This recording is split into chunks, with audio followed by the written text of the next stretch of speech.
Imagine starting your day in a tedious factory, surrounded by robots, when an unexpected alert changes everything. Suddenly, you're teleported into a chaotic world where you must face giant orcs, fierce wyverns, and hellhounds.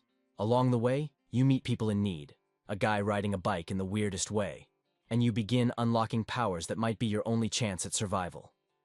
All this while searching for your missing family and relying on the most unlikely mode of transport to outlast the apocalypse. But before we dive into the video, don't forget to subscribe to the channel.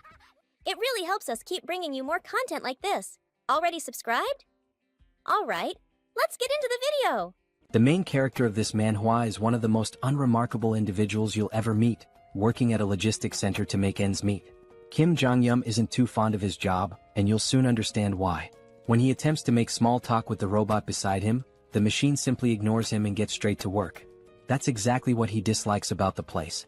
The entire logistics center is filled with advanced AI robots that handle most of the labor. Jeong-gyeom is responsible for overseeing everything, but there's no one around to chat with. He often feels down, missing the warmth of human interaction, and sometimes wonders if he's in the wrong place. This all began 2 months ago, right after he was discharged from the military, marking the start of a streak of bad luck. The first blow was when his parents relocated to Wojongbu. As a discharge gift, they paid the deposit and 6 months' rent for his small apartment, leaving him to live alone near his old school. Thus, his solitary life was forced upon him. Though financially stable thanks to government support and his parents covering rent, he took his time searching for a job, hoping to find the perfect opportunity without rushing. Unfortunately, things didn't go as expected, and he faced rejection after rejection before even getting a chance to prove himself. After a month of job searching, he was going stir-crazy from boredom.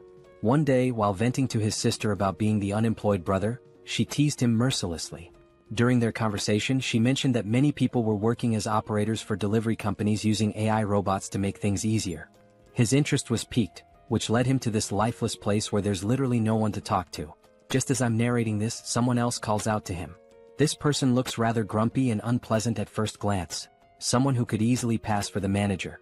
Anyway, the senior worker informs Jeong-gyeom that they're out of tuna stock, despite the system indicating there's still some.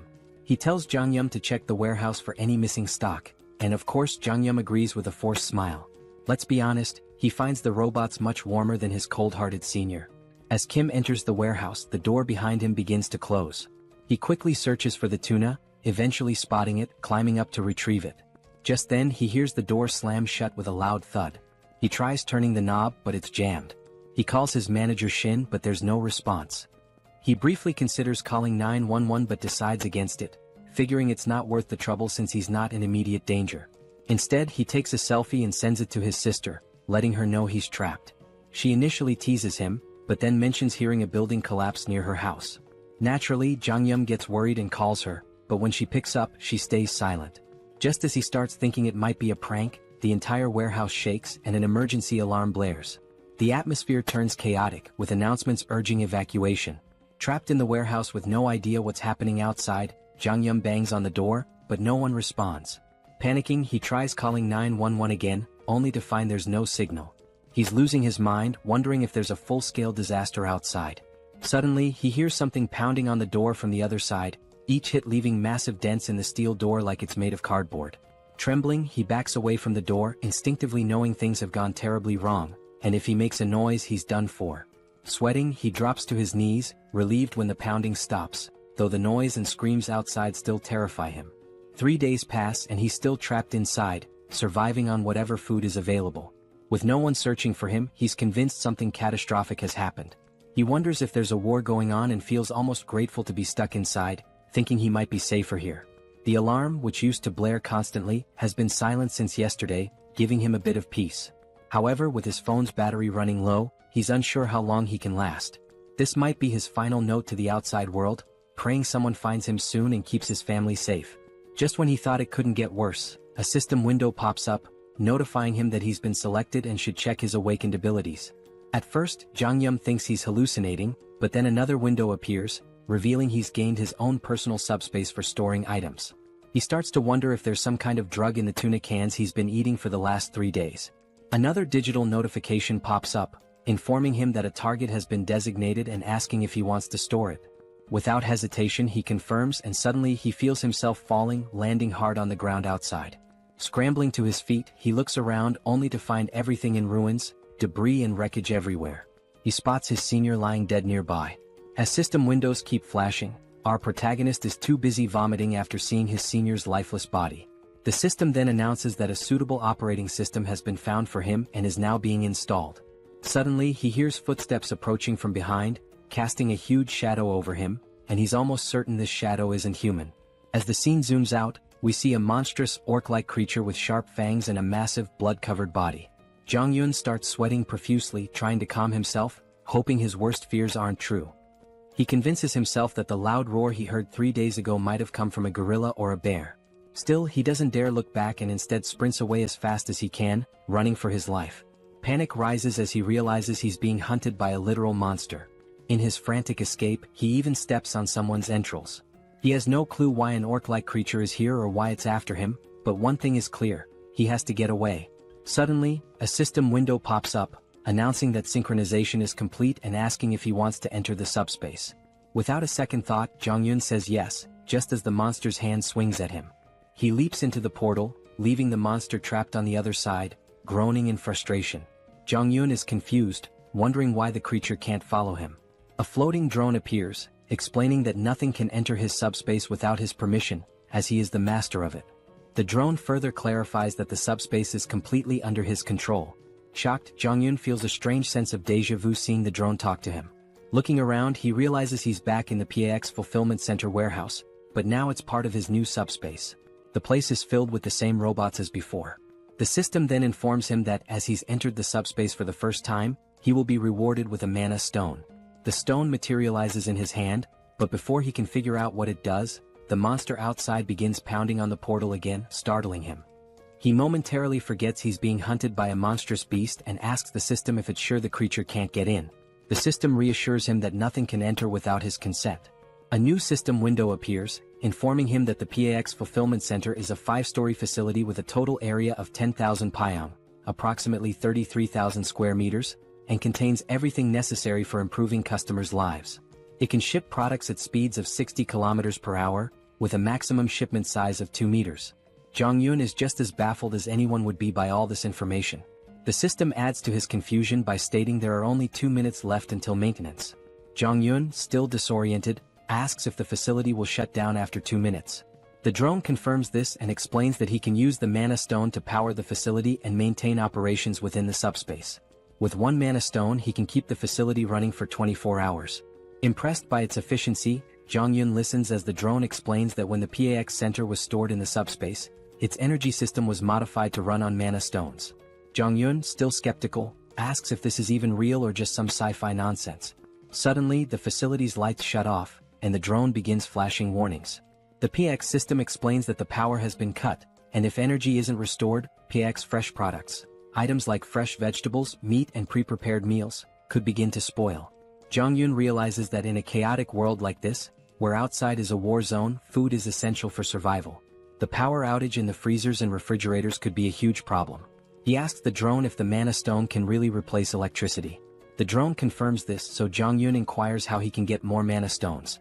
The drone replies that mana stones can be obtained from creatures of other worlds. Clearly, Jeong-gyeom isn't thrilled at the idea of confronting a muscle-bound monster that could easily tear him apart.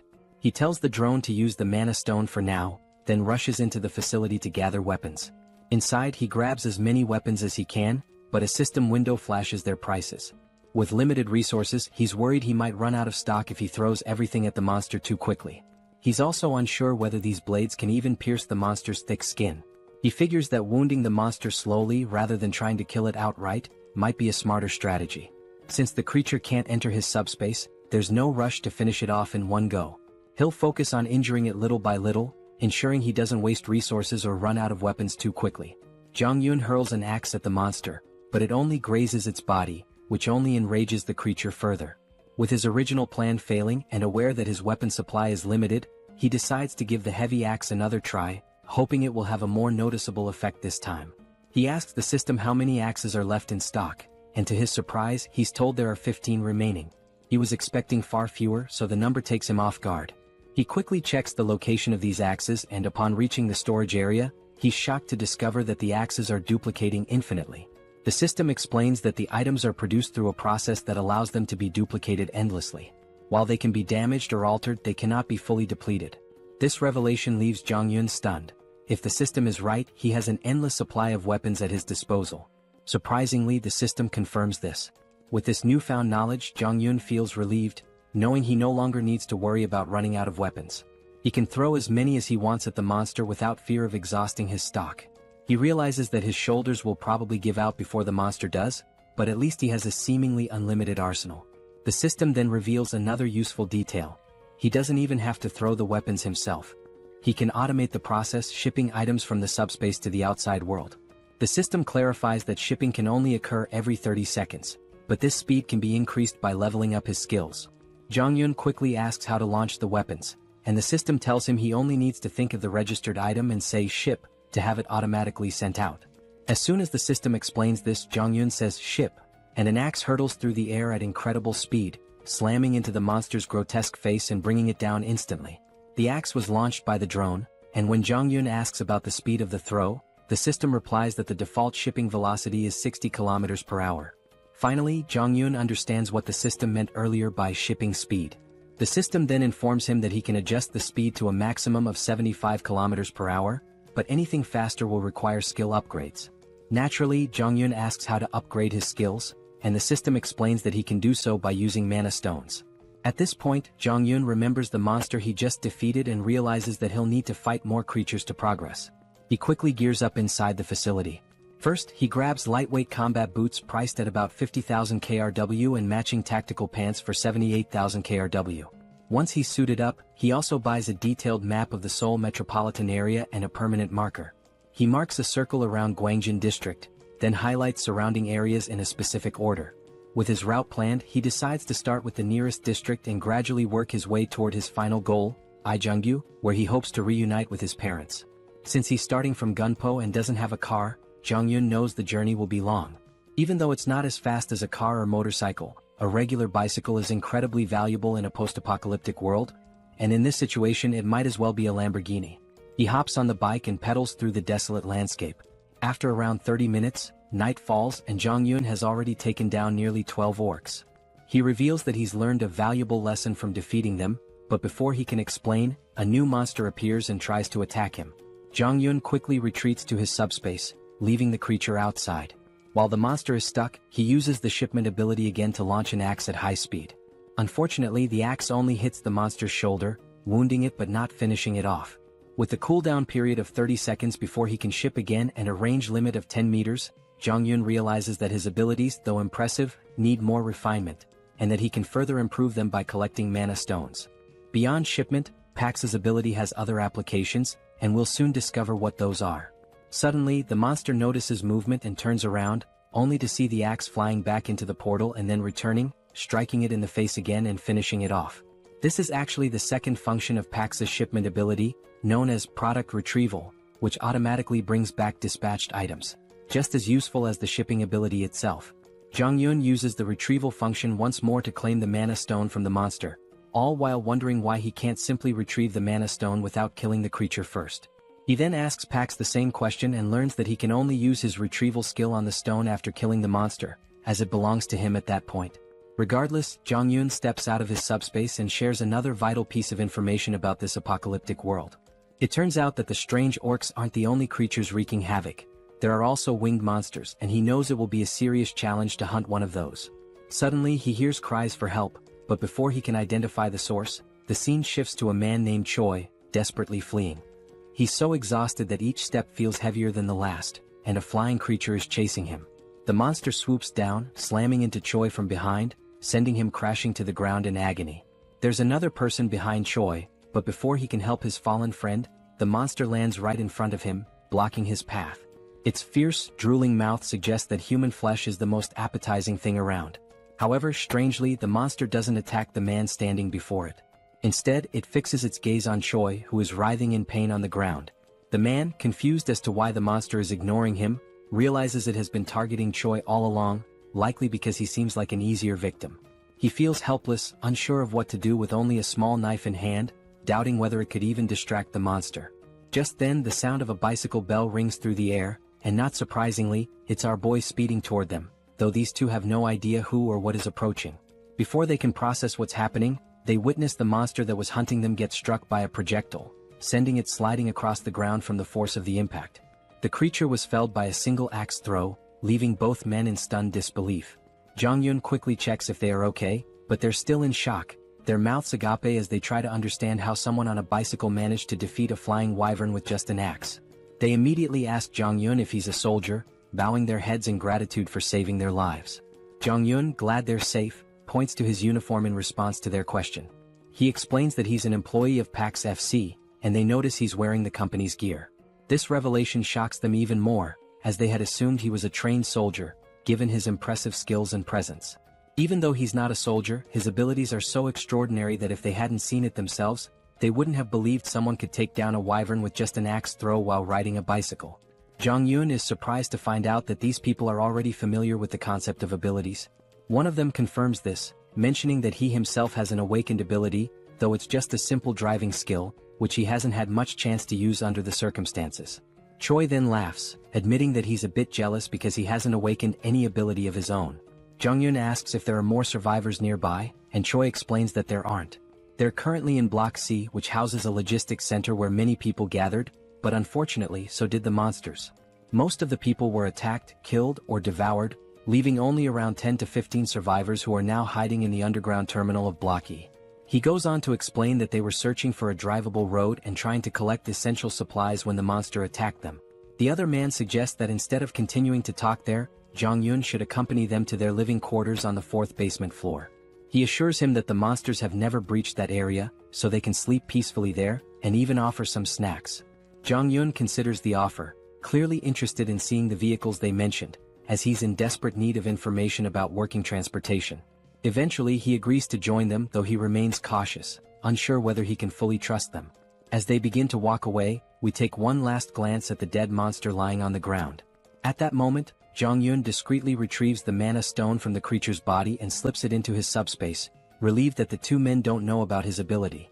This way he has an escape plan in case things go wrong. He can always retreat into his subspace if necessary. A while later they arrive at the basement, where they encounter a man who has just taken down an orc on his own. Choi rushes over to his friend, asking if everything is alright and what happened.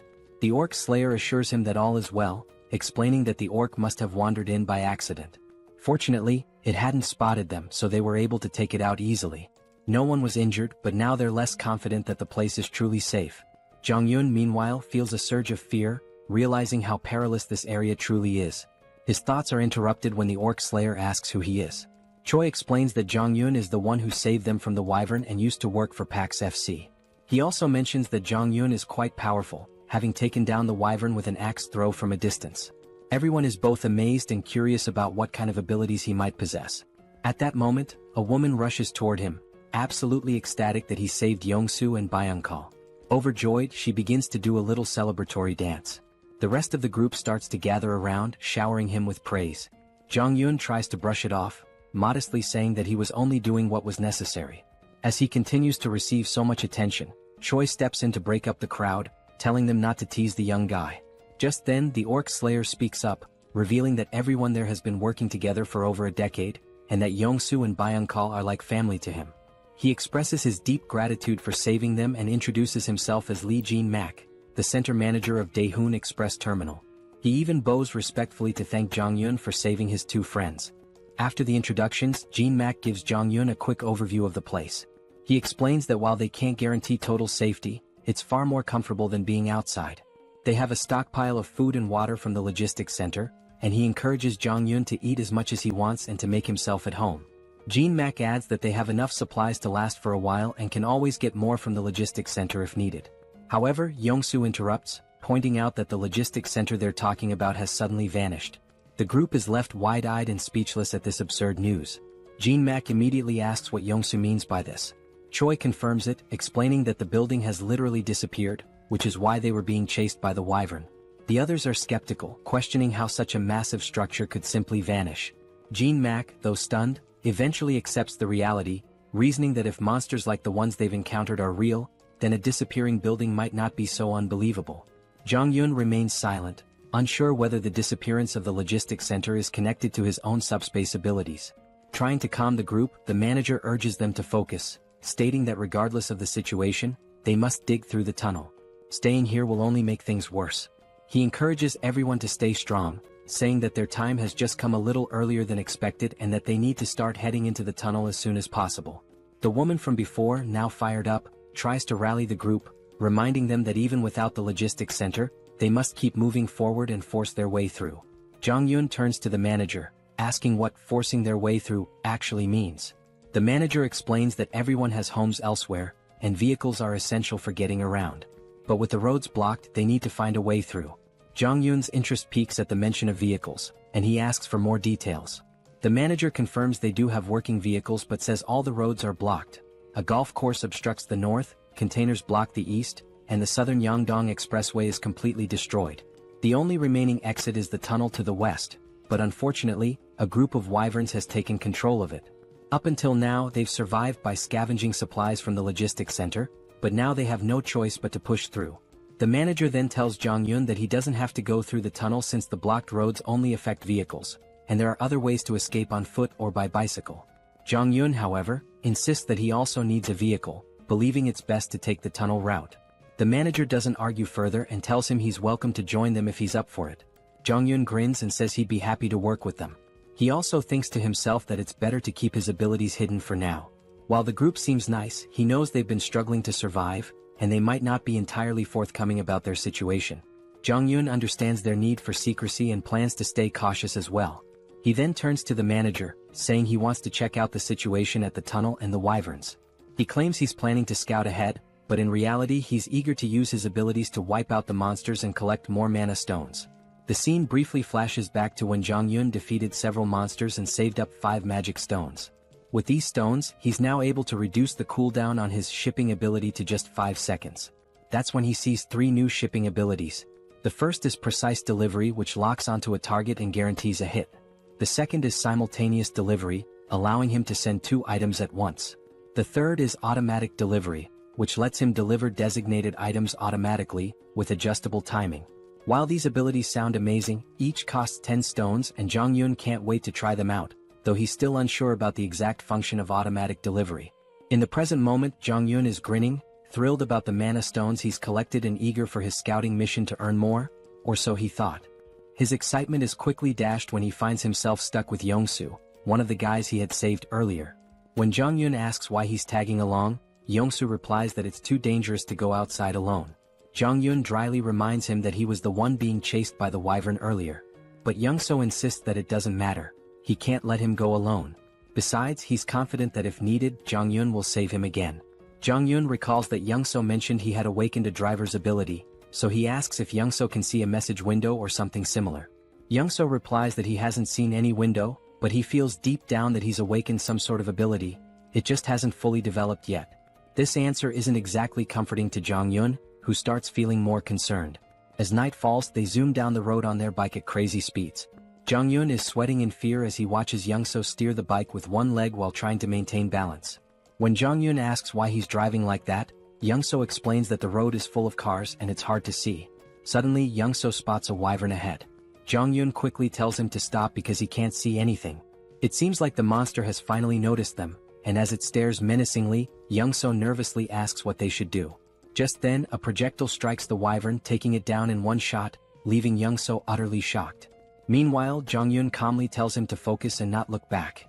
While speaking, he discreetly retrieves the mana stone and stashes it in his subspace. Finally, Yongsu notices the tunnel up ahead and slams on the brakes.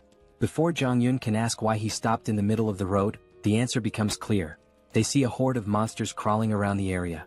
Yongsu is absolutely terrified, and Jong-yun wouldn't be surprised if Yongsu had already panicked beyond measure. As one of the monsters starts advancing toward them, Yongsu is convinced their time is up. Even with the electric bikes, there's no way they can outrun so many wyverns. Just as Yongsu braces for the worst, Jong-yun realizes he has no choice but to use his subspace ability. He quickly pulls up his system and dumps his mana stones to reduce the cooldown from 30 seconds to just 5 seconds. Confused, Yongsu asks what Jong-yun is doing, but he doesn't explain. Meanwhile, the monster roars and every nearby creature starts converging on them. In the nick of time, Jong-yun shouts, "Ship!"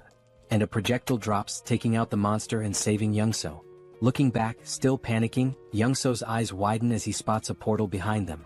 After defeating the monster, Jong-yun quickly grabs the stones and tells Young-so to stay close. It's the only way he can protect him. Young-so agrees, though he remains completely clueless about what's happening or why there's a logistics center behind them. Just then, more monsters appear, but Jong-yun swiftly deals with one using his axes.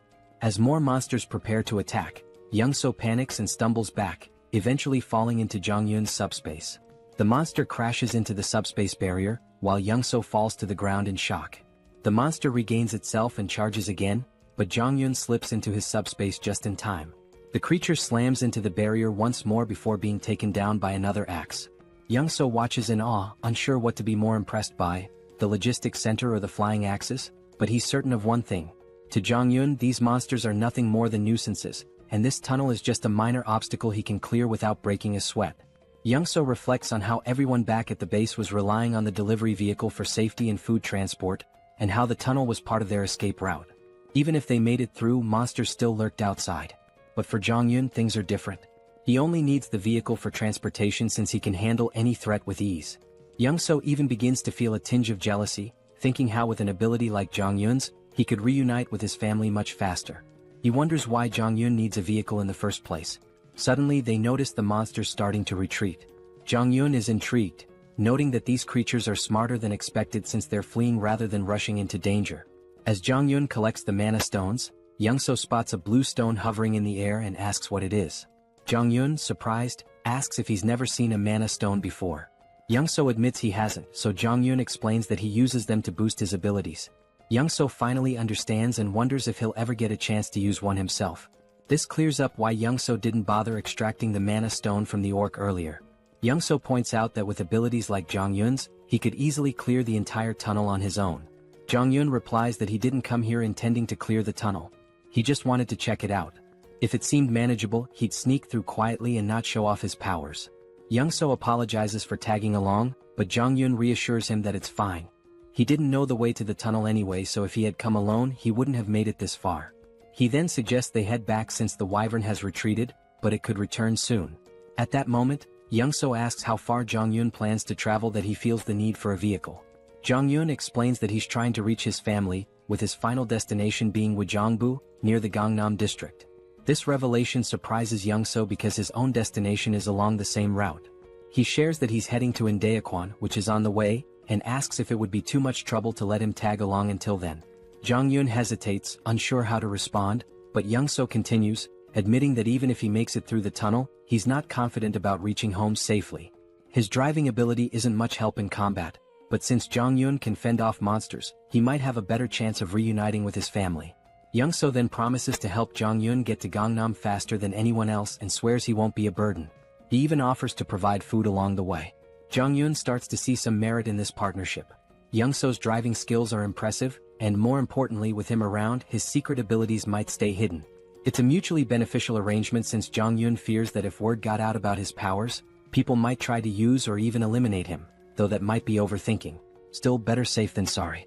Ultimately, Jong-yun agrees to let Young-so come along, and Young-so beams with excitement like a child in a candy store. Jong-yun then informs him that he'll handle clearing the tunnel, but emphasizes that Young-so should keep his abilities a secret and make sure others don't interfere. Young-so eagerly agrees, vowing to make sure everyone cooperates and stays out of the way. However, things don't go as planned. Young-so, in his excitement, ends up telling everyone that Jong-yun will clear the tunnel using his awakened abilities. All they need to do is wait outside until he's finished. Jong-yun is left in disbelief, realizing that Young-so just spilled the secret. The others are stunned by the news and eager to watch Jong-yun in action, while Young-so proudly explains.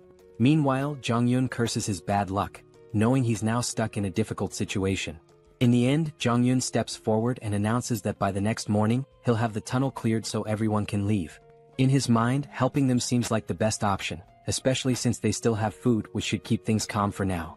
However, once the supplies run out, chaos might ensue, so it's smart to clear the tunnel and ensure everyone's safety.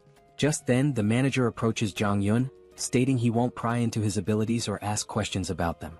Instead, the manager expresses respect for Jong-yun's decision to help everyone. He offers some food from their reserves as thanks, which surprises Jong-yun. This level of generosity feels overwhelming. The manager explains that because Jong-yoon risked his life scouting the tunnel, the least they can offer is a bit of food. Now that he's clearing the tunnel for them, they feel like they can't repay him enough. They apologize, saying that all they can offer is their gratitude. Jong-yoon insists that he did it for his own reasons and that they don't need to go to such lengths. He tells them to keep the food for their families, but Young-so steps in, telling Jong-yoon to accept it, reminding him that he also has a family to think about. At that moment, Jong-yoon sees how eager everyone is to reunite with their loved ones, which fills him with a sense of sadness. He doesn't want to let them down. The next morning arrives, and when they reach the tunnel entrance, Jong-yoon instructs everyone to stay back. He begins pedaling into the tunnel, determined to clear it out and return. As he gets closer, he spots the monsters ahead. But before the scene shifts to his battle, it flashes back to his childhood. We see a young Jong-yoon with a sore eye from a fight with his sister. He complains to his father, leading to another argument with his sister, which ends with them brawling in front of their dad. That's when his father comments on how close they seem, reflecting on how he was an only child and always envied the bond between siblings. He tells them that, despite their fighting, they'll eventually realize how precious family is. Suddenly, their mother bursts into the room, sparking a lively argument between the parents. Jong-yoon feels a warm sense of family in that moment. The scene transitions back to the previous night, where Jong-yoon, seeing how excited everyone was about reuniting with their families, reflects on his own family memories. He knows they're relying on him to clear the path. They spend the night filled with hope and anticipation, waiting for Jong-yoon to ensure their safety. After midnight, as everyone sleeps, Young-so wakes up to use the bathroom. Noticing that Jong-yoon is missing, Young-seo heads outside and asks the patrolling guards if they've seen him. They tell him that Jong-yoon mentioned stepping out for some fresh air a while ago. Curious, Young-seo walks further ahead, scanning the area, and eventually spots Jong-yoon. He quickly asks why Jong-yoon can't just go to sleep, to which Jong-yoon replies that he can't sleep there. As Young-seo looks ahead, he's stunned to see the vehicle loaded to the brim with food and supplies.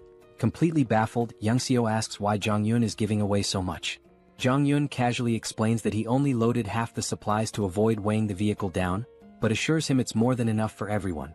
Young-seo is even more shocked when Jong-yoon mentions that this is the last vehicle he had to load. The realization hits hard. If this is the last one, then Jong-yoon must have packed the other 15 vehicles with the same amount of supplies. Jong-yoon quickly tells Young-seo to keep this a secret from the others. Still confused, Young-seo points out that if Jong-yoon is giving away all these supplies, what will they have left for their own journey? Jong-yoon nonchalantly responds that they still have plenty of supplies. Young-seo is left astounded, realizing the amount of resources Jong-yoon has given away is more than you'd find in an entire logistics center. He can't comprehend how much stock Jong-yoon must have left. Back in the present, we see Jong-yoon effortlessly taking down monsters like it's no big deal. While fighting, he contemplates how much easier it would be if he could put all the people into his subspace and carry them to safety. Unfortunately, his system informs him that with his current subspace level, it's impossible. However, if he reaches subspace level 2, he could carry up to 20 people. To level up, he needs at least 100 mana stones. After mentally counting, Jong-yoon notes there are about 40 monsters left, with a few fleeing. The numbers aren't enough for him to level up here. He realizes he'll need to find another way to gain experience, especially since he wants to eventually bring his family into the subspace. Suddenly, Jong-yoon notices something strange among the fleeing monsters. A closer inspection reveals a stronger, more imposing version of a wyvern, clearly some kind of boss-level monster. Even Jong-yoon is unsure of what he's facing. The scene then cuts back to the group waiting outside the tunnel, growing anxious about whether Jong-yoon is okay inside. Finally, they see him emerge, pedaling his bike effortlessly, as if he's been out for a leisurely ride. His uniform is stained with blood, and the group anxiously watches until they see him smile. They burst into celebration, relieved that their mission was successful. It's finally time for everyone to part ways and reunite with their families. They thank the manager for sticking with them and wish him a safe journey home. Jong-yoon hints that if they face any trouble, they should open the cargo hold. He's left a little surprise that might help. Curious but eager to continue, they get into their trucks and slowly make their way through the traffic. After crossing the tunnel, they wave their final goodbyes before heading in different directions. In the truck, Jong-yoon sits in the passenger seat, still thinking about the monster he saw in the tunnel. He's unsure if it was really a wyvern since it fled before he could get a good look. He wonders if it was a leader or just an adult version of the monsters they've been fighting. His thoughts are interrupted by a disturbing crunching noise from under the truck. Looking near the tires, they see they've run over some corpses, and the driver's face is full of sorrow from hearing the bones break. Even Jong-yoon notices the regret in his friend's expression, but they have no choice but to keep moving. The road is filled with bodies and wreckage, leaving no clear path. Jong-yeon reflects on how, if his discharge had been delayed by just 3 months, he might have ended up as one of those dead soldiers. The situation is even worse than they imagined, with monsters still feasting on the remains. Suddenly, Young-seo calls out to him, snapping him out of his thoughts. When Jong-yeon looks ahead, he sees that the road is blocked. Young-seo points out that the barbed wire looks like it was set up by the military to block something, and they'll need to find another route. He suggests they try crossing another bridge, but just then Jong-yeon notices something at the far end of the blocked bridge. Upon closer inspection, they see a new type of monster they've never encountered before, and it becomes clear what the military was trying to contain. While Young-seo panics and considers turning back, Jong-yeon sees this as a perfect opportunity to level up his subspace. He spots a narrow sidewalk along the road, blocked on both sides, and quickly suggests they drive through it. He explains that he has a plan to get through without turning back and excitedly tells Young-seo to push the truck through the pedestrian path. Young-seo is horrified by the risky idea, especially when an orc appears ahead among the mutant hounds, scattering the pack. The monsters didn't seem to get along with each other at all. Despite the orc's advantage in size and strength, the mutated dogs had sheer numbers on their side. The poor orc stood no chance against such a ravenous pack, as their hollow mouths relentlessly tore into its flesh. Blood and chunks of meat flew in every direction, and our two protagonists could only watch the brutal scene unfold. Young-seo was truly terrified, and despite knowing the abilities of our hero, he seriously doubted the sanity of the plan to go straight ahead. He hesitantly asked if Jeonjaeon really intended to cross the bridge, but Jeonjaeon was completely confident in his skills, thinking it was easier than his frightened companion believed. As Young-seo tried to muster some courage, Jeonjaeon suddenly asked him a strange question. Had he ever heard of a game where 3 different races are at war with each other? It was a space strategy game called Stark, but since Young-seo was older, he didn't know anything about it. Jeonjaeon went on to explain a little about the game. In it, players could customize maps and tweak settings for fun. Jeonjaeon's favorite map involved holding off waves of monsters with limited units and clever use of terrain. As he saw it, the current situation was quite similar to that game. Young-seo, of course, had no clue why Jeonjaeon was sharing this story, but it didn't really matter. His job was simply to follow instructions. The first step was for Young-seo to back the car up to the barbed wire barrier, ripping it down and making as much noise as possible, all to attract the attention of the mutant hounds who were busy feasting on the orc. After that, it was Jeonjaeon's turn to get to work. Activating his system, he unlocked a skill he hadn't planned on using but realized it was perfect for the situation: auto shipping. He spent 10 mana stones to unlock it, then instructed Pax to spend the rest of the stones to boost the shipping speed. Pax quickly complied, increasing the delivery speed to 100 km per hour. With everything set, Jeonjaeon called out to the mutant hounds, inviting them to chase him after their meal. The unsuspecting creatures charged, but they weren't fast enough. A double-door refrigerator zoomed towards them and obliterated the pack. It was clear the hounds were in for a tough time. This game wasn't fun for them. And it didn't end with just one refrigerator. More kept coming, and within seconds Jeonjaeon had collected 12 mana stones, much to his delight. The enhanced shipping range and precision targeting he had fine-tuned during his tunnel clearing worked perfectly now. Jeonjaeon had initially planned to use axes, but with his upgraded precision delivery system, refrigerators proved to be much more effective. He had discovered earlier that the precision delivery skill didn't track targets fully but only adjusted the trajectory slightly based on their movements. Against these swift mutant hounds, an axe flying at 100 km per hour might still be dodged, making it a less reliable option. But the refrigerator, with its size and weight, was ideal for taking out multiple enemies at once. A mere graze from it was enough to crush several hounds. On top of that, the auto-shipping feature made things incredibly convenient. Jeonjaeon didn't even need to monitor the battlefield anymore. The system automatically took care of any approaching threats. For now, our hero could just relax as the hounds continued their futile attempts to get closer. They howled with rage but were helpless against the flying refrigerators. As the battle raged on, Young-seo made the mistake of looking back. His jaw nearly dropped when he realized what he was witnessing. He had thought Jeonjaeon could only throw axes, but what he saw was beyond his wildest imagination. Refrigerators flying through the air, one after another, every 2 seconds. The sheer number of refrigerators was unbelievable. Young-seo couldn't fathom why the logistics center would even have so many in stock.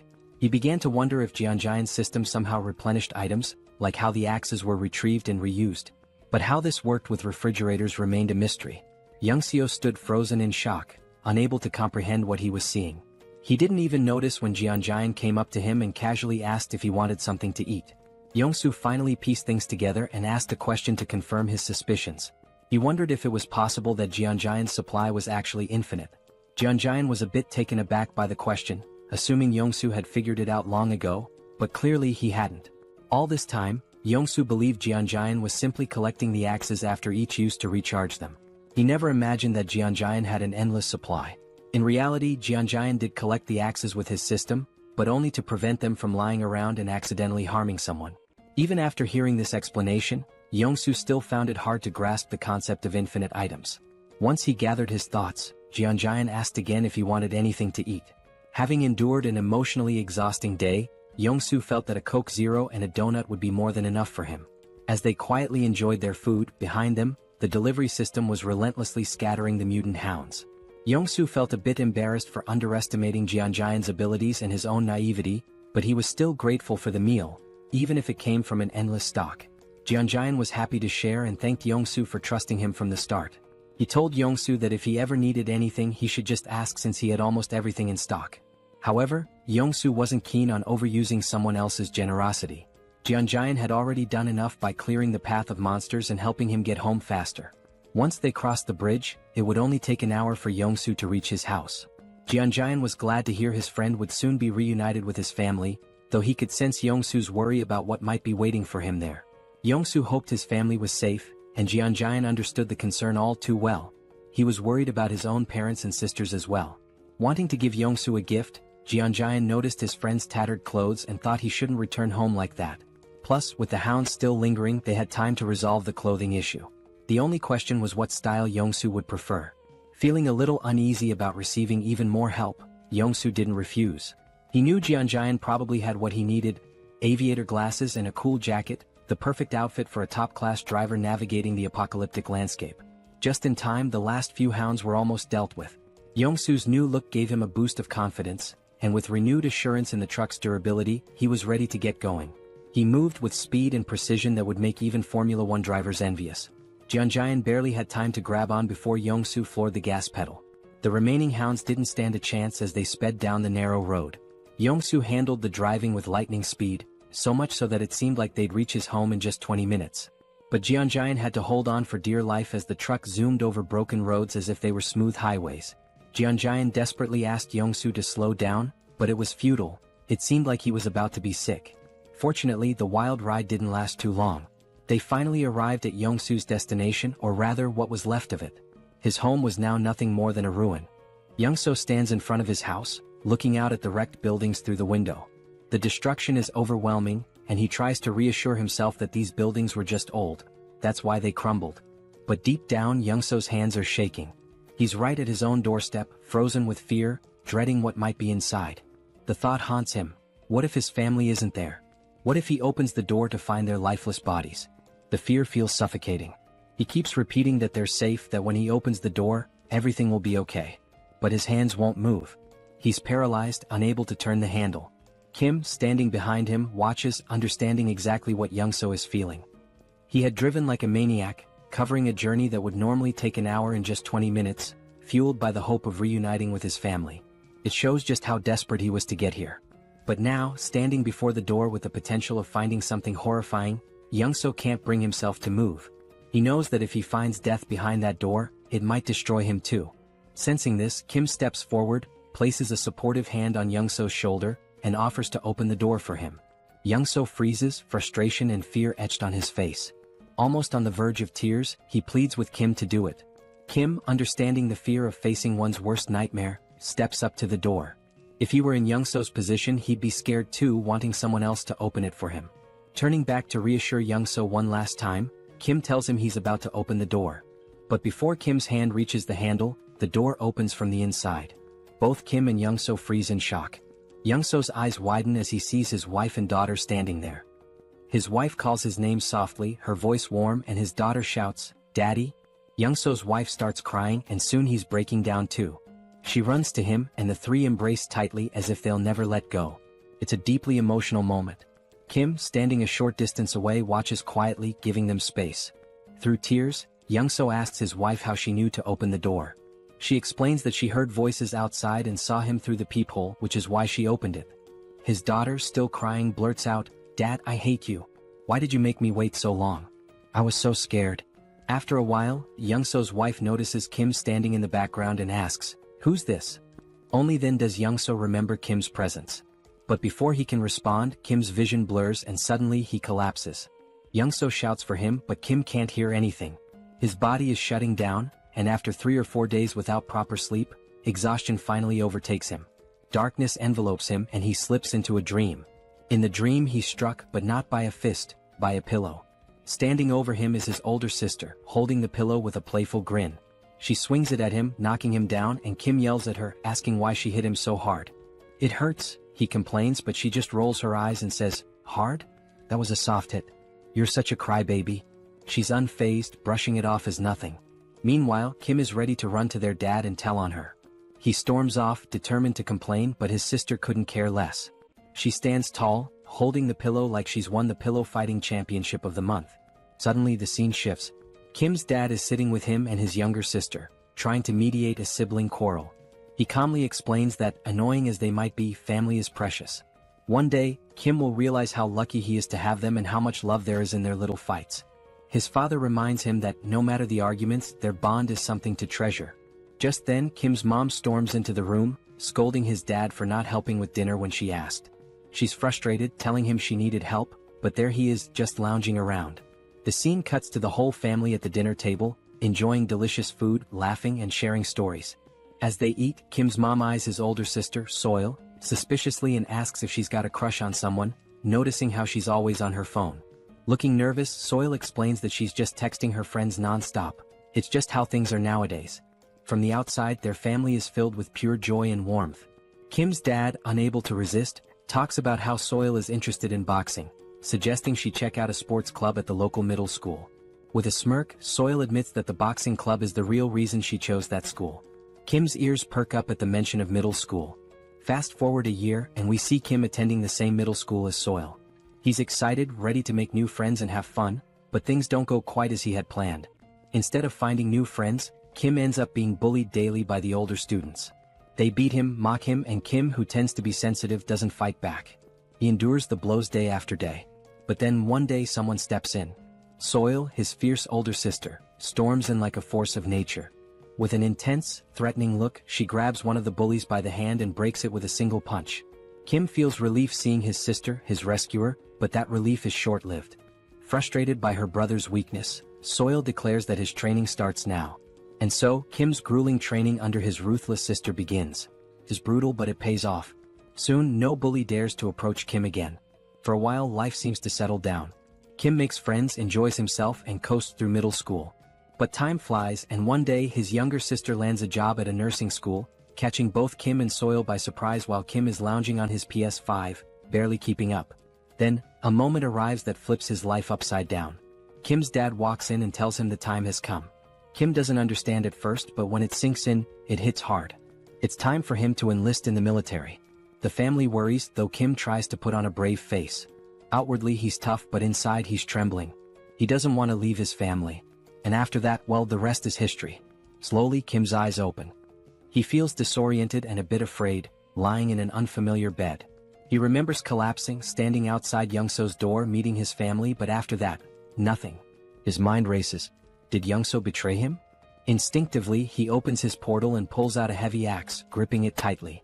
Suddenly, a calm, warm voice interrupts his thoughts.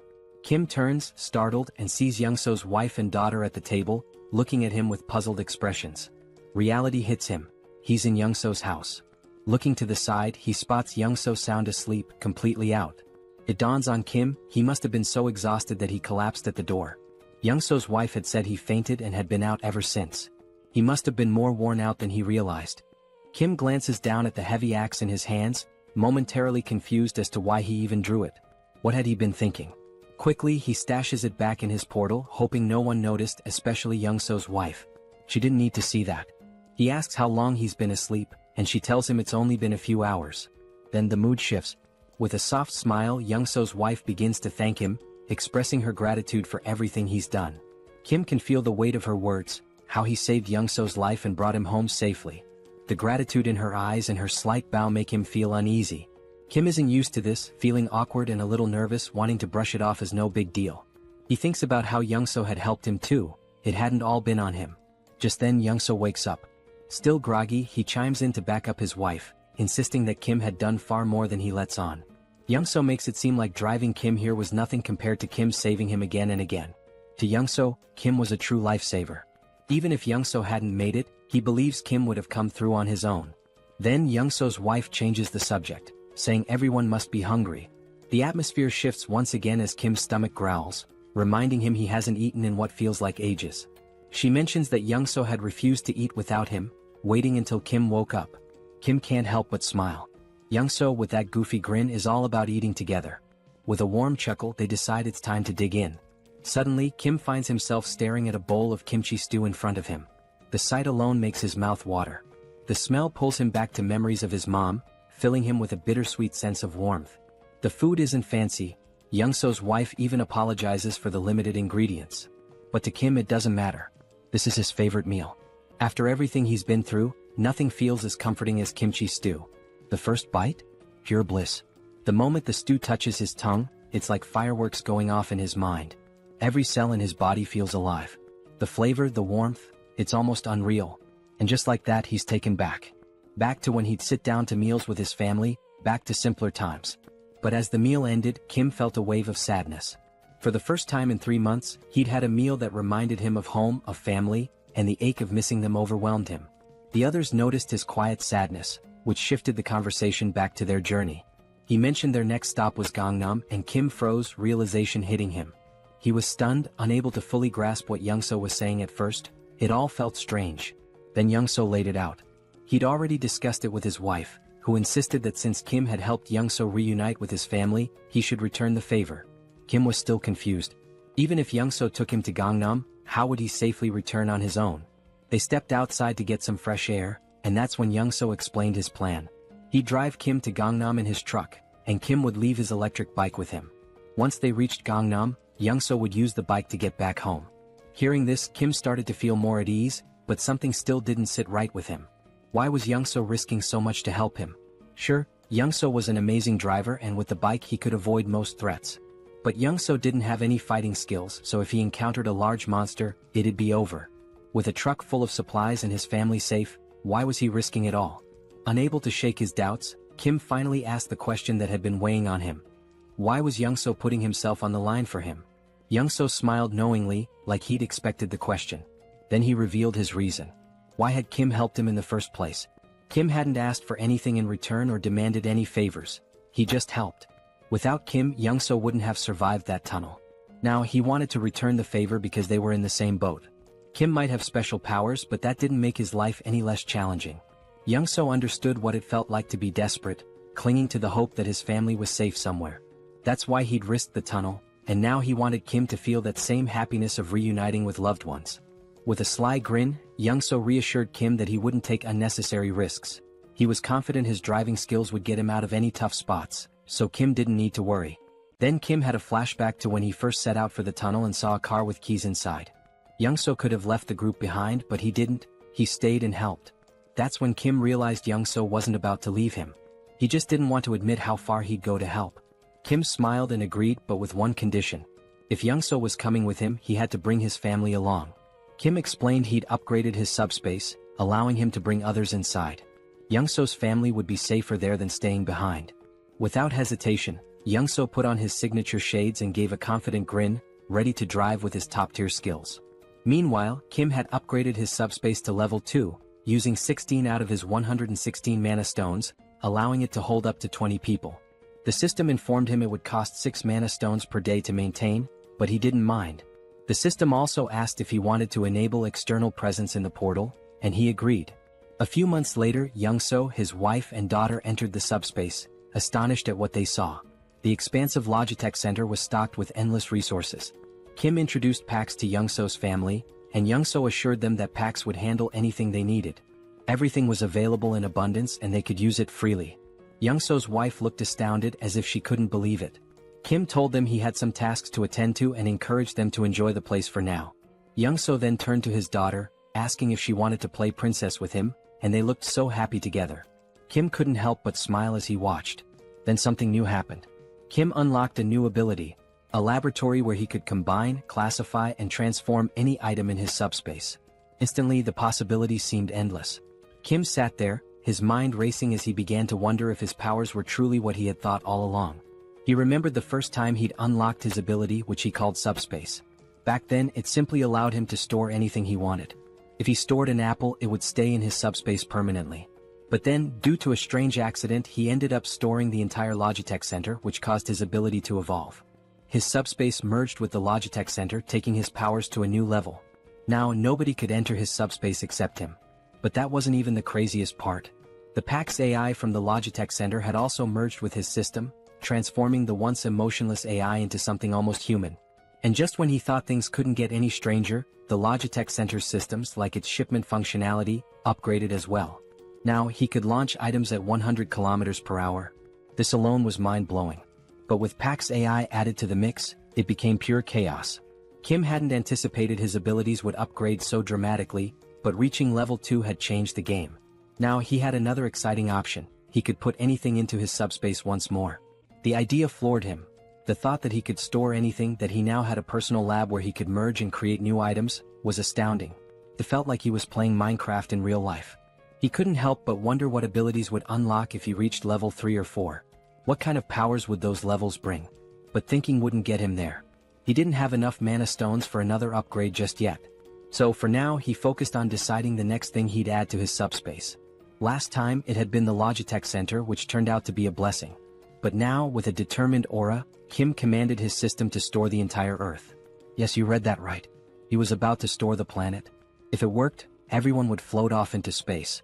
The system asked for confirmation, and Kim, feeling a little tense, confirmed. But after 2 minutes, nothing happened. Then the system sent a notification: failure. Earth was outside the storage range. Kim sighed, figuring it was too ambitious, but it was worth a try. Just then, Youngso showed up, discussing the route to Gangnam. Kim listened but quickly asked why Youngso wasn't playing with his daughter as he'd mentioned earlier. Youngso smiled softly, explaining that his daughter had always felt scared in their old building. But here, in this new place, she finally felt safe, and that's why she'd been able to fall asleep. It was all thanks to Kim. Youngso expressed his gratitude, but Kim, ever modest, reminded him that he'd been a huge help too. Without Youngso's driving skills, he wouldn't have made it this far. In his mind, they were even. But Youngso, with a serious tone, insisted he'd do whatever he could to support Kim. The scene shifted, and there they were, Youngso in full driving mode, wearing his signature shades, and Kim feeling the tension in the air. Something felt wrong. Youngso, smiling, casually remarked that driving was his one true skill, and he was confident no one could match his speed. He told Kim to buckle up because things were about to get intense. Kim knew exactly what was coming and braced himself. Then it happened. Youngso floored it, and the truck surged forward like a rocket. In no time they had covered a massive distance. But everywhere they looked was pure destruction. The ground was torn apart, buildings in ruins. While Youngso kept his cool, Kim looked pale, his nerves frayed from the stress. Youngso mentioned they were close to their destination, but as they neared, they saw the road blocked by military barricades, complete with spike strips. Kim sensed something was wrong. These weren't standard barricades. As they took a closer look, a military jeep approached, but the people inside didn't look like soldiers. Kim tensed. These men weren't military, they were trouble. Kim knew that if they tried to escape, they'd be shot down. Youngso, tense now, asked what to do. Kim opened his portal, telling Youngso to get in, and assured him he'd handle it.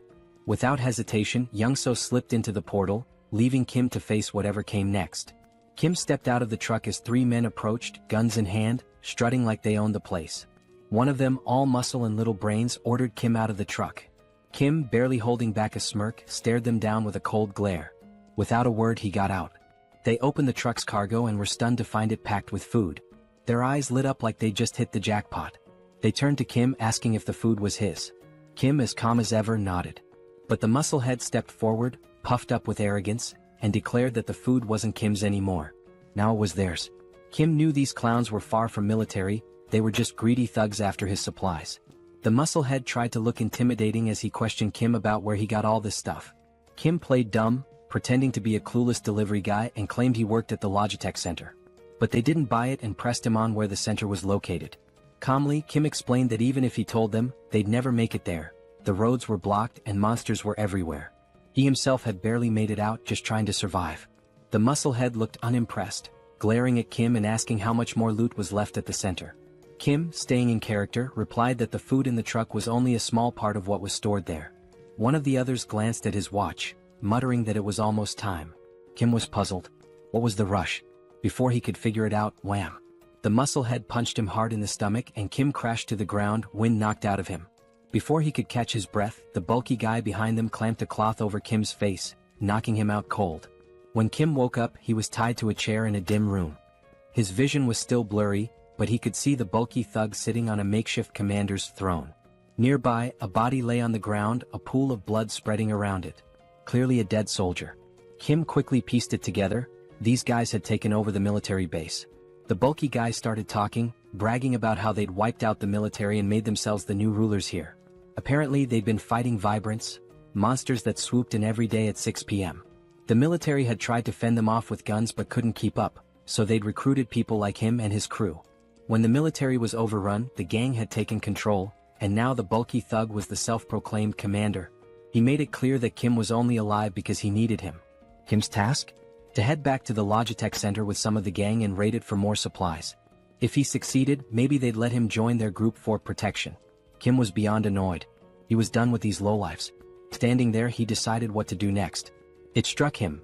This military base would make a perfect addition to his subspace.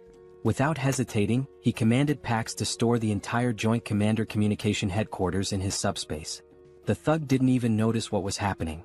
He just sat there, confused as the entire base vanished around him. 1 second it was there, the next, poof, it was gone. He was left in his chair, now in the middle of nowhere, utterly clueless. By the time the thug realized what had happened, it was too late. Kim had already disappeared into his portal, leaving the thug sitting alone in the wasteland with nothing but his chair. At least Kim left him something to sit on. Around him, the thug's crew was completely baffled. They gripped their rifles, staring at the sky, trying to wrap their heads around the fact that the whole building had disappeared. The thug, wide-eyed and anxious, scanned his surroundings, his face showing a mix of fear and confusion. He was probably thinking, where did the whole building go? Meanwhile, Kim spat on the ground, noticing a trace of blood. That punch must have done some internal damage. He felt himself sway on the edge of fainting. Storing the base had drained his mana like nothing before. He was exhausted, completely wiped out. If he'd known it would take this much out of him, maybe he would have waited, maybe ducked into his subspace first. But it was too late for second-guessing. He had made his choice, now he just had to deal with the aftermath. His priority now was to get into his subspace to recover. As Kim slipped into the shadows, the thug's crew suddenly froze as the sky turned blood-red. Dark, looming shadows filled the air. The wyverns were coming. Hundreds of them, wings spread wide, headed straight for them, growling and screeching, ready to tear anything in their path. The sight hit the thug's men like a slap, sending them scrambling in all directions, completely forgetting Kim as they bolted for their lives. Even the guy who had captured Kim took off, leaving him free to drop to the ground. The thug was furious, shouting at his crew to hold their ground. He yelled that their rifles could still take out the smaller wyverns, vowing to handle the largest one himself.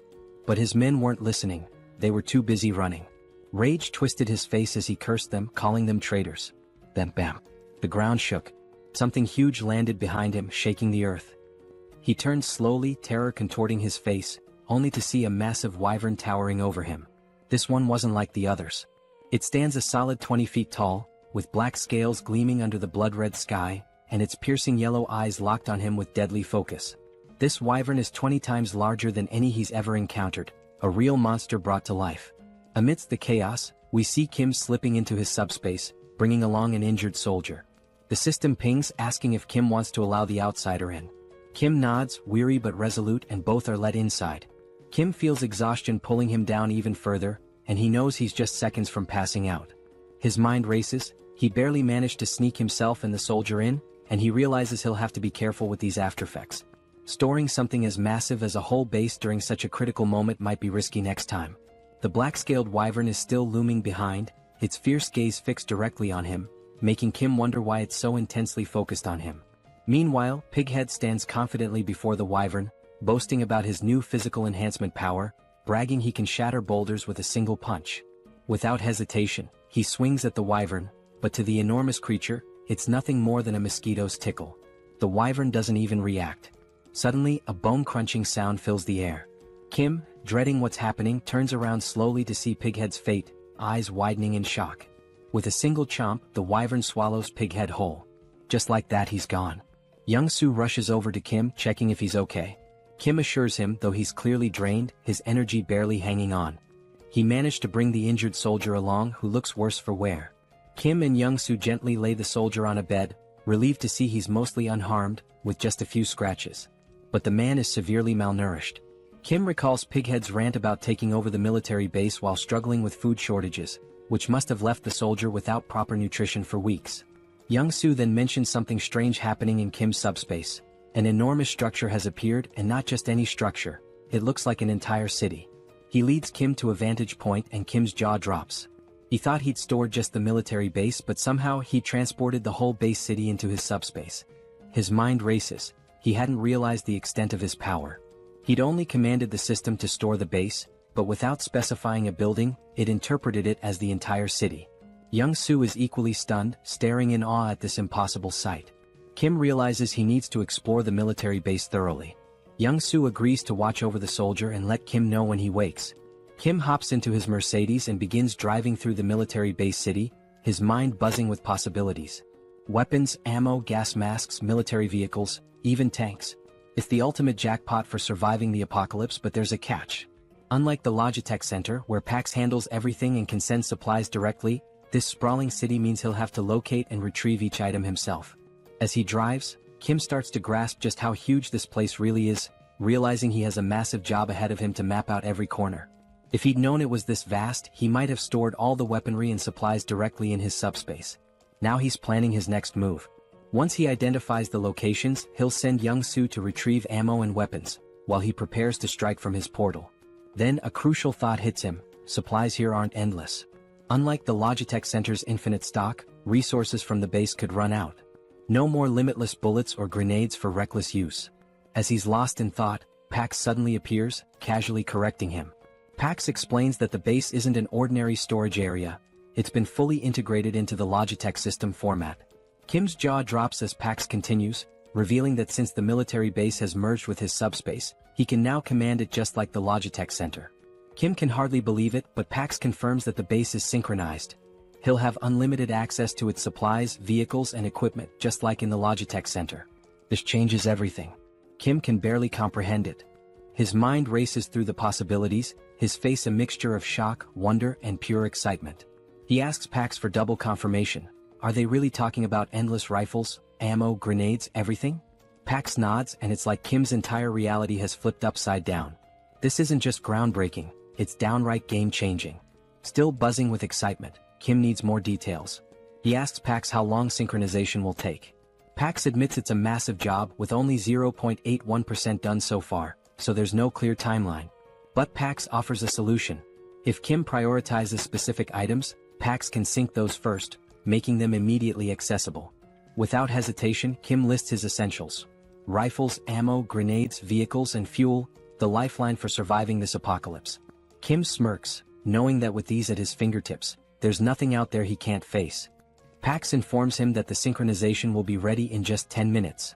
After that, he'll have unlimited access to all the weapons, vehicles, and supplies he needs to go full throttle. Feeling a surge of confidence, Kim asks Pax if there's a security system, something to ensure no one touches the base without his direct approval. Pax confirms with a simple, yes. Satisfied, Kim tells him to lock everything down immediately. Kim thinks about it for a moment, not that he doesn't trust Young-soo and his family, but he's unsure about this soldier they saved. Standing by his portal, he realizes he now holds power over food, vehicles, and weapons in his hands, hoping the outside isn't as chaotic as he suspects. But outside it's a nightmare. The wyverns are on a rampage, tearing through Pighead and his lackeys one by one. Kim understands that the chaos outside won't settle down anytime soon. Back inside, he and Young-soo prepare for battle. Young-soo dons his old boss uniform, looking every bit the part, and Kim grips his M416 rifle, locking and loading. In front of them is a massive crate filled with endless ammo. Young-soo, with a hint of nostalgia, remarks it's been years since he held a gun and never thought he'd be back in action. Kim reassures him. He's duplicated thousands of rounds, each box loaded with 10,000 bullets. Young-soo doesn't need to worry about running out or jams. Kim throws Young-soo a little challenge, asking if he still remembers how to shoot. Smirking, Young-soo picks up his own M416, telling Kim he's about to show him just how skilled he was back in the day. He takes aim, exhales, and fires. Every shot hits its mark, taking down wyverns one after another. Headshot after headshot, Young-soo drops over 50 wyverns in record time. After half an hour, his gun is red hot, smoke thick in the air. When the haze clears, the floor is littered with wyvern bodies. Adrenaline still pumping, Young-soo admits he hasn't enjoyed himself this much in years. He thinks they've cleared them all and are ready to move on. But Kim's face is tense. He has a nagging feeling. Kim warns Young-soo, saying not all the wyverns are dead. Young-soo looks around, confused. Every wyvern he can see is down. But Kim mentions a massive black-scaled wyvern he saw earlier, unique and ominous. Young-soo is skeptical, but then the scene shifts, revealing the creature Kim described. Hidden in the shadows behind Kim's portal, the black dragon waits, silent but fierce, as though it knows Kim and his team are inside and is simply waiting for the right moment to strike. Young-soo peers outside, squinting but sees nothing. He wonders if Kim is just being paranoid. Then Kim shares an idea. What if these massive creatures are lying in wait, hidden and ready to pounce the second they step outside?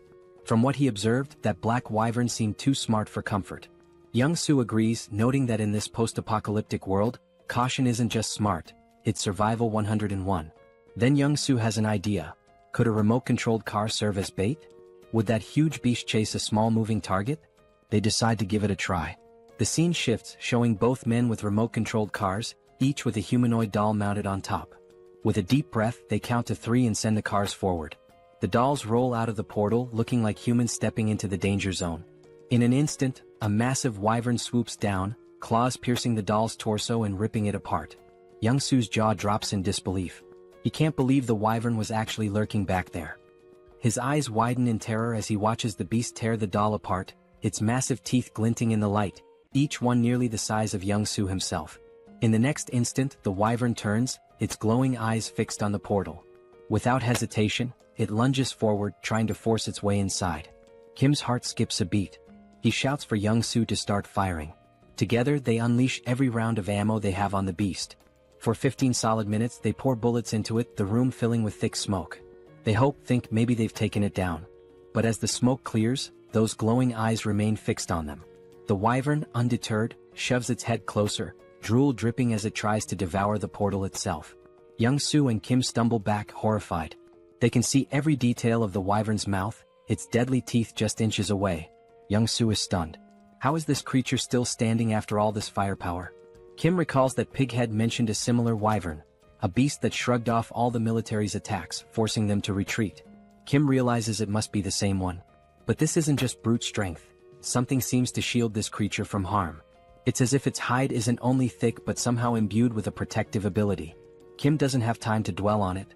He grabs a couple of grenades, hurls them into the wyvern's mouth and smirks. Let's see if that hide's tougher than a grenade. The grenades explode with a deafening bang, filling the portal with even more smoke.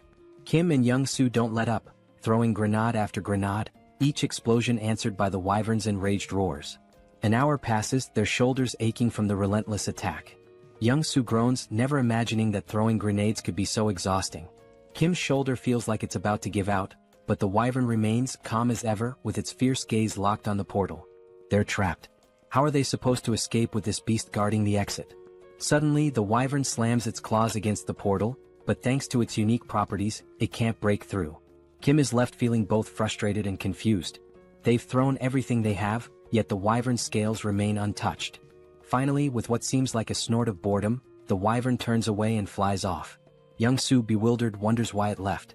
Kim suspects it got tired of waiting for them to make a mistake. After hours of failed hunting, it probably decided to look for easier prey. At least for now, they're safe. They wait an extra hour to be sure. When the wyvern doesn't return, Kim and Young-soo share a look. Exhausted but determined, they gather their supplies, ready to continue the journey.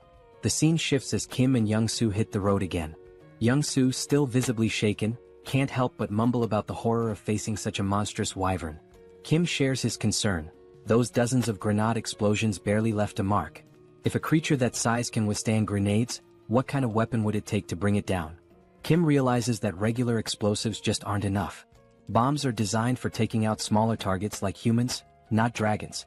Sure, he could grab a rocket launcher or missile from his subspace, but that kind of firepower would destroy everything around them, risking innocent lives. He can't take that path, it would strip away his humanity.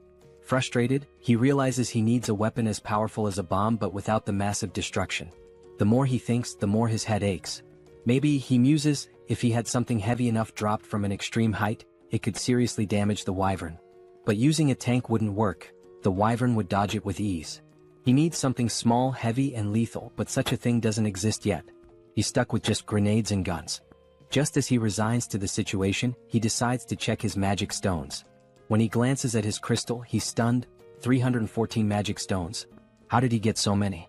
He recalls killing dozens of orcs and goblins and barely gathering 50 stones, but perhaps wyverns yield more. With this many stones, Kim gets an idea. He'll upgrade his abilities. He invests 100 stones into his subspace, expanding its range to an impressive 50 meters. Now he can transport 4 items per second, making this skill incredibly powerful.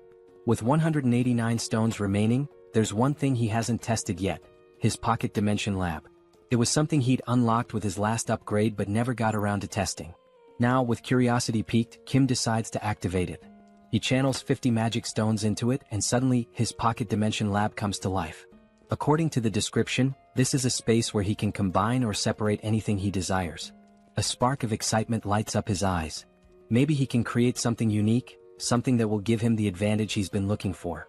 Kim turns to Young-soo, telling him he has something important to investigate and that he should hang out in the subspace for a while. Young-soo pauses, then grins, saying they're almost in Gangnam. He points out that there's no sign of any monsters, so he'd rather keep driving while Kim checks out the subspace. Kim, still worried, asks if Young-soo is sure it's safe. Ever the problem solver, Young-soo suggests that if Kim's that concerned, he can go into his portal while Young-soo continues driving the Mercedes. He's noticed that as long as he's driving, the portal stays with them. Intrigued, Kim ducks into his portal, and sure enough, as Young-soo drives, Kim realizes he's moving right along with him. Impressed, Kim agrees to the plan, though he still feels a bit tense. He steps into his newly unlocked pocket dimension to explore. Inside, everything is vast, white, and empty. He wanders around, testing the space, when his system chimes in, explaining the capabilities. He can combine or separate objects here. He can merge multiple items, regardless of their type, or break them down into components. Kim's mind races. This could change everything. Could he, for example, merge a rifle with its magazine to create an endless ammo feed so he wouldn't need to reload? Pax confirms that this idea is completely possible. Then Kim wonders if he could pull a grenade safety pin while storing it, so it would explode the moment he sends it out. Pax confirms again. Eager to test it, Kim has Pax remove the pin and create a new item, costing him 15 magic stones. He's fascinated by the result, but he knows a single grenade won't be enough for the wyvern. He needs something far more powerful. A smirk forms as Kim begins crafting a secret weapon. Meanwhile, Young-soo encounters a massive barricade, a wall of stacked cars blocking the road like some post-apocalyptic obstacle. He wonders who would create such a barrier. At that moment, Kim steps out from his subspace and asks how much longer to Gangnam. Young-soo explains that there's no monster trouble, but someone's blocked the road entirely with cars. He suggests they'll need a detour. Kim stops him. No detour is needed. He's got a new weapon to clear the way. Just as Young-soo is about to ask what he means, metal plates, each weighing 20 kilograms, start flying like bullets, slamming into the cars at incredible speed and scattering them like toys. Young-soo watches in shock. It's a stack of plates fused together, flying at 150 kilometers per second, creating a barrage of 500 kilograms that obliterates anything in its path. He's awestruck, yelling, "What on earth did you make?" The scene shifts to a group guarding the road from atop a building, watching for any monsters. They're armed with whatever they could find, mostly household tools. A middle-aged man, nervous and bewildered, wonders how that wall of cars collapsed so fast. Another, equally baffled, mentions how the wall withstood multiple monster attacks.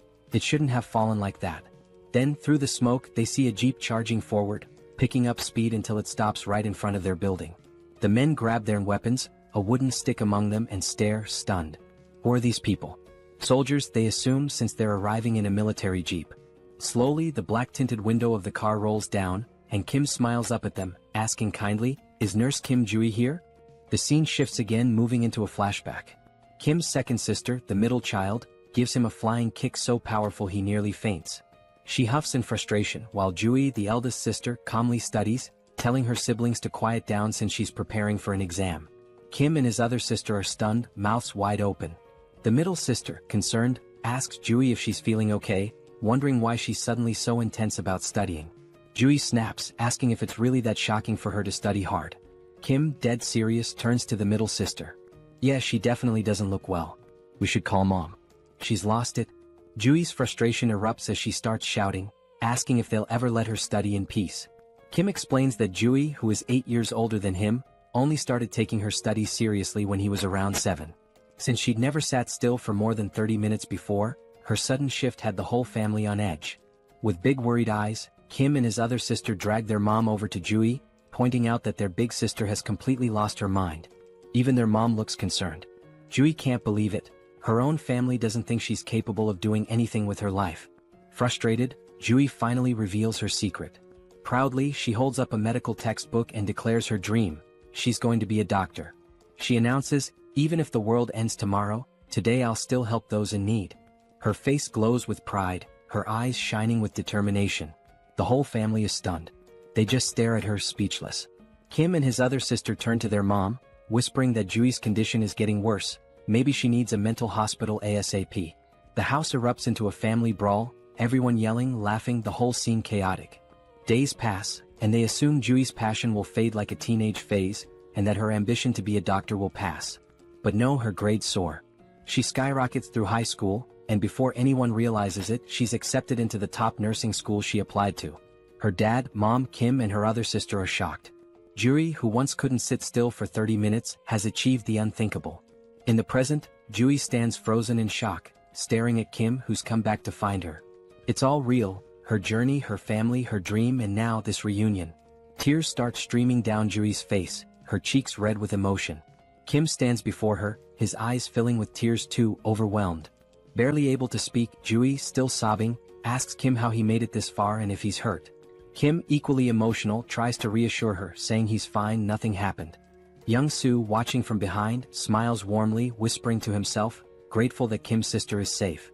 Kim and Jui finally embrace, holding each other tightly, letting the weight of the world fall away, if only for a moment. Once they calm down, Kim wipes his tears and introduces Young-soo, explaining how much he helped him get here safely. Young-soo bows respectfully, introducing himself, and Jui, deeply grateful, introduces herself as Kim's older sister, thanking Young-soo for protecting her little brother in this apocalyptic nightmare. With a small, mischievous smile, Jui suddenly reaches into her pocket and tells Kim she has something for him, figuring he hasn't eaten well in all this chaos. She hands him a chocolate bar, but Kim stops her, saying, "I'm really full, sis. Actually, I've got enough chocolate to last me a lifetime." Then, Kim's expression turns serious as he explains that he has a critically injured patient. Jui's face shifts to concern, and she asks where the patient is, insisting they bring him to her immediately. But Kim explains that the patient isn't in the car. He's in Kim's subspace. Jui's jaw drops, her eyes wide with shock. "Kim, you have an ability too?" Kim nods, explaining he unlocked a power called subspace, where he can open a portal to a hidden area that only he and those he invites can enter. He laughs a bit nervously, noting that it might scare people if they saw it, so he suggests they find somewhere private. Jui agrees, noting the people around, and they decide to head inside the hospital for privacy.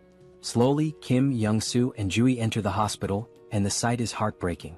People clutching nothing but wooden sticks for protection, hollow-eyed and starving, sprawled across the floor like lifeless bodies. They finally reach Jui's private room. Young-soo closes the door behind them, leaving only the three of them. Kim then opens the door to his subspace, and as he does, Jui stands in shock, her eyes wide, mouth open, as she gazes at the vast, city-like area before her. "What is this?" Jui asks in amazement. "Are all these buildings part of your ability?" Kim reassures her, promising to explain later, but for now, she needs to follow him. They make their way to where Kim has kept the injured soldier. Jui rushes to his side and begins examining him. Kim, still anxious, asks, "What do you think, Jui? Will he make it?" Jui, dead serious, asks how long he's been like this. Kim explains he's not sure, but it couldn't have been too long since he found him on the way there. He suspects the man was beaten and tortured. With a solemn expression, she tells Kim that this man may not survive much longer. Upon hearing this, both Kim and Young-soo freeze, fear visible in their eyes. They had been holding on to hope that the man could be saved. Desperate, Kim asks, "Is it really that bad?" Jui's tone then shifts. She smiles and explains that under normal circumstances, his chances would be slim. But then, her hands begin to glow with a green aura, and she grins confidently. "Isn't it cool?" she says, "I've awakened as a healer." She places her glowing hands on the soldier's chest, the green light spreading over his body. She warns them that her skill level is still low, so a full recovery is unlikely, but he won't die. After 5 minutes, Jui finishes the healing. The soldier's wounds close and his breathing stabilizes. Jui explains that while it's not a complete recovery, the essentials are taken care of. He's severely malnourished and will need food and rest to regain strength. Suddenly, Kim says, "Sis, even with the world ending, you're still treating patients. Just like you said you would." Juri, caught off guard and slightly embarrassed, laughs nervously. Why bring that up now? But Kim, undeterred, repeats her words from childhood. "Even if the world ends tomorrow, I'll still treat the sick today." Blushing, Juri shouts, "I should have disciplined you like sister number 2 did when you were little." And just like that, they're bickering again. Once the playful quarrel dies down, Juri turns serious. "Now explain everything. What's been going on?" Kim takes his time and goes into detail, telling the entire story, how he got trapped in the storehouse, how he sent messages to Jui and sister number 2, and how the network system went down. He recounts unlocking his subspace ability, accidentally storing the Logitech Center, and merging with Pax AI. He talks about meeting Young-soo and their journey here. While Kim is telling the story, Jui is devouring a meal as if she hasn't eaten in days. Kim sighs, annoyed, and asks, "Are you even listening, Jui?" With her mouth full, Jui nods and says, "Of course I'm listening." Kim challenges her, "Alright, what did I just say?" Juri, clearly distracted, fumbles and gives a brief summary, missing most of the important details. Kim groans but lets it slide, chuckling a little. It turns out the delicious meal was prepared by Young-soo's wife, who introduces herself to Jui. Jui smiles warmly and says, "Nice to meet you, I already love you." They all laugh together. Young-soo's wife offers more food, saying, "If you're still hungry, there's plenty more in the fridge. Just ask." She also tells Kim that she's prepared a bed for him in the first-floor staff room with supplies, suggesting he rest there. Kim tries to thank her, insisting she didn't need to go through so much trouble, but she smiles and replies, "With everything you've done for us, it's the least I could do." Juri, still curious, turns to Kim and asks, "How did Young-soo and his wife get into your subspace?" Kim, exasperated, groans, "I literally just told you this whole story, Juri." But Juri shrugs, so Kim sighs and begins the story again. Afterward, Kim starts explaining his future plans. He sums it up, saying he's going to bring his entire family into his subspace.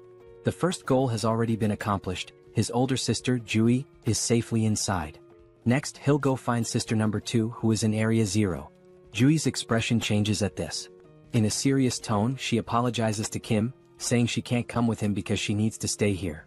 Kim's face falls, shocked. "Why do you have to stay in such a dangerous place all alone?" he asks, concerned. Jui sighs, agreeing that it's dangerous, but explains it's not just that. There are other patients, and while other nurses can help, she stops mid-sentence as the scene shifts. In another building, a shadowy figure watches through a window at Kim and Jui's building. He notes that 2 people arrived in a military jeep, and his guards reported a loud crash from the car wall outside. The wall was broken by a jeep, he wonders. Puzzled, he speculates that they might be special forces, but an unknown voice interrupts, suggesting that one of them is Jui's younger brother.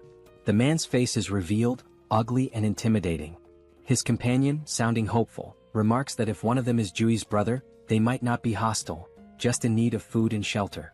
With control over the food supply, they could leverage Kim if necessary.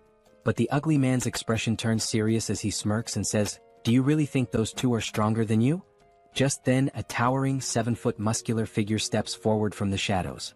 His body is covered in veins and has a lifeless, vacant look, almost like a living corpse.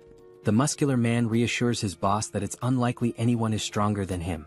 The boss instructs him to greet Jui and her brother warmly, feigning kindness, while also making sure to fix the broken car wall. The muscular man nods, explaining that he has doubled the wall's height, ensuring it will be impossible to break through again. The scene shifts back to Kim and Jui, where Jui starts telling Kim about the department head, Jean. She reveals that Jean has an awakened ability, allowing him to control minds and poison people. Kim's expression turns serious as he listens intently. Jui continues, saying that Jean has somehow gained control over most of the awakened people in the area, and they are now guarding the food and monostone supplies. Because of this, the people in Jui's building are starving. She confesses that she's been secretly stealing monostones, trying to strengthen her own ability to potentially cure those who are poisoned or mind-controlled. She explains that she plans to stay behind to help these people while Kim goes to rescue their parents. But Kim firmly says no. Juri, frustrated, begins to explain that the people here have no food or water and will starve if something isn't done. Kim interrupts her with an annoyed tone, asking, "Did you even listen to my entire story?" Jui looks puzzled as Kim, arms crossed and eyes closed, coolly points out, "The main weapon Jean has is control over food, right?" Jui nods. With a sly grin, Kim says, "Then solving this problem is a piece of cake for me." He tells Jui to watch his incredible ability in action. Jui winces, muttering that it seems like Kim's middle school phase is back, but before she can finish her sentence, her jaw drops. From Kim's subspace, stacks of meat, vegetables, water and other food supplies come pouring down from above, filling the room to the brim, leaving Jui and the others in stunned silence. At this point, Kim has just uncovered the ultimate infinite food glitch. Jin Sung-hak received an urgent report about Juyeon's younger brother bringing in a supply of food, but he remained unimpressed. The messenger emphasized that the quantity was remarkably large, but the man stayed indifferent. With just 2 individuals in a single military vehicle, he doubted their capacity to transport such an amount. Sooner or later, people would steal their food, and once it was gone, they'd come back begging for rations like everyone else. Jin Sung-hak thought they should have hidden their provisions and used them sparingly instead of being overly generous. Yet, this generosity might eventually play to the villain's advantage, making things easier than anticipated. The messenger added that the newcomers had brought in more supplies than the entire hospital had managed to gather so far. This revelation sent a chill down Jin Sung-hak's spine. No matter how one looked at it, it was physically impossible for 2 people to collect such a large quantity of food for everyone. The hospital's current stash had been gathered by their scouting team, enough to fill an entire truck. Jin Sung-hak speculated that the newcomers possessed some sort of ability to duplicate items or manipulate object sizes. Whatever the case, they clearly relied on an ability to secure those provisions, and the hospital needed to recruit them. Jin Sung-hak prepared his signature drug and tasked his strongest subordinate, Song Hyun-gu, with the job of getting Ju-hyun's younger brother addicted to it. If the plan failed, they could simply kill the boy. There was also the driver to consider. Late at night, Yong-hyun distributed food among the hospital's residents, all while searching for someone in the crowd. He believed that finding this person would simplify matters significantly. A short while earlier, he had shared his strategy for neutralizing all of Jin Sung-hak's weapons. The plan involved dumping the poisoned food and replacing it with fresh supplies, subduing the addicted ability users, and dealing with Jin Sung-hak, who was no combat threat at all. Yong-hyun tried to gather as much information as Ju-hyun had.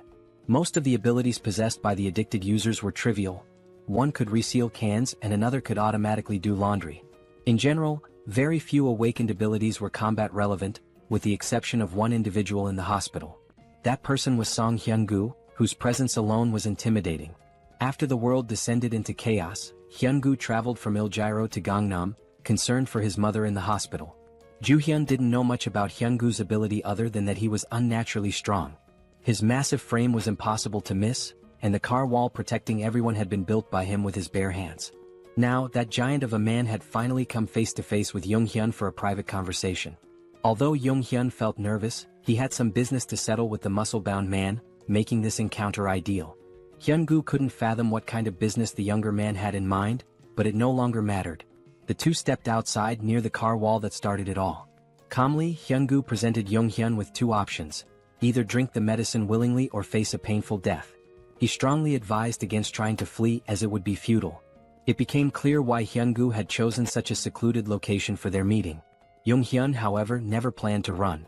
He knew he'd be caught if he did. Instead, he opted for a secret third choice, trapping Song Hyun-gu on the spot. Provoked by the young man's defiance, Hyun-gu lunged to grab and crush him. Before he could, his fingers touched an immovable barrier. Yong-hyun had disappeared, leaving behind only a strange portal to the logistics center. At first, Hyun-gu couldn't make sense of what he was seeing. By the time he noticed the drone hovering before him, it was already too late. A professional-grade high-speed bowling ball struck him in the stomach, winding him. Yong-hyun wondered if a 90 km/h bowling ball was excessive but decided mercy wasn't an option. He followed up with another strike, this time targeting Hyun-gu's right leg. The attack left Hyun-gu groaning in pain, unable to move effectively. When the muscle man demanded to know what ability Yong-hyun was using, the young man responded by launching a barbell plate stack to the ground. Immobilized, Hyun-gu was warned to stay put. The plates, though slowed, were still heavy enough to shatter bones or end lives. Refusing to stay idle, Hyun-gu charged at one of the stacks and managed to grasp it firmly, surprising Yong-hyun. The brute began lifting the stack, disrupting Yong-hyun's plan. But while Hyun-gu focused on lifting the stack, he unknowingly triggered the metal trap. Yong-hyun apologized for the cramped conditions of the makeshift prison and promised to release Hyun-gu once the situation was resolved. For now, all Hyun-gu could do was endure the heaviest cell ever devised. Yong-hyun was extremely anxious, worried he might have seriously harmed the big guy. Thankfully, the man was incredibly resilient. Back inside, Nurse Ju-hyun hurriedly let her brother in. She had heard a loud noise outside and feared her little brother had encountered the muscle-bound man. Jung-hyun casually confirmed her suspicions as if it were nothing. He gestured outside, allowing his sister to see where he had left the biggest threat. Ju-hyun peeked out and was shocked by the bizarre metal structure she saw. Jung-hyun calmly explained that Song Hyun-gu was now his temporary prisoner. With the most dangerous obstacle neutralized, they only needed to wait for Yang-soo to arrive. Right on cue, the East's best driver made his appearance. However, as Yang-soo came into view, the siblings froze. Yang-soo was limping, holding his head in pain, drenched in sweat, and complaining of an intense pounding headache. The symptoms were eerily similar to those of poisoning. It seemed the enemy had gotten to him somehow. Yang-soo's last memory was handing out food to survivors and receiving some words of gratitude. Ju-hyun noticed a tiny puncture wound on his finger, a likely delivery method for the poison. The culprit must have pricked him while pretending to thank him. For now, Yang-soo needed rest and confinement in the subspace. He would have to be isolated for a while. Jung-hyun hadn't anticipated this turn of events. He felt responsible for failing to protect his friend. Without knowing how the poison worked, the situation could become even more complicated. Finding Jin Sung-hak quickly was now their top priority to secure a cure. They prepared the break room in Sector 1 as a confinement space, blocking all windows and doors just in case. However, before Yang-soo could step into the portal, the system detected and blocked an unidentified energy from entering. Since subspace was an independent domain, external energy connections were impossible. Yang-soo, confused, looked to Jung-hyun for answers. Miraculously, the pounding headache disappeared as soon as he placed a finger into the portal. To test this further, they decided to try the method on the most prominent poison victim, Song Hyun-gu. Jung-hyun opened a portal beneath the muscle man's feet, pulling him into the subspace against his will. Once inside, the poison in Hyun-gu's system was neutralized. Afterward, Jung-hyun removed his access, returning him to the real world. When Hyun-gu reappeared, his complexion was healthier, and his expression showed clarity as if he had awoken from a deep slumber. The poison had been completely eradicated. Jung-hyun realized that his subspace wasn't just impervious to physical attacks but also to mental and chemical ones. The first thing Hyun-gu did after recovering was visit his sick mother. He hugged her and apologized for neglecting her for so long. Encouraging her to rest more, he assured her he would return soon after settling some important matters. Jung-hyun asked if he'd be okay on his own, and Hyun-gu confidently replied that he would. With his abilities, ordinary attacks posed no threat to him. Still, the vivid memories of his actions under Jin Sung-hak's influence filled him with shame and regret. He resolved to settle things with the mastermind before moving forward with his life. Hyun-gu promised to deal with real cancer in the hospital swiftly. Meanwhile, Jin Sung-hak received notice of losing contact with one of his underlings. He was startled. He suspected the worst, and his fears were confirmed when the last person he wanted to see entered his office. Song Hyun-gu, muscles bulging, held himself back from immediately tearing Jin Sung-hak apart. Although Jin Sung-hak didn't understand how their connection was severed, he smiled smugly and begged for mercy. Hyun-gu responded by slamming his arm into the villain's head, silencing him for good. While Hyun-gu went to finish business upstairs, Jung-hyun and his team discussed how to cleanse the remaining survivors of their poison addiction. Since they couldn't identify everyone who was affected, the safest approach was to let everyone pass through the portal. Even those struggling to move could simply touch it with a finger to be cured. Though it would be exhausting, it was the only foolproof solution. However, as they prepared for a long night, something unexpected happened. Survivors all over the hospital suddenly began acting as if a weight had been lifted off their shoulders. One by one, those afflicted were inexplicably cured. They realized they had been out of their minds and regained their senses. The group was bewildered until Song Hyun-gu arrived, clearing up the mystery. His clothes and hands were smeared with blood, a clear indication of the method he used to resolve his unfinished business. He bowed his head, expressing gratitude to Jung-hyun for saving everyone in the hospital. Jung-hyun, in turn, thanked the big man for removing the root of their troubles. He also apologized for earlier throwing bowling balls with excessive force. Thankfully, Hyun-gu's resilience meant he only ended up with a few light bruises, his bones miraculously unharmed. Since the apocalypse began, Hyun-gu had encountered many monsters and strange occurrences, but seeing those plates descend from the sky to trap him was truly surreal. Even monsters paled in comparison to the sheer power of Jung-hyun's abilities. When Hyun-gu asked if he planned to stay at the hospital, Jung-hyun seemed surprised. The big man admitted it might be selfish to ask for more after all Jung-hyun had done, but the hospital would undoubtedly be safer with him around. Jung-hyun explained he was still on a mission to find the rest of his family and would have to leave soon. Understanding this, Hyung-gu didn't push further and wished him success in reuniting with his loved ones. This brought up the topic of family, and since Hyung-gu came from Il-jiro, it was a good chance to ask about the situation in the city. Hyung-gu was startled to hear that the group planned to head there, warning that it was now impossible to reach. Several hours later, as dawn broke over the hospital, the survivors awoke to a brighter future. Not only had Jeong-gyeom ensured they had enough food to last for a long time, but he had also supplied them with essential items like clothing and tools. Former enemies parted ways as allies, with Hyung-gu shaking Jeong-gyeom's hand and promising to repay his kindness someday. With that, the group departed the hospital, heading toward Il-jiro. Mr. Yong-soo, now fully recovered, drove with his usual expertise. He brought up the wall around Il-jiro that Hyung-gu had mentioned, theorizing it might be a product of someone's ability. If so, Jeong-gyeom hoped to establish communication with whoever created it. Otherwise, breaking through might be their only option. The previous night, Hyung-gu had explained what he saw while leaving Il-jiro. He described the wall growing out of the ground like a tooth emerging, eventually reaching the height of a typical skyscraper. This meant ground travel was nearly impossible. Hyung-gu also mentioned something peculiar about the monsters in Il-jiro. Unlike those in Gangnam, the city was infested with undead creatures, skeletons that reanimated even after being destroyed. Walking corpses were a common sight there. Despite Il-jiro's challenges, Jeong-gyeom wasn't worried about his sister, Seoul, who was trapped inside. He believed she could handle herself, even without awakening any special powers. While inside his subspace, Jeong-gyeom received a call from Ju-yeon, who had finally agreed to join them after the hospital was freed of poison. When he lazily asked why she was calling, Big Sis immediately scolded him to adjust his tone. She informed him that the soldier they had rescued had regained consciousness. Jeong-gyeom quickly entered the subspace, where the soldier sincerely thanked him for saving his life. The soldier introduced himself as Colonel Han Hyung-ho of the 50th Intelligence Communications Battalion. Thanks to Ju-yeon's careful treatment, he had made a full recovery. Looking around, the colonel seemed confused. He could see the military command center outside but found the rest of the surroundings unfamiliar. There shouldn't have been any buildings in that area, let alone a logistics center. Jeong-gyeom explained they were currently inside the staff lounge of the PAX FC Logistics Center within his subspace. Outside, they were in Gangnam, heading toward Hanam Bridge. The colonel struggled to process this information until Ju-yeon simplified it. They were inside the kid's ability, situated in Gangnam. Upon learning this, the colonel humbly requested to be dropped off on the road. Jeong-gyeom assured him they meant no harm and only wished to help. The colonel acknowledged this as the group had saved him from near death, but he couldn't share the details of his mission, which was to reach the Joint Chiefs of Staff as soon as possible. Recognizing the national importance of the mission, Jeong-gyeom called PAX for assistance. Instead of simply letting the colonel go, he handed him banana milk and a sandwich, insisting he eat before explaining more about his mission. Despite his hunger, the colonel resisted at first. But when Jeong-gyeom presented a feast of pizza, waffles, chicken, and other delicacies, the colonel couldn't hold back. As he ate, he began to reveal classified information. It all started when creatures from the other world appeared simultaneously across the globe. These entities included more than just monsters.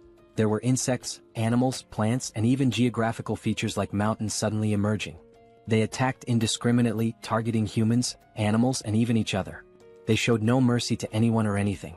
With the appearance of these monsters, the government began enlisting individuals known as the Awakened to form a specialized unit.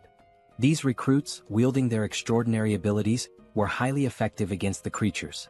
Colonel Han's unit was stationed near Gwacheon and Anyang, where they maintained a relatively stable situation. Everything was under control until that beast appeared. He witnessed his men being massacred and devoured by a massive wyvern. Their weapons, guns, grenades, and even heavy artillery were completely useless against the creature.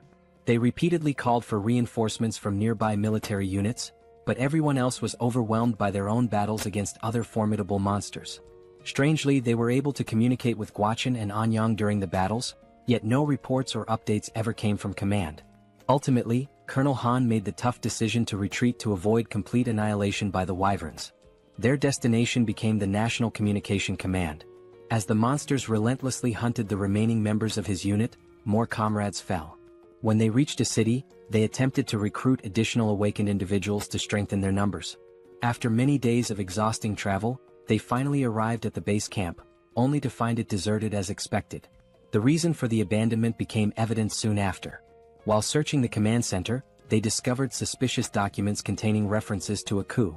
It appeared a rebellion was unfolding. Colonel Han made every effort to reach the Joint Chiefs of Staff, but the relentless wyvern trapped them at the base. To make matters worse, the awakened recruits turned against them, killing the remaining soldiers and taking over. These rogue awakened individuals were the same ones eventually devoured by the wyverns. Colonel Han suspected the First Corps was deliberately sabotaging government attempts to regroup, with their commander likely siding with the rebellion. In the midst of the apocalypse, even a coup felt oddly unsurprising. Since Jeong-gyeom's group was heading toward Yeoljiro, he assured the colonel they'd drop him off when they crossed the Han River Bridge. The colonel expressed his gratitude while continuing to savor the gourmet meal in front of him. Jeong-gyeom instructed Yong-soo to increase their speed slightly, though not to maximum, given the time-sensitive situation. As the colonel pondered, he realized the young man had likely encountered the wyvern at the military base as well. He was just beginning to wonder how Jeong-gyeom managed to evade such a persistent monster when his eyes widened in shock. A terrifying ogre was furiously pounding on the portal's barrier, desperate to break through. Yet Jeong-gyeom and Yong-soo appeared completely unbothered. While the colonel was paralyzed with fear, the rest of the group acted as though it were just another mundane day. Suddenly, a stack of heavy barbell plates shot out of the portal, striking the ogre and sending it flying like a lifeless ragdoll. The colonel watched in disbelief as the barbell stacks splattered the ogre's blood across the streets. Meanwhile, Jeong-gyeom and Yong-soo remained utterly unfazed, accustomed to such scenes. The colonel, however, had stopped mid-bite, unable to process what he was witnessing. When Jeong-gyeom summoned a military vehicle from thin air, the colonel nearly choked in shock. The duo exited the subspace, leaving the colonel with instructions to eat and rest. Jeong-gyeom left the portal open so the colonel could monitor the situation on the road if he wished. Launching pillars of discs at incredible speeds and conjuring vehicles out of nowhere clearly highlighted the overwhelming power of Jeong-gyeom's ability. What once were fearsome ogres now became trivial enemies, easily defeated in a single attack. Jeong-gyeom's method was simple: hurl stacks of discs at the monsters, crushing them instantly. Colonel Han was so captivated by the ogre massacre that he leaned closer to observe. He saw magic stones from the slain ogres being effortlessly absorbed into the subspace. At first he doubted his eyes, but it was all happening before him. The portals were indeed propelling heavy objects at breakneck speeds, obliterating enemies at a rate of 4 per second. The trajectory of the discs could even shift mid-air, while magic stone collection had been streamlined through an automated system. Anyone could see that Jeong-gyeom's subspace ability was nothing short of broken when used this efficiently. Eventually the group reached Banpo Bridge, only to find it completely destroyed by some unknown force. Jeong-gyeom apologized to the colonel, explaining their travel time would increase slightly as they sought an alternative route. The colonel, however, remained grateful for their assistance and decided to rest in the subspace while they searched for a new path. Even with the detour and the constant monster attacks, it was remarkable that they had reached Banpo Bridge from Gangnam in just an hour. Although Jeong-gyeom's ability played a significant role, most of the credit belonged to Yong-soo, who was in the driver's seat. Jong-soo might seem like a bit of a clown at times, but his driving skills were absolutely top-notch. Even from the passenger's seat, watching him navigate the roads was enough to make one's head spin. When the colonel experienced it for the first time, he was so startled that he almost threw up in the back seat. It didn't take him long to figure out that staying inside the comfort of the subspace was the only way to avoid serious motion sickness. The colonel's evaluation of Jeong-gyeom and Jong-soo was nothing short of stellar. Both young men were incredibly skilled and resourceful. After more driving and monster slaying, the group reached another bridge. It looked worn and unstable, but at least it was still intact. Jong-soo believed he could drive across the entire length, but Jeong-gyeom hesitated. He had noticed some suspicious figures in the distance and grew cautious. Upon closer observation, he saw what appeared to be a massive wall, likely the rumored barrier of Yeoljiro they'd heard about. With its immense size, there was no chance of getting through it by car. However, since they were still too far to confirm whether or not they could breach it, the best course of action was to get closer and assess. Crossing the bridge would also take them through Yongsan, allowing them to drop off Colonel Han along the way. After a few minutes of uneventful driving, they reached the colonel's stop. He expressed his gratitude for being safely escorted, even though it wasn't their responsibility. Jeong-gyeom wished him luck with his urgent mission and they parted ways. Meanwhile, Jeong-gyeom's focus returned to finding a way into Yeoljiro, where his little sister might be. The fortress wall, upon closer inspection, was even higher and sturdier than expected. He considered whether leveling up enough to absorb the entire wall into the subspace might be a viable solution if all else failed. Unfortunately, his current level was far from sufficient for such a feat. He estimated needing another 2 hours of grinding, collecting 400 magic stones per hour, to upgrade his subspace abilities. Han, meanwhile, suggested that Jeong-gyeom and Jong-soo join him in the government's efforts. The government was offering mana stones and resources to aid the initial growth of awakened individuals. Han believed the duo's talent would ensure they received substantial support. Jeong-gyeom, however, politely declined, explaining that his family was his top priority. As for the magic stones, he had no issue collecting them himself while hunting monsters. Han, though disappointed, understood Jeong-gyeom's reasoning. However, he mentioned that if they went to the Joint Chiefs of Staff headquarters, Jeong-gyeom might reconsider since they likely had helicopters available. Han guessed correctly, they probably did. Meanwhile, the headquarters was abuzz with reports of Gwacheon and Anyang falling, along with the destruction of the 56th Division. It seemed that only the 1st Corps retained any semblance of operational strength. In such chaos, the existence of a governing body was uncertain. The military forces that survived were completely in the dark. The director, lost in pessimistic thoughts, was interrupted by a messenger announcing a visitor. Colonel Han, the commander of the 50th Battalion of the National Communications Agency, had arrived. He insisted on delivering a personal message to the director, detailing how his entire unit was wiped out and how he'd made it to HQ. Han gave a flawless salute before recounting the events in excruciating detail, omitting nothing. He concluded his report by handing over a document containing undeniable evidence of rebellion within the 1st Corps.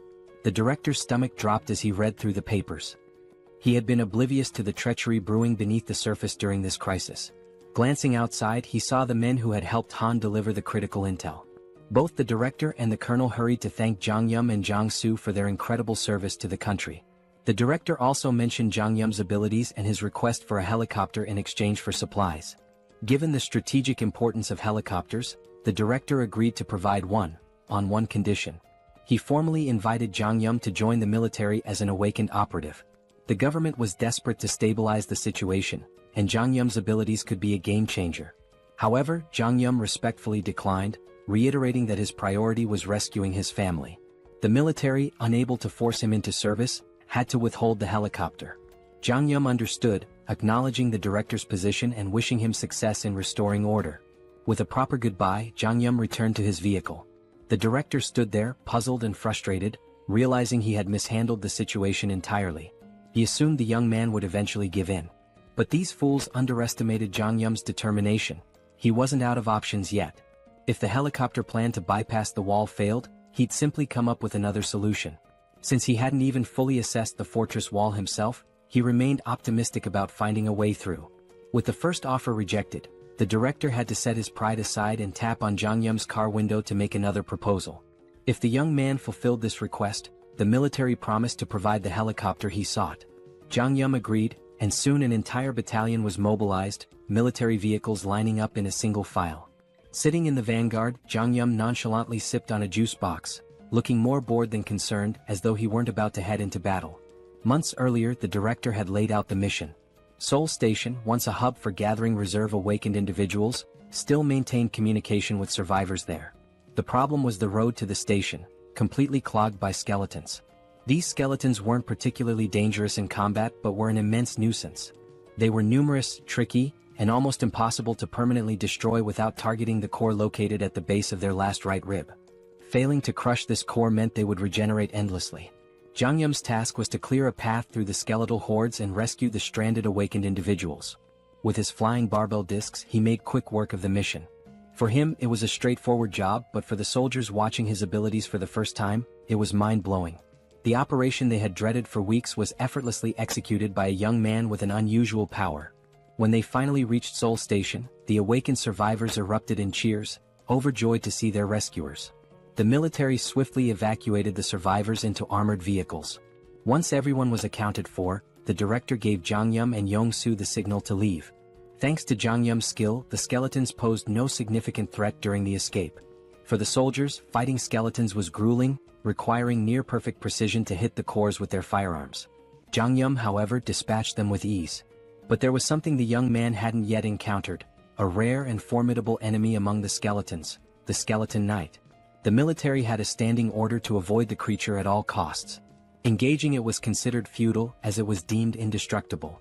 As usual, Jeong-gyeom opened his portal and sent a barbell disc hurtling toward the enemy. This time, though, it wasn't an ordinary skeleton standing in the middle of the road, it was the Skeleton Knight. The menacing figure stared down the convoy, its piercing gaze fixed on them. To everyone's shock, the creature began speaking in an unfamiliar language. Though unintelligible, it was clear the knight was trying to communicate. Then, it plunged its sword into the ground and pulled out a magic stone, crushing it in its skeletal hand and sprinkling the resulting dust onto the ground. With that, the skeleton knight began speaking human language, introducing itself as Sir Gawain, one of the 12 knights serving the Night King. He greeted the humans, referring to them as otherworlders, but Jeong-gyeom seemed more intrigued by the magic stone trick than by Gawain himself. Sir Gawain admitted that being greeted with flying chunks of metal was unusual and asked if Jeong-gyeom was a mage.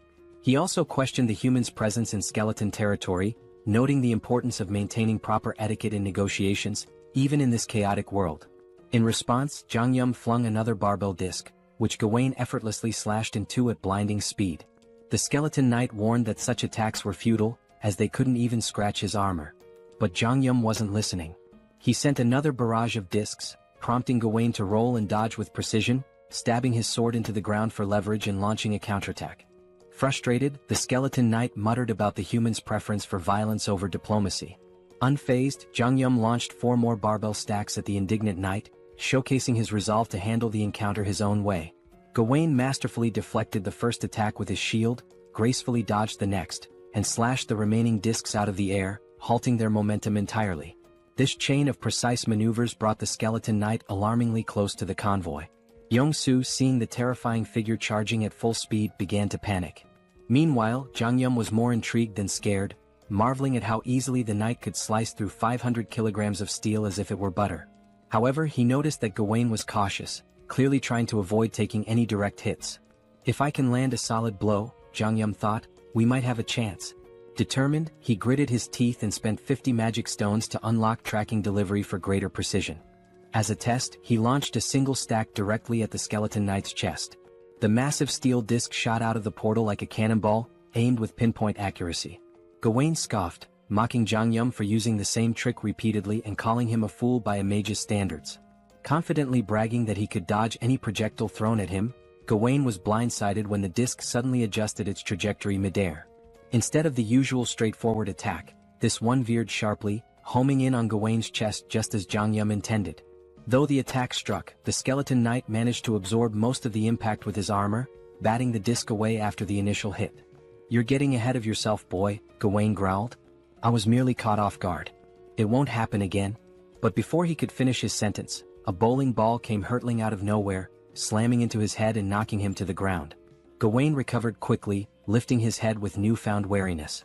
Yet, before he could react, another bowling ball struck him square in the skull, eliciting the first hint of fear the skeleton knight had felt in ages.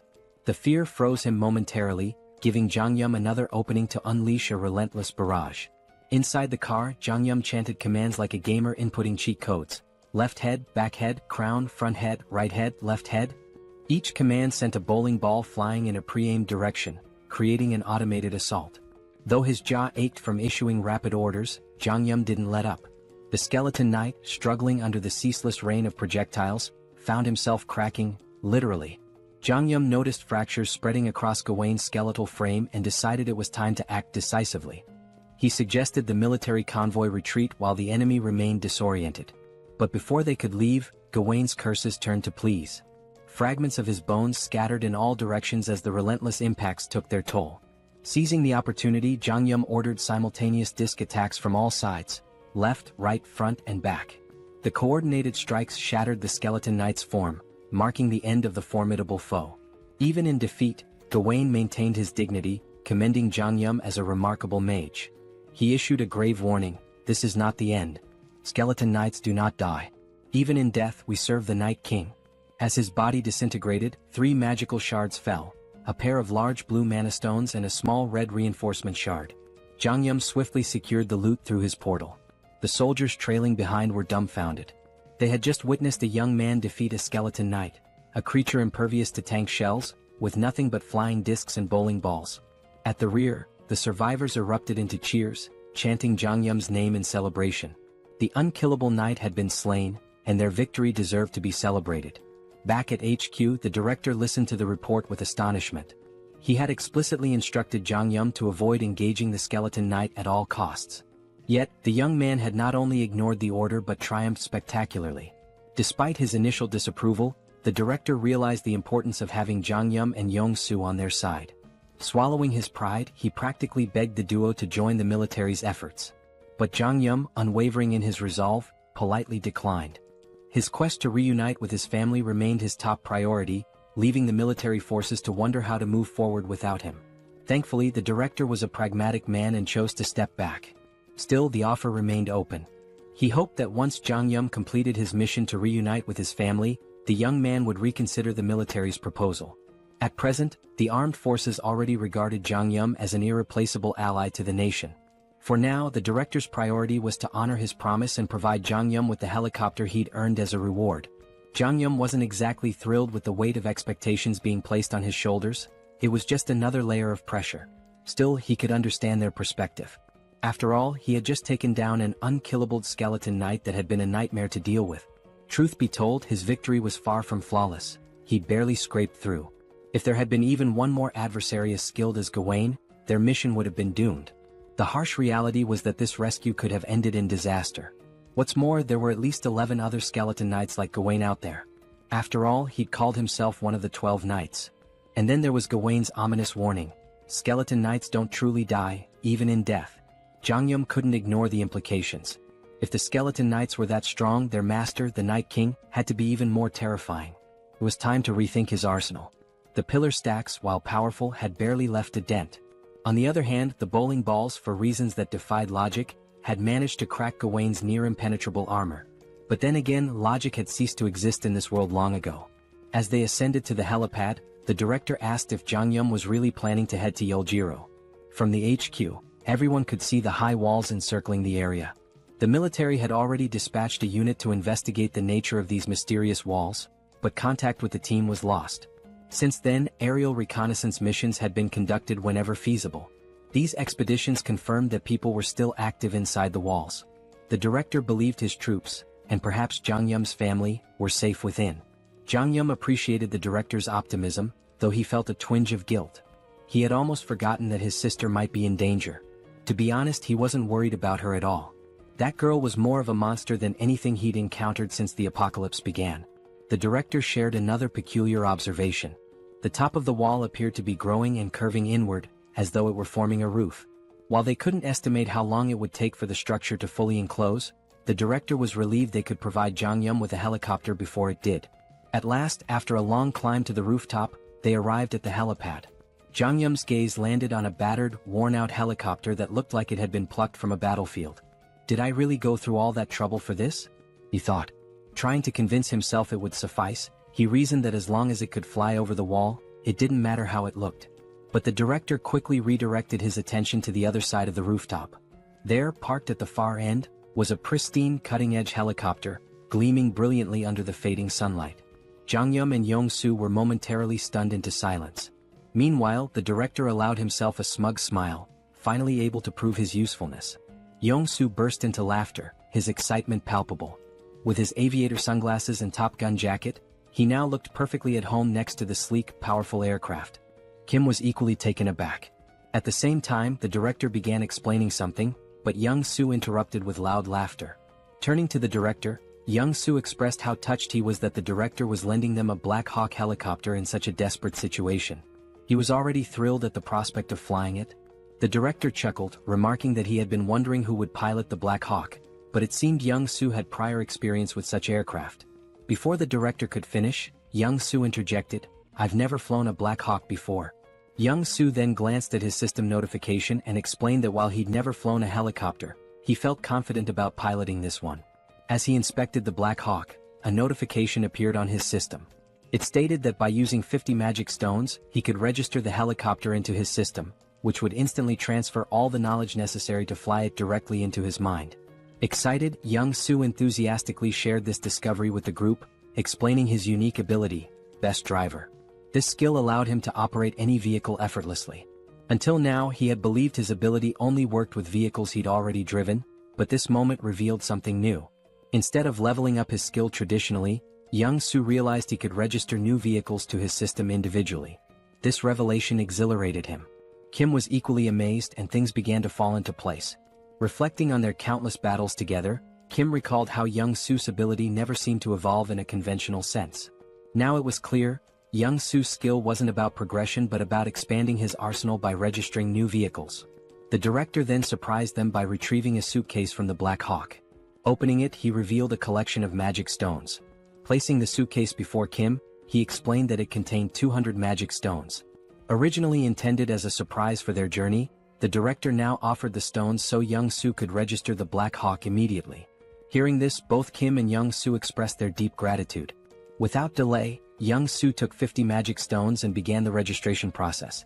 As the process completed, a torrent of information flooded into Young-soo's mind about piloting the Black Hawk. His excitement surged, his grin growing wicked, almost as if he were possessed by some malevolent spirit. Kim, observing the transformation, felt a shiver run down his spine. With a devilish smirk, Young-soo declared, "I've got this bad boy all figured out." He urged Kim to board the helicopter quickly, claiming he couldn't wait to take off. Nervous about Young-soo's enthusiasm, Kim hesitated and cautiously asked if he could fly the helicopter at a slower pace. Maintaining his mischievous tone, Young-soo laughed. "Slow? I don't do slow." Moments later, Young-soo leapt into the pilot's seat, his excitement palpable. Kim, his eyes brimming with tears of apprehension, reluctantly strapped himself in, resigned to what he knew would be a chaotic ride. Like a mad scientist at work, Young-soo began pressing buttons and muttering to himself. Turning to Kim, he quipped that they still had a bit of time before departure, suggesting Kim mentally prepare. Finally accepting his fate, Kim shifted his focus to what lay ahead. He knew that once they entered the city, they would face more skeleton knights. With this in mind, Kim decided to check his inventory to assess how many magic stones he had. He needed to upgrade his subspace level. Kim thought upgrading his subspace might unlock a new skill. Opening his inventory, he used 2 large mana stones and 1 enhancement stone. The system notified him that the large mana stones had been converted, along with 200 regular mana stones, leaving Kim with a total of 1,393 mana stones. Shocked at the sheer quantity, Kim used 1,000 mana stones to upgrade his subspace to level 3. The system informed him the upgrade would take a few minutes. While waiting, Kim inspected the enhancement stone. The system explained that enhancement stones were unique, imbued with special properties. Unlike regular mana stones, they could be consumed via the awakening system to grant specific enhancements to an item. The enhancement stone in his possession carried the fire property. A spark of inspiration struck Kim. He now had an idea of how to use the enhancement stone. However, the critical question loomed: which item should he upgrade? More importantly, Kim had no way of knowing how much his ability would increase from enhancing an item with the stone. He considers his 2 primary weapons for offense: the bowling ball and the iron pillars. However, whenever Kim used the iron pillars, the skeleton warriors easily sliced through them. Only the bowling ball proved effective against them. This is why Kim decides to upgrade the bowling ball. Upon upgrading it, he receives a new item: the fire bowling ball, which is surrounded by lava-like flames and possesses 2 main abilities: penetration and ignite. Afterward, Pax asks Kim if he wants to register the fire bowling ball as a new item. Kim agrees, and as soon as the registration is complete, Pax informs him that it's time to depart. Kim begins to mentally prepare himself, but before he can steady his nerves, Young-soo starts the helicopter. As the Black Hawk lifts off, Kim grows anxious. The director salutes Kim, expressing his hopes that he will safely reunite with his family and eventually return to the team once his mission is complete. Kim gives a thumbs up, bidding the director farewell. At that exact moment, the system notifies Kim that his subspace has been upgraded. The upgrade reveals new unlockable items and enhancements, including the ability to temporarily increase the shipping size limit for individual items using magic stones. As Kim reviews his unlockable items one by one, he comes across his new skills. His jaw drops in astonishment as though he's seen a ghost. The director, observing Kim's stunned expression from the ground, begins to feel uneasy. Reflecting on the 200 mana stones and the Black Hawk helicopter he provided to Kim, the director feels he has been more than generous. He even imagines reminding Kim of his help once he returns to the military base. However, he can't help but worry if something might be wrong to cause Kim's concerned reaction. Meanwhile, Kim is still reeling from his newly unlocked skill, the subspace laboratory. This feature grants a transportation function with a minor healing effect, allowing him to recover naturally within the lab. More importantly, it enables Kim to register external objects into his subspace. The system explains that a registration fee will be determined by the object's size, weight, and value. This revelation is a game changer for Kim. Previously, his subspace ability was limited to pre-registered items, such as those from the Logitech Center or military base. But now, the ability to register external objects offers massive potential. However, the system clarifies that new items must still fit within the two existing categories, Logitech Center or Military Base. Kim's gaze falls on the Black Hawk helicopter. He wonders if it qualifies as a military base item. Testing his theory, Kim attempts to register the helicopter into his subspace. The system confirms that the registration will require 107 magic stones. Kim agrees and completes the process. The scene shifts back to the director, who is heading back toward the military base. Suddenly, the sound of the helicopter fills the air again. Turning around, he sees Kim and Young-soo flying back. The director grows anxious, fearing something might be wrong with the Black Hawk. Before he can react further, a large portal opens in front of him. Out of it falls a Black Hawk helicopter. Moments later, a second portal opens and another Black Hawk helicopter emerges. As the two helicopters land before the stunned director, Kim waves at him with a smirk before flying off again. The director stands there speechless. He doesn't understand what just happened. He gave Kim a battered old Black Hawk, only for Kim to somehow gift him two brand new ones in return. As the director contemplates the situation, his confusion quickly turns into mounting worry. The scene transitions to Kim, who has now entered the city. A massive fortress looms ahead, its upper sections gradually closing in to form a roof. The fortress is on the verge of sealing itself entirely. The focus shifts again, revealing a foreboding castle. Its dark and sinister interior radiates an evil aura. Sitting on an enormous throne is the Skeleton King, whose skeletal visage is illuminated ominously. In a chilling, clicking voice, the Skeleton King speaks. He admits that no matter how much he contemplates, he cannot comprehend one thing. The entry permit level for the Earth dimension is only tier 8 at most. For higher tier beings like himself to enter, they must lower their tier just as he did.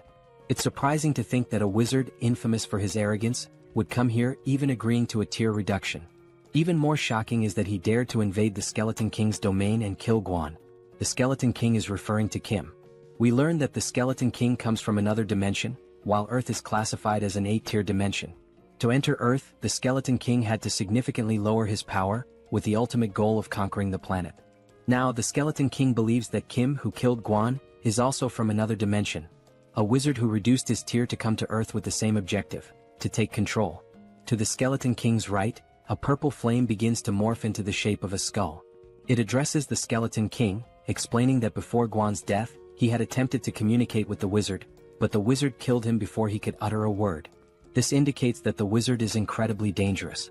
The flame advises the Skeleton King to kill the wizard on sight during their next encounter, without attempting any conversation. The Skeleton King considers this carefully. He deduces that the wizard is here for one purpose, to take over the territory just like himself.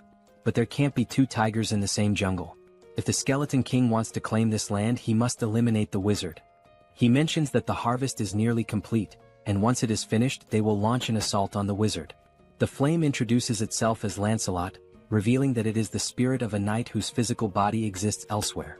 Lancelot communicates with the Skeleton King through this magical flame. Lancelot then informs the Skeleton King of an intruder approaching the castle. Assuming it to be more of those bothersome minions, the Skeleton King dismisses the threat, claiming they will inevitably perish soon. The scene shifts to Kim and Young-soo entering the city. A bat-like monster appears but is instantly obliterated by Kim's Ignite bowling ball in a single, powerful attack.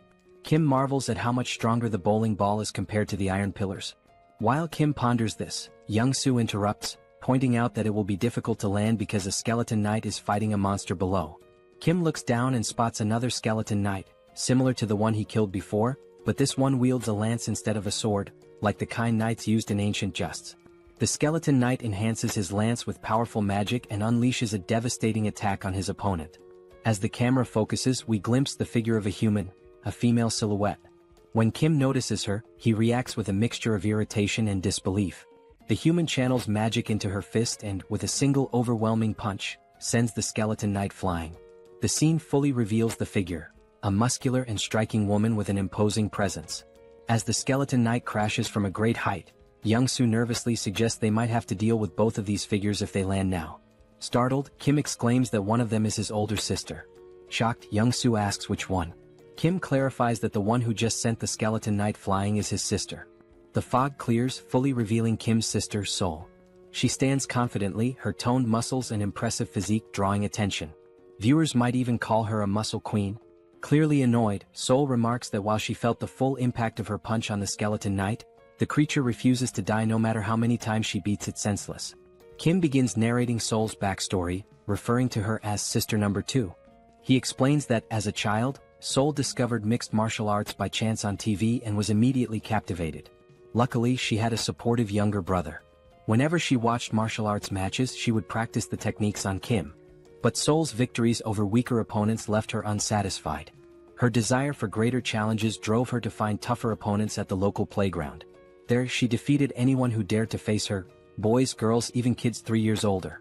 Recognizing her extraordinary talent, their father enrolled Seoul in a mixed martial arts academy.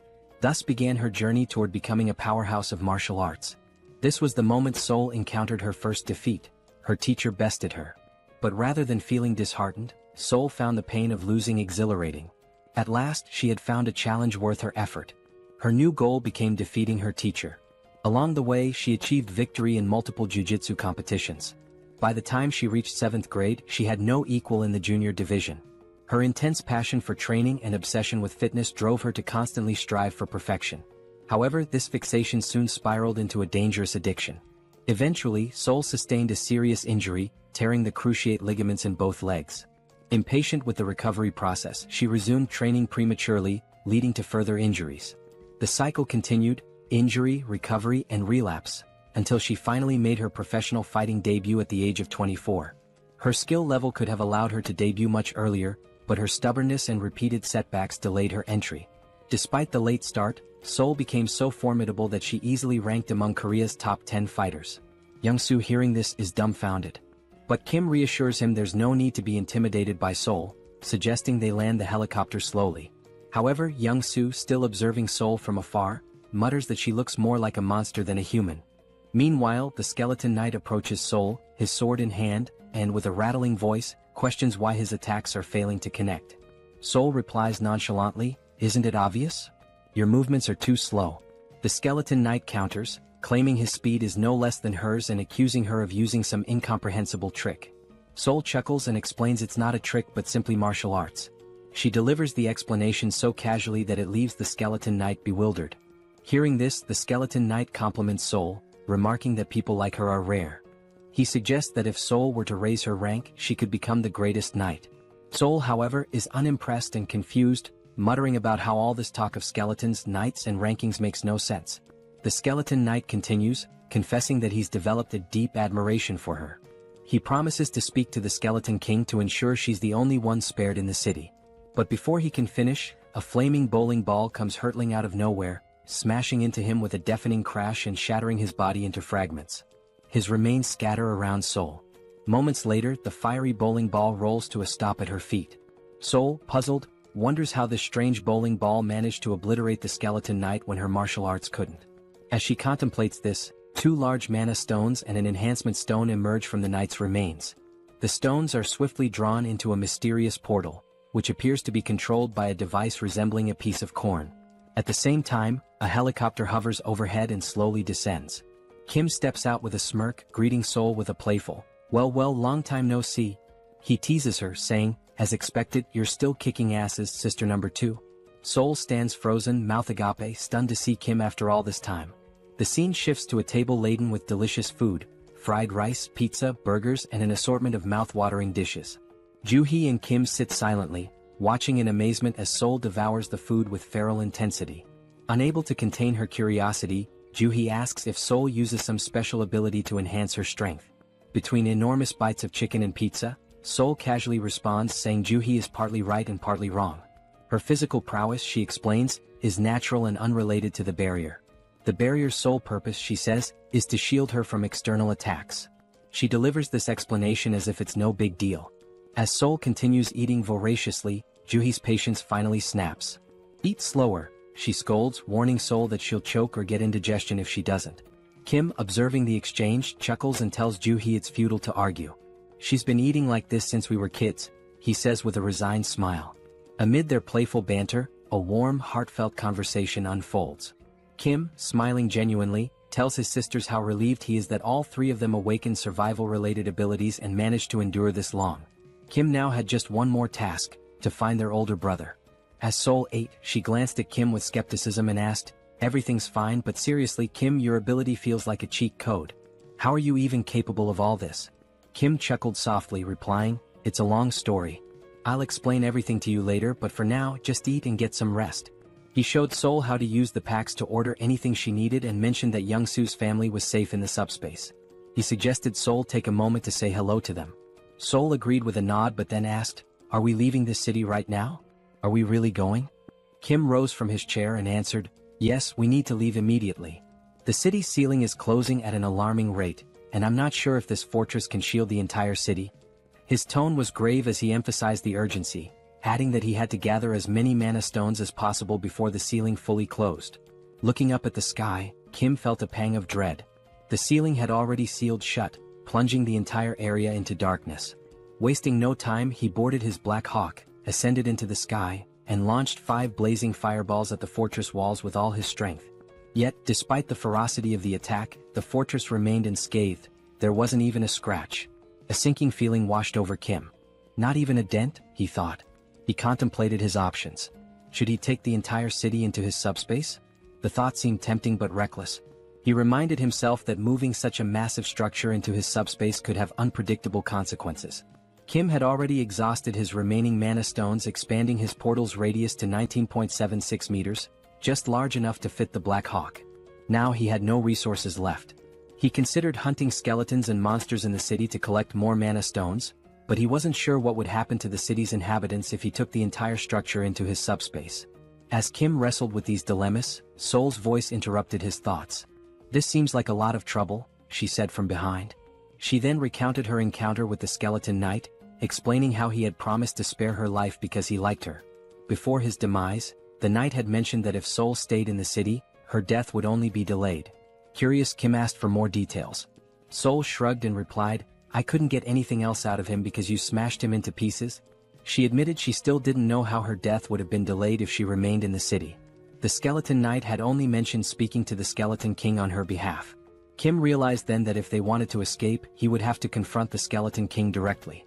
The challenge was figuring out where to find him in such a sprawling city. Before Kim could devise a plan, the demon king within Young-soo awakened. With a wicked grin, Young-soo announced, "I only need 5 minutes. In 5 minutes, I'll locate the skeleton king's castle." Kim immediately sensed the impending chaos. "Stop yelling, Young-soo," he shouted, but it was too late. Young-soo had already transformed into his demon form. Cackling wildly, Young-soo did something reckless. He flipped the helicopter into a full 360-degree spin and declared, "I'll scour every corner of this city." The helicopter twisted and dove like a snake, zigzagging through the air as it covered every inch of the city. Inside the cockpit, Kim clung to his seat, nauseated and dizzy, while Seoul remained calm watching the chaos outside. The scene shifted to the Skeleton King's castle. Lancelot informed the Skeleton King that Lionheart had been destroyed by Kim's fireball. He reported that the knight was obliterated in a single strike, suggesting their opponent was exceptionally powerful. Enraged, the Skeleton King bellowed, "The harvest is so close, and now this intruder is meddling in my plans again." His anger boiled over as he vowed to personally kill the intruder. He demanded to know the enemy's location, but Lancelot calmly replied, "There's no need to search. The intruder is coming here." At this, the Skeleton King let out a deep, ominous laugh. From his vantage point within the castle, he watched Kim's helicopter approaching. Initially, he assumed it was a wizard's trick, but after studying Kim more closely, the Skeleton King murmured, "This doesn't look like a wizard. It seems undead." For a moment, the irony hung in the air. When even the undead think you're undead, things have clearly gone awry. Yet, the Skeleton King dismissed his confusion. His focus remained on annihilating the intruder no matter what. Wizard or undead, whoever dared to ruin his plans would not leave alive. The scene shifts again to reveal a massive door leading into the Skeleton King's chamber. Inside the castle, bat-like monsters cling to the walls, poised to ambush any intruder. The huge door creaks open and Kim stumbles into the room, looking barely alive, almost ghostly. In a faint voice, he mutters, "I'm never getting on a helicopter again." The motion sickness was on another level. Suddenly, Seoul notices something behind Kim. She bolts forward, calling his name, but before Kim can react, he sees a massive, muscular bat monster with razor-sharp teeth lunging at his neck. Just in time, Seoul leaps into action. With a devastating punch, she obliterates the bat monster, tearing it apart in one blow. The attack jolts Kim out of his dizziness. He quickly thanks Seoul, but she rolls her eyes and tells him to stop being so formal. However, her attention soon shifts elsewhere. Something feels off. Seoul scans the dimly lit chamber with a serious expression. "There's more," she mutters. Kim looks around, confused. To him, the hallway ahead seems empty. But then, out of the shadows, countless glowing red eyes emerge, glaring menacingly at them. Kim's heart pounds as he realizes the danger. He turns to Young-soo and urgently says, "Retreat to the subspace." Kim knows he can't handle this alone, but then remembers he doesn't have to. Seoul, the martial arts enthusiast, is with him. A wicked grin spreads across Seoul's face as she watches the flood of monsters advancing. "Now this is more like it," she says, her excitement growing. One monster wasn't enough for her, it would have been too dull. With a wild smile, Seoul dashes into the dark hallway at incredible speed. Before Kim can react, she leaps into the air and lands with a thunderous crash, crushing a bat monster's head beneath her foot. Her movements are graceful yet ferocious, each attack filled with precision and power. One by one, Seoul annihilates the monsters, slashing, punching, and smashing with almost playful fury. When a bat monster sneaks up from behind and sinks its teeth into her neck, she doesn't even flinch. Instead, she grabs it by the head and slams it into the ground with enough force to shatter it completely. The blood-soaked ground becomes a testament to Seoul's relentless rampage. Her laughter echoes through the chamber, unhinged and chaotic. The remaining monsters tremble, their resolve crumbling in the face of her ferocity. Kim watches from the sidelines, torn between awe and concern. He knows Seoul is in her element, but he's also aware of the risks. He retreats to his portal, an idea forming in his mind. Inside the subspace, Kim begins constructing a strange device, a high-powered electric pest repellent designed to lure and eliminate the bat monsters.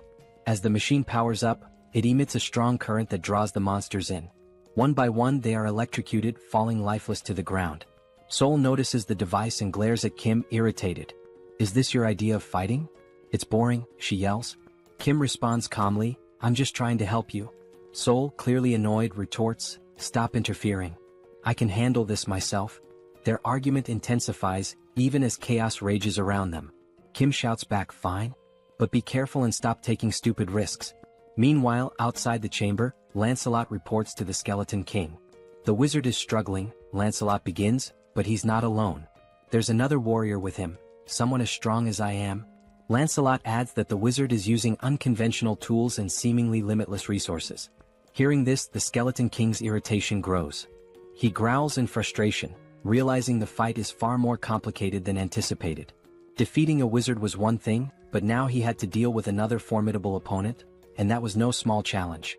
The Skeleton King, deep in contemplation, mutters that he has no alternative.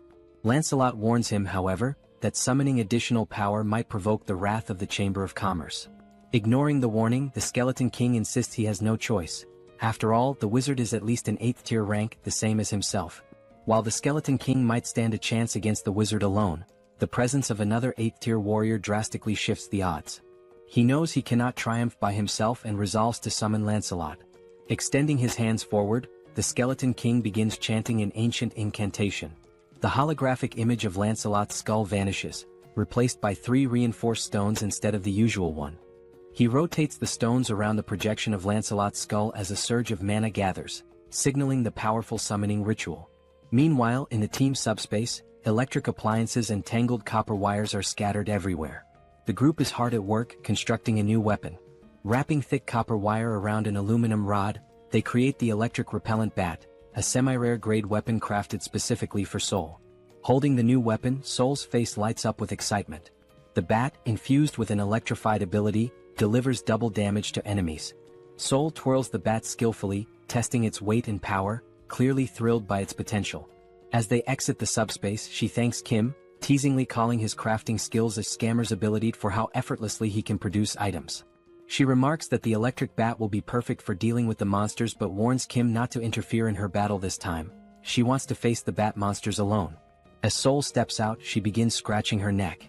Concerned, Kim asks if she's injured. Seoul explains that since the bat monster bit her, she hasn't felt any pain, but now there's an itch. She adds that she received a system notification earlier, stating that all impure energy had been expelled from her body. This revelation makes Kim uneasy, wondering if Seoul might transform into a vampire. Seoul, noticing his worry, jokingly tells him that if she does turn into a vampire, he has to kill her. She wouldn't want to live as a vampire lady.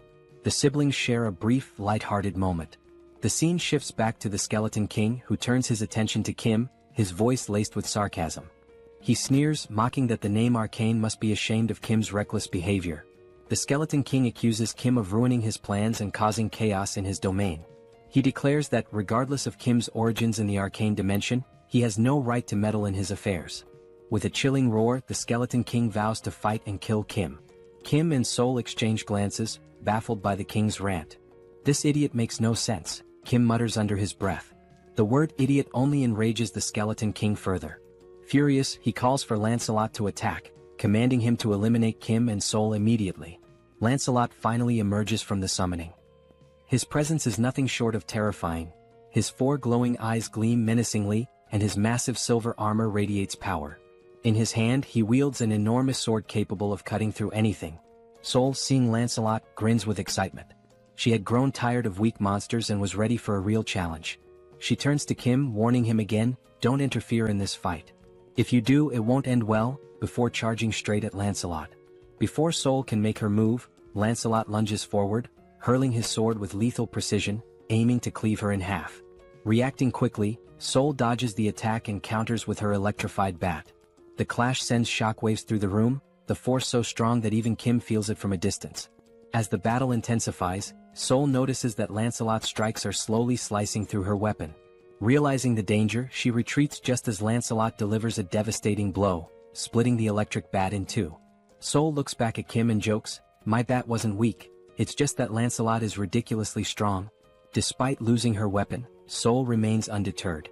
Lancelot, now fully revealed, stands as a fearsome and nearly invincible knight. Watching from afar, the Skeleton King boasts about summoning Lancelot, his most powerful knight. Meanwhile, Kim reflects on Seoul's words. It's rare for her to acknowledge an opponent's strength, and that fact alone tells him how formidable Lancelot truly is. If Seoul acknowledges Lancelot's strength, then he is indeed a formidable and dangerous opponent. Watching Seoul, Kim proposes a deal. If she manages to kill Lancelot, would she give him Lancelot's magic stone? Kim argues that he used up all his own magic stones to craft weapons for her, and since Lancelot destroyed those weapons, it's only fair to repay him with the stone. Seoul, however, flatly refuses, declaring that whoever lands the killing blow will claim the magic stone. With a confident smirk, she adds that Lancelot won't be able to stop her. Determined to contribute, Kim activates his Ignite bowling ball and hurls 5 fiery high-speed projectiles toward Lancelot. Yet Lancelot remains unfazed, standing casually as if unbothered. Drawing his sword, Lancelot effortlessly slices through all the bowling balls with a single slash. The shattered projectiles ooze a molten, lava-like liquid, but even this does not affect Lancelot. Refusing to give up, Kim launches more bowling balls from different angles, hoping to overwhelm him, but Lancelot cuts through every single one with the ease of slicing tofu. Kim's jaw drops in shock as he watches. He can't believe how effortlessly Lancelot counters his high-speed, magic-infused attacks. While Lancelot focuses on cutting the projectiles, Seoul sees an opening. She charges forward and punches Lancelot in the face with all her strength, but to her dismay, it doesn't even cause 1% damage. In retaliation, Lancelot swings his massive sword, narrowly missing Seoul's neck as she dodges. She counters with punches to his face and chest, but the strikes are completely ineffective. Kim seizes the moment and launches another Ignite bowling ball, this time aimed directly at Lancelot's head. The impact sends Lancelot flying, but when he rises, he remains unscathed, glaring at Kim with glowing, menacing eyes. A growing sense of unease washes over Kim. Something feels terribly wrong. He recalls a similar ominous feeling from his battle with the Black Wyvern. Trusting his instincts, Kim quickly activates his subspace and pulls Seoul into it. Furious, Seoul demands an explanation for Kim's interference. Kim explains the overwhelming sense of danger he felt. Even after using his most powerful attack, Lancelot emerged unscathed. He compares the situation to previous battles, where his strongest move could split the Skeleton King in half, yet it did nothing against Lancelot. Begrudgingly, Seoul admits she cannot defeat Lancelot alone. Outside the subspace, Lancelot wastes no time. In a flash of insane speed, he vanishes from his position and reappears in front of Kim's barrier, slamming his massive sword against it. Kim is genuinely terrified by Lancelot's speed and strength, while even Seoul admits the knight is extremely dangerous. If the fight continues, both of them will die. Despite Lancelot's relentless assaults, the barrier holds firm. Kim notices something crucial. Lancelot is standing dangerously close to the barrier. An idea forms in his mind. If he launches his Ignite fireballs at such close range, Lancelot won't have enough time to dodge. Acting quickly, Kim unleashes 5 fireballs at point-blank range. To his horror, Lancelot effortlessly slices through every fireball, even at such proximity. The situation grows more dire. Lancelot isn't just strong, he's unstoppable. Kim is baffled. None of their attacks are effective. He watches in disbelief as Lancelot cuts through every projectile with precision, as if the heavy metal were nothing more than butter. Meanwhile, the Skeleton King observes the battle from afar, finding it dull. With a smug grin, he taunts Kim, mocking how long he plans to cower behind his barrier. He declares that Lancelot is a 7th-tier warrior, immune to all of Kim's abilities.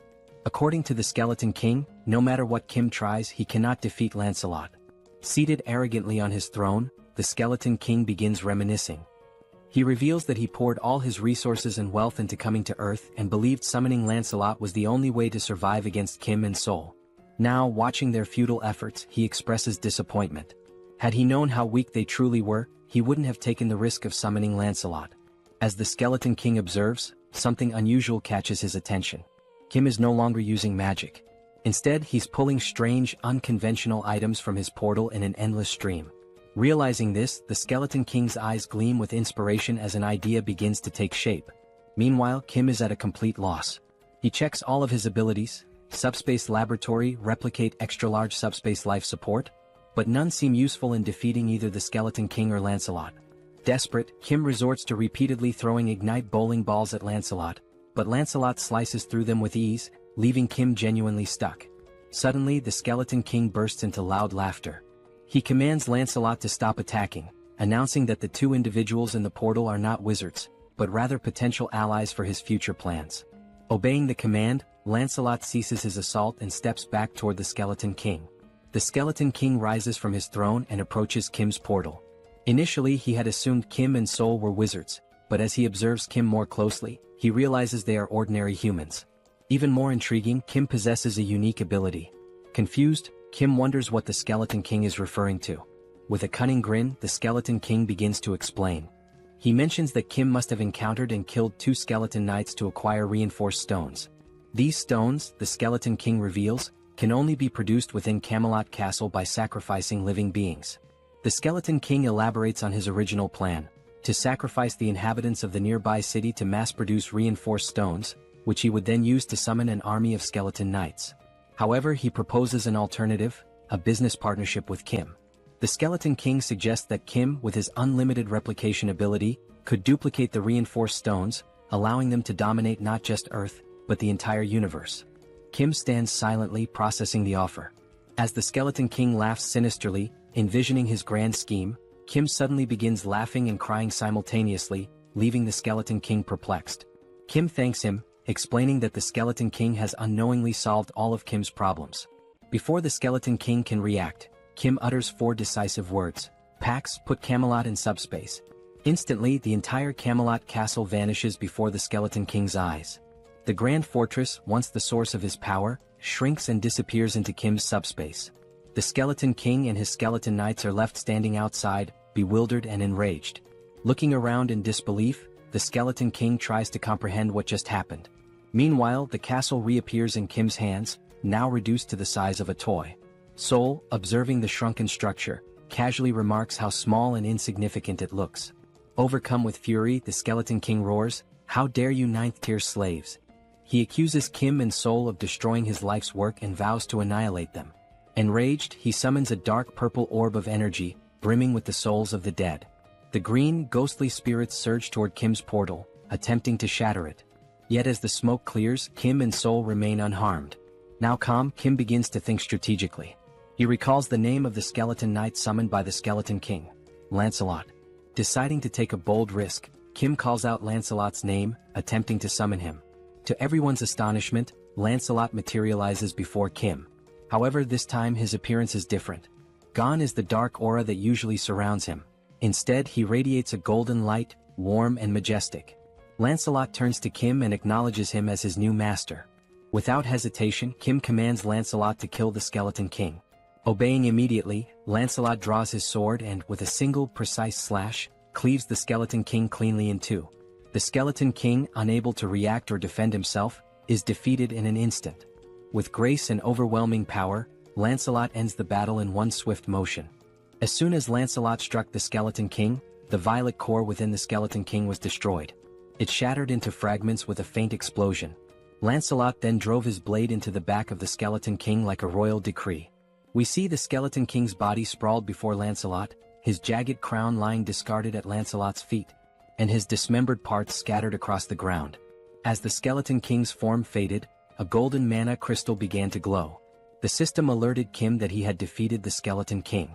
When Lancelot transferred ownership of the Night King's dimensional account, it became Kim's property.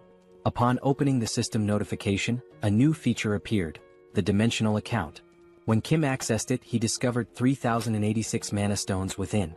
Staring at such a vast number of mana stones, Kim felt both bewildered and astonished. This meant that by defeating the Skeleton King, Kim had acquired thousands of mana crystals in one go. Despite his happiness, Kim couldn't help but wonder, what would he do with so many mana stones? As Kim stood lost in thought, Seoul placed her hand on his shoulder. She told Kim that if he had any sense of morality, he should gift his sweet little sister 1,000 mana stones. After all, she reminded him, she had saved his life when they entered the Skeleton King's castle. Did he forget that? Kim sighed and told Seoul that 1,000 mana stones was too much. He accused her of acting like a mob boss and exaggerating her role in saving his life. Kim pointed out that he had also given her a weapon, which allowed her to fight Lancelot on equal terms for a brief time. Shouldn't she repay him for that? Seoul looked at Kim and retorted that they had both helped and saved each other, so it would only be fair to settle on 500 mana stones instead. Kim smirked and said that if she wanted to assign a price to everything, then she should also start paying rent for living in his subspace free of charge. Did she think she could live and sleep safely without contributing anything?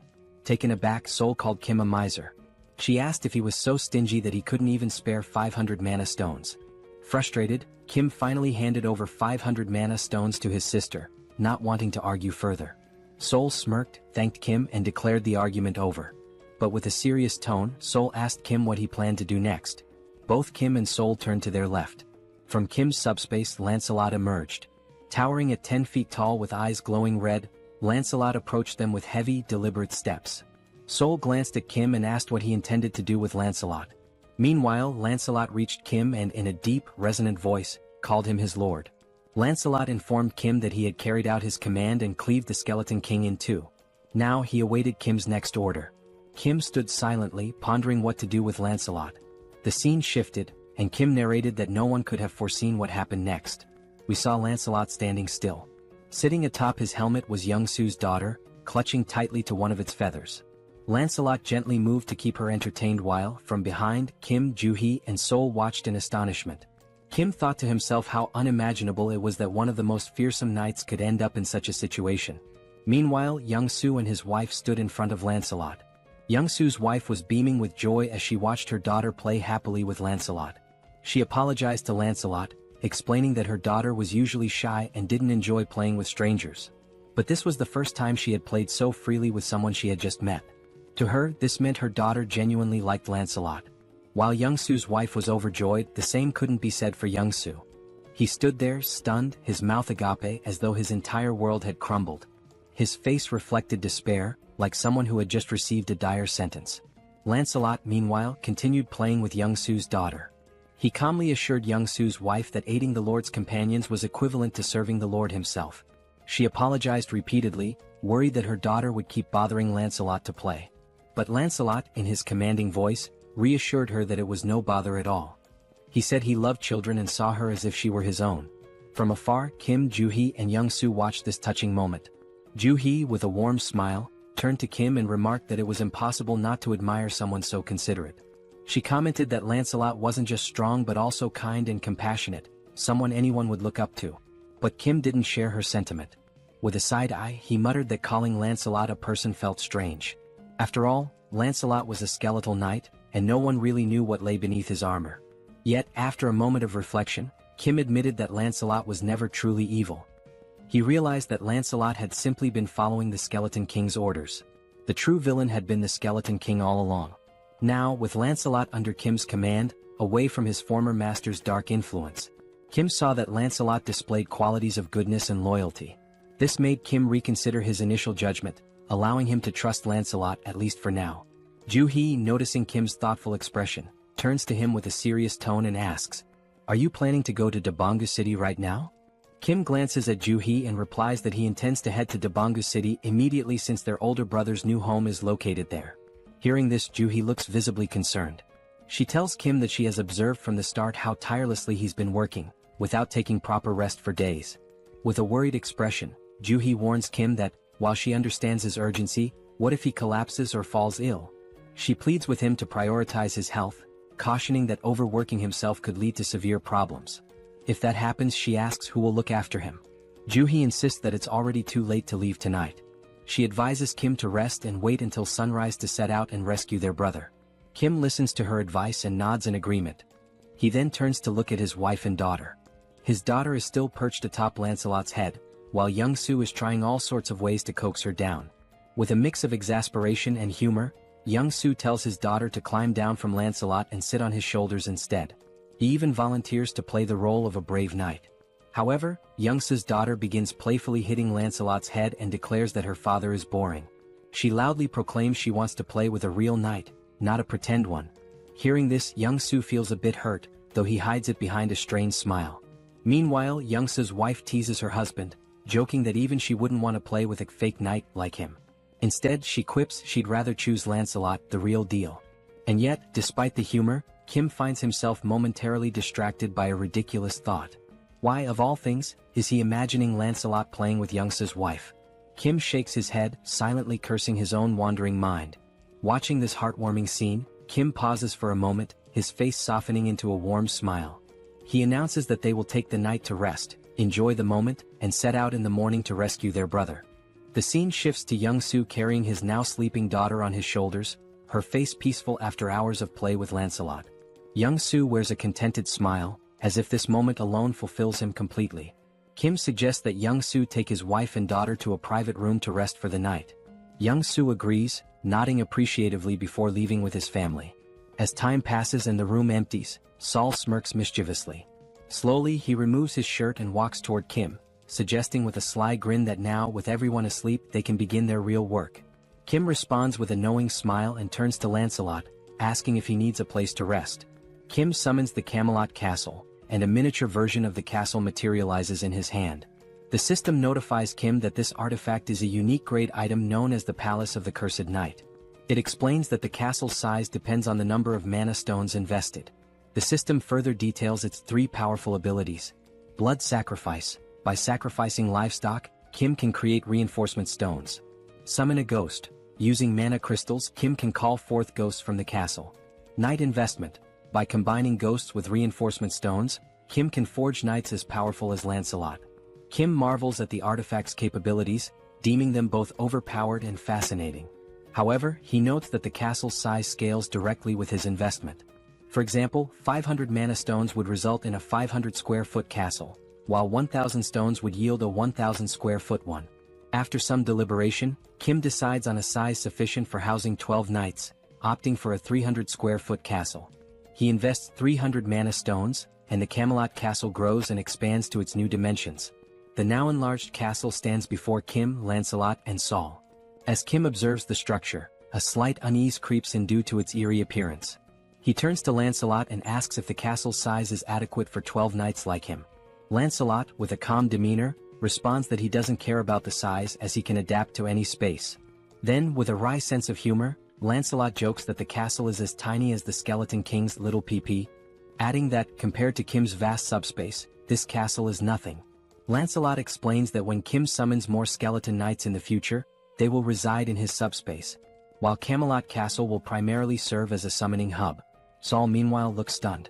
She realizes how large the Skeleton King's castle must have been, at least 30 times the size of Kim's. This revelation leaves her wondering just how many mana stones the Skeleton King had used to build his massive fortress. Lancelot, overhearing the conversation, confirms that while he doesn't know the precise number, he remembers the Skeleton King using tens of thousands of mana stones to construct Camelot Castle. Hearing this, Saul is even more astonished, realizing the immense effort and resources the Skeleton King devoted to building his massive fortress. Meanwhile, Kim begins to reflect. Even though he stored such a large structure in his subspace, there were no side effects. Kim wonders if it's because the castle is initially small, but this thought leaves him uneasy. Camelot Castle is practically a city in itself, yet storing it caused no disruptions in his subspace. Deciding to set aside his concerns for now, Kim turns to Seoul and asks why she hasn't gone to rest yet, mentioning that the night is long and she should take a break. Seoul, however, explains that she has something personal to ask Lancelot and has been waiting for the right moment to do so. That moment, she declares, has finally arrived. With an eager gleam in her eyes, Seoul turns to Lancelot and, striking a confident pose with her hands on her hips, announces her request. She wants to learn his swordsmanship. Seoul boldly asks Lancelot to teach her his techniques. Kim, overhearing this, is taken aback. He thinks to himself that if Lancelot agrees to teach Seoul, her skills will improve significantly, which would greatly benefit their team in the future. On the other hand, Lancelot looks thrilled. In his deep voice, he responds that he would be delighted to teach her his swordsmanship, but under one condition. Lancelot explains that when Seoul used her martial arts against him previously, he found it fascinating. If she wants to learn his swordsmanship, then she must teach him her martial arts in return. It would be an exchange of skills, her martial arts for his swordsmanship. Hearing this, Seoul smirks, her expression shifting into one of playful mischief, almost bordering on manic. With a teasing tone, she praises Lancelot for being clever, admitting that her martial arts are indeed impressive. She calls him a little kid and playfully questions whether he could even handle her intense training regimen. Kim, watching this from the sidelines, notes how Seoul's excitement peaks whenever the topic of martial arts comes up. She's undeniably a martial arts enthusiast, if not an outright fanatic. Meanwhile, Seoul continues to taunt Lancelot, her mischievous smile intact. She suggests they start with a simple sparring session before beginning formal training. The scene shifts to Kim, who, feeling drowsy, starts heading toward his room in Camelot Castle for some rest. Meanwhile, Lancelot and Seoul engage in their sparring session. Seoul enjoys the match immensely, pushing Lancelot to his limits. By the end, Lancelot earns his place as a true member of their group, fully integrated into their family dynamic. The scene shifts again, this time to Kim and Young-soo observing from Kim's subspace. Both are surprised to see numerous military officers in the vicinity, communicating through walkie-talkies and appearing to scout the area. Confused, Young-soo asks, "Are there other people besides us planning to travel in the morning?" Kim, however, finds the situation suspicious. Just as he is about to voice his concerns, the sound of a helicopter echoes in the sky. Looking up, they spot the aircraft flying toward Kim's subspace. Young-soo, recognizing the helicopter, exclaims, "That helicopter looks very familiar." Kim realizes it too. It's the same helicopter he had stored in his subspace and later handed over to the general. The helicopter lands and the general steps out with an elated expression. Hurrying toward Kim, he greets him warmly, saying, "Hello, Kim." Kim returns the greeting and asks if the general is alright. The general replies that he's fine but shares that he's been searching for Kim for a long time and has finally found him. He explains that when the wall of Yeoljoro City vanished, he suspected it was Kim's doing. Kim, now irritated, cuts to the chase, asking if the general is here to convince him to join the military. With a firm tone, Kim makes it clear that if that's the case, his answer is no. His priority is finding his family. The general quickly reassures him, saying, "Kim, you've misunderstood." He explains that he hasn't come to recruit Kim but rather to deliver critical news. In a serious tone, the general warns Kim that traveling by helicopter is not safe. He explains that a faction that betrayed the military has seized a base and now controls air defense systems. If Kim and Young-soo were to travel by helicopter, especially a military one and a general's at that, they would be targeted and shot down. Both Kim and Young-soo are stunned by this revelation. The general provides detailed information, elaborating on how the rebel faction captured the military base and now commands a significant portion of air defense forces. He also shares that he had sent a scouting team in the same helicopter Kim had given him. That helicopter was destroyed mid-air, leaving the general without any information on those individuals. Growing increasingly concerned, the general reminds Kim that he mentioned traveling through the city to rescue his family. The general warns that if Kim had chosen to travel by helicopter, it could have placed him in extreme danger. Upon hearing this, Kim realizes that if they had used the helicopter, their deaths would have been almost inevitable. Acknowledging the severity of the situation, Kim thanks the general for providing such vital information. At this point, the general shifts the conversation. He brings up how the wall surrounding the city vanished last night, suggesting that Kim must have defeated the Skeleton Knight. However, Kim's focus drifts away from the general's words. Instead, he contemplates the mention of the next city being under military control. Kim understands that if the military has already taken over the next city, it's only a matter of time before they dominate other cities as well. Even if he travels through the entire city to save his family, the looming military presence will remain a significant threat. Adding to the peril is the Black Wyvern, a formidable force capable of annihilating helicopters, intensifying the danger. Kim resolves that to save his brother, he must head to Donggu City, a city now under military control. This means he must obliterate the enemy camp to secure his brother's safety.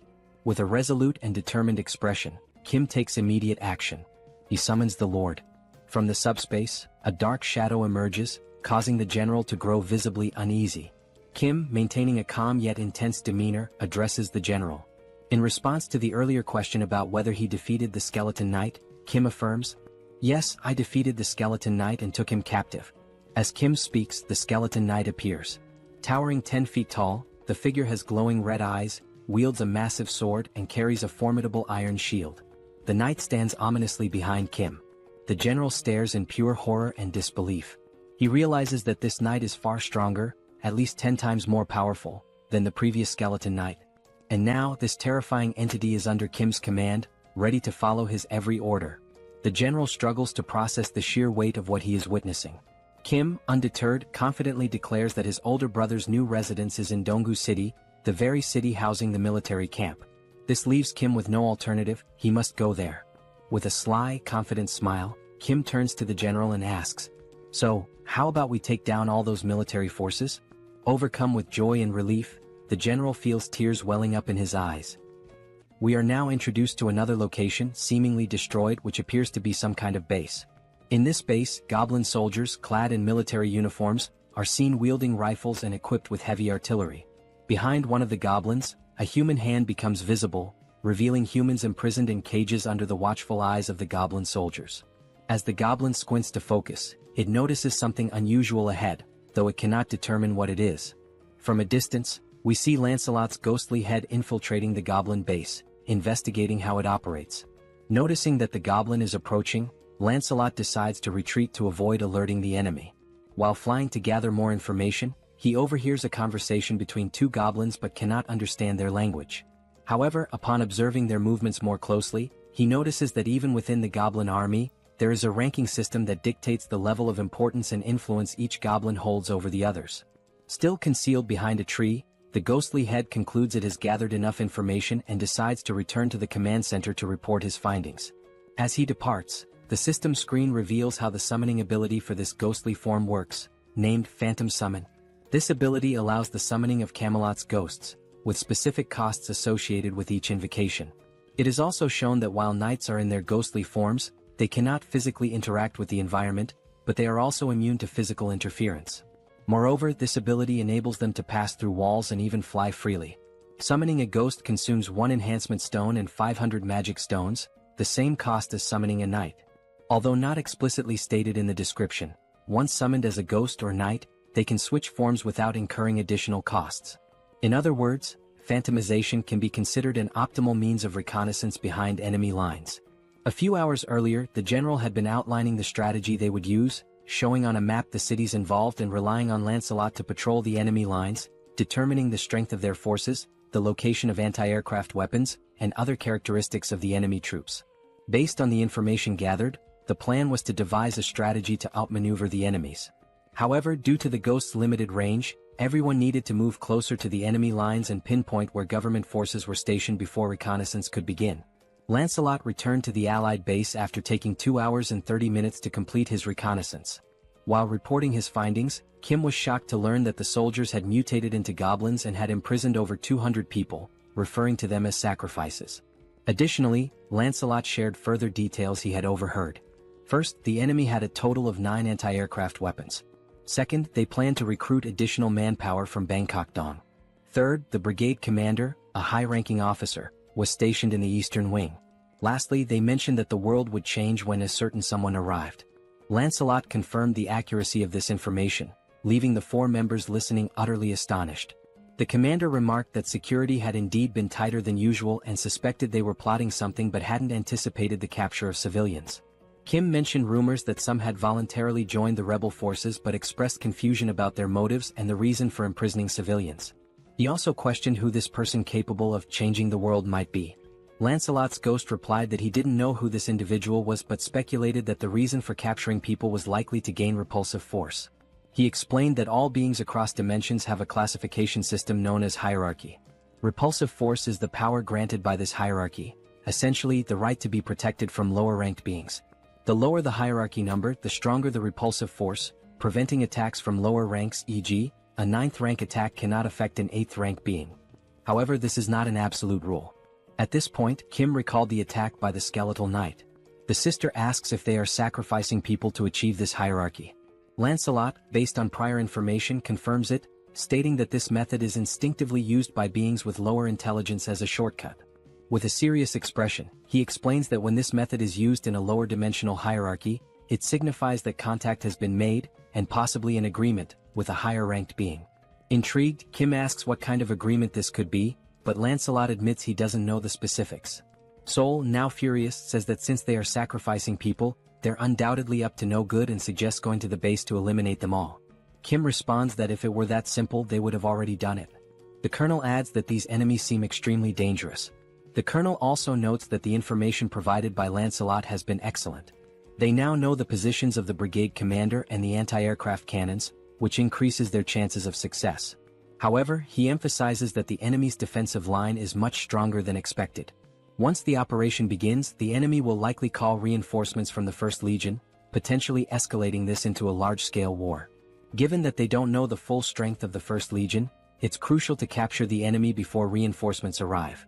This will require requesting support from nearby units to handle such a large-scale target with sufficient weaponry and troops. Deep in thought, Kim realizes they don't have time to wait for reinforcements. Moreover, Bangkok-dong, where his brother lives, is at risk, making it imperative to finish the mission before the enemy moves there.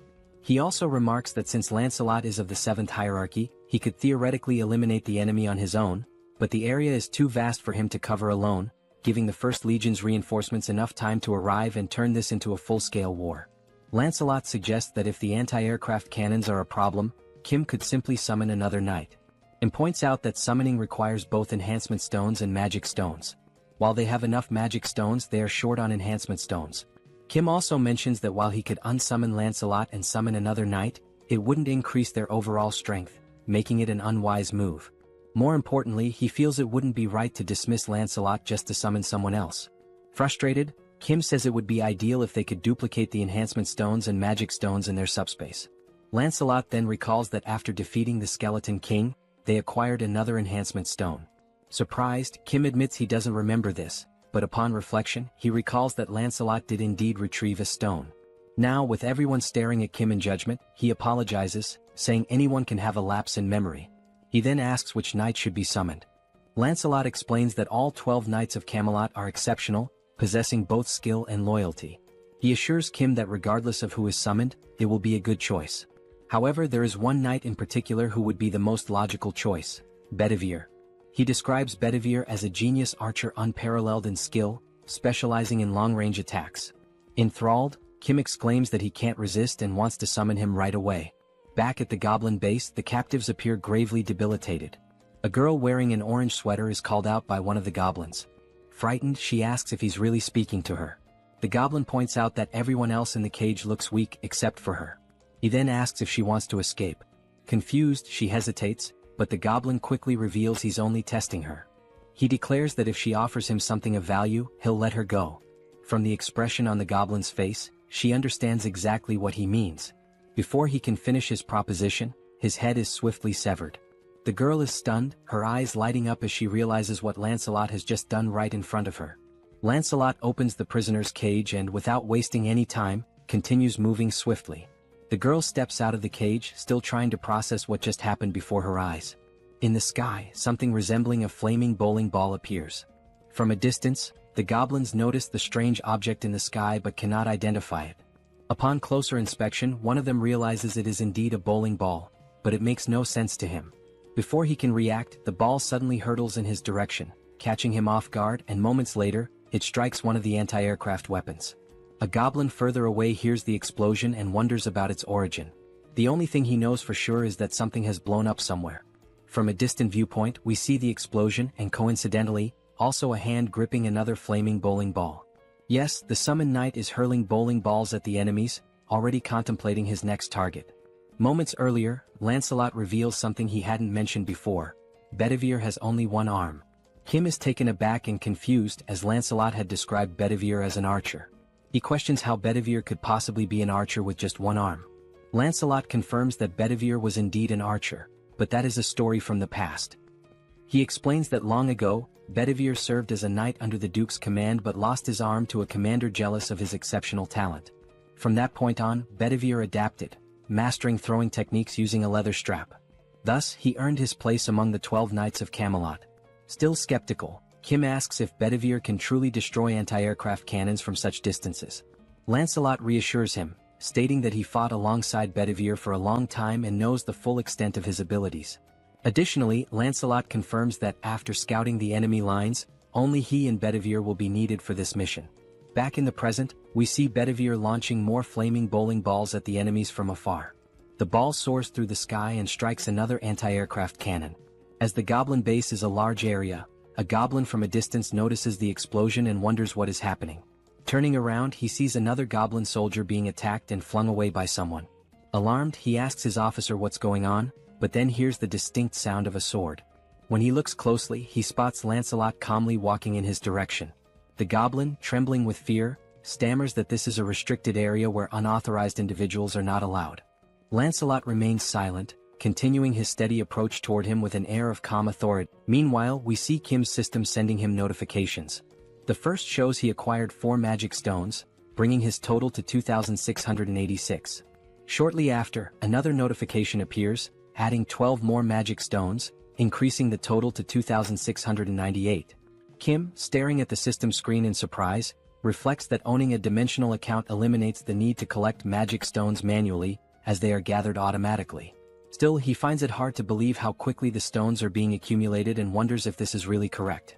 Moments later, 3 more notifications pop up, one with 5 more magic stones, another with 8, and yet another with 5, bringing the total to 2,788 magic stones. Young, Seoul, and Kim stand idly waiting for a signal to act, and Kim continues to question whether this situation is as it seems. Young reassures him, suggesting he look up at the sky, stating that it is likely the source of the multiple notifications. Above, 2 flaming bowling balls launched by Bedivere collide mid-air, creating a massive explosion that draws everyone's attention to the sky. Amazed by Bedivere's precision, Kim remarks that the knights had mentioned they would signal when all major anti-aircraft artillery had been destroyed. Young adds that it's now clear why Sir Lancelot takes so much pride in the Knights of Camelot. As the group stands in awe, the colonel comments on the extraordinary combination of Lancelot's tactics and Bedivere's abilities. He notes that if all the knights possess this level of skill, there's absolutely no need for special forces to intervene. Young simply nods in agreement. Kim, still astonished, declares it's time to make their move and execute their part of the plan. He also contemplates the immense power he now wields with all 12 knights, most of whom he hasn't even met yet. As the explosion in the sky subsides, smoke begins to fill the air. The scene shifts to the source of the explosions, Bedivere. He is examining a map and muttering to himself that there's a problem. He notes that he destroyed all the necessary targets and even sent the signal in the sky, but now he can't make sense of the map. The map indicates the locations of the anti-aircraft artillery he had to eliminate, a goblin circled in red, and an arrow pointing somewhere else. However, he cannot figure out where Lancelot told him to go next. Bedivere continues staring at the map, trying to recall the route Lancelot had given him earlier, but he has no idea which direction to take now. He mutters that if there were written instructions, it would be much easier to understand. Shrugging off his frustration, he decides to trust his instincts and proceed. Back to Lancelot, he punches a goblin in the face, causing the creature to cry out in pain. Without hesitation, Lancelot follows up with a more forceful blow that sends the goblin flying. Unapologetic, he steps on the goblin with enough force to make it scream in agony. Still pinning the goblin underfoot, Lancelot states that controlling his strength is exhausting and warns the goblin to speak the truth before he accidentally kills it. He demands to know who informed them about using this shortcut, sacrificing humans to climb the hierarchy. He also presses for their plans and the strength of the First Legion's forces. The goblin chuckles, commenting on how much Lancelot seems to know about their operations. Eventually, the goblin gives in, revealing that the one destined to change the world is named Tonetiuh. He calls Tonetiuh a bastard of the 8th class, a giant compared to himself. Lancelot, unfazed, replies that he has never heard of this being and asks what Tonetiuh wants with the goblins and what exactly his plan entails. Reluctantly, the goblin admits he doesn't know and is promptly kicked by Lancelot, spinning him through the air. Now farther away, the goblin uses the last of his strength to flee. He leaps from a nearby window in a desperate attempt to escape. Upon landing, he finds himself near a group of goblin soldiers patrolling the area. Unfortunately, he lands awkwardly, injuring his foot. The goblin soldiers rush to him, asking if their commander is all right. Wincing in pain, the commander urgently orders them to fetch his bicycle. One goblin obeys and runs to retrieve it while the commander hobbles away slowly on his injured foot. Suddenly, he hears a sound behind him. When he turns to look, he sees Lancelot leaping from the building in pursuit. Calm and determined, Lancelot declares that attempting to flee is futile. Unaware of the level of the threat in front of them, the soldiers surround their commander, vowing to protect him. One goblin, holding a rifle, declares that they'll take care of him, while another assists the commander in walking, offering support. Lancelot changes his tone and remarks on how remarkable it is that they're so willing to sacrifice themselves so easily, adding that their judgment is indeed at a goblin's level. The goblin retorts, saying it's better to be a goblin than an empty-headed fool like Lancelot. Now aiming his rifle, the goblin advises Lancelot to drop his arrogance, noting that there are also 8th-ranked individuals in their main force. He boasts that if he had only consumed 10 more, he too would have been in 8th rank. Disbelieving the audacity of their actions, Lancelot questions whether all those who became goblins are doing the same thing. The goblin, with a sly grin, affirms this. He adds that he is one of the intelligent ones, adapting to a changing world. Before he can finish his sentence, Lancelot swiftly lunges forward and drives his sword through the goblin's neck. Lancelot coldly remarks that knowing this will make it easier to decide whose lives to take. The fleeing commander glances back to see what is happening, only to witness blood spurting into the air. Lancelot's sword is now soaked in blood, and his gaze shifts toward his next target. The goblin commander, once again in danger, has no choice but to run. But as he glances up at the sky, he freezes in shock. There he sees a helicopter, unaware that the anti-aircraft artillery has been destroyed. Inside the helicopter are Kim and Young. Young announces his intention to land the helicopter, but Kim, feeling nauseous, warns that landing there is too dangerous and suggests entering the subspace. The goblin commander realizes that government forces are also attacking them. However, with a newfound dark aura, the commander mercilessly strikes down one of his own soldiers. From a distance, Lancelot observes this gruesome act, disgusted by the goblin's depravity. Kim descends from the helicopter and runs toward Lancelot, but upon looking to his side, he is horrified by the goblin commander's actions. With the magic stones of the fallen goblin in hand, the commander consumes them. Lancelot curses him, calling him a bastard and accusing him of becoming an 8th rank because of the stones. From behind, we see the goblin commander now transformed into a monstrous figure with long hair. As he turns, his glowing red eyes burn with rage. Kim asks Lancelot if the commander truly abandoned his humanity to become an 8th rank. Lancelot replies that the commander tried to ascend ranks too quickly and dismisses it as nothing more than a cheap trick. Now consumed by fury, the mutated goblin roars and charges forward to attack. Calmly, Kim asks Lancelot about his rank. Lancelot replies that he is 7th ranked but assures Kim there's no need to intervene since Bedivere can handle it with ease. On the rooftop, Bedivere readies his weapon to launch another flaming bowling ball. He comments that he's glad he trusted his instincts and found the correct location. The mutated goblin's blood sprays far and wide. The system notification flashes, showing that Kim has acquired 322 magic stones, bringing the total to 3,542. Moments later, government reinforcements arrive. The head of operations acknowledges that thanks to the knights, the removal of enemies and the rescue of civilians is progressing much faster. Kim feels a wave of relief hearing this. A soldier asks where the commander is, and Kim directs him to look to the side, where the lifeless body of the goblin commander lies. The head of operations is stunned. Kim asks Lancelot if he has uncovered more information about their plans. Lancelot apologizes, stating that the only piece of information he managed to extract was the name of a high-ranking being, Tonatiuh. He adds that it's the first time he has ever heard that name. Kim remarks that everything remains a mystery. The head of operations suggests searching the building's documents for clues. Lancelot points to the shattered windows on the 4th floor, explaining that the commander was staying in that room. He notes that there are numerous documents to sort through in that area. The chief of operations thanks them for their service, but Kim quickly interjects, asking if the PAX system is capable of storing all the military documents from the building. PAX confirms and immediately begins calculating the number of documents and the cost to process them. The system reveals there are 5,086 documents, with a cost of 120 magic stones. Kim gives the order to proceed. The chief of operations remarks that such measures weren't necessary, but Kim explains that PX will handle it efficiently, and he needs to locate the family as quickly as possible. Soon after, the system alerts him that an unsuitable document has been detected among the military files, labeling it as an incompatible item. Confused, Kim tries to understand what an incompatible item might be. Now holding the document, he attempts to read it. It turns out to be a registration form for dimensional beings. Lancelot clarifies that it's a document capable of increasing someone's rank. Examining the two documents in hand, Kim notes that one is in poor condition. Lancelot explains that the pristine document is the official form, while the damaged one is a shortcut. He further elaborates that the soldiers likely turned into goblins because they failed to register properly using the official method. To add to this, Sir Lancelot explains that registering a dimensional being requires magic stones and a dimensional account. He states that Earth's dimension is still in its early stages of exploration, and no one currently meets these conditions, except for Master Kim, who defeated an 8th rank being possessing a dimensional account. Kim and the Colonel fail to grasp much of what he says, but Lancelot continues, emphasizing that despite the oddity of the document's existence, Kim should register since he meets the requirements. This suggestion catches Kim off guard. However, Lancelot assures him that by completing the official form, Kim will avoid becoming a goblin. He also explains that dimensional being registration is automatically adjusted for each dimension, and the reason Kim can read it in a standard language is that it's the official document. Holding the document, Kim scans the fine print and notes that the process would consume only 1,000 magic stones.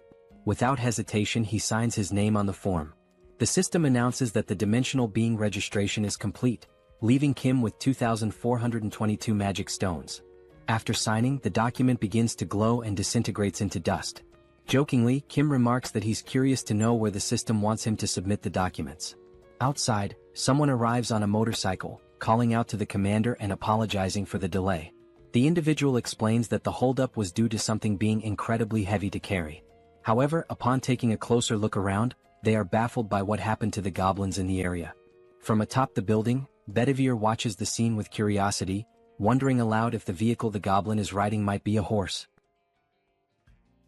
Meanwhile, back in the document room after the PX scan, they manage to retrieve not only the contract but also approximately 40,728 pages of military documents. Kim informs the Colonel that he remains worried about his family and won't be able to review the documents himself since he's heading out to search for them. He adds that the Director of Operations will handle the verification and assures the Colonel that once he finds his family, he will return to assist the government forces. The Colonel thanks him and wishes him good luck. As they leave, Kim tells Lancelot that the plan is to enter without the rebels mistaking them for government troops.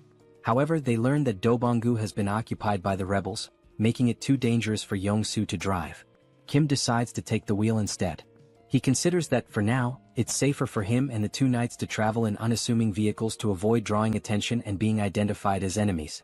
However, a significant problem arises. Upon inspecting the subspace inventory, they discover that only military vehicles are available, which completely disrupts the plan. Kim wonders how they will resolve this issue, convinced there must be a non-military vehicle somewhere. Determined, he decides to search thoroughly to find something usable. Descending the stairs, he acknowledges that the task will be slow and dangerous but accepts that there is no other option. He also expresses hope that they will locate a drivable vehicle. As they step outside, they are startled by the sound of a roaring engine. Looking ahead, they see Bedivere perched atop the motorcycle previously owned by the goblin. Suffice it to say, he looks incredibly stylish. Stunned, Kim, still processing what he's seen, asks why Bedivere is on a motorcycle. The newly self-proclaimed rider explains that he thought it was a horse. Pointing to the goblin's corpse on the ground, Bedivere says the goblin had been riding this modern horse, and he found it amusing, so he decided to learn how to use it. It wasn't even that difficult, he adds. Kim, still surprised, recognizes the vehicle as the brigade commander's motorcycle and hatches an idea. Opening the system, he learns it will cost only 22 mana stones to store the motorcycle under the military unit category. With 2,400 stones remaining, he approves the storage. A while later, goblin soldiers armed with rifles notice something unusual approaching them. One goblin, puffing on a cigarette, asks what the hell that thing is. As it gets closer, the goblins realize it's a motorcycle, but they don't feel alarmed. Another goblin asks if they're expecting any visitors, to which the first responds he hasn't heard about any. They decide to point their rifles and shout at the approaching figure, demanding to know who they are and where they came from, warning them to stop immediately. One goblin adds that, regardless of who they are, no one can enter without proper authorization. Seconds later, before the goblins can react, one of them is struck by a bowling ball, leaving only the cigarette burning in his hand. Here's a lesson: if you're a goblin, don't smoke. The other goblin, bewildered by the sudden demise of his comrade, turns around to investigate what just happened. Still astride the motorcycle, Lancelot unsheathes his sword, turning those few seconds into the goblin's last. Without hesitation, he eliminates the goblin with a precise strike to the neck. The group continues forward, now riding two motorcycles, Kim and Lancelot on one with Bedivere piloting the other, steadily distancing themselves from the scene. A goblin watching from afar notices the suspicious movement and remarks that he's never seen anyone ride motorcycles like that before. Eventually, they seem to reach their final destination and decide to stop. All signs suggest this is Kim's brother's apartment. Inside, on the 14th floor, Kim knocks on the door of apartment 1405, calling out for his brother, Hyung, and asking if anyone is inside. He keeps calling, but the silence hanging in the air suggests no one is there. Worried, Kim decides to open the door using the handle, and to everyone's surprise, it's unlocked. Inside, amidst the destruction, they see wedding photos of Kim's brother and his new wife hanging on the walls, alongside apparent bullet marks on the TV. Kim freezes at the doorway, calling out to his brother and sister-in-law once more, but still there's no response. Concerned for Kim's safety, Lancelot, ever the loyal servant, asks for permission and declares that he will take the lead. They decide to enter, and as Kim looks around, he notices something odd. It doesn't seem like they were attacked. Instead, it feels as if they abandoned the house and evacuated somewhere else. While searching for clues, he spots a letter on the bed and decides to read it. The paper contains a message from his brother addressed to Kim or their sisters. It explains that the phones weren't working, so he left the letter in case one of them came looking for him. In the letter, his brother writes that they decided to head to UINGBU but admits he's uncertain about their safety given the current situation. He mentions that his wife's family is also nearby. He adds that he doesn't know when they might read the letter but assures them there's no need to risk facing danger to look for him. He explains that outside, soldiers have been forcefully removing people from their homes and abducting them. As Kim reads, Bedivere and Lancelot finish their sweep of the house and confirm there's nothing unusual inside. The letter continues, describing how people are being taken indiscriminately, adults and children, regardless of gender. It warns that the situation is perilous but expresses hope that they'll survive somehow and urges Kim to do the same. Finishing the letter, Kim feels a sense of relief, thinking it's likely his brother and family managed to escape before the First Legion occupied the area. Kim calls Bedivere over, hands him the letter, and orders him to show it to his sisters in the subspace. He wonders when his brother, Hyung, wrote the letter and fears that if the Legion occupied this area, they might soon target where his brother is now. Turning to Lancelot, Kim declares they'll leave immediately, urging haste and stating he'll take the lead this time. Lancelot complies but asks if Kim is alright. Lancelot expresses concern that Kim may have developed a phobia, suggesting he let Lancelot drive. Before they can act, a helicopter suddenly appears outside the window, its turret aimed directly at them. The goblin piloting it reports via radio that he's identified an unknown individual and a skeleton at the location and is preparing to open fire. The turret roars, unleashing a barrage toward the two until its ammunition is depleted. For a moment, it seems like Kim and Lancelot have vanished. As the smoke clears, Kim reappears, grimacing and commenting that the attack hurt more than he expected. With a touch of humor, he confirms the phobia.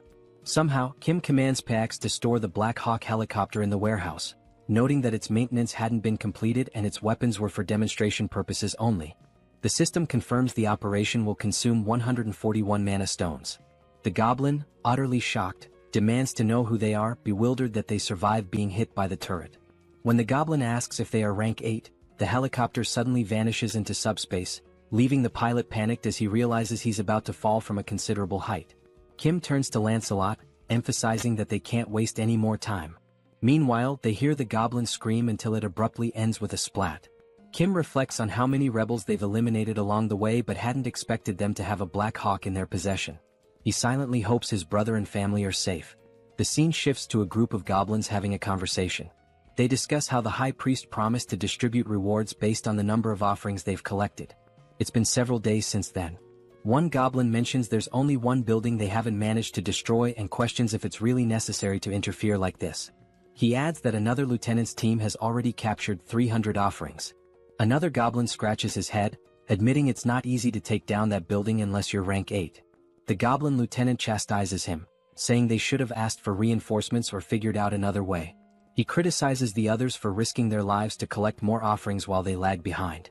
Declaring he'll handle things personally from now on, the lieutenant tells the goblin to work harder to make up for the delay. The subordinate obeys.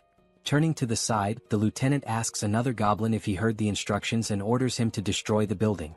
The monstrous goblin growls furiously but doesn't reply. The mutant goblin charges toward the building, but abruptly halts as he notices strange movement coming his way. Alongside the mutant, all the other goblins in the area stop in their tracks, watching as the figures draw closer. The goblin lieutenant hears shouting but can't make sense of it, bewildered by the approaching shapes. As they get closer, Kim bellows furiously, commanding the filthy goblins to leave immediately, declaring that this is his home. Lancelot, right behind him, unsheathes his sword and prepares to do what he does best. In mere moments, striking a dramatic pose, he wipes out all the goblins before they can even react. Wasting no time, Bedivere hurls a single flaming bowling ball at the mutant goblin, striking its head and defeating it instantly. With the goblins swiftly dealt with, the building in the background comes into full view. The structure bears the name Jeong-gyeom Tool Shop, a clear indication it belongs to Kim's family.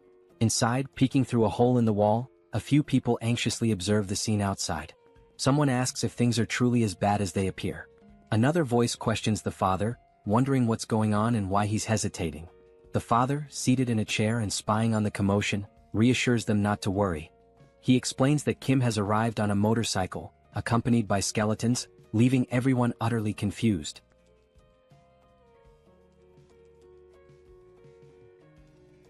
Then we are shown a flashback of his father, reminiscing about when he was young.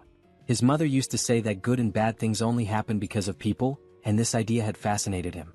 Having survived many challenges, he realized that not a single word his mother had said was wrong. Even when his business failed, the reason he was able to get back on his feet was because of the people who stood by him, and love. He reflects that this is why he raised his children with the values of love and compassion. Watching them grow up from small children into capable adults, he felt like a dream had come true. A scene follows of Kim losing to his sister in a video game. The father continues, sharing his dream of building a large, spacious home where he could live with his family. To pursue this, he began studying civil construction, something he had never done before and found immensely difficult and complex. The financial burden made the dream seem unattainable. In the end, his children all grew up well. His eldest son recently married, his eldest daughter became a nurse, the youngest daughter became an athlete, and his youngest son had just completed his military service. Their futures seemed so bright, until the monsters appeared. He recounts how, luckily, as the manager of a tool shop, he survived the monster attack using hammers and other tools. However, even with that resourcefulness, the situation was dire. They had to constantly worry about food and water. He often pretended not to be hungry to give his wife the little food they had. On top of that, there were neighbors who raided for food and monsters roaming about, forcing them to hide as silently as mice. Amid this catastrophic situation, the first to arrive at their refuge were his eldest son's in-laws. Shortly after, his eldest son and his daughter-in-law made it there as well. Looking at his eldest son's face, stained with tears and blood, he could guess what they had been through to get there. He simply embraced him and silently wept. Another blessing came when his daughter-in-law awakened a new ability to generate water, eliminating one major concern in this apocalypse. He recalls how, over time, soldiers mutated into goblins and began wandering around.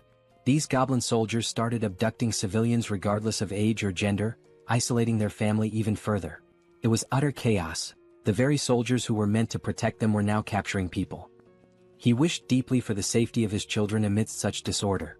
At one point, a system screen appeared before him, and he awakened an ability of his own.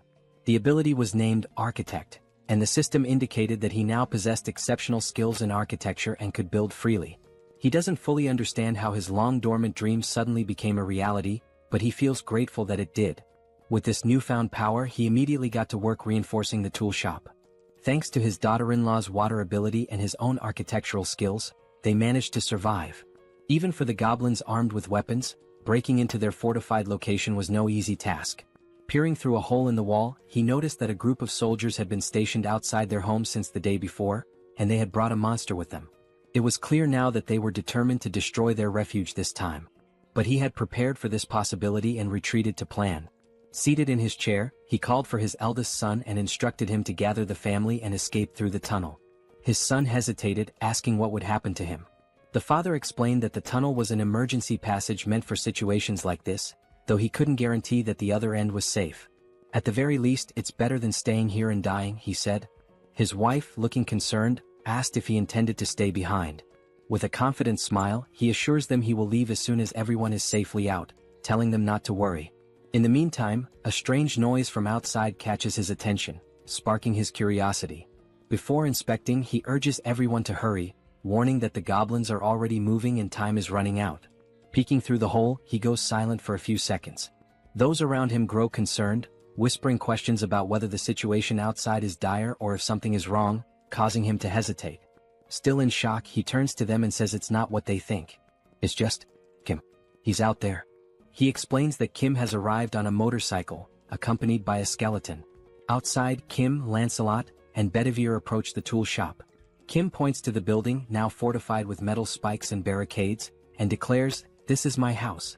Then, sighing, he adds, "But that doesn't matter now. What matters is my family. Are they okay?" Suddenly, the door handle turns in front of him, catching him off guard. Looking more closely at who's in front of him, he freezes in shock. The father steps forward and asks in disbelief, "Is it really you, Kim?" At that moment, Kim realizes the rest of his family, the ones he'd been desperately searching for, are standing right in front of him. Without hesitation, he bursts into tears, running toward them like a child, wrapping his father in a tight embrace he'd been longing for. But the father and brother interrupt the emotional moment, startled by what was standing behind Kim. He glances back to confirm. "Don't worry," Kim says reassuringly, "despite how they look, they're friends, they're on our side." Kim then reveals, "And that's not the only surprise I've got." Using his powers, he opens a subspace portal. Inside, his two sisters are safe and enjoying a hearty meal. Seeing them eating brings tears of relief and joy. His sisters, realizing what's happening, break down, sobbing uncontrollably. Inside Kim's subspace, the reunited family sits down for a meal they haven't had in ages. For the parents especially, it's a heartwarming moment. Tasting the food, the mother is taken aback. She thinks to herself, "No matter where I go, I always trust my cooking.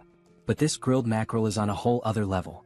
She turns to Young-so's wife and asks if she's a professional chef. The wife thanks her for the compliment, smiling. The mother declares, "Now that you've set the bar with such a delicious meal, I can't back down." She takes it upon herself to make a dessert worthy of matching it. The dessert consists of thinly sliced green grapes placed delicately atop whipped cream on a cheesecake, arranged with care. When it's ready, she presents it as a token of gratitude, naming it Mom's Green Grape Tiramisu with whipped cream. Young-so's wife tries it and is overwhelmed by the burst of flavor, reminiscent of something out of Shokyuji no Soma. She asks how the mother managed to make something so divine, and the others eagerly agree as they taste it.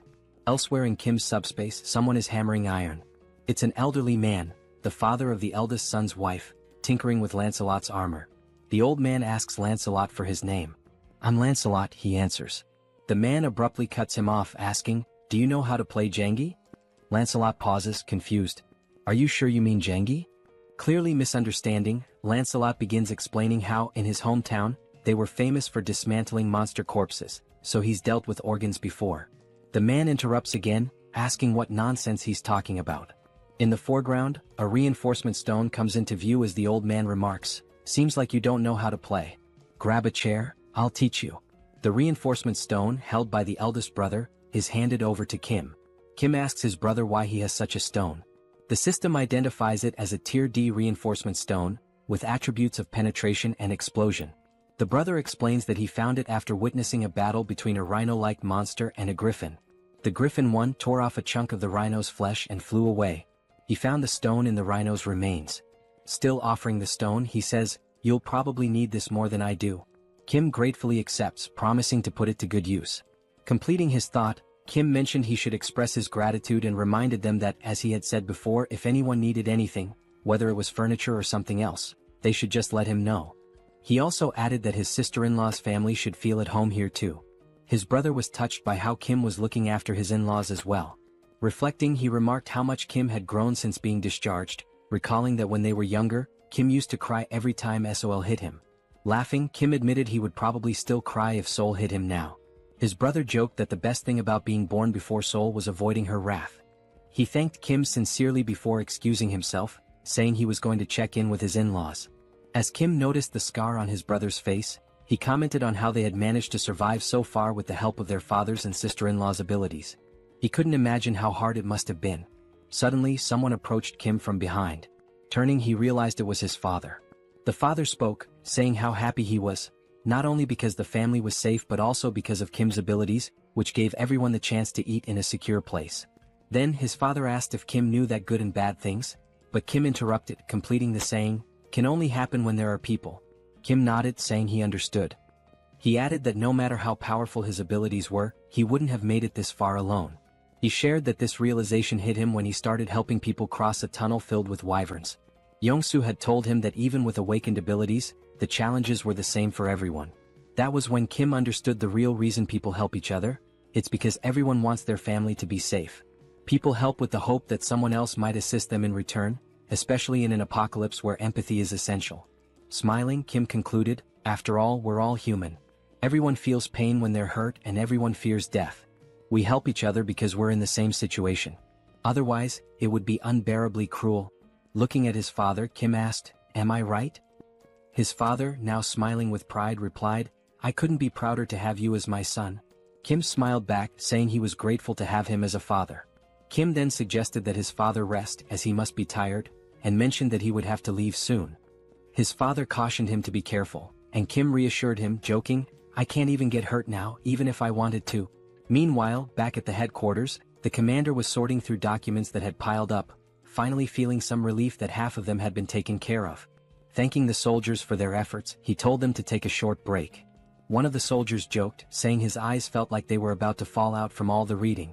At that moment, another soldier entered, reporting that a short while ago, a skeletal knight riding a motorcycle, who introduced himself as Bedivere, delivered a message. Kim had already departed for Payu.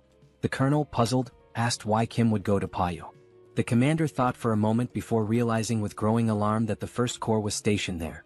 After a brief pause, panic overtook him as he realized Kim intended to confront the First Corps alone. The scene shifted to a sunset, showing Kim and his team heading into battle. Riding his motorcycle, Kim commented on how pleasant the weather felt at that moment. Meanwhile, inside the subspace, Seoul, wearing boxing gloves, was counting aloud to 19.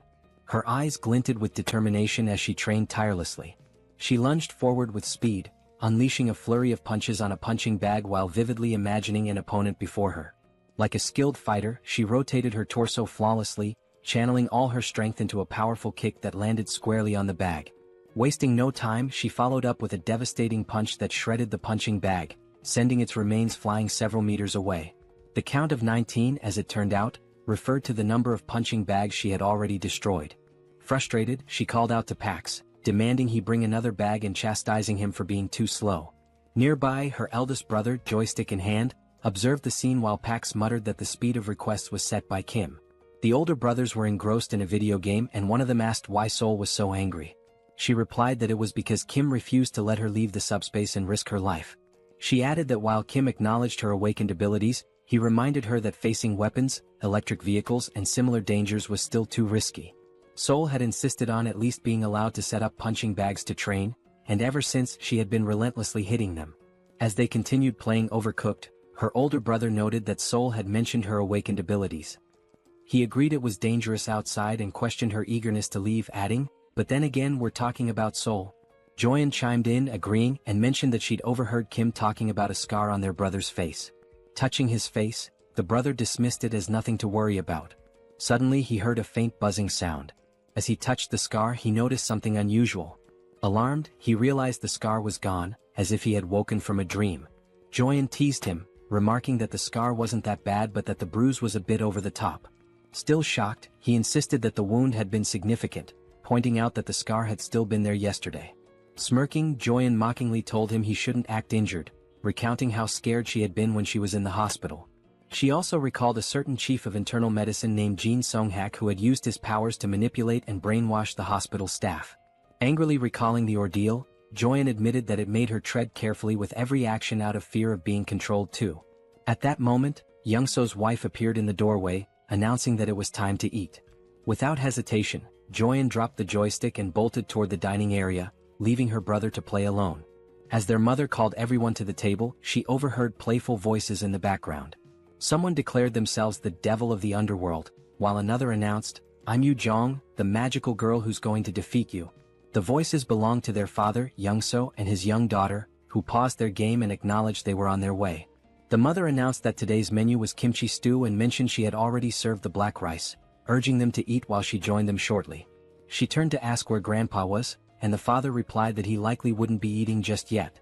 Noticing the old man sitting with his back to her, she inquired why he wasn't joining them. He was focused on the board game he was playing with Lancelot, visibly intrigued. It was the first time he had ever encountered such a game. He marveled at how Lancelot, despite never having played before, could be so skilled. No matter how hard he tried, he couldn't find a single weakness in Lancelot's strategy. He resolved to ask Lancelot to explain his methods when he returned, impressed by the brilliance of his gameplay. Back on the battlefield, the scene shifted to war tanks rolling steadily toward an unknown destination. Suddenly they stopped and opened fire, their shots striking a target ahead. Another volley followed, resulting in a massive explosion at the impact site. From the devastation, a radiant blue light emerged, illuminating the entire area where the tank's shells had landed. As we approached, we noticed that the blue light was actually Kim's subspace, which had been struck by the attacks. In retaliation, Kim launched several missiles. The system screen displayed the status of the missiles, noting that they were ranked rare and had the ability to penetrate and explode. The missiles struck the war tanks, destroying them in the blink of an eye with small explosions. One by one, all the tanks that had previously been attacking Kim were now obliterated. Observing the situation, Kim remarked that he had avoided using high explosive weapons to prevent any harm to civilians who might be nearby. However, according to Lancelot's information, the First Legion had divided its forces between the locations where civilians were detained and the stronghold of the main rebel force. In line with Lancelot's plan, he himself would handle the rescue of the hostages, while Kim was tasked with attacking the primary rebel force. Given this, Kim no longer needed to hold back, as there were no civilian hostages at the rebel base he was currently targeting. Fortunately, he had stored a Black Hawk helicopter equipped with missiles. Using the subspace lab and the enhancement stone his older brother, Hyung, had given him, Kim was able to upgrade individual features. Additionally, he improved the basic functionality of Pax's deployment system, which he had been procrastinating on for some time. The upgrades extended the range to 100 meters, and the maximum deployment speed increased to 300 kilometers per hour. What was already powerful now packed even more destructive force. Inside the subspace, as he studied the system screen, Kim realized that while the missiles were already powerful on their own, they could be upgraded to become far stronger. With this level of power, he could gather numerous magic stones in the blink of an eye. Looking again at the system display, he saw that 10,000 magic stones were required to upgrade the subspace to level 4. By now, he calculated he should have collected 2,000 magic stones. But when the system displayed the actual count, it showed only 1,890 stones. Puzzled, Kim questioned why the number was so low, insisting he should have more. The system then displayed a message stating that, according to the platform's terms and conditions, 45% of the revenue was deducted as a fee paid to Tonatiuh from the Mexica dimension. Additionally, the regulations required that 25% of the magic stones acquired be allocated to Priest Bongsu. Confused, Kim remarked that the names Tonatiuh from the Mexica division and Priest Bongsu sounded familiar. At that moment, he recalled a conversation with Lancelot in which Lancelot had revealed that the goblins had made contact with a high-ranking entity known as Tonatiuh. This memory startled Kim as he began piecing together the facts they had uncovered earlier. Suddenly, something appeared before him.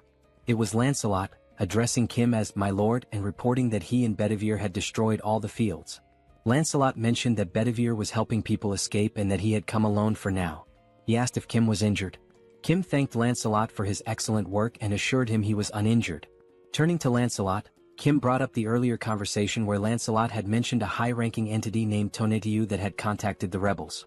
Lancelot confirmed this and asked why Kim brought it up.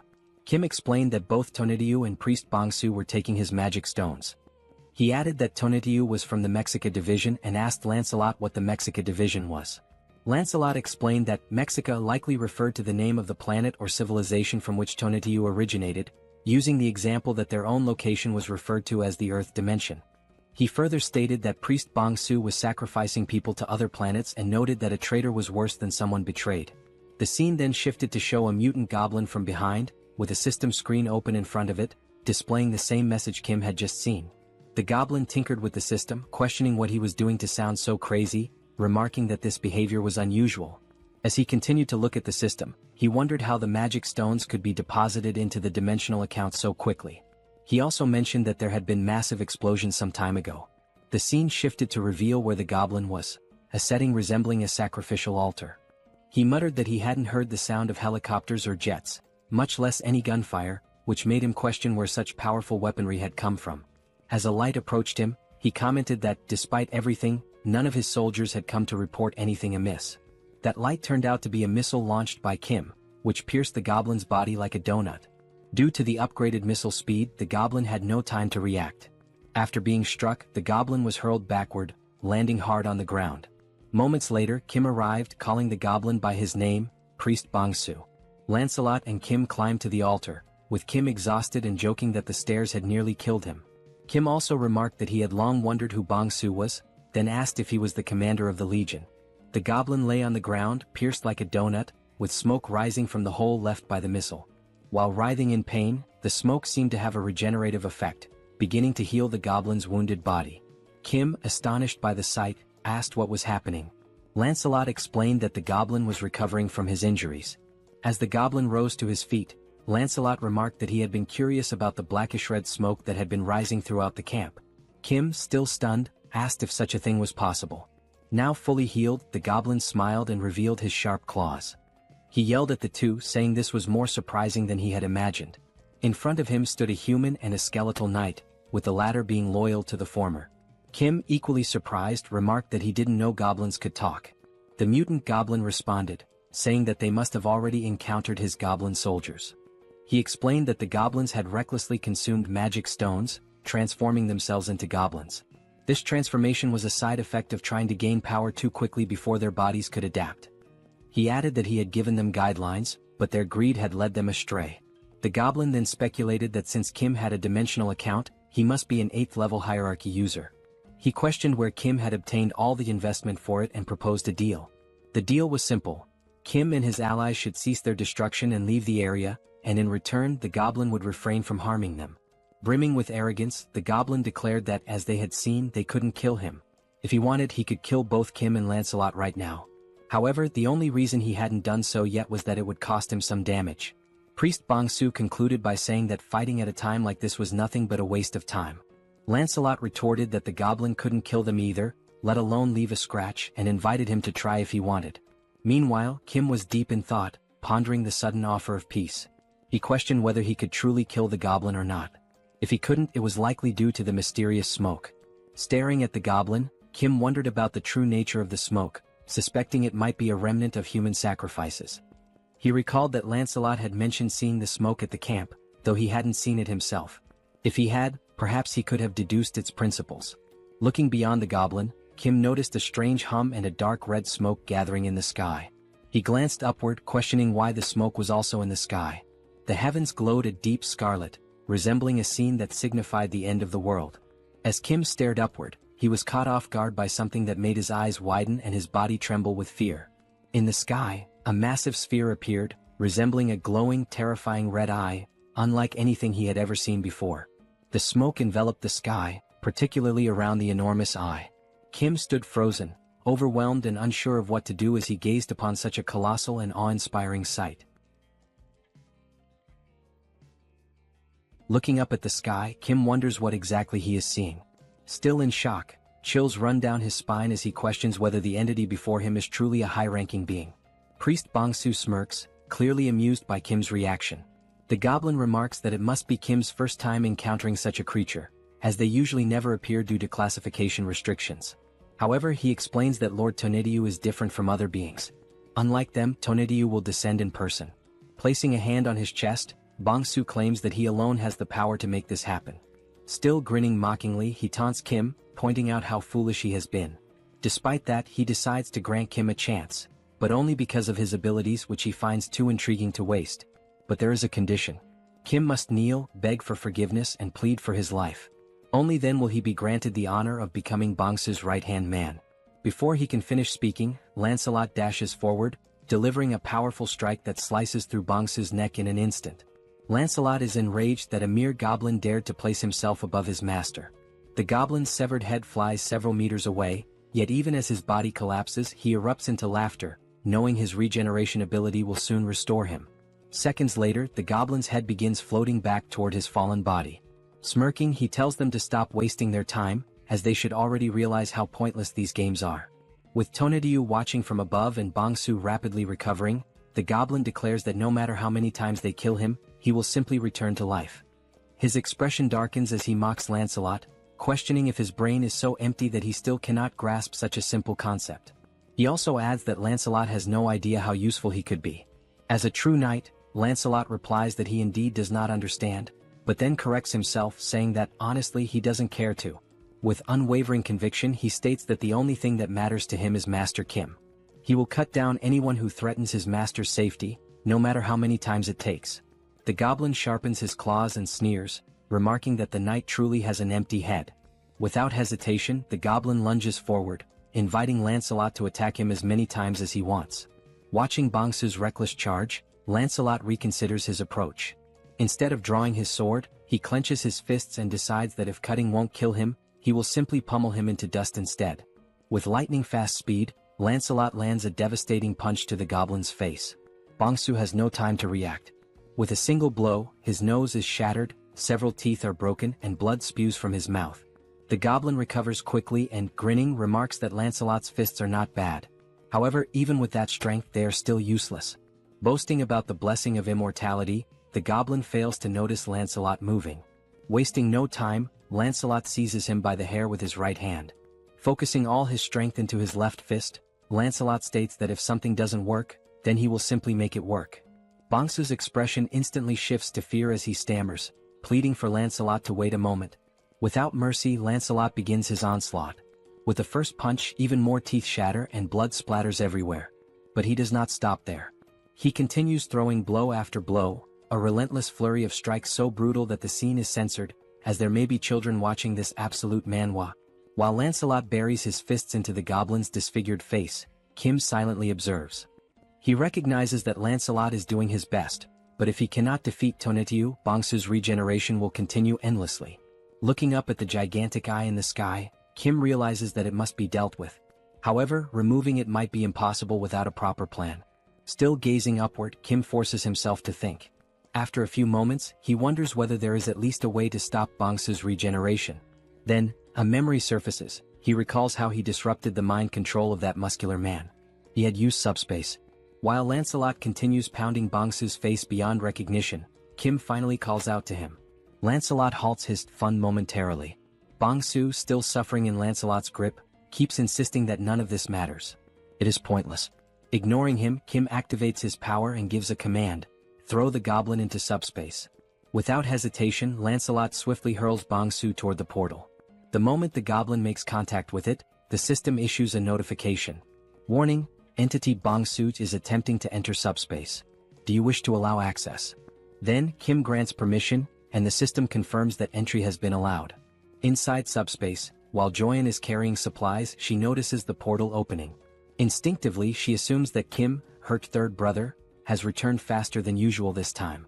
However, before she can finish her thought, the system issues an alert. An unidentified energy attempting to enter from the outside has been blocked. Her eyes widen in shock as she sees what is now before her. A scream escapes her lips as a malnourished goblin comes flying into subspace, hurtling directly toward her. Before the goblin can crash into her, potentially causing harm, someone catches him midair. It is Seoul who, with a sharp glare reflecting her frustration at being trapped in subspace, declares that this is not number 3 and demands to know what exactly it is. Lifting the goblin by the head, she catches sight of something beyond the portal that immediately grabs her attention. She spots Kim and, still holding the goblin up, asks if this creature is one of his friends. With a demonic grin, Seoul surges forward, dragging the miserable Bangsu toward Kim. Kim, eyes wide with panic, shouts for her to stop. Terrified and drenched in sweat, he quickly defends himself and orders the system to shut the subspace portal immediately. Only then does he issue the command to remove Bangsu's registration from subspace. The system notifies that it is canceling Bangsu's registration. A moment later, the malnourished goblin is forcefully ejected, thrown out of subspace, losing one of his teeth in the process. In the background, Seoul watches the scene unfold, her expression filled with hatred and amusement.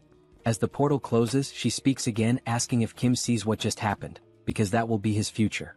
Bangsu, now sprawled out on the ground, remains motionless.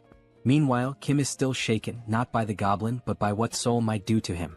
With a shudder, he mutters that, for a brief moment, Seoul was more terrifying than Tonetiuh has ever been. The system then sends another notification.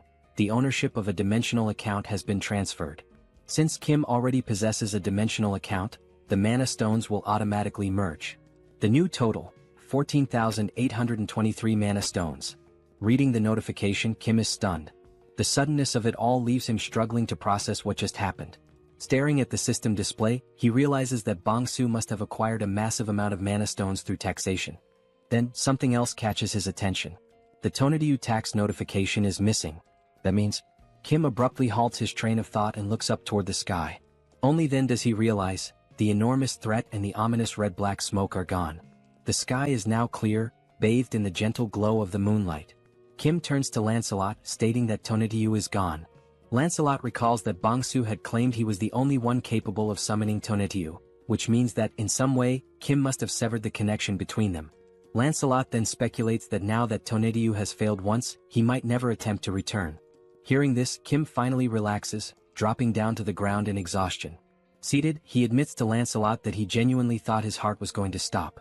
Despite barely having fought, he feels more drained than ever before. Just as Kim begins to rest, a familiar voice calls out his name. Turning around, he sees soldiers ascending the stairs, shouting for him and asking if he is all right. The colonel arrives, stating that aside from essential personnel, he has brought every awakened and unit available for mobilization. He then asks if they arrived too late. Kim shakes his head, assuring them that they arrived just in time. However, deep down, he knows that these soldiers must have endured immense hardship climbing all those stairs under such extreme conditions. As the colonel approaches, he inquires about the Legion commander's whereabouts. Only then does he notice the malnourished goblin's body lying motionless on the ground. Examining the goblin closely, the colonel questions what could have possibly reduced him to this state. Realizing that the fight is truly over, the colonel holsters his weapon, recognizing that it will no longer be needed. Kim watches him and remarks that it's been a while since he's seen someone carry their weapon on their back like that. Just then, the colonel receives a radio transmission. It is from Captain Deok-yeong, the commander of the 2nd Company, reporting on the reconnaissance of the first area. He states that all the rebels have been found in a condition resembling mummified corpses. After thorough confirmation, they are all dead. The first area has been neutralized. Over. The colonel acknowledges the transmission and orders his forces to remain on high alert, prioritize civilian rescues, and begin clearing the area. Turning back to Kim, he sighs and admits that he has no idea how Kim pulled this off. But in the end, Kim was the one who resolved the situation once again. Long live the power of protagonism. Kim states that he was the one who put an end to the situation, but he lacks sufficient knowledge about the mummified transformation the rebels underwent. The colonel bows and expresses his gratitude to Kim for everything he has done so far, acknowledging that his contributions have been immeasurable since the very beginning. Kim, caught off guard by the sudden gesture, widens his eyes in surprise. Turning toward the colonel, Kim gestures and tells him that such formalities weren't necessary out of nowhere. The colonel responds that he should have said something much earlier. Continuing, the colonel admits that when he initially asked Kim to join the military, he now realizes how foolish that request was. At the time, they believed they were offering Kim something beneficial, but in reality the so-called benefits meant nothing to him. They had underestimated his power and influence, viewing him merely within the framework of military service. As Kim decides to stand up, the colonel continues, stating that the military should not have been this incompetent. Even if it is shameful to admit, he remains bowed and asks if Kim is still willing to help the people, even though requesting such aid now is undeniably disgraceful. Many people are still in dire situations. Some have lost loved ones, others are gravely injured, and many remain anxious due to their inability to awaken their abilities. Kim extends his hand, and the colonel firmly affirms that the damage was worsened by the government's incompetence, which is precisely why he seeks Kim's help. With the composure of a gentleman, Kim clarifies that this is not a deal, but a voluntary act of assistance. He insists on doing it from the front lines without any intention of joining the military. Moreover, whether he chooses to help or not is his own decision.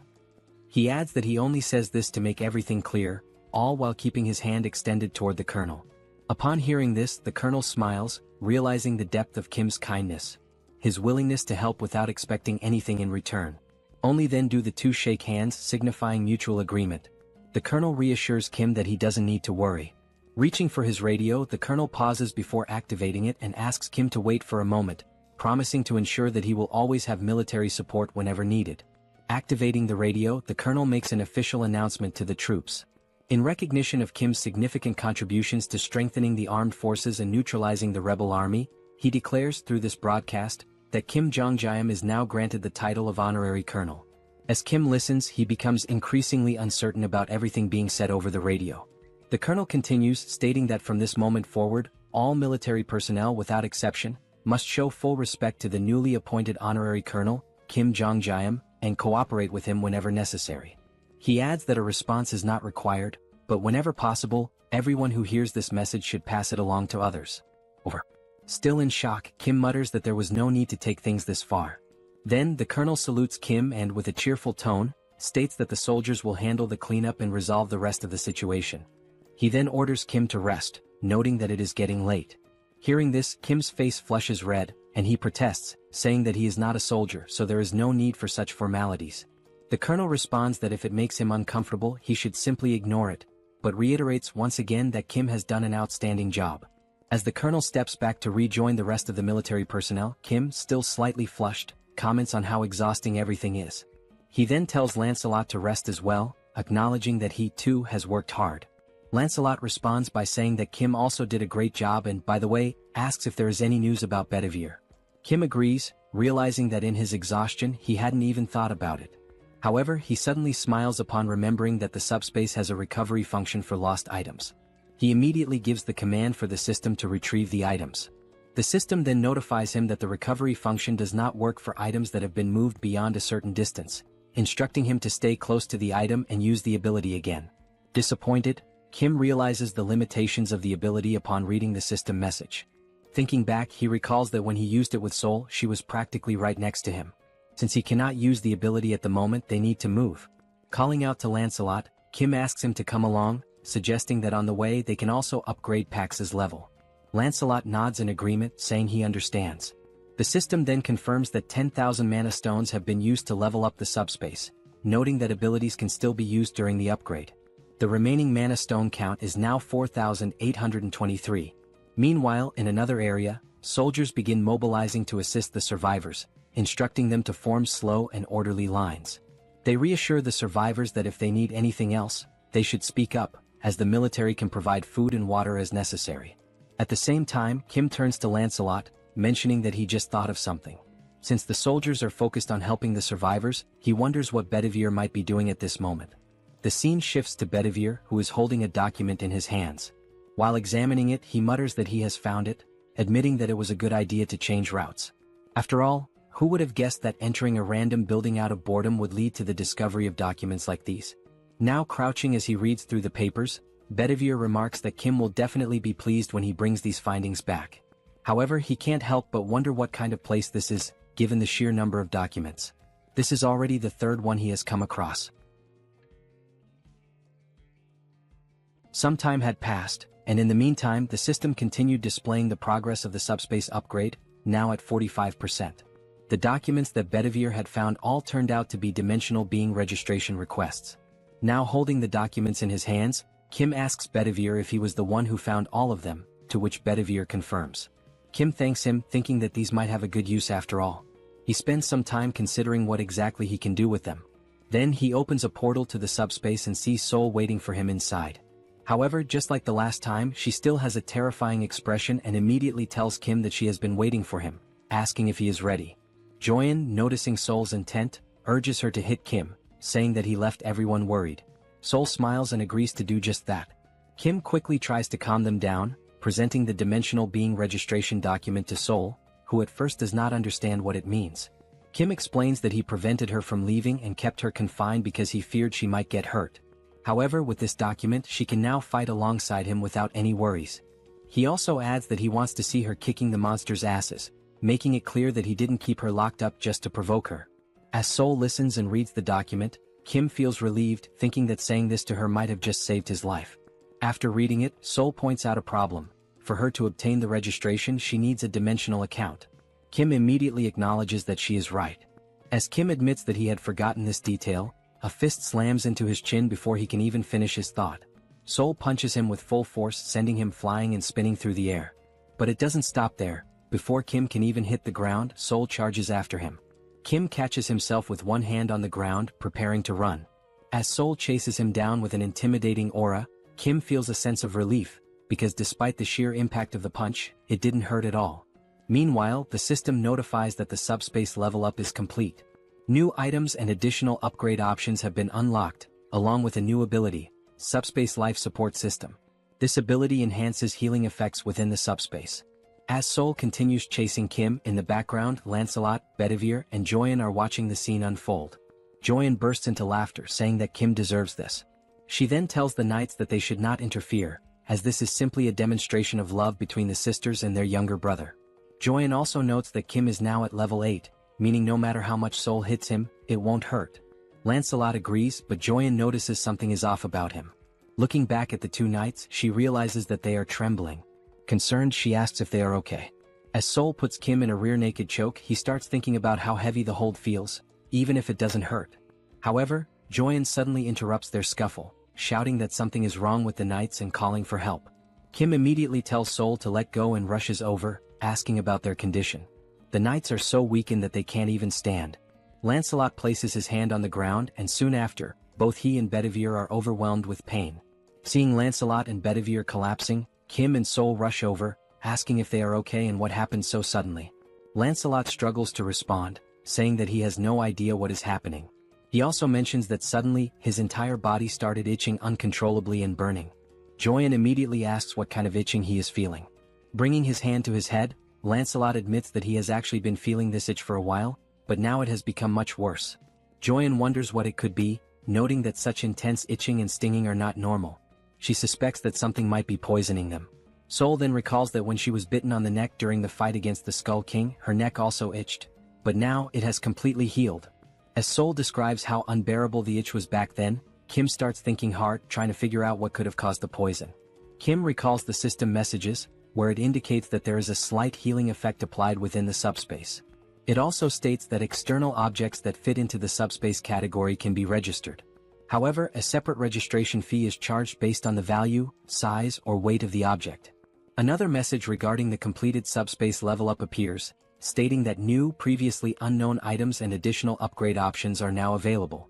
Additionally, it confirms the activation of a new subspace support ability, which slightly enhances healing effects within the subspace.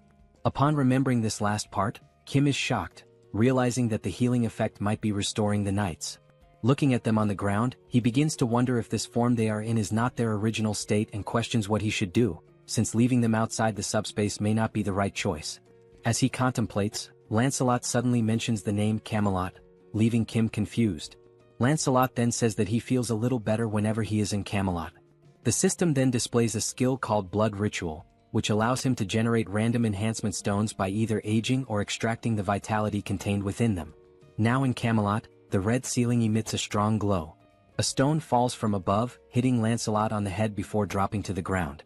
The knights immediately kneel in reverence before Master Kim, and Kim kneels as well to pick up the white stone that had just fallen. Now holding two stones, Kim observes that the white stone appears to have just been created, whereas a blue stone, already lying on the ground, seems to have been there for some time. The system displays the statuses of both stones. The white stone has a resistance option, while the blue stone possesses electric attributes along with penetration and shock effects. The two knights speculate that the blue stone must have been there for a while. Now holding both stones, Kim realizes that the Camelot ability, Blood Ritual, does not only activate manually but also functions automatically. He also thinks that it was a good decision to keep sisters number 1 and number 2 away from here. Still deep in thought, he notices that he does not feel any itching or stinging sensation, leading him to believe that the blood ritual effect does not apply to the owner of the item. Still kneeling, Lancelot apologizes to Master Kim, expressing shame for showing such a weak side as a knight. As Kim stands up, he reassures them that there is no need to worry, acknowledging that they must have been in great pain. He also states that he should be the one apologizing for being careless. Kim then asks if they feel better when inside Camelot, to which Lancelot firmly confirms that it is definitely much better. Hearing this, Kim smiles and declares that from now on, whenever they enter the subspace, they should remain in Camelot for their own well-being, and for his as well. Lancelot, realizing that simply resting there allows them to be of help, expresses his happiness, while Bedivere also gives his gratitude. Seeing both knights kneeling before him, Kim asks them to stop with the formalities, stating that he is the one who is truly grateful for everything. Looking at the stones in his hands, Kim reflects on how the subspace life support system and Camelot's vitality extraction, two systems with completely opposite properties, somehow create a fantastic harmony of perpetual motion. Closing his hands around the stones, he comes to an exciting realization. He now has the ability to produce enhancement stones infinitely, increasing his abilities as he strengthens these superpowered capabilities and expands their applications. He then remembers Tonediu in the sky with that enormous red eye, and acknowledges that he is still not strong enough to deal with it. Kim understands that he must become stronger to defeat higher-level enemies. Furthermore, he needs to fully understand his abilities and learn to use them effectively. Determined, he sets off, thinking that now that the subspace level has increased, he should check what new functions were added in this upgrade. Meanwhile, outside the subspace, in the real world, two military officers are having a conversation. The colonel asks if it is really true that the rebels disguised themselves as the national army, raised the national flag, and used it to lure people in for sacrifices. The other soldier confirms that it is indeed true, adding that they even had a reward system, offering magic stones to those who brought in more sacrifices. The colonel remarks that it is fortunate Colonel Kim handled the situation, as it was on the verge of a coup, and only now does he realize it. The colonel also states that he will inform Kim about the additional supplies as listed and that the essential troops should be selected while the rest are sent back. The other man agrees, salutes, and leaves. After that, something catches the colonel's attention. Looking toward the horizon, he sees a bright light descending from the sky. It is only then that he realizes morning has arrived, and there is still much work to be done. At that moment, the system screen appears before him, prompting him to read it.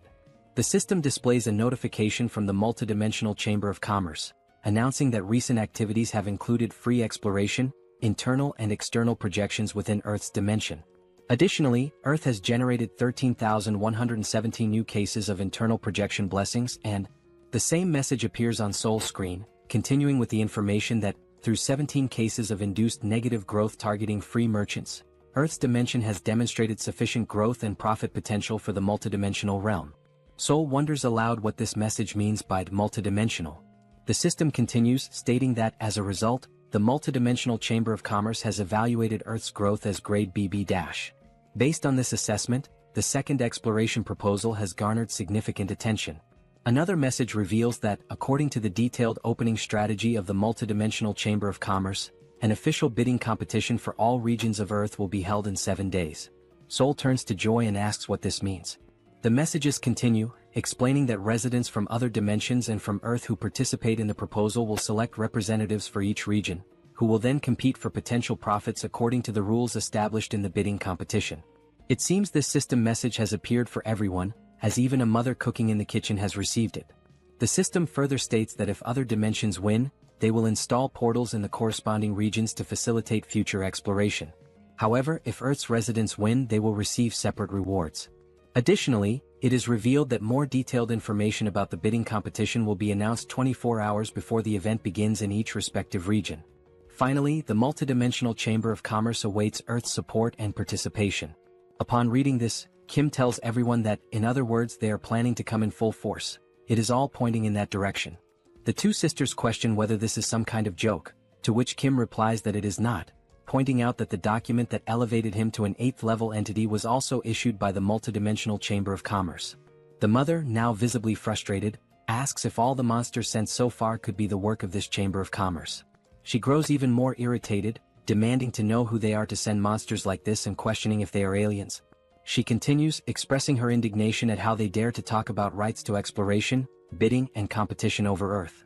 Both Kim and Joy smile, and Kim admits that he does not know much about it either, but what he does know is that the Multidimensional Chamber of Commerce does not take anything seriously, treating everything like project proposals, bidding contests, and so on.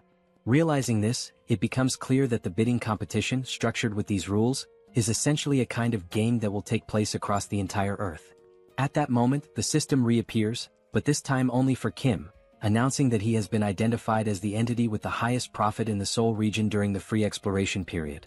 It further states that if he accepts the position of regional representative, he will gain access to more detailed information about the competition.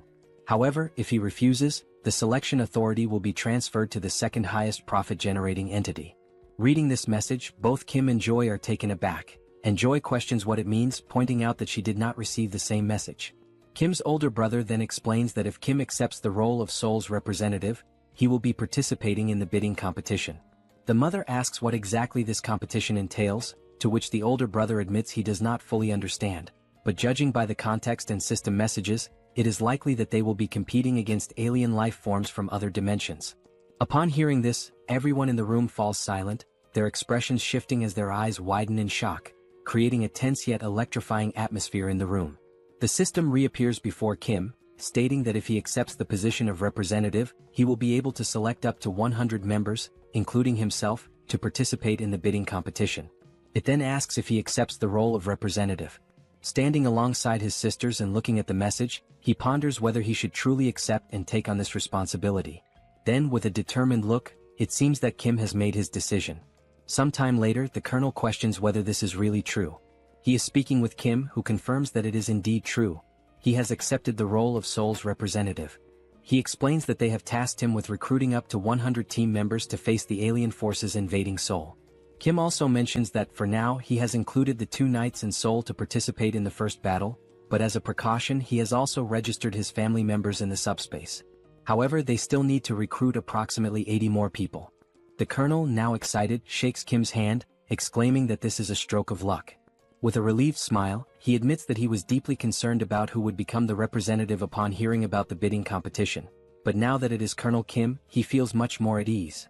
Taking out a notebook from the pocket of his uniform, he asks Kim to take a look at it. Kim, surprised, asks what it is before reaching for it. Handing over the notebook, the colonel explains that it is a simple list of awakened individuals and their abilities, compiled by the Joint Chiefs of Staff.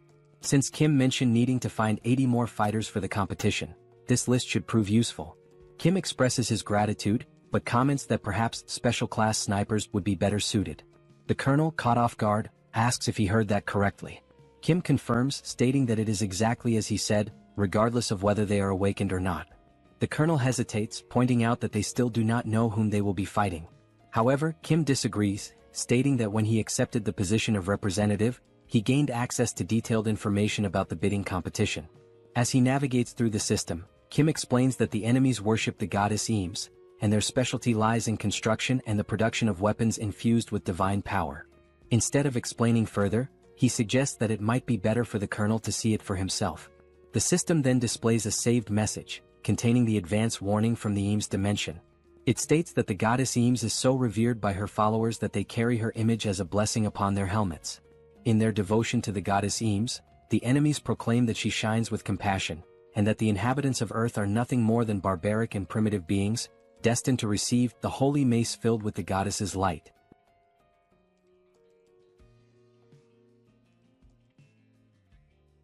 After Kim shows the video to the colonel, he opens another system screen to display the list of participants from the Eames dimension. The list includes 4 8th rank knights, which means that the participants from Eames are not weak. Kim tells the colonel that the alien lifeforms they will be facing are sacred knights clad in shining armor and wielding radiant weapons. The colonel then asks how they are supposed to fight against these alien lifeforms. Kim begins explaining the details of the bidding competition, which he confirmed when accepting the position of representative while reviewing the information alongside his sisters. He starts summarizing what he saw, stating that 1 hour before the bidding competition begins, both sides will take their positions and enter a combat readiness phase. During this period, a barrier will be formed, making it impossible for either side to attack. This combat readiness phase serves as a preparation period before the battle. The Eames dimension will bring in a gate core, and once the competition starts, the gate core will automatically hatch after 12 hours. Destroying this gate core before it hatches is the victory condition for Earth's dimension, whereas the Eames dimension wins if they successfully protect it. Kim turns to the colonel and states that, in other words, for Earth to win, they must simply destroy the gate core. He also adds that the Eames forces will not merely focus on defending the core.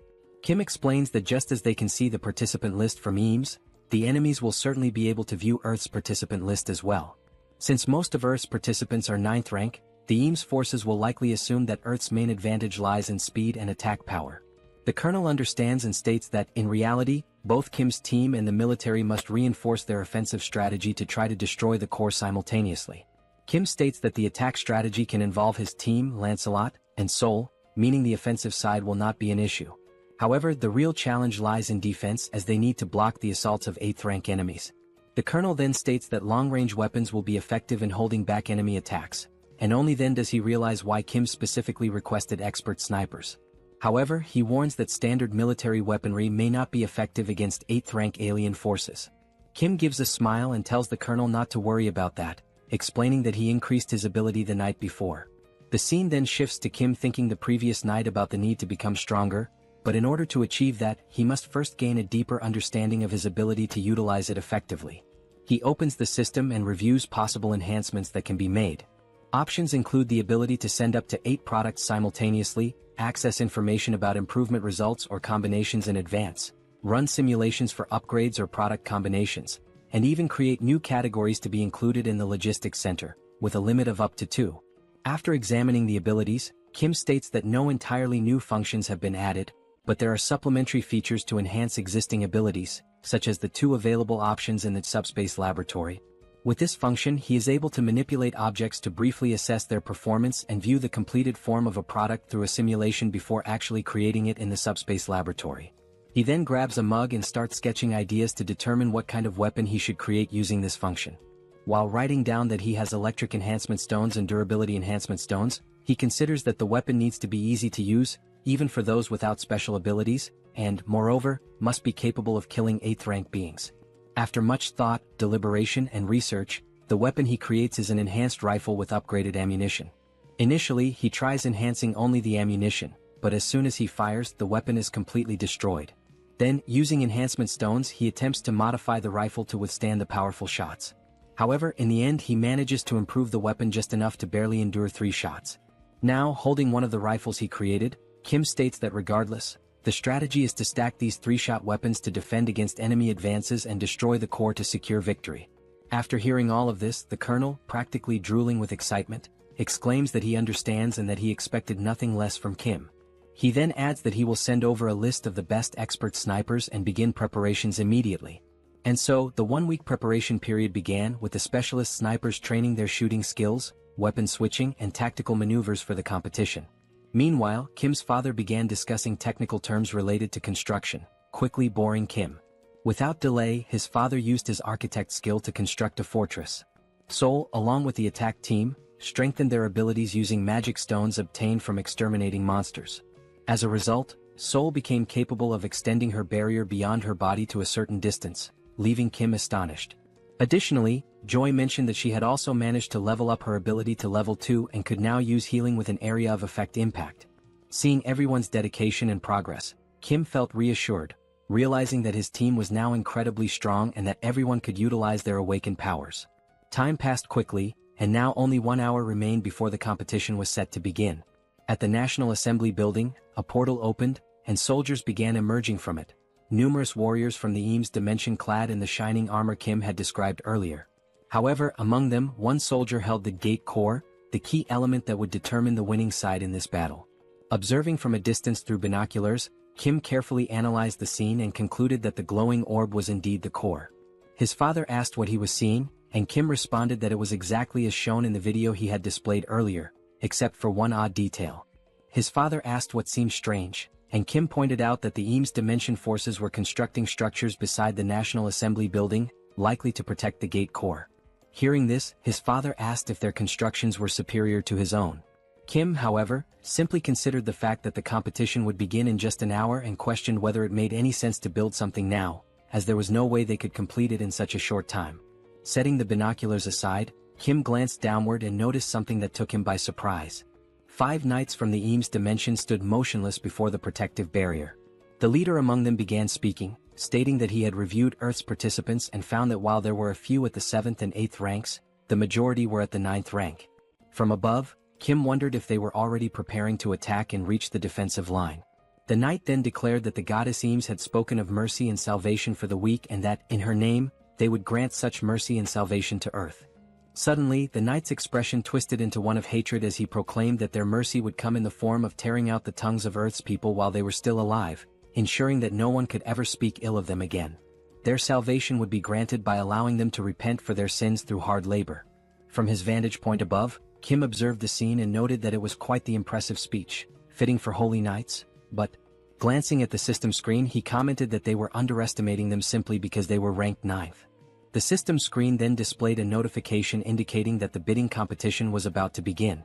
Down below, the leader of the Eames Knights gave the order to advance. Like primitive warriors, they charged forward, shouting that their actions were in the name of the goddess Eames. The colonel, seeing the enemies advance, immediately commanded all soldiers to open fire. The troops, armed with the rifles Kim had developed, took their positions and began shooting. A barrage of gunfire struck the approaching Eames knights, the bullets carrying electric attributes. The shots pierced through their armor, leaving the knights stunned and confused as they struggled to understand what was happening. One of the soldiers, bewildered, questioned how it was possible for 9th-rank fighters to accomplish such a feat. Another knight shouted an order to use their shields for protection and continue advancing. One among them activated a barrier skill to block the gunfire and called for everyone to deploy their Eames barrier abilities. Their leader bellowed that, although they had no idea what kind of weapons they were up against, their shields were undoubtedly stronger. He ordered them to hold their ground and maintain their defenses. Believing himself to be insightful and strategic, one of the knights remarked that since their enemies were relying on long-range weapons, they would eventually run out of ammunition. If they could endure long enough, victory would belong to the Eames dimension. Meanwhile, up above, countless rifles were lined up, ready for use as the soldiers assisted each other in switching weapons after each rifle broke from firing its 3 allotted shots. The pile of discarded weapons had grown massive, prompting the military to inform Kim via radio that approximately 20% of the total weapon stock had already been used. Hearing this, Kim put away the radio and remarked that things were going much better than expected. He instructed them to keep up the momentum, as the attack team would soon begin their advance. The attack team, consisting of Lancelot, Seoul, and Kim, set out on 2 motorcycles to carry out their mission. The bikes moved at such incredible speed that they passed through the knights before they even had a chance to react or block their advance. One of the knights mentioned having seen 3 individuals heading toward the gate core, but another dismissed the concern, stating that it didn't matter and should be ignored since the core wouldn't be destroyed anyway. While defending with his shield, he shouted that their current priority was to hold the line and maintain their position. He acknowledged that the enemy appeared to have far more weapons than expected but reassured everyone that, once reinforcements arrived, they would be able to advance little by little. As a way to encourage his fellow knights, he urged them to endure just a little longer, assuring them that reinforcements would be there soon. Ignoring the knights entirely, Bedivere began hurling his infamous flaming bowling balls toward the battlefield. His absurd precision allowed the balls to curve perfectly through the air before striking their targets. His targets were none other than the Eames reinforcements advancing through the center of the battlefield. One of the knights, casually walking forward, noticed something unusual approaching but couldn't quite make out what it was. Then the flaming bowling ball struck, triggering a massive explosion that sent the Eames knights flying in all directions. Upon hearing the explosion, Kim hit the brakes on his motorcycle. He already knew exactly what had happened. It was Bedivere's handiwork, expertly carrying out his task of intercepting the enemy in the middle of the battlefield. Refocusing on the attack line, the final objective remained. There they stood, Lancelot, Seoul, and Kim, stationed in front of the massive statue of the goddess Eames, awaiting the signal to launch their assault and destroy the core. Gazing up at the colossal statue before him, Kim recalled his initial thoughts when he saw them constructing something earlier. At the time, he had dismissed it as nothing important. Now, however, he couldn't help but wonder, how the hell had they managed to build such a massive structure at such an absurd speed? Still baffled by the sheer impossibility of it, he launched several missiles toward the statue. The missiles struck their target, resulting in a powerful explosion. However, as the smoke slowly cleared, the statue remained completely unscathed, not even a single scratch. Kim was taken aback. Even after being hit by enhanced missiles, the only visible effect was a radiant glow. Then he chuckled and came up with an idea. He remarked that, in moments like these, it would be rather interesting to store such an object inside the subspace. The system immediately prompted a question. Would you like to store the unfinished statue of the goddess Eames in subspace? At that moment, a soldier from the Eames army bellowed that Earth would be nothing more than pastureland for the Eames and that Kim and his people were nothing more than 2-legged cattle. An elder, his voice hoarse from shouting, declared that they should be grateful and should bow to the sacred feet of Eames. He then questioned the foolishness of launching missiles at the statue. The soldiers accompanying the elder urgently warned him that it was too dangerous and urged him to retreat inside. However, the elder refused, insisting that he had to spread the words of the goddess Eames and cleanse the evils of Earth's dimension. As the elder spoke, something else caught Kim's attention. One of the knights advised the elder that, if he truly wanted to continue his speech, he should do so from inside. The elder, offended, demanded to know if he had committed some kind of sin to warrant such treatment, questioning why he wasn't allowed to speak outside. However, Kim was no longer listening. His focus had shifted to something else entirely. In the distance, Kim had spotted something interesting. While the elder argued with the knights, Kim's gaze locked onto a warehouse stocked with construction materials. A wide grin spread across his face as an idea took shape in his mind, an exceptionally good one. with a menacing aura and practically drooling with excitement, he ordered packs to store the warehouse. The system immediately responded, storing the temporary construction material warehouse of the Eames dimension in subspace. After that, the Elder noticed something unusual in the surroundings. Looking back, he and the two knights realized that the warehouse filled with construction materials had vanished. Only then did he finally grasp who was responsible for this. Kim entered subspace and approached Young, who was lounging comfortably, asking if he was interested in piloting a helicopter again after so long. Young questioned the sudden request. He responded that he would love to fly and asked how he could help. Kim clarified that it wouldn't involve much flying, he just needed to ascend as high as possible. Excited, Young expressed his eagerness to give it a try. Meanwhile, Lancelot and Seoul sensed something off and immediately went on alert. Within moments, they noticed several spears descending from the sky, hurtling toward them. Seoul attempted to use her newly developed barrier ability to halt the incoming spears. However, the materials used to create objects in this dimension were far too strong, and the barrier could not withstand the impact. The spears shattered through the barrier, perfectly aligned to strike Seoul, who was momentarily frozen in place. Reacting swiftly, Lancelot stepped forward, using his sword to deflect the spear that was about to hit Seoul. She turned to Lancelot, questioning whether these were no ordinary spears. She explained that her ability had evolved to the point of stopping even Kim's enhanced bullets, yet she had failed to block these. Lancelot confirmed that these were far from ordinary spears, though it wasn't a matter of enhancement. Hearing this, Seoul became puzzled and asked what made them so special. Lancelot explained that he had heard of something like this before. A certain dimension had developed a technique that produced an effect similar to item enhancement. The knights then realized that Kim's group had been the ones who looted the warehouse. Enraged, they shouted the order to attack and continued hurling spears. Preparing to defend, Lancelot explained that this technique was referred to as a blessing, and that the construction materials likely carried such a blessing, which was why they had resisted Kim's attacks. With his sword, Lancelot skillfully deflected another spear aimed at them.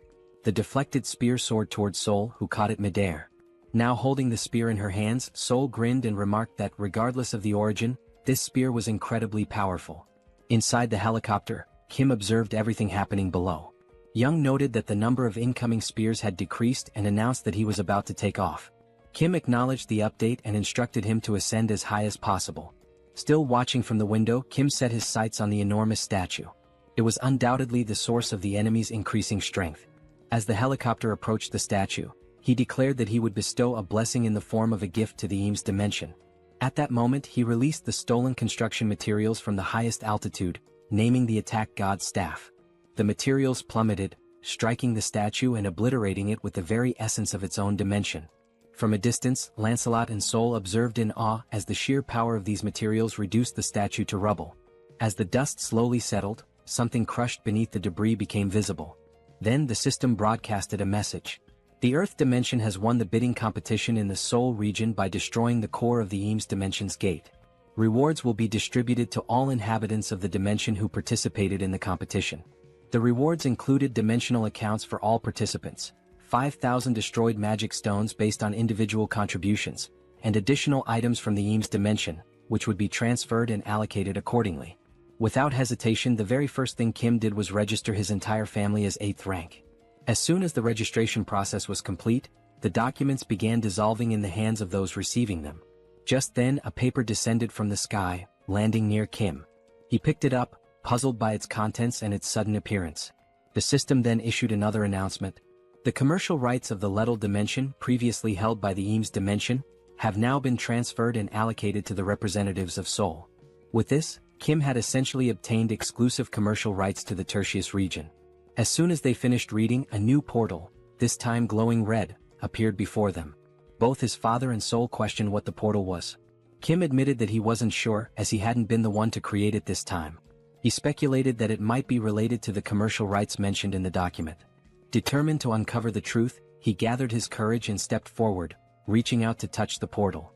However, a system message immediately popped up, stating, "Not a registered company. Please verify authority." Looking at the document, Kim was taken aback. Even with the rights granted to him, he still needed to register as a business entity. Opening the system, he was presented with an option. Would you like to sell the commercial rights to the multidimensional Chamber of Commerce? If sold, a total of 10,000 magic stones will be paid as the purchase price. Looking at the system message, Kim felt even more confused. He wondered what these commercial rights for the lethal dimension really were, granted as a reward yet unusable without being registered as a company. And despite not being able to use them at the moment, the system was already offering to buy them for 10,000 magic stones. Kim pressed the option to decline the sale and grew increasingly frustrated as he read the message. To him, they were nothing but a bunch of thieves. They had given him a reward that he couldn't even use. Thinking about it further, he realized that the multidimensional Chamber of Commerce had been unfair from the very beginning. They had been forced to participate in a competition organized by the Chamber itself, where every single opponent was of the 8th rank. Even while facing overwhelming disadvantages and unfavorable conditions, they had won. Yet the Chamber was now pretending to offer a reward. Kim's anger only intensified. Crumpling the document in his hand, he refused to let the Chamber profit from this. He wouldn't throw the document away, but unless they increased the number of magic stones, he wouldn't sell it either. After all, without his intervention, many more lives would have been lost. Observing Kim's irritation from afar, his father asked what was wrong. Kim, trying to keep himself composed, responded that it was nothing significant, just that they had won a useless portal that they couldn't even use. Joy then asked if the only urgent task now was to fill out the paperwork, as she still needed to finish treating the wounded. Kim apologized for gathering everyone right after the competition ended, realizing they were all exhausted. His father reassured him that it was fine, especially since filling out the documents would only make him stronger. Kim acknowledged that everything was settled and stated that he would open the portal to go rest. Meanwhile, Seoul mentioned that she would play around for a bit to test her new spear and told him to call her if he needed anything. Kim simply nodded in understanding. Young said he planned to finish some games he hadn't completed on his console, while his father decided to rest as well, complaining that his body ached from all the effort put into building the base. Just then, his father's eyes widened as he noticed the newly acquired construction materials. There were now several high-quality options available. Still in awe, he began listing them: bricks, drywall, beams, and even rebar. At that moment, Kim realized he had forgotten to mention them. But the real shock came when Kim casually revealed that all these construction materials were infinite. Kim had anticipated that this revelation would leave his father speechless. As he entered the portal, another thought crossed his mind. He wondered about the results of the competition in other regions. Given the 12-hour time limit, the results might be available by nightfall. When night finally arrived, the competition results were displayed, confirming that the event had concluded. The system then announced the final rankings for the Earth region's bidding competition. The results for South Korea showed that out of 5 competitions, there were 4 victories and only 1 defeat. Then, another system message revealed the global outcome. Out of 761 competitions, there had been only 113 victories and a staggering 648 defeats. Based on these results, the multidimensional Chamber of Commerce decided to downgrade Earth's growth potential from BB to CCC. This message was broadcast to everyone. Kim immediately recognized how disastrous this was, while Young admitted he hadn't expected the competition's overall results to be so terrible. Kim analyzed the data and noticed that some areas had an equal ratio of wins and losses, but the majority had suffered significantly more defeats. As a result, the global situation was dire. Even though he had anticipated this, he hadn't expected it to be this severe. The colonel pointed out that, fortunately, South Korea's situation wasn't as bad. If it came down to Incheon, they could quickly resolve the issue by concentrating their forces. He also mentioned that Incheon was nearby, so they could deploy as soon as they were ready. At that moment, a soldier rushed in, apologizing for interrupting the meeting. He handed a report to the colonel, informing him that they had just received an urgent radio transmission from the 17th Division in Incheon and that the colonel needed to read the report immediately. Scanning the document, the colonel asked why Incheon had contacted them. The report stated that they had been defeated and were transmitting urgent engagement information. The enemy force was identified as the Lizard Men from the Sabros dimension, and their portal was currently located in Chinatown. These Lizard Men appeared to be a highly trained military force, engaging in both ground and aerial combat simultaneously, demonstrating superior mobility, and completely annihilating Incheon's team. The battle had ceased approximately 2 hours before the end of the competition, and after the fighting had stopped, the Lizard Men began organizing their forces, with even more troops emerging from the portal. Additionally, they had deployed a team for reconnaissance and securing access routes, which suggested a large-scale troop mobilization was underway. The reason for the urgent transmission was that, based on their movements, their next target was Seoul, which was exactly what the colonel confirmed in the report. Kim was surprised that they were heading directly for Seoul. Hearing this, Young found it highly unusual, reasoning that it was unlikely they were targeting Kim, as no one knew his exact location. Seoul remained deep in thought, while Young pointed out that furthermore, there was no bounty on Kim's head. Looking at the map, Lancelot noted that, given the proximity of the two cities, the lizard men were already close. Kim turned back to the system interface, where a new message appeared. From this moment onward, the names of the regional representatives who had emerged victorious in the Earth Dimensions competition would be displayed above their heads. Seoul also read the message and questioned what it meant, commenting on how random this was. If this actually happened, then Kim's name would appear above his head, and she wondered if there was any kind of badge instead. Kim instinctively looked up, trying to see if a name was displayed above him, but found nothing. He then questioned whether he was truly the regional representative.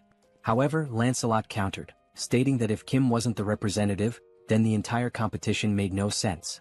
Kim, still confused, asked why it wasn't visible if that were the case. Seoul reread the system message and another announcement appeared. Starting now, 7th rank beings were partially allowed to travel through all installed portals on Earth. Furious, Seoul clenched her fists. She had just reached the 8th rank, yet this rule was exclusively for those of the 7th rank, meaning she would be trapped inside the subspace again. The system message continued, stating that dimensions that had acquired commercial rights by winning the competition could now establish portals in the corresponding regions to eliminate the Earth Dimension's regional representative. Everyone read the new rule and immediately felt outraged. This was incredibly unfair. The colonel then spoke, stating that from now on, they would have to face 7th rank beings and that the regional representatives would likely be the primary targets of these attacks. He compared the situation to a game of territorial conquest, but what stood out was that Kim did not have a name displayed above his head. At that moment, Lancelot had an idea of what might be happening. He asked for a moment to confirm something. Lancelot walked toward the window while Kim, confused, asked what was going on.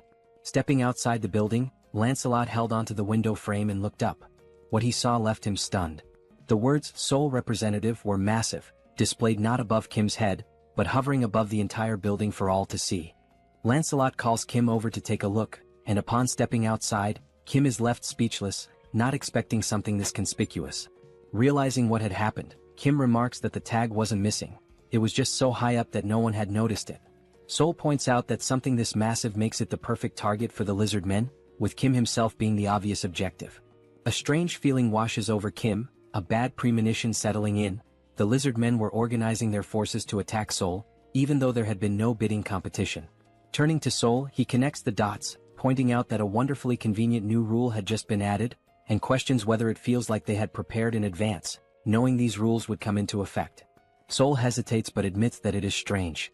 Lancelot, however, is certain they knew these rules were coming. However, instead of targeting the representative from the beginning, they had been preparing for battle. Lancelot further suggests that perhaps they have experience in these bidding wars, meaning they had likely anticipated this rule and were familiar with it beforehand. Regardless, the situation is dire as there is little time left to prepare for their attack. Kim, running a hand through his hair, admits that he had a bad feeling about all of this, but he never expected them to be this experienced. Seoul, concerned, asks if there's anything they can do to prepare and whether everyone could just stay inside Kim's subspace for safety. Lancelot, in his usual wisdom, quickly dismisses the idea. It won't be that simple. While defeating Master Kim would be impossible for them, they could take hostages and force them out of subspace, or worse, they could divide their forces and overrun other regions first. Kim murmurs in frustration, acknowledging that he's right. This wouldn't be defending, it would be hiding, and they wouldn't even be able to attack from within the subspace. No matter how they looked at it, the lizard men would have to be defeated in the end. Then a thought occurs to him. If he himself were the target and his location were exposed, it would undoubtedly draw them in. In that case, he could lure them into a place where they would be at a disadvantage. A heavy silence falls over the group as they contemplate possible strategies. The colonel finally speaks up. If they could anticipate the enemy's movements, mobilize their troops faster than the lizard men, set up weapons and defensive lines before the attack, then this would be the best course of action. He adds that speed will be the key. Young reassures them that there's no need to worry about movement, as he can cut down travel time significantly, then asks if they should move now and where they should go. Kim admits that this is the problem. He hasn't chosen a location yet. The five of them exchange thoughtful glances, trying to determine a battlefield that would give them an advantage. Then an idea strikes Kim. A place he had been to before, where he had defeated several hellhounds using refrigerators. He recalls that the terrain there could minimize damage to them while causing significant harm to the enemy. In other words, Gyeong Bridge was an ideal battleground, no civilians would be involved and its straight, narrow layout would work against the lizard men. Additionally, due to its limited space, their mobility would be restricted, and the surrounding area was an ecological park, free of residential buildings, meaning they could launch attacks at full power without concern for collateral damage. Kim further points out that even if the lizard men attempted to cross from another bridge, Bedivere could scout ahead, as there were no tall buildings nearby to obstruct visibility. Moreover, with the materials obtained from the Eames dimension combined with his father's construction skills, fortifying the area using Pax's features would be easy. On top of that, the sacred lances from Eames had arrived along with the material warehouse, and Kim's father had the idea of using them as barricades. Seoul mentions that she has already learned how to wield the lances. Looking at the sacred lances in front of him, Kim suddenly recalls that Lancelot had mentioned Bedivere's proficiency with dart throwing, which means these lances could certainly be put to good use. At another moment, Seoul grips a lance while Bedivere is already scanning the surroundings, keeping an eye out for enemy movements. The two of them stand atop the newly built defense tower, which Kim's father had constructed using the new materials. Meanwhile, his father remains hard at work, building at full speed. Given the urgency of the situation, the structure itself had been prioritized, with guards deployed first, and beams were reinforced to create defensive walls. Additionally, barricades made of the sacred lances had been erected around the tower, serving as an additional barrier to slow the enemy's advance as much as possible. Observing the preparations, Kim recalls the enemy report, which stated that the lizard men were fast both on the ground and in the air, which meant that blocking their ground approach was an absolute necessity. At this point, a total of 4 hours had passed. Kim acknowledges that his father had exceeded expectations, as these 4 hours had been nothing short of miraculous, thanks to his architectural skills and Pax's assistance. It is only then that Kim realizes they had overlooked two critical details. The first, reptiles are excellent swimmers, meaning the lizard men could approach unnoticed via the water. And the second thing is that the surrounding bushes had grown faster and were lusher than he had expected. And yes, the lizard men were doing exactly that, taking advantage of the gaps. One of the lizard men then remarks that he cannot understand how the warriors of the Eames dimension lost to these people from Earth. Even though they seem weak, their defense is something to be considered, and with this construction they wasted a lot of valuable materials. The lizard man pauses and says that, for now, he will not be able to hold his head high in the multidimensional battlefield, but perhaps he can extract something more. This lizard man is a general named Lakis. He states that last time he took a spear and this time he will take armor. The lizard man soldier informs him that the other general, Yatu, is also ready.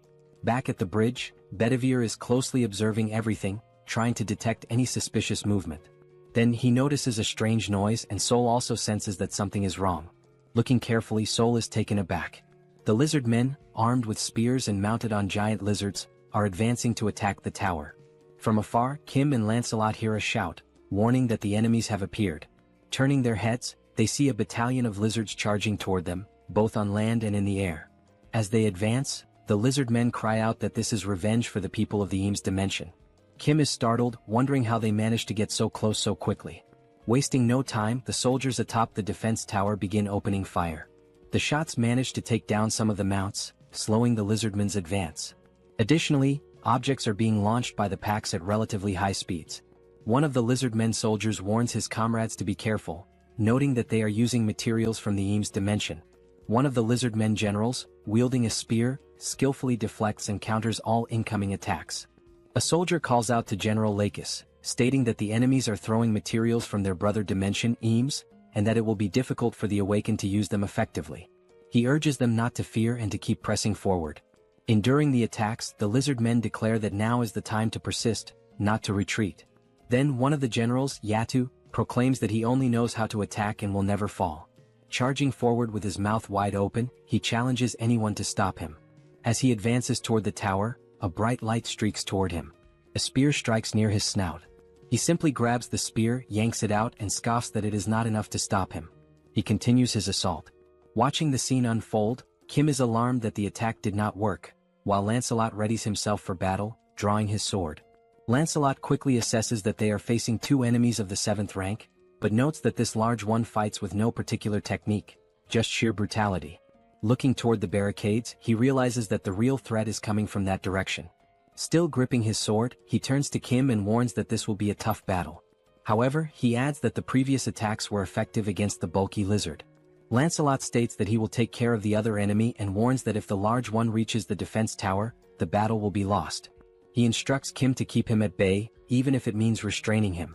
Kim tells Lancelot to be careful, and he assures him that he will. Without hesitation, Lancelot charges toward the enemies in the other direction. General Lakis then notices something coming toward him. He swiftly blocks a high-speed attack with his spear. Lancelot was the one who struck, moving with incredible speed, but Lakis successfully parried the blow. A lizard man soldier asks General Lakis if he is alright, to which the general replies that he is fine and orders him to keep attacking. Turning to Lancelot, Lakis states that it seems he has a personal matter to settle. Studying Lancelot, the general comments on his boldness for leaping alone into enemy lines. Furthermore, he notes that Lancelot specifically aimed for his neck, calling it a remarkable move. Lakis smirks, remarking that it has been a long time since he has encountered a warrior like this. He then asks Lancelot for his name. Lancelot introduces himself, and the lizard man is enthralled, calling it a magnificent name. Lakis introduces himself in return. Lakis acknowledges that Lancelot's goal is to keep him occupied. The only reason he is paying attention to him is because he recognizes him as a true warrior. Lakis adds that a warrior's instinct is to seek battle when faced with a strong opponent, and so he challenges Lancelot to a duel where their lives will be on the line. Without hesitation, Lancelot accepts, declaring that if Lakis does not value his own life, neither will he. Lakis laughs, praising Lancelot's fighting spirit, and declares that he will test whether his skills are as great as his resolve. Lancelot then raises a finger and tells him to wait, asking if he plans to fight while mounted on his lizard. Lakis states that this is truly unfair, as a warrior's duel to the death is meant to determine who is the strongest. Lancelot then remarks that the mount is merely a way for him to compensate for his lack of skill or even to save his own life. He goes on to say that even if he loses, he will not complain, urging the lizard man to come at him. Hearing this irritates Lakis, and a tense atmosphere floods the area. Dismounting, Lakis begins walking toward Lancelot, who then asks if they are now evenly matched and ready to engage in a battle where their lives are at stake. Meanwhile, on the other side, the soldiers continue firing toward the lizard men. Their bullets find their marks, and some of the reptilian warriors are hit, tumbling from their mounts amidst the chaos. However, despite the casualties, their assault does not slow down. Determined, the lizard men keep advancing toward the defense tower, ignoring the danger and pressing forward. The soldiers, realizing that the enemy is closing in dangerously, shout to one another, ordering them to keep firing without hesitation.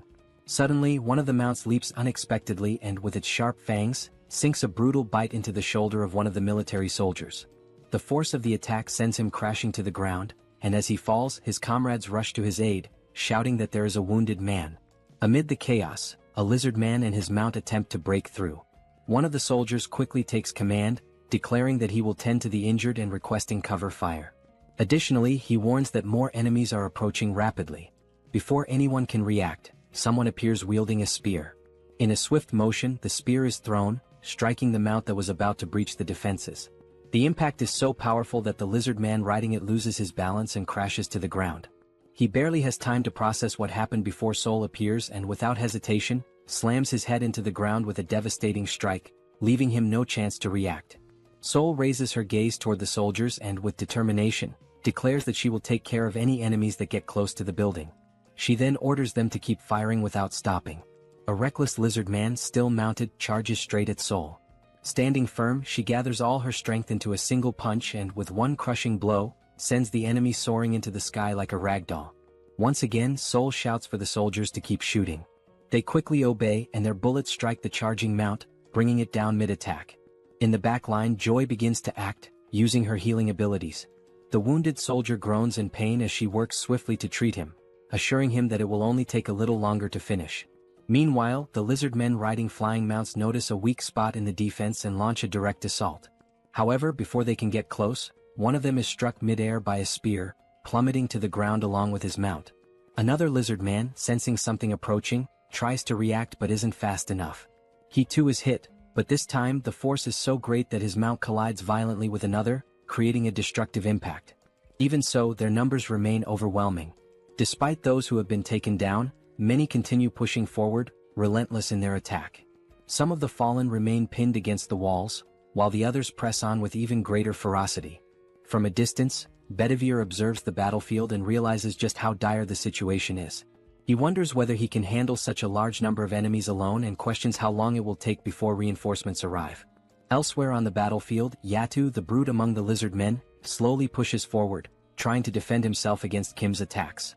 His body is already riddled with wounds, but he continues moving, grinning as he remarks that these attacks are quite impressive. Amused by the fight, he declares that this is excellent and asks if Kim has an even stronger attack that might actually affect him. Without hesitation, Kim launches several sturdy beams, the same ones he obtained during the battle in the Eames dimension. Yatu, however, merely blocks them, showing little concern. With each new strike, Kim hears Yatu commenting from afar that this continuous barrage leaves him no opening to advance. Hearing this, Kim realizes that Yatu is a complete idiot. He had been using the same automated attack from the very beginning, yet for some reason, Yatu believed it to be a new tactic. Even as the beams continue firing relentlessly, Yatu seems increasingly impressed. Kim, on the other hand, recognizes that he has effectively trapped him. Now he must decide what to do next. He wonders whether he should maintain this strategy and wait for Lancelot to return or take a different course of action. Scanning the battlefield, Kim tries to assess Lancelot's fight. However, he quickly realizes that waiting might be too risky. Even so, he wishes there were a way to help Lancelot. At that moment, a distinct sound rises above the battlefield. A series of rapid strikes cut through the air with tremendous force, creating a loud, slicing noise. Kim immediately identifies the source. It's coming from Lancelot's fight. The sound originates from the sacred spear wielded by Lakis. The power of the spear is so immense that, even when Lakis swings and Lancelot manages to dodge, the impact completely shatters the ground beneath them. Right now, Lancelot is focused entirely on evasion. He knows that the spear is incredibly powerful and that facing it head-on would be a fatal mistake. Noticing this, Lakis taunts him, questioning how long he intends to keep running. He remarks that he thought Lancelot was a true warrior, but perhaps he had been mistaken. Lancelot puts some distance between himself and Lakis, reflecting on his words. He wants to respond to the provocation, but in some way Lakis isn't wrong. The truth is that his weapon is overwhelmingly powerful, and Lancelot realized this before it was too late. Observing closely, Lancelot confirms that the power of this spear surpasses that of the spears from the Eames dimension. Moreover, he recognizes that it possesses additional properties, making it far more dangerous than he initially expected. Lancelot interrupts his thoughts and remarks that, upon further reflection, the lizard men refer to the Eames dimension as their sister dimension. He then inquires whether the spear was created in Eames. In response, Lakis immediately denies it and adds that the spear was actually forged in the Suburos dimension. However, he explains that the people from Eames provided a special enhancement to it. Lancelot states that he suspected as much and then mentions that he has a proposal. However, he quickly corrects himself, calling it a question instead, which causes Lakis to hesitate momentarily. Without missing a beat, Lancelot then taunts Lakis by questioning whether that weapon is merely a means to conceal the lizardman's lack of skill. Hearing this, Lakis gives a faint smile and calmly states that he is not foolish enough to fall for Lancelot's provocation a second time. Without a moment's hesitation, Lakis charges forward, aiming to strike Lancelot with his spear. Lancelot evades the attack with ease. However, in the midst of his assault, Lakis abruptly alters the direction of his strike. Yet, as if anticipating this maneuver, Lancelot is already prepared and successfully defends against the blow.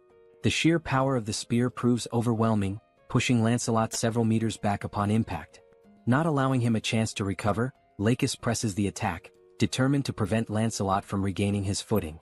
However, Lancelot is already prepared, kneeling on the ground with his sword pointed forward in defense. Lakis deflects the strike effortlessly with his spear. Seizing the opportunity to counterattack, Lakis declares that Lancelot may be a warrior, but his life will end here. Lancelot remains still, watching the incoming strike without any visible reaction. Just as the attack is about to land, ending the fight once and for all, something entirely unexpected occurs. The spear begins to tremble violently, as if resisting the act of striking Lancelot. With an immense effort, his face flushing red from the strain, Lakis demands to know what is happening to the sacred spear. Suddenly, the spear wrenches itself free from Lakis's grasp, leaving him utterly shocked. This has never happened before. To his astonishment, the spear then soars through the air in a completely different direction. This was Kim's doing. The spear had been pulled into subspace. A notification from the system appears, stating that 238 magic stones were used to store the spear under the category Eames Dimension Construction Materials. Kim stands momentarily stunned, realizing that his plan had actually worked under such circumstances, and that, in doing so, he had also saved Lancelot. Even so, he does not fully understand why such a powerful weapon has been classified under construction materials. Regardless, he expresses his gratitude and resolves to make good use of it. Back on the battlefield, Lancelot remains kneeling as Lakis turns his furious gaze toward Kim, struggling to comprehend what has just happened. Frustration growing, Lakis demands to know why Kim has chosen to disgrace a duel between sacred warriors in such a manner. Redirecting his anger back toward Lancelot, Lakis accuses him of speaking so much about lacking skill, when in reality, Lancelot himself is the disgraceful one. Lancelot swiftly denies the accusation and explains that Sir Kim took the spear because he clearly had a purpose for doing so. He then warns Lakis not to speak so recklessly. Lakis's irritation only intensifies. His voice dripping with anger, he asks whether Lancelot is making a joke out of this situation. With a smirk, Lakis then raises his index finger, pointing it directly at Lancelot. His voice is laced with mockery as he questions whether this so-called master whom Lancelot follows is truly so dishonorable that he does not even understand the concept of honor. Lancelot, unshaken, demands that Lakis take back his words. His tone shifting, Lancelot declares that he now fully understands his opponent. He states that the reason Lakis is so enraged is not because of the duel itself but because he fears losing his spear. However, Lancelot reassures him that there is no need to worry, after all he himself is a warrior. With that, Lancelot drives his sword into the ground, proclaiming that whether he perishes by decapitation or by being beaten to death, the end result remains the same. Now raising his fists, ready for a hand-to-hand battle, Lancelot asserts that one fact remains unchanged: Lakis will die. The lizard man smirks, remarking that Lancelot has quite the nerve for someone who was nearly killed just moments ago. Accepting the challenge, Lakis takes a step forward. Lancelot stands firm, calling his enemy to battle. And so, the two warriors prepare to engage in a fight to the death, this time with their bare hands. From another perspective, the remaining lizard man soldiers continue their advance toward the defense tower, their numbers pressing forward relentlessly. Meanwhile, following his acquisition of the sacred spear, Kim watches the system while Seoul effortlessly cuts down every lizard man that dares approach the tower's perimeter. While observing the system, Kim notices something peculiar and wonders what exactly it could be. The system then displays the spear, along with its status information. It is identified as the Lakis' Sacred Spear, Enhanced Level 3. The classification is marked as Epic, with enhancements provided by God Eames. The listed attributes include plus 31 penetration, plus 31 acceleration and purification. Reading through the details, Kim immediately realizes that this spear is on an entirely different level. The scene shifts back to the lizard man Yatu, who remains trapped within the beams launched by Kim. With a smirk, Yatu questions Kim, asking why he has suddenly stopped attacking. His gaze filled with arrogance, he assumes that Kim must have been overwhelmed by the sheer might of the great Yatu. He convinces himself that this must be the case. After all, his body is incredibly resilient. Kim must have exhausted himself trying to attack, realizing that he simply cannot bring Yatu down. He then asks Kim if he is aware that, in the 7th hierarchy, there are only two individuals, Brother Kostes and the other lizard man, Lakis. They are the only ones who have ever succeeded in halting Yatu's advance. Never in his life has he encountered warriors like them. Given this, Yatu assures Kim that it is inevitable. Kim will die without ever being able to stop his advance. However, at the very least he made an attempt. Once again Yatu grins, declaring that for a warrior, death is an honorable fate. He asserts that Kim should feel proud to perish by his hands, as once the dust settles, he will end this battle swiftly. As Yatu revels in his own strength, something suddenly strikes his hands, rendering him completely speechless. His eyes widen in shock. Looking down at his now pierced hand, he stares at the wound and realizes that it is the sacred spear of Lakis embedded within it. Confusion floods his mind as he wonders why that spear is in his hands. Before he can even comprehend what is happening, multiple strikes follow. His body is pierced in several other places, leaving him unable to react. Kneeling to the ground, Yatu's strength quickly fades, and with one final breath, he collapses, succumbing to the devastating assault of the sacred spear. As his eternal rest begins in the background, Kim's subspace remains active, launching the spears at an astonishing speed. At that moment, the system notifies Kim that Yatu's dimensional account has been transferred to him. However, since Kim already possesses an account, the value is simply added to his own. Additionally, he receives a Tier D enhancement stone. This new enhancement stone does not possess any active attributes but offers the option of liquefaction. On the other side of the battlefield, the soldiers continue their relentless barrage, firing their rifles. The electric-charged shots strike down the lizard men and their mounts one after another.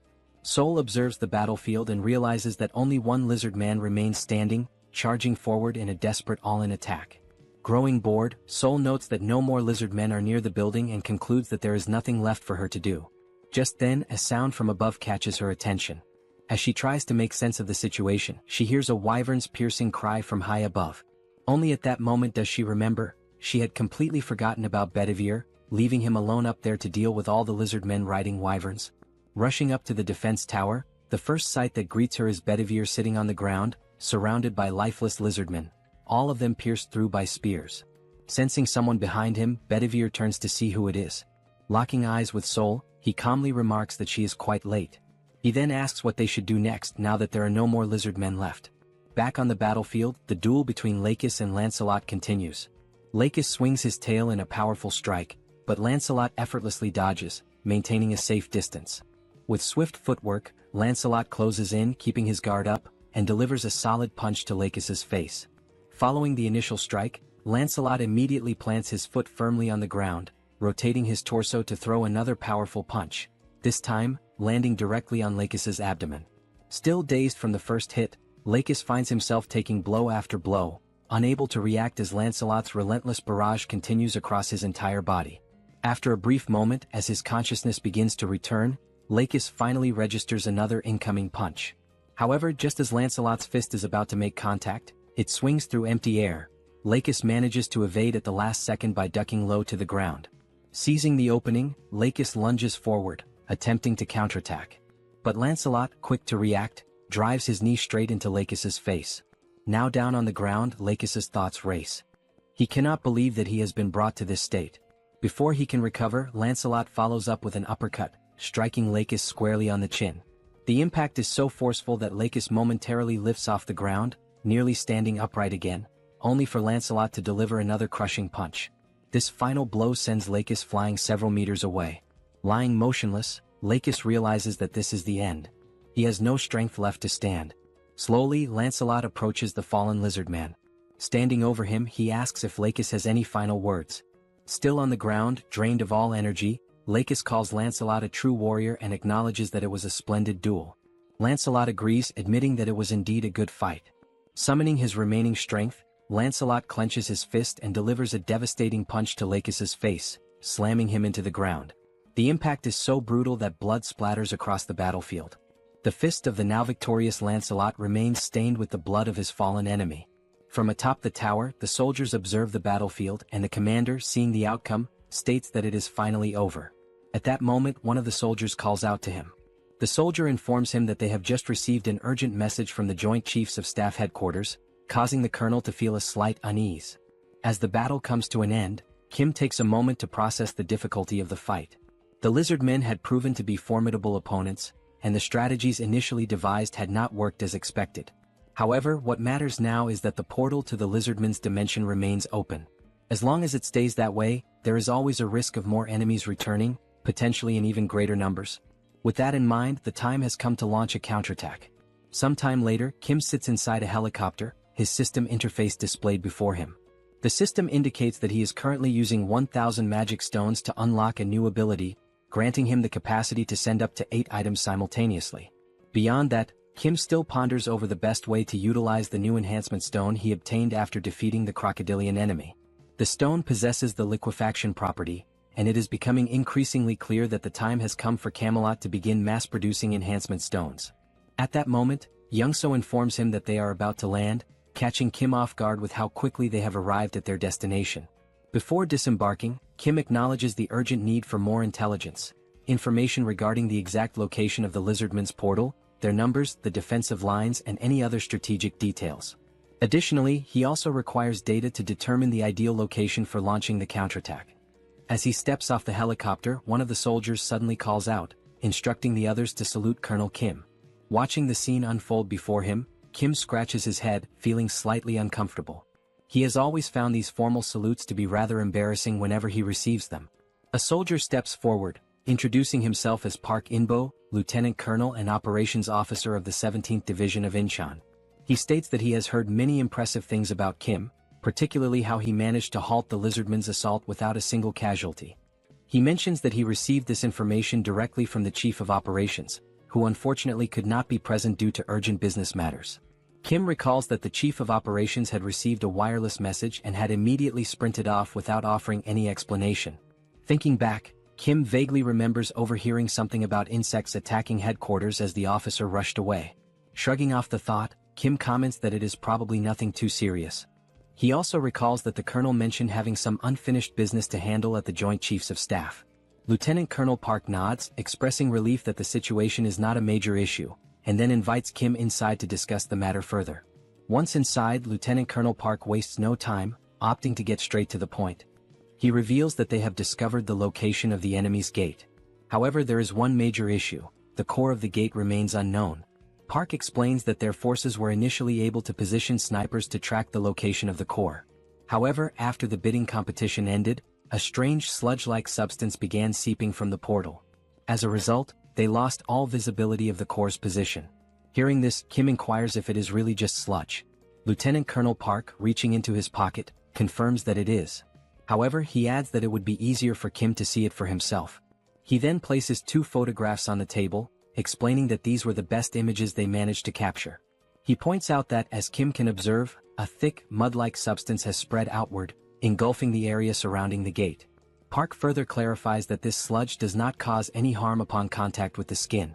However, it makes movement incredibly difficult, almost impossible to traverse normally. The lizard men have taken advantage of this terrain, using it both as a means of concealment and free movement, treating it as if it were a swamp. Examining the photographs, Kim remains unfazed. He remarks that this is not a problem. Kim states that he has allies capable of traversing and gathering intelligence within this swamp freely, summoning Lancelot.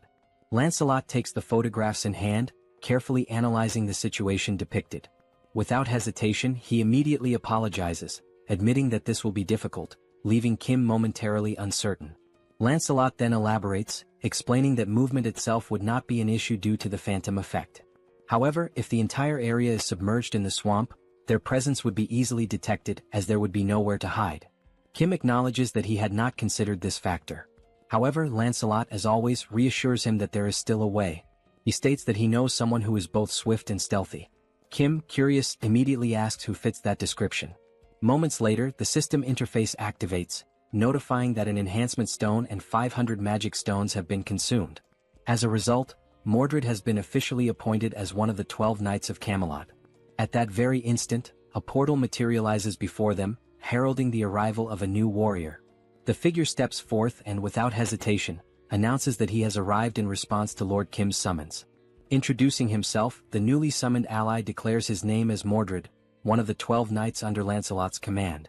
With unwavering resolve, he swears to serve Lord Kim with his life.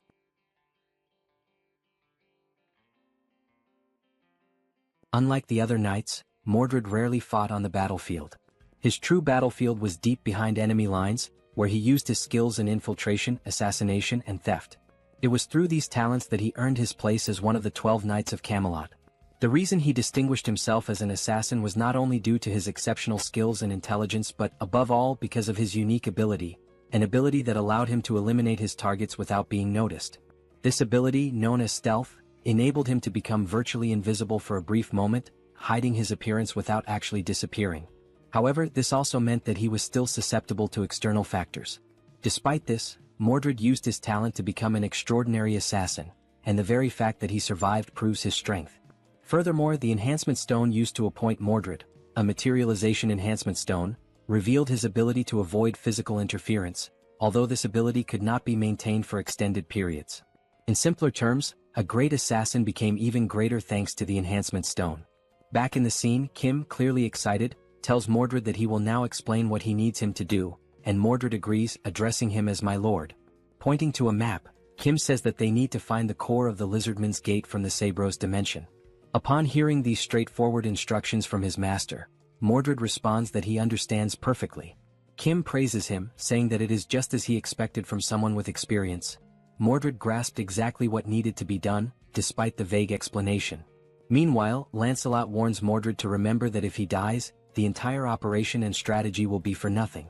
Lancelot also mentions that, based on his experience fighting the Lizardmen officers, they are not enemies to be taken lightly. Even if Mordred fails to gather any information, he must return alive no matter what. Mordred once again reassures them that he understands and announces that he will begin his mission, turning with the conviction of a superhero ready to infiltrate the enemy lines.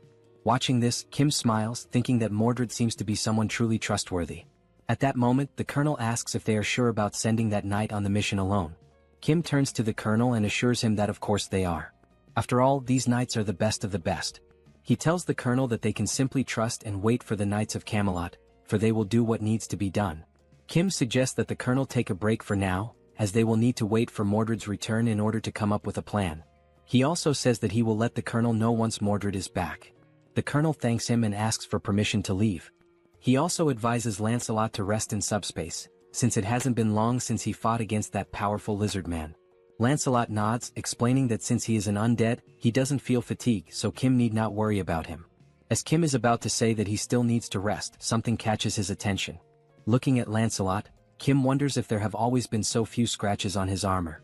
Lancelot thanks Kim for his concern, but Kim, more curious now, says that he is sure that Lancelot's armor and sword were much more damaged before.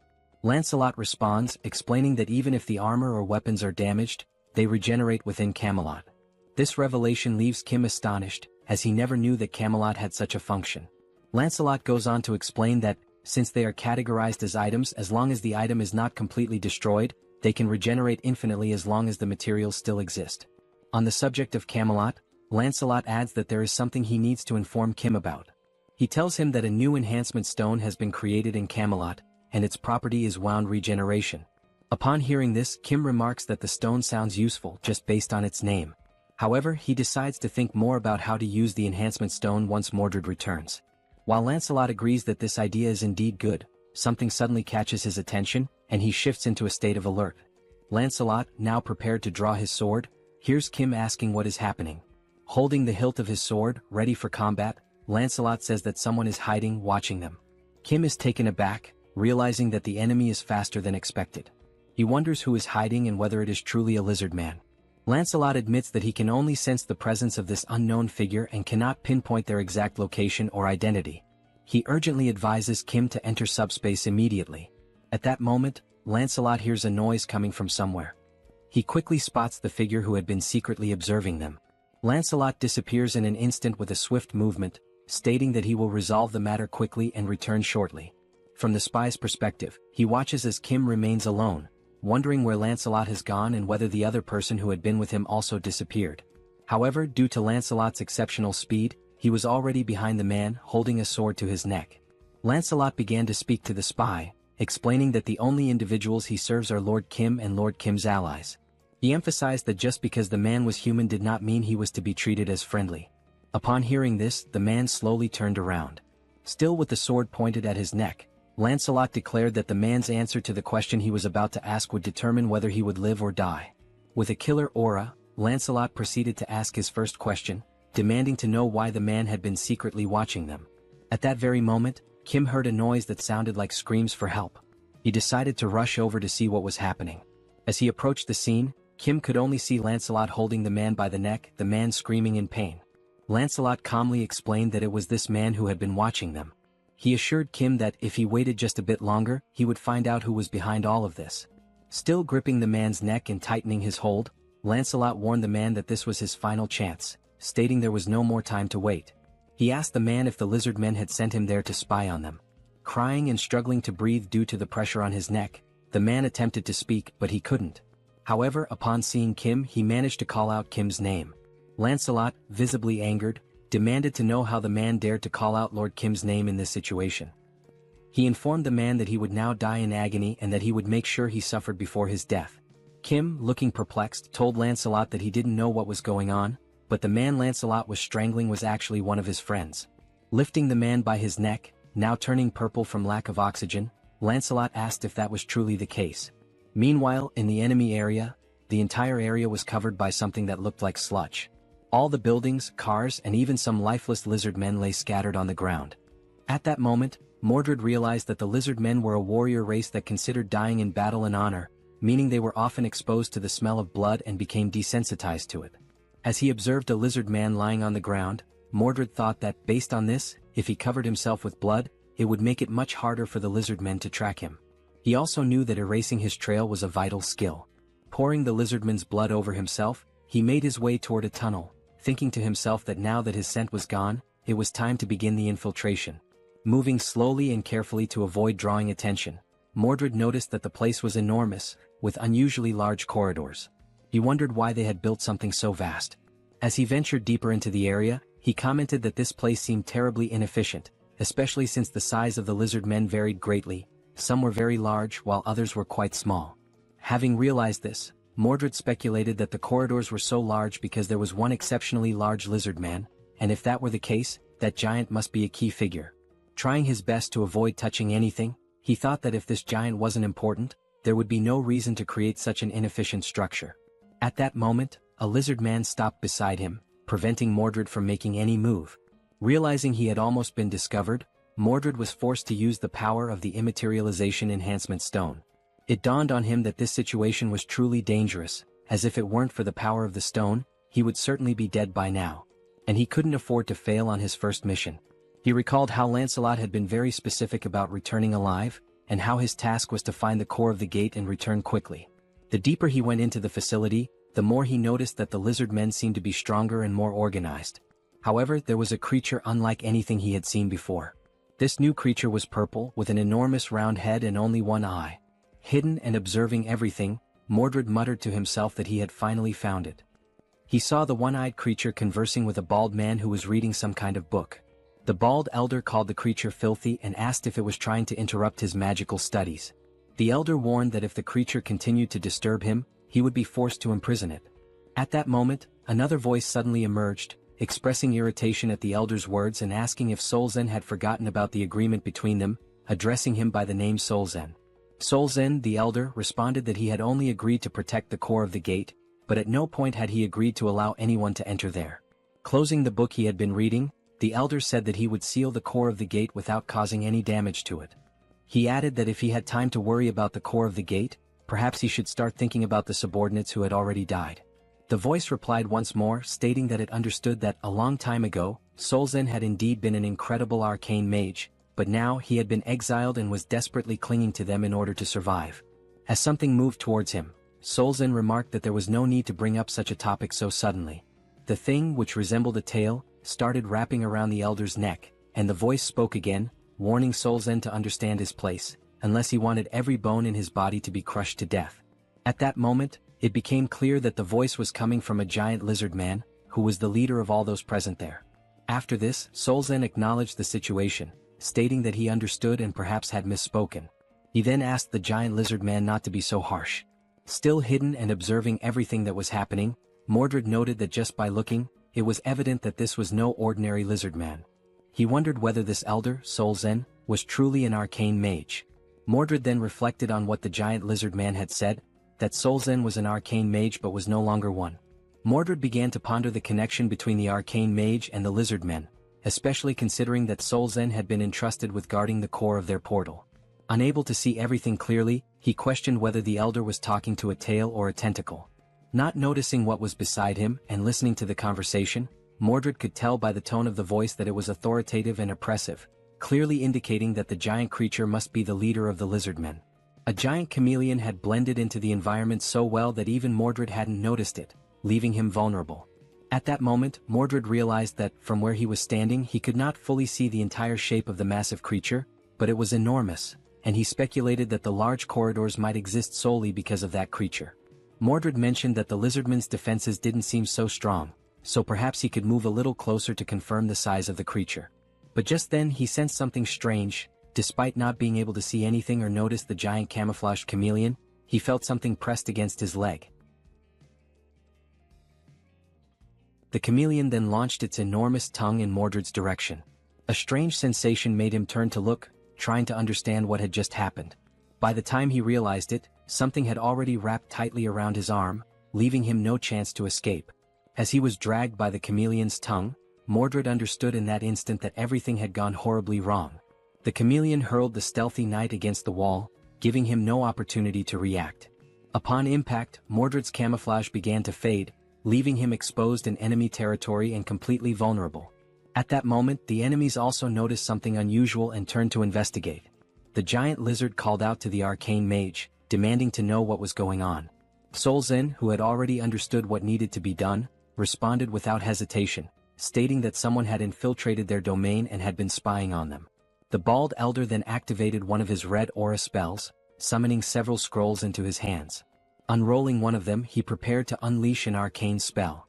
Without hesitation, he cast a magic missile, sending multiple powerful projectiles, imbued with a crimson aura, flying straight toward Mordred, who was still in the process of recovering. Seeing the attack rushing toward him, Mordred tried to react quickly. His eye gleamed, possibly as he activated his materialization ability to avoid being hit. At that moment, a flashback emerged. Kim's friend mocked his uniform, calling it pathetic and asking if he had pulled it out of the trash, pointing out how tattered it was. Kim thought back to the very first impression he had of this guy, and how it made him want to buy him a new pair of glasses. The boy laughed, making further remarks about Kim's family being poor, stating that from now on, Kim stinks and should stop talking to him. The words sparked Kim's anger.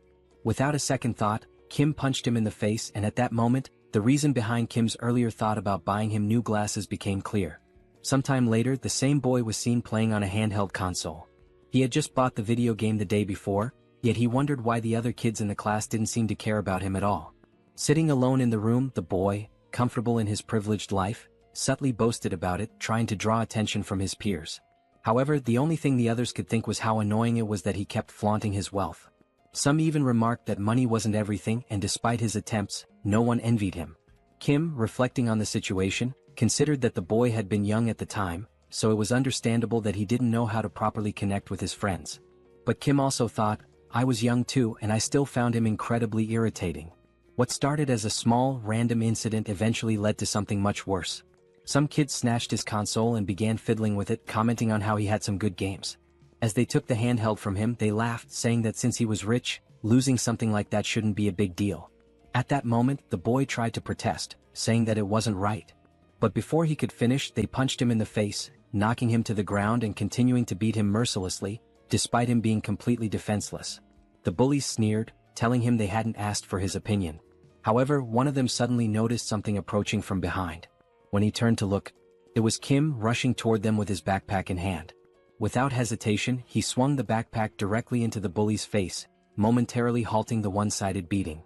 Caught off guard, neither the boy who got hit nor his friends reacted immediately. But then Kim spoke up, making it clear that what he had just done wasn't out of a sense of justice. He reminded the group that this guy had always mocked his family's situation whenever they were around friends. Kim had only stepped in to prove that he wasn't an easy target and to show off in front of everyone. The delinquents quickly realized that the two of them might be friends and asked Kim if he wanted to take a beating in his place. At that moment, Kim regretted trying to act tough because the tables had turned. Now he was the one getting beaten up. Meanwhile, the boy with glasses watched, realizing that everything was his fault for having acted like a jerk. As the bullies continued their onslaught on Kim, someone suddenly grabbed the wrist of one of them. It was Seoul, their dear sister, arriving at the perfect moment to intervene. Without saying a single word, her terrifying presence alone was enough to make Kim realize something. For the first time, Seoul actually seemed kind of cool. And only then did Kim remember that Seoul was somewhat famous in the area for being incredibly tough. As Kim grinned with relief at being saved, Seoul simply stated that this was unacceptable and that from now on, Kim would be doing morning training with her as well. Hearing those words, Kim was left in shock, fully aware that this was not going to be easy. While still holding the delinquent's arm at that moment, Kim responded, saying that he wasn't even part of a sports club, so he had no intention of doing those exercises. Seoul, however, dismissed his protest, stating that it didn't matter and that she would speak with the coach immediately.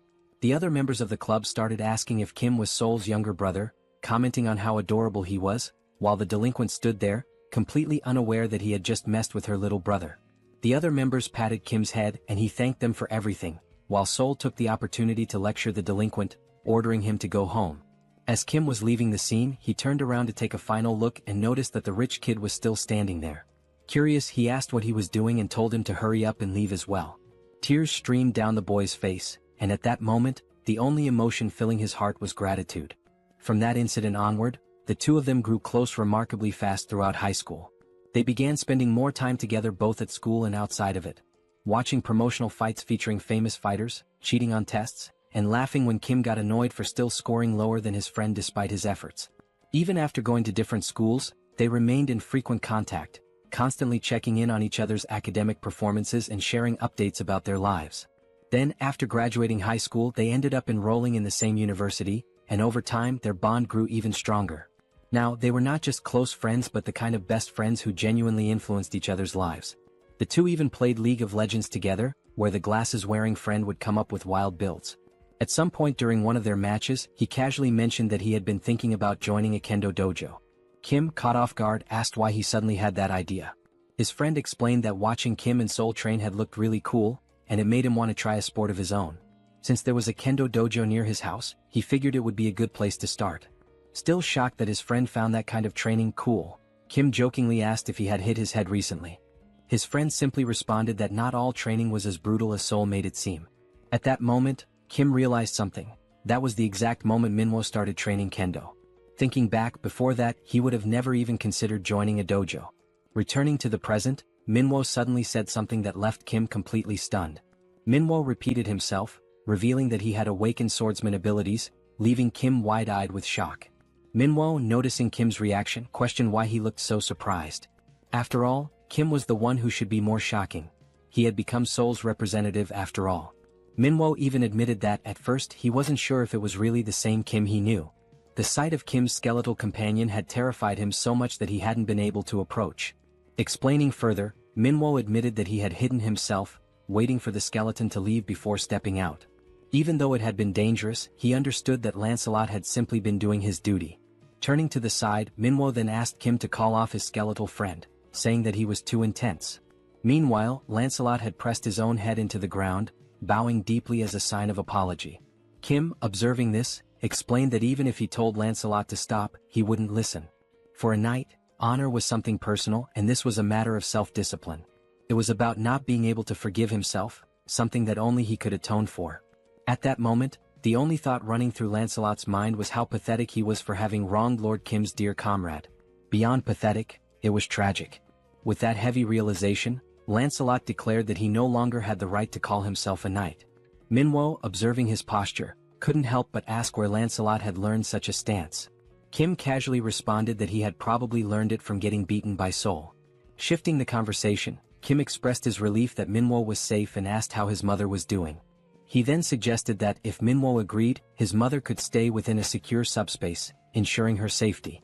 Upon hearing that, Manhwa turned his face away, as if something was weighing on his mind. After a moment he responded, probably she was fine, maybe.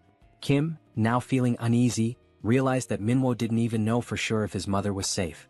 Sometime later, in enemy territory, where the homes had been consumed by mud and filth, Manhwa's mother could be seen, lying down to rest, surrounded by only a few meager supplies. A noise from nearby caused her to wake up.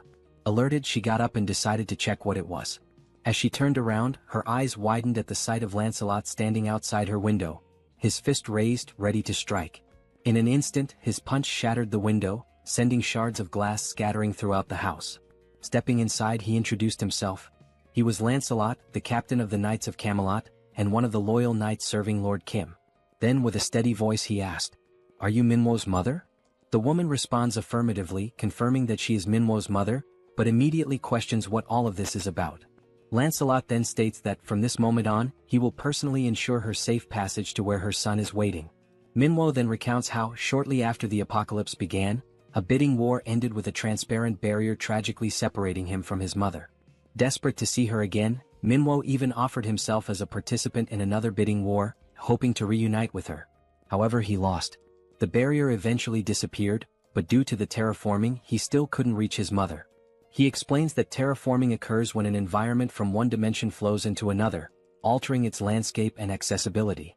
Depending on which dimension the terraformation originates from, it may not necessarily be dangerous. In this particular case, while the environment was difficult to access, it wasn't inherently lethal, meaning there was still a strong chance that his mother had survived. Filled with renewed hope at the thought that his mother might still be safe, Manhwa's excitement grows. However, Lancelot tempers that optimism, warning that despite these conditions she may not be as safe as they assume. While this terraforming event may not have been toxic or deadly, the reality remains that this territory belongs to another dimension. In other words, it is still enemy territory. That is precisely why, as Lancelot carries Manhwa's mother on his back, he speaks with unwavering conviction. Even if the risk of failure is high, even if the mission is arduous and dangerous, he must prove himself worthy of being called a knight. And so, Lancelot declares that he will not repeat the failures of his past.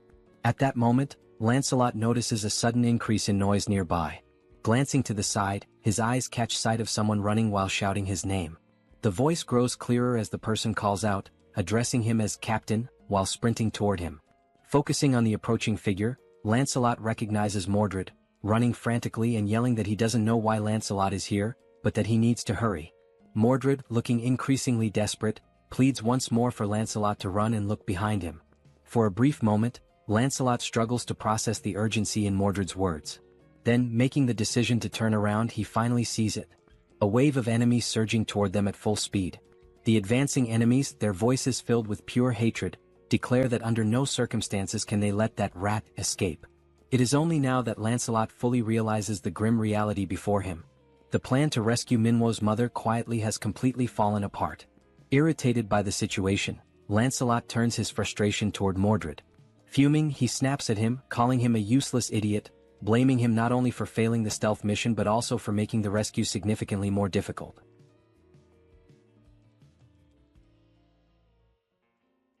Mordred approaches, urgently requesting help from Captain Lancelot. Remaining calm, Lancelot addresses Mordred by name and asks how many of the approaching enemies belong to the 7th tier. Mordred replies that he isn't sure about the exact number, but confirms they are dangerous. Lancelot responds that he can sense that much himself, and that it's significant. In addition to an aerial assault, there are also new enemy types he has never encountered before. If the situation continues like this, escape will become impossible, as it's only a matter of time before they are overtaken.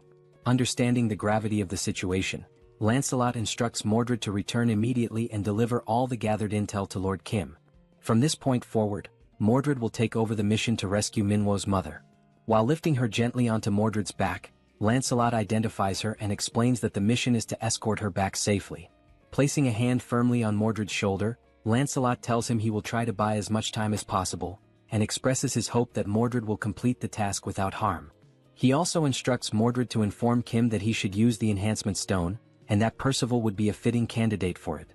Just as Mordred is about to question something, Lancelot cuts him off, saying there is no more time and commanding him to go immediately. Mordred accepts the captain's orders and affirms that he understands. Then he departs with Minwo's mother to complete the mission and report back to Kim, leaving Lancelot behind to face the enemy alone. Lancelot draws his sword and declares his readiness. As the lizard men close in, the captain's mind is calm. There is nothing to fear.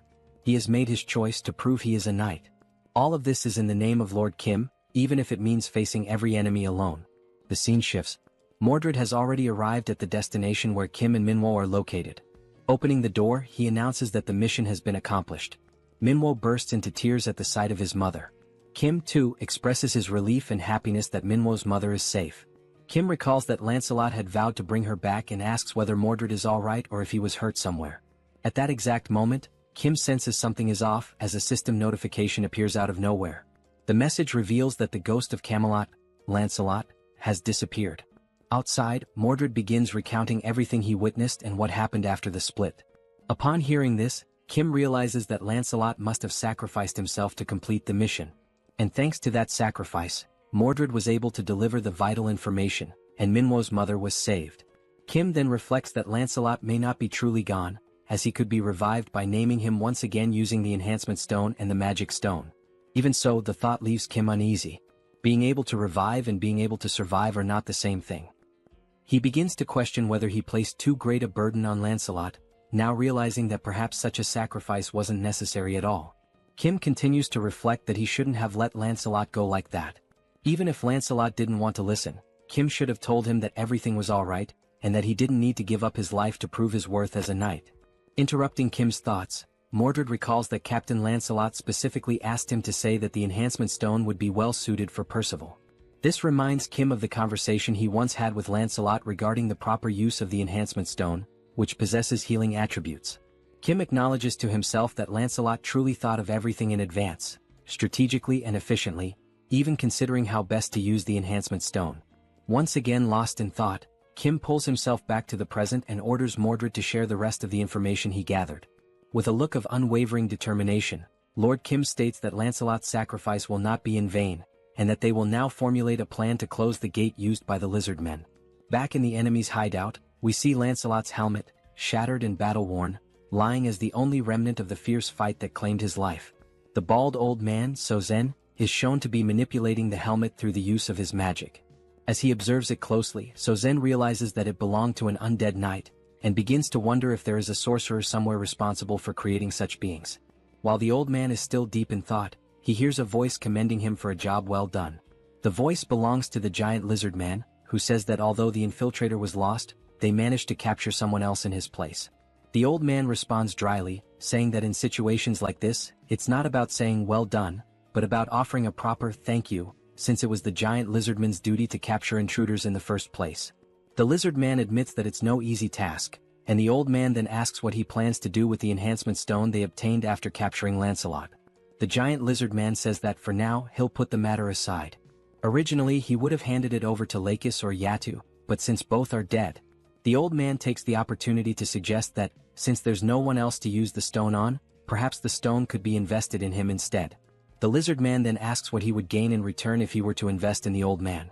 Still levitating Lancelot's broken helmet, the old man now begins levitating a scroll as well. He takes hold of the scroll and describes it as remarkable. He explains that, as the lizard man should know, scrolls can be used even by those without magical abilities, single-use items that allow anyone to cast magic. The value of each scroll, he says, depends on the type of magic imbued in it.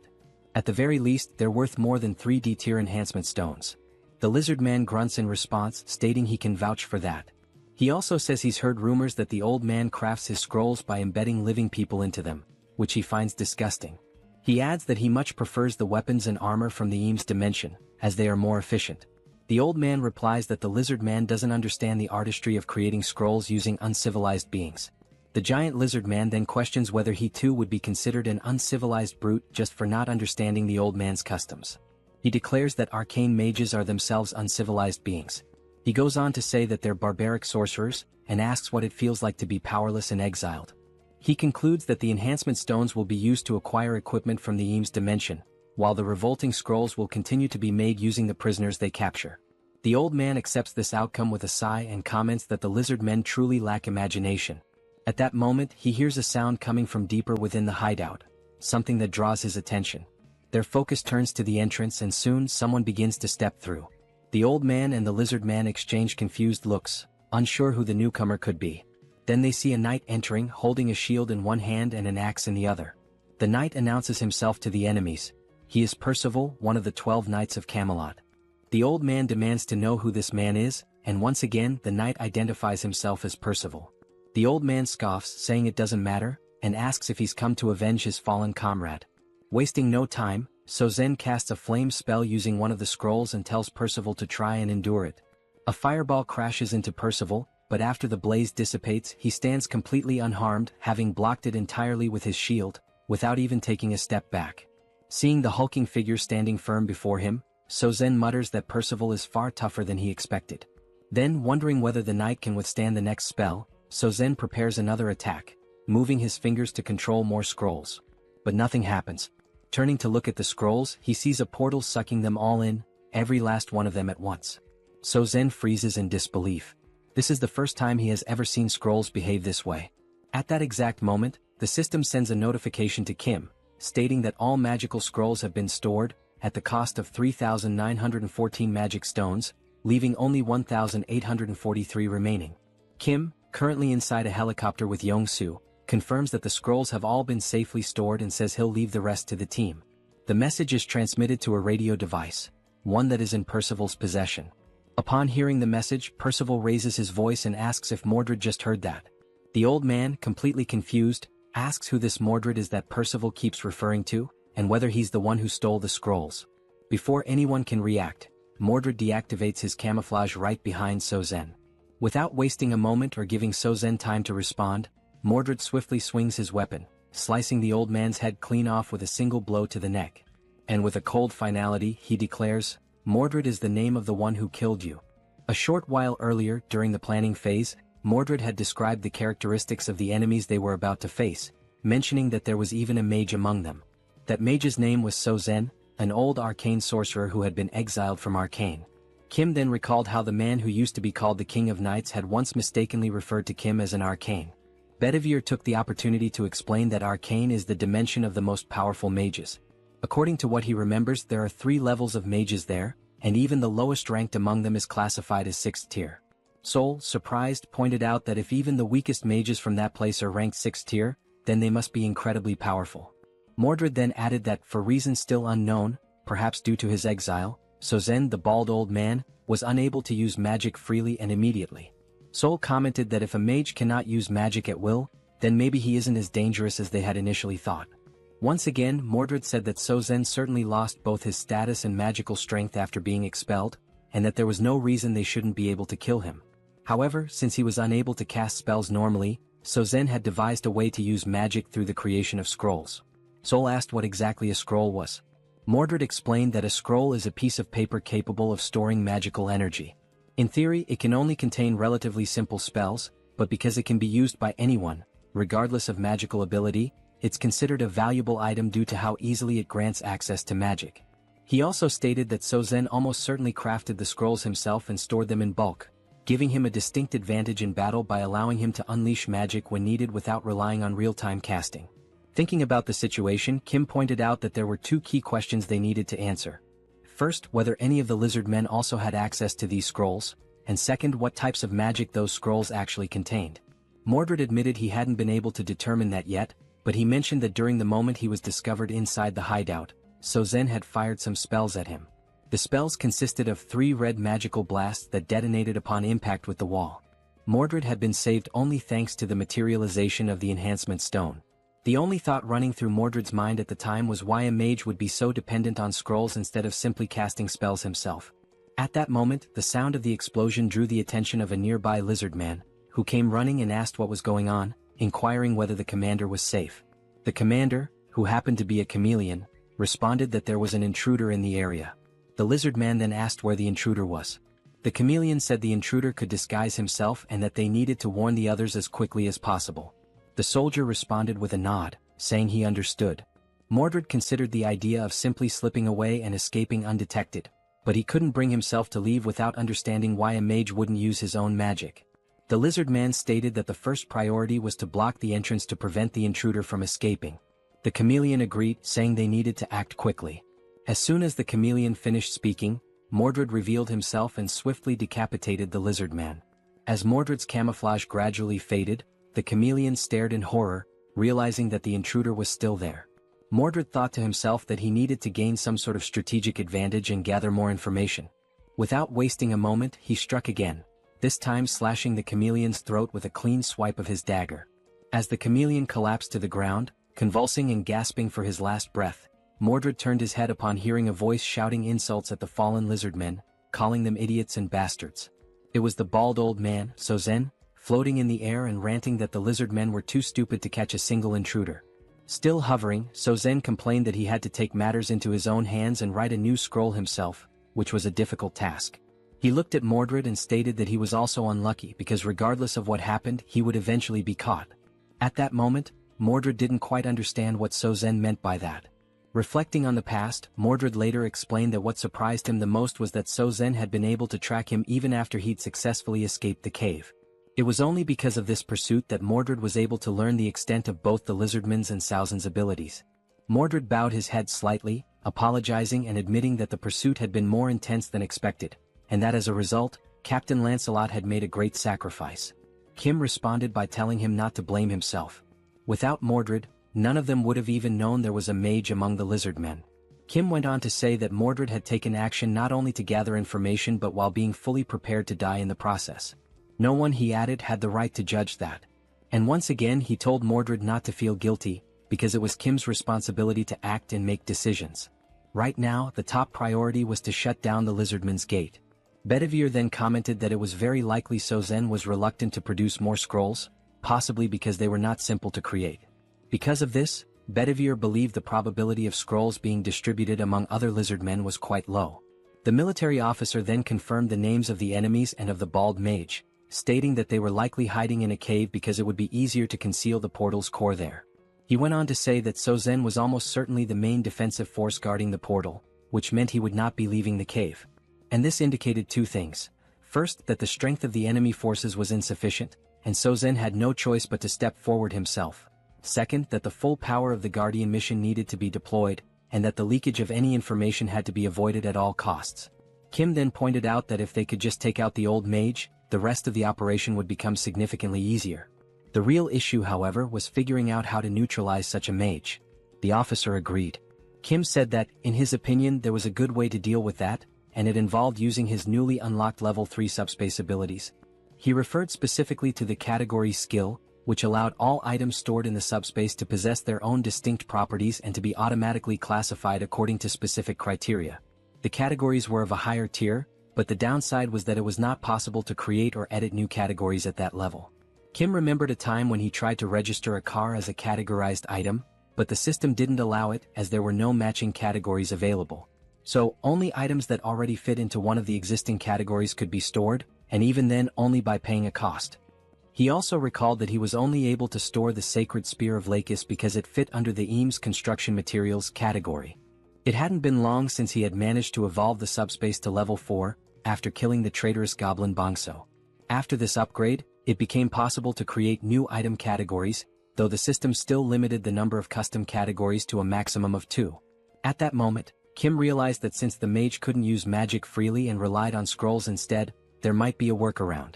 While adjusting the system, he thought about adding a new category for the scrolls, with the intention of removing Saozen's access to them. Kim mentioned that Pax's ability could be used from a relatively long distance, and that even if Saozen was hidden deep inside a cave, the ability would still be able to reach him.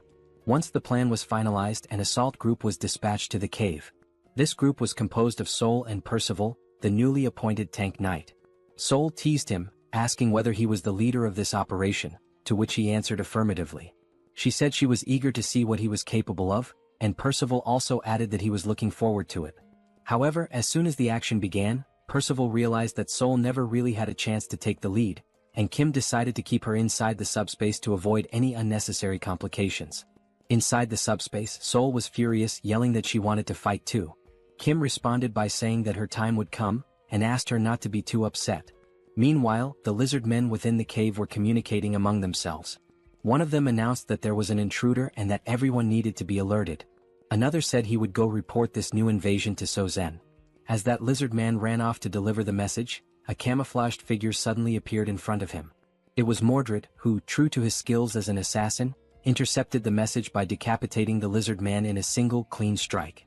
The infiltration team also included Mordred, who, back in the present, the scene revealed Saozen's severed head rolling across the floor of the cave as Mordred calmly held his dagger. The massive lizard man commented that he had felt a faint vibration in the ground, and then suddenly this man showed up and killed Saozen. He admitted that he hadn't paid much attention to it, since the vibration was weak, and never imagined someone could get so close without making a sound. Now he wondered whether this was the same intruder from before. On the other side of the cave, Percival, wielding his giant axe, charged toward the grotesque one-eyed creature. Realizing that this might truly be its end, the creature froze in place, paralyzed by fear. Percival leaped into the air, aiming his attack directly at the creature's enormous eye. But just before the axe could strike, something moved in front of him, blocking the blow. It was the tail of the giant lizard man, who now seemed to be more like a serpent, swatting Percival away and sending him flying after parrying the attack. Witnessing this, Mordred told Percival to hurry and destroy the gate. But he too was hit by the same tail, sent crashing to the ground. Now both Mordred and Percival lay on the ground, and it became clear that the giant lizard man was, in fact, a massive serpent. The serpent declared that the gate would not be touched.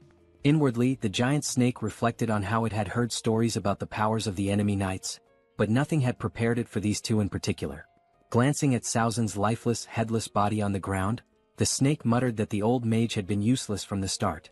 It had never accepted him, and now that things had come to this point, there was only one option left. The giant serpent then grabbed the one-eyed creature in its jaws and fled into the tunnels that lay deeper within the cave.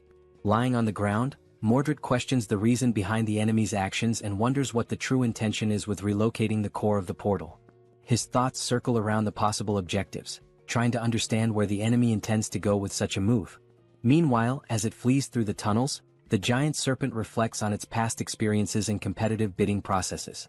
From what it has learned, regardless of how powerful someone might be in the present, a representative is never allowed to be of the 7th rank. That rule, deeply ingrained in its understanding of power dynamics, makes the current situation more complex. The serpent considers that perhaps its leader has chosen to remain outside the cave for protection, yet is still observing and monitoring everything that is unfolding inside. As the serpent moves swiftly through the passageways and begins to see the light of the cave's exit, it becomes aware that with all the forces now focused within the cave, the leader, Kim, will be left exposed. And as the serpent had anticipated, just outside the cave inside the helicopter stood Kim, marked with a massive representative sign glowing above his head. Approaching quickly, the serpent concludes that it has finally found what it had been searching for. Inside the helicopter, Kim suddenly senses something rapidly approaching his position. Looking out and focusing his gaze, he is taken aback by a sudden and startling sight.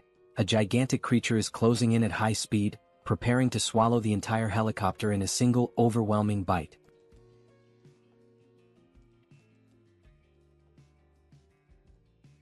Kim notices that the massive serpent is getting closer and closer.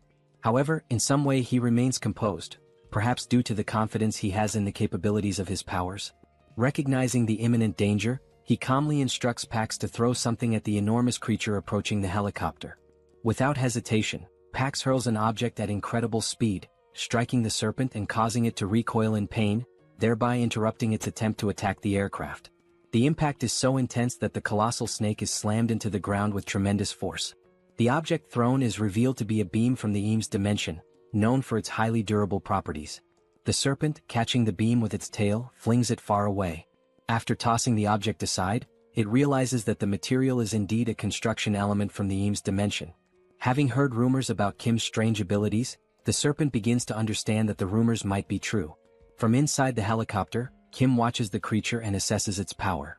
The snake, as enormous and intimidating as it appears, is evidently just as strong as its size suggests. Kim instructs Young-soo to keep some distance from the creature for the time being.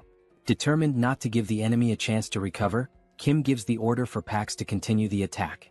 In response, Pax rapidly launches several Eames dimension beams at astonishing speed, all directed at the giant serpent once again.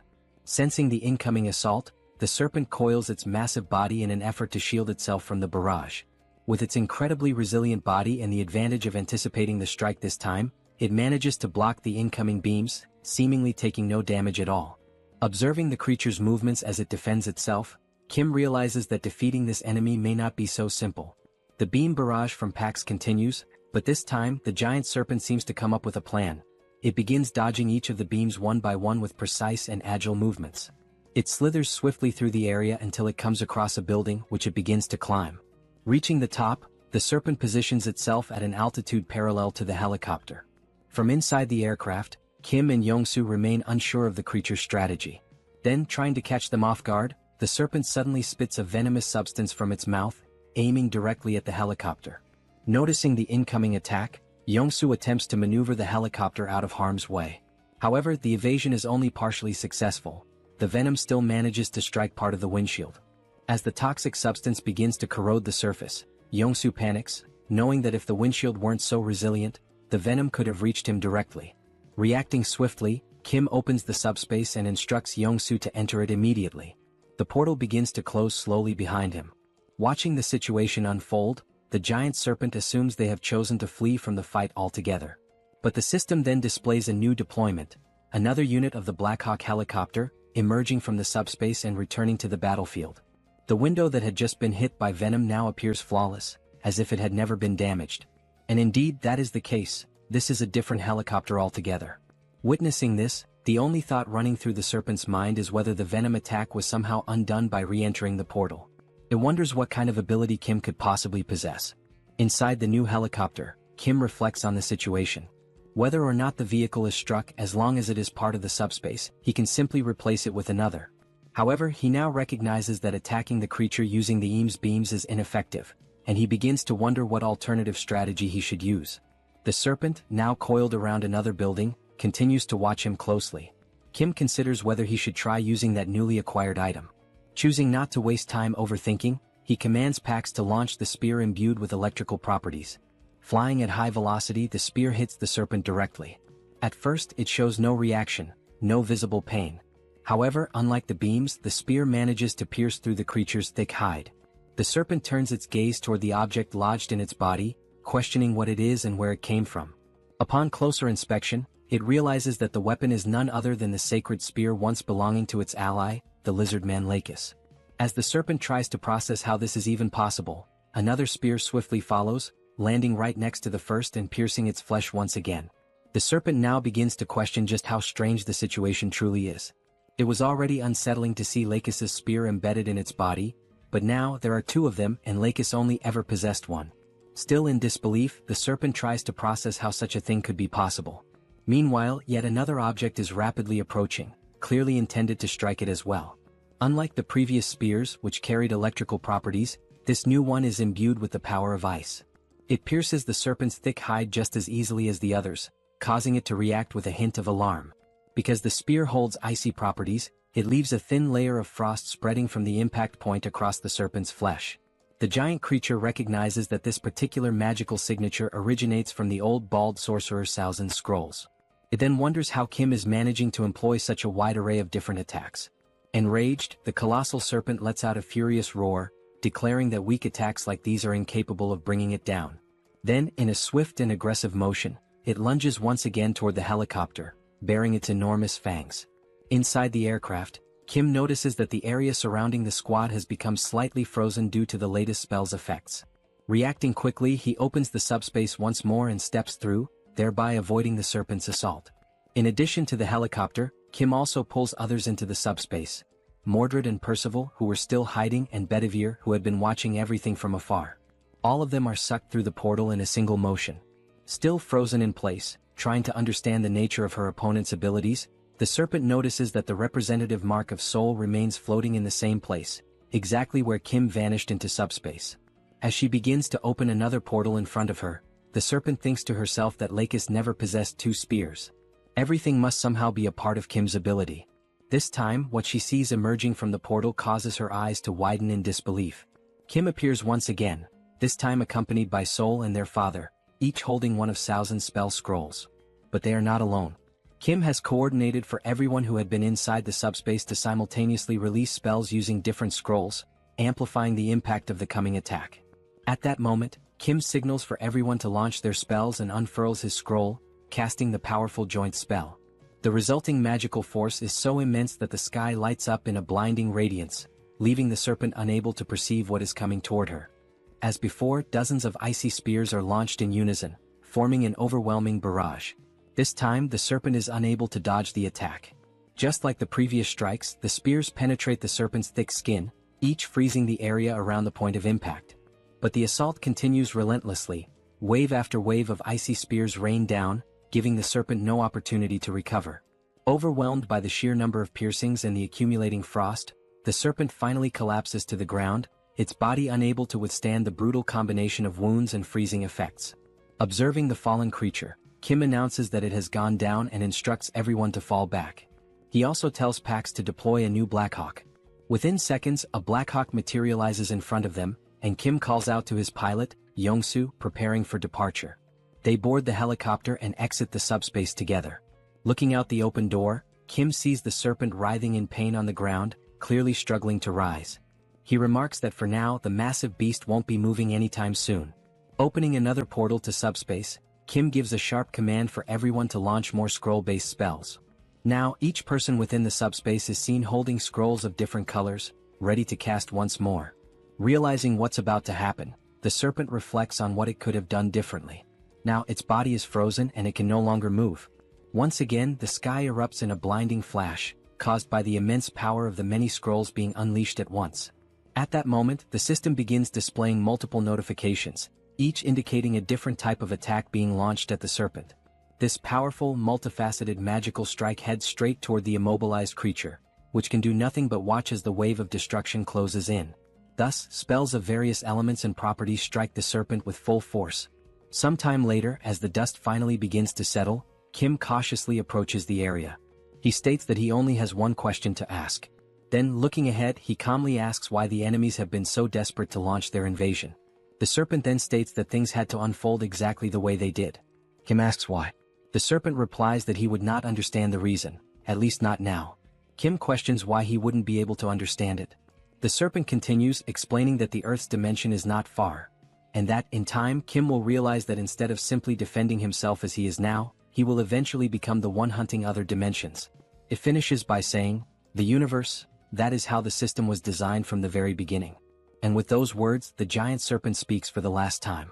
At that very moment, The system displays a notification stating that the dimensional account has been transferred, along with a total of 5,911 magical stones. Another screen appears, confirming that since Kim already holds a dimensional account, the values are combined, bringing his new total to 17,668 magical stones. Mordred, approaching silently like the assassin he is, comments that the serpent does indeed appear to be dead. The serpent's final phrases are echoed once more, raising questions about what she meant when she said there was no other choice but to invade, and about the system of the universe having been structured that way from the beginning.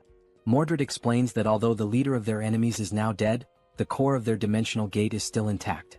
Kim asks if he knows where it is, and Mordred responds that he saw the serpent swallow the gate's core in an effort to protect it, something he witnessed not long ago while they were still in hiding. Upon hearing that, Kim points out that even after everything they went through to defeat her, they now have to locate the gate's core inside the enormous corpse of the serpent. Mordred confirms this. However, Mordred adds that Lord Kim doesn't need to worry. Back in their hometown, they were well known for dismantling and breaking down corpses. Taking the lead, Mordred calls out to the other knights, stating that their objective is to destroy the gate's core and drive the Sabros dimension out for good. All of them step into the remains. After some time, the system displays another transfer notification, this time for 33,638 magical stones, with no depositor information provided. Another screen confirms that since Kim already has an active dimensional account, the total value is updated to 51,306 magical stones. Kim observes that the terraforming in that area is slowly beginning to dissipate. Then Mordred calls out to him, saying that while destroying the core of the portal, he happened to stumble upon something unexpected. Impressed by Mordred's speed and efficiency, Kim turns to see what it is. He sees Mordred holding 3 red enhancement stones in his hand. Without hesitation, Kim commands the system to use the stones. The system then displays a message. The 3 enhancement stones are being consumed, along with 500 magical stones, to designate Lancelot as one of the 12 Knights of Camelot. The enhancement stones begin to float, enveloped by a glowing red aura. Then a voice resonates. Knight Lancelot, I swear to serve you with unwavering loyalty and devote my life to you, my lord. The system reveals Lancelot's updated stats. He is now a level 7 knight, one of the Knights of the Round Table. His attributes include penetration, acceleration, immunity, control, and critical accuracy. Lancelot is summoned once again, though now he may be in a factory reset state with no memories of his previous self, but stronger than ever before.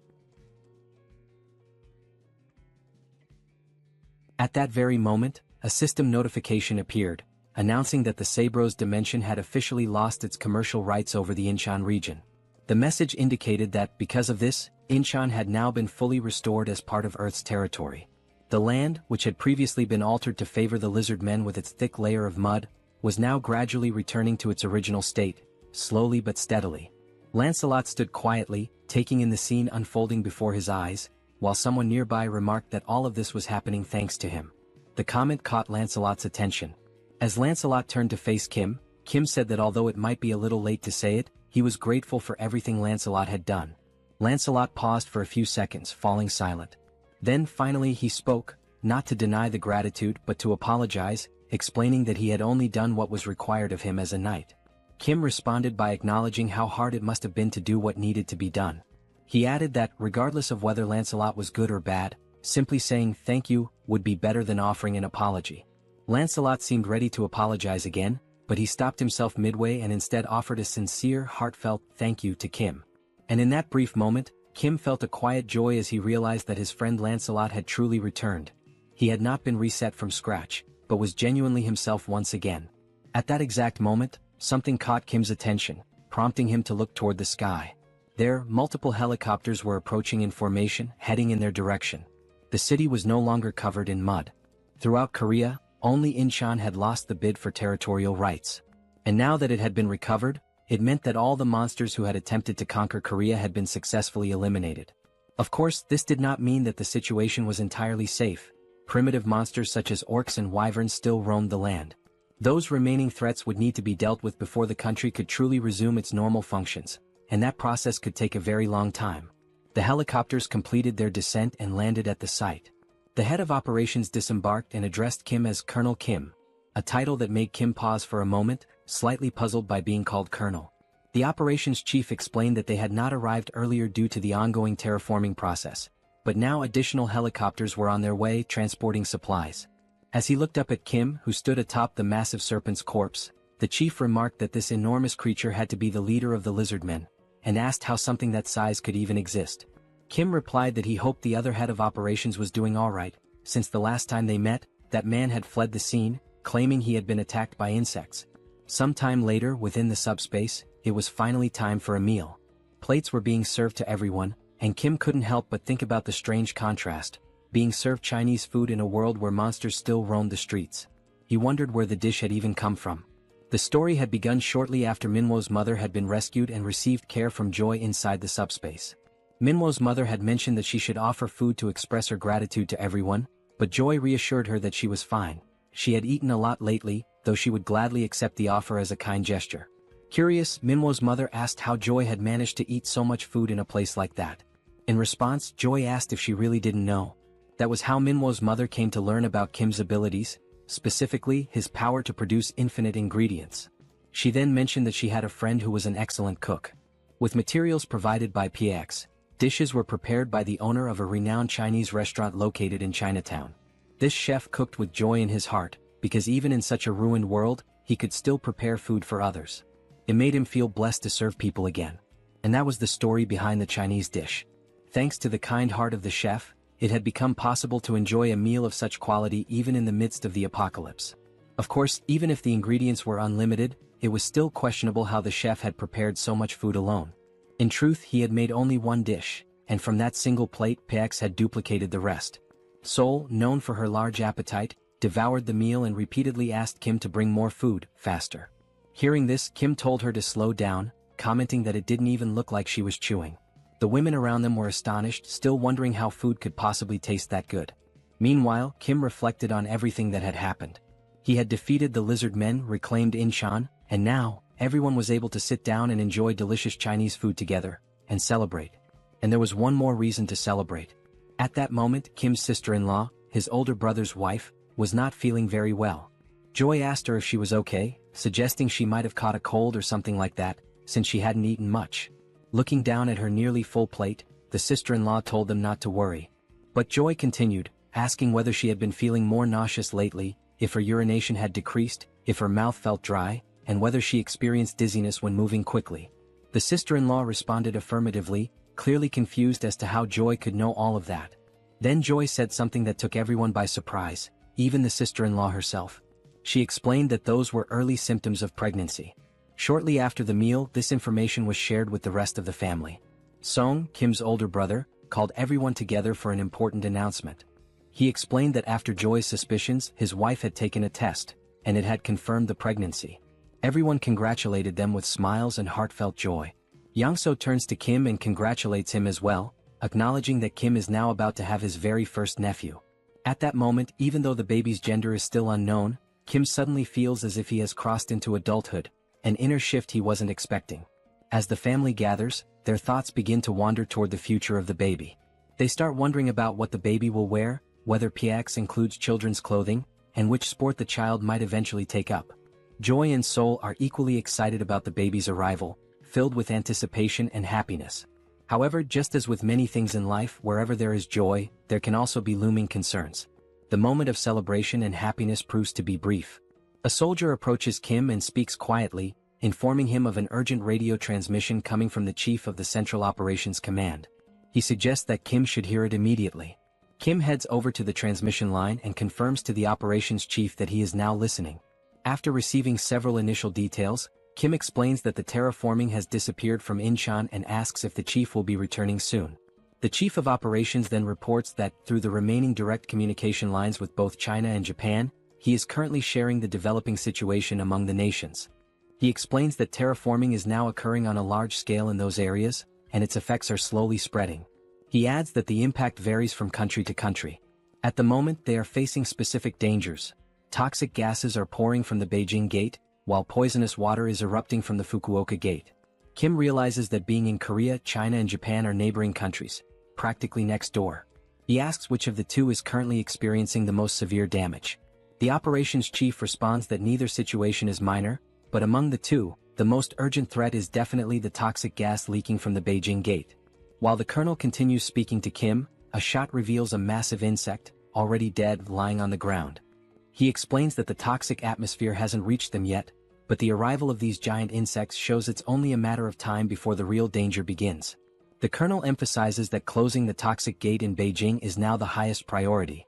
He explains that troops are being organized for deployment, but this isn't a problem that can be solved through military might alone.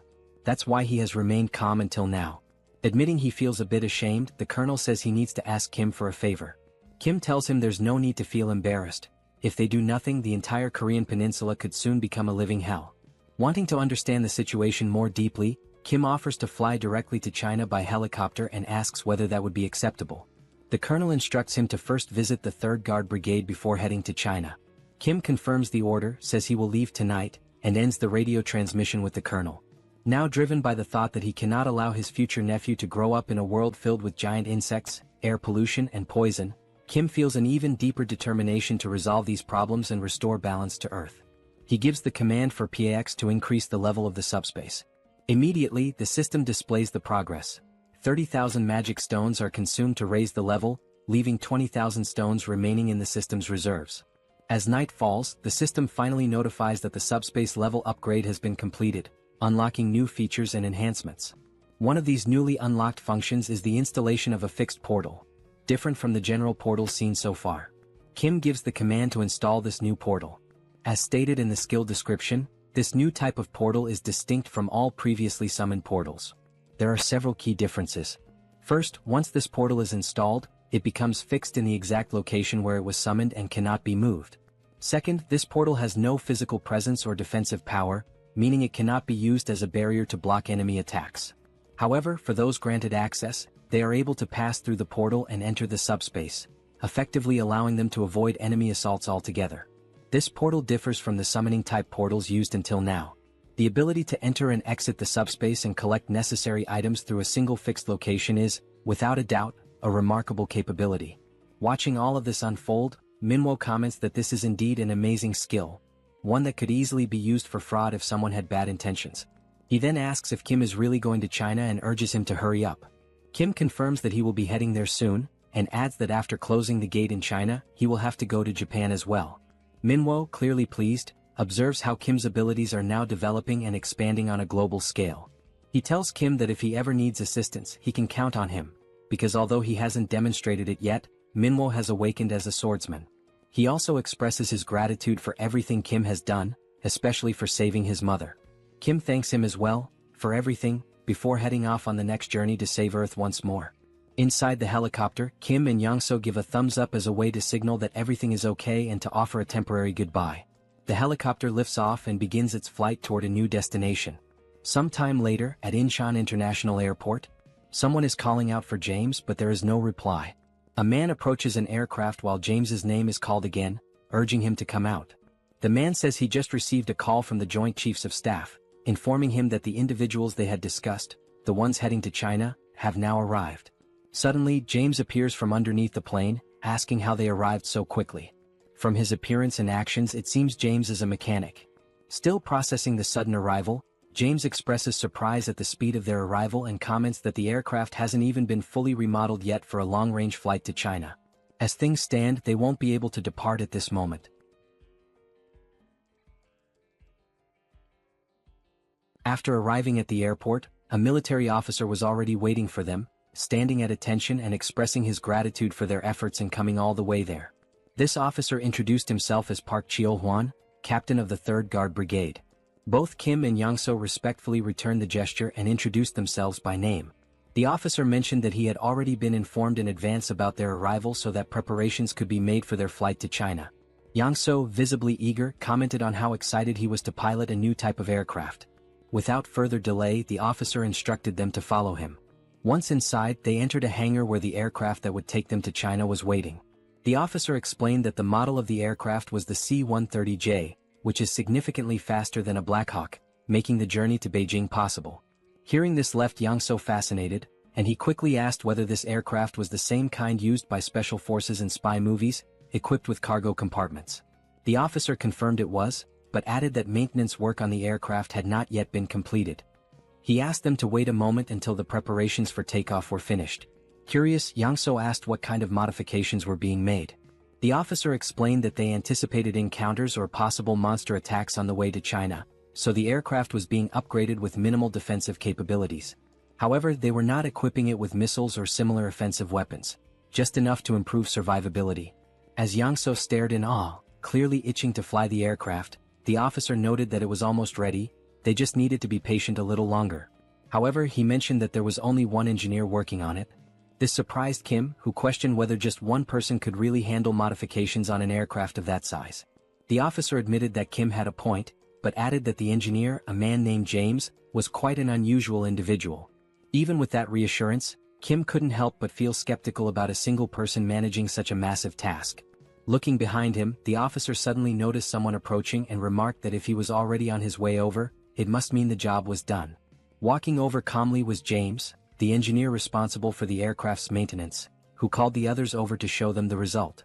Holding a magic stone in his hand, James explained that if they looked carefully at the aircraft's exterior, there wouldn't appear to be any difference before and after the upgrade. That was intentional. He had focused all the modifications on the aircraft's underside. He went on to explain that flying monsters typically attack from below, which was why the upgrades were concentrated there. Observing the scene, Kim could only think that James must be an awakened person with a mechanic-type ability. The magic stone in his hand made that clear. James was likely an aeronautical engineer who had awakened after the beginning of the apocalypse. Because engineering was already his profession, his skills had been enhanced in ways that aligned with practical, technical needs. As Kim looked at the sharp metal spikes attached beneath the aircraft, he couldn't help but be impressed by James's extraordinary abilities. Still, part of him wondered if the plane would even be able to fly properly after being modified like that. Before departing for China, they would test the functionality of the modified parts. In the meantime, Kim distributed food and other supplies to the local soldiers. As a portal opened beside James, Kim observed him closely. What stood out was how James showed absolutely no reaction to the portal's sudden appearance. In a world filled with monsters, where people were forced to hide, live with anxiety and fear, endure hunger and thirst, and where resources were incredibly scarce, any sign of food or water usually brought joy. But James didn't react at all. Not even when presented with first-class Chinese cuisine prepared by a professional chef. He simply said that he had already eaten too much and was full, remaining entirely indifferent. Kim wasn't sure whether this was a good or bad thing. But what he did realize was that James genuinely wasn't interested. And just as the captain of the 3rd Brigade had said, James truly was a special kind of person. Kim called Pax and asked it to take the dish away. It was only then that Kim noticed something that did interest James. James's expression changed when he caught sight of the machines inside the subspace. He even stood up from his chair to get a better look, his face lighting up with surprise and curiosity. Watching him, Kim thought, this man rejected fine food without a second thought but showed clear excitement over machinery. There was no doubt in Kim's mind, James was a complete and utter machine fanatic. Thinking about recruiting James into his team just as he had done with Yang-so, Kim wondered what dreams James might have, if any. He couldn't help but think, would James be interested in a flying motorcycle? Or maybe a motorcycle designed to look like a horse? Kim's expression shifted as he suddenly realized that he had absolutely no idea who this James truly was. He only had a vague notion of the man's abilities, but he already felt a strong urge to explore them further. With the limitless supply of materials available to him thanks to his subspace ability, he could potentially make such exploration a reality. Unable to hold back, Kim asked James whether he would be interested in accompanying him to China.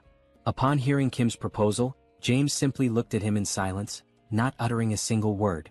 Kim then began to explain that he shares food with others, that he possesses many mechanical capabilities, and that James would be free to use a motorcycle whenever he wanted. He also added that by joining them, James would be protected from monsters. Believing he was making good progress, Kim smiled and added that he helps people by defeating monsters. But James replied that he was not fond of such things. James then stated that this was the first day he had even met Kim, and they had barely spoken at all, so he couldn't place his trust in someone so unfamiliar. Hearing this left Kim momentarily stunned, because it was undeniably true, there was nothing substantial he could say to change James's mind. Kim replied that he understood, acknowledging that the proposal had indeed been sudden. However, he said that perhaps their abilities would be highly compatible if combined. Now rubbing his neck and already sweating nervously, Kim remarked that it had been a good conversation, but the time had come for them to part ways. At that point, James asked if what Kim truly wanted were his mechanical abilities. Kim confirmed that, yes, it was those abilities he wished to make use of. However, he also admitted that he did not have enough time at the moment to prove himself worthy of trust. James then stated that there was one condition. If Kim were willing to travel to America, then James would accompany him on that journey. Kim asked if that meant James would only lend his skills if they went to America, to which James replied affirmatively. At that moment, Kim could only think about how the trip from their current location to the United States would not be short. Still, something told him it might be worth the effort. He then asked James why he wanted so badly to go to America.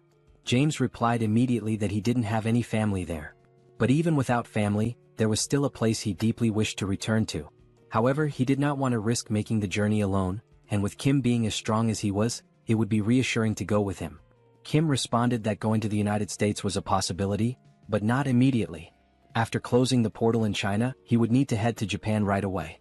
James said he wouldn't pressure Kim that far as long as the delay wasn't too long. Kim smiled and said they had a deal, promising to take James back home.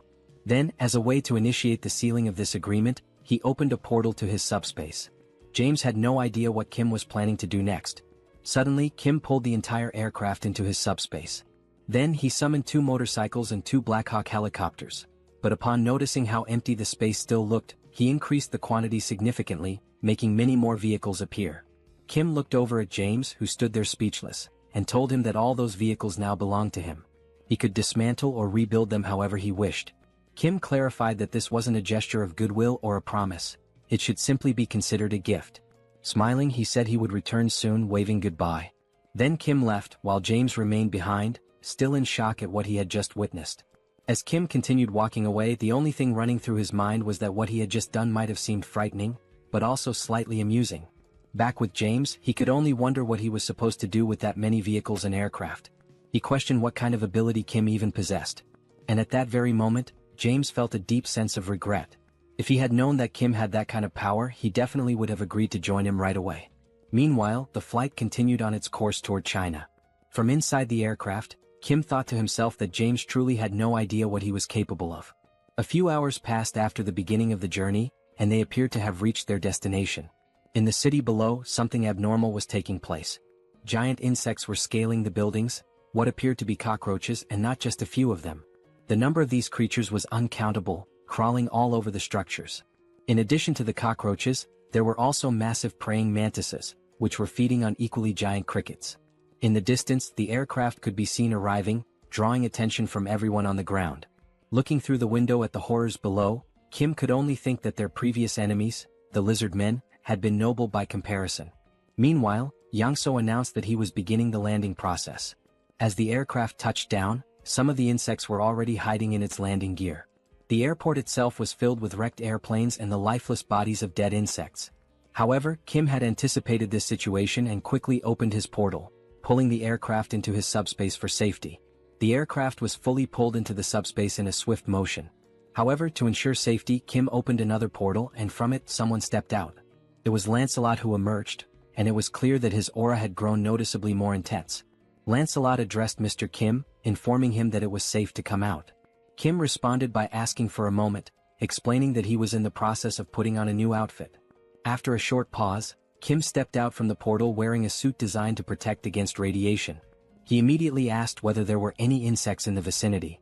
While adjusting the helmet, Kim remarked that the toxic gases presented a significant hazard, and beyond that, the giant insects were likely to be both numerous and formidable. Lancelot reassured him, saying there was no need to worry for the time being, as no insects had been detected nearby. However, he added that it appeared they already had company. Kim turned to look and saw something he hadn't expected to encounter so soon. A man stood there, his hands pressed together in a respectful gesture, asking whether they were from Korea and saying he had been waiting for their arrival. The man was not alone. He was accompanied by several others, all of whom expressed their happiness that Kim had come to assist China. Besides the giant insects, the toxic air remains one of the most pressing concerns at the moment. Inside one of the buildings, a man with long hair cautiously opens the door. He takes a quick glance outside and notices to his relief that there do not appear to be any insects following them. After closing the door, he turns toward Kim, mentioning that the place might not be very comfortable but hopes it will suffice. Kim responds that the conditions are acceptable, yet something unusual catches his attention. There are individuals inside, cultivating a type of energy that radiates a blue light. It is not just one person but several, all meditating while emitting this aura. The men, however, do not appear to be in good health. Their eyes are marked by dark circles, and they seem noticeably dehydrated. While observing alongside Lancelot, Kim inquires about the condition of everyone present. The long-haired man explains that he has expelled all the toxins from the area using internal energy, so it is safe to remove the gas mask. Curious, Kim asks what exactly internal energy is. The man explains that, among awakened members of the Murim family, it is an inherited ability. He goes on to clarify that there are awakened members from the world of martial arts. In various parts of China, traditions that have been preserved since ancient times coexist with the new reality. One day, when monsters suddenly appeared in the world, individuals with awakened abilities also began to emerge. The abilities of regular people differed greatly from those of the martial arts school members. For instance, Kim's ability is subspace, while Joy, his sister, possesses the ability to heal wounds. In contrast to individuals awakening unique abilities, martial arts members utilize internal energy. Thus, it becomes essential to wield inner strength with personal meaning and individuality, according to each practitioner's skills. The abilities of awakened martial arts members are remarkably extraordinary, to the extent that the Chinese government officially recognized them, quickly mobilizing them to exterminate monsters. These awakened martial artists have a leader, the long-haired man who goes by the nickname Anyang. Anyang explains that not everyone belongs to the martial arts world like his group. Sipping tea, he mentions receiving a call from the Chinese government with instructions to eliminate all kinds of monsters. However, the main issue lay in the competitive bids, and in Beijing alone, there had been 2 bidding contests. The dimension that won the bid was called Beelzebub. Kim briefly reflects, considering that Beijing's population is twice that of Seoul, so it would not be surprising if there were indeed 2 competitions for bidding. Anyang continues, emphasizing that there was a lack of crucial information about the enemies. While he detected the presence of toxic gases, the real issue proved to be the poison itself. Ordinary awakened individuals and soldiers, unaware of how to use internal energy, lost their lives almost instantly. Although the martial artists eventually deciphered the poison, the energy required for purification was so immense that it made simultaneous combat impossible. Even after resolving the initial problem, the gate opened, leading to a surge in the number of insects, which is the current situation. Anyang explains that detoxification requires continuously consuming a vast amount of internal energy, meaning the longer it takes, the worse the situation becomes.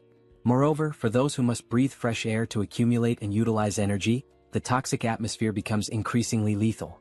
He further mentions that the toxic gases continue spreading through various channels, leaving no time to spare.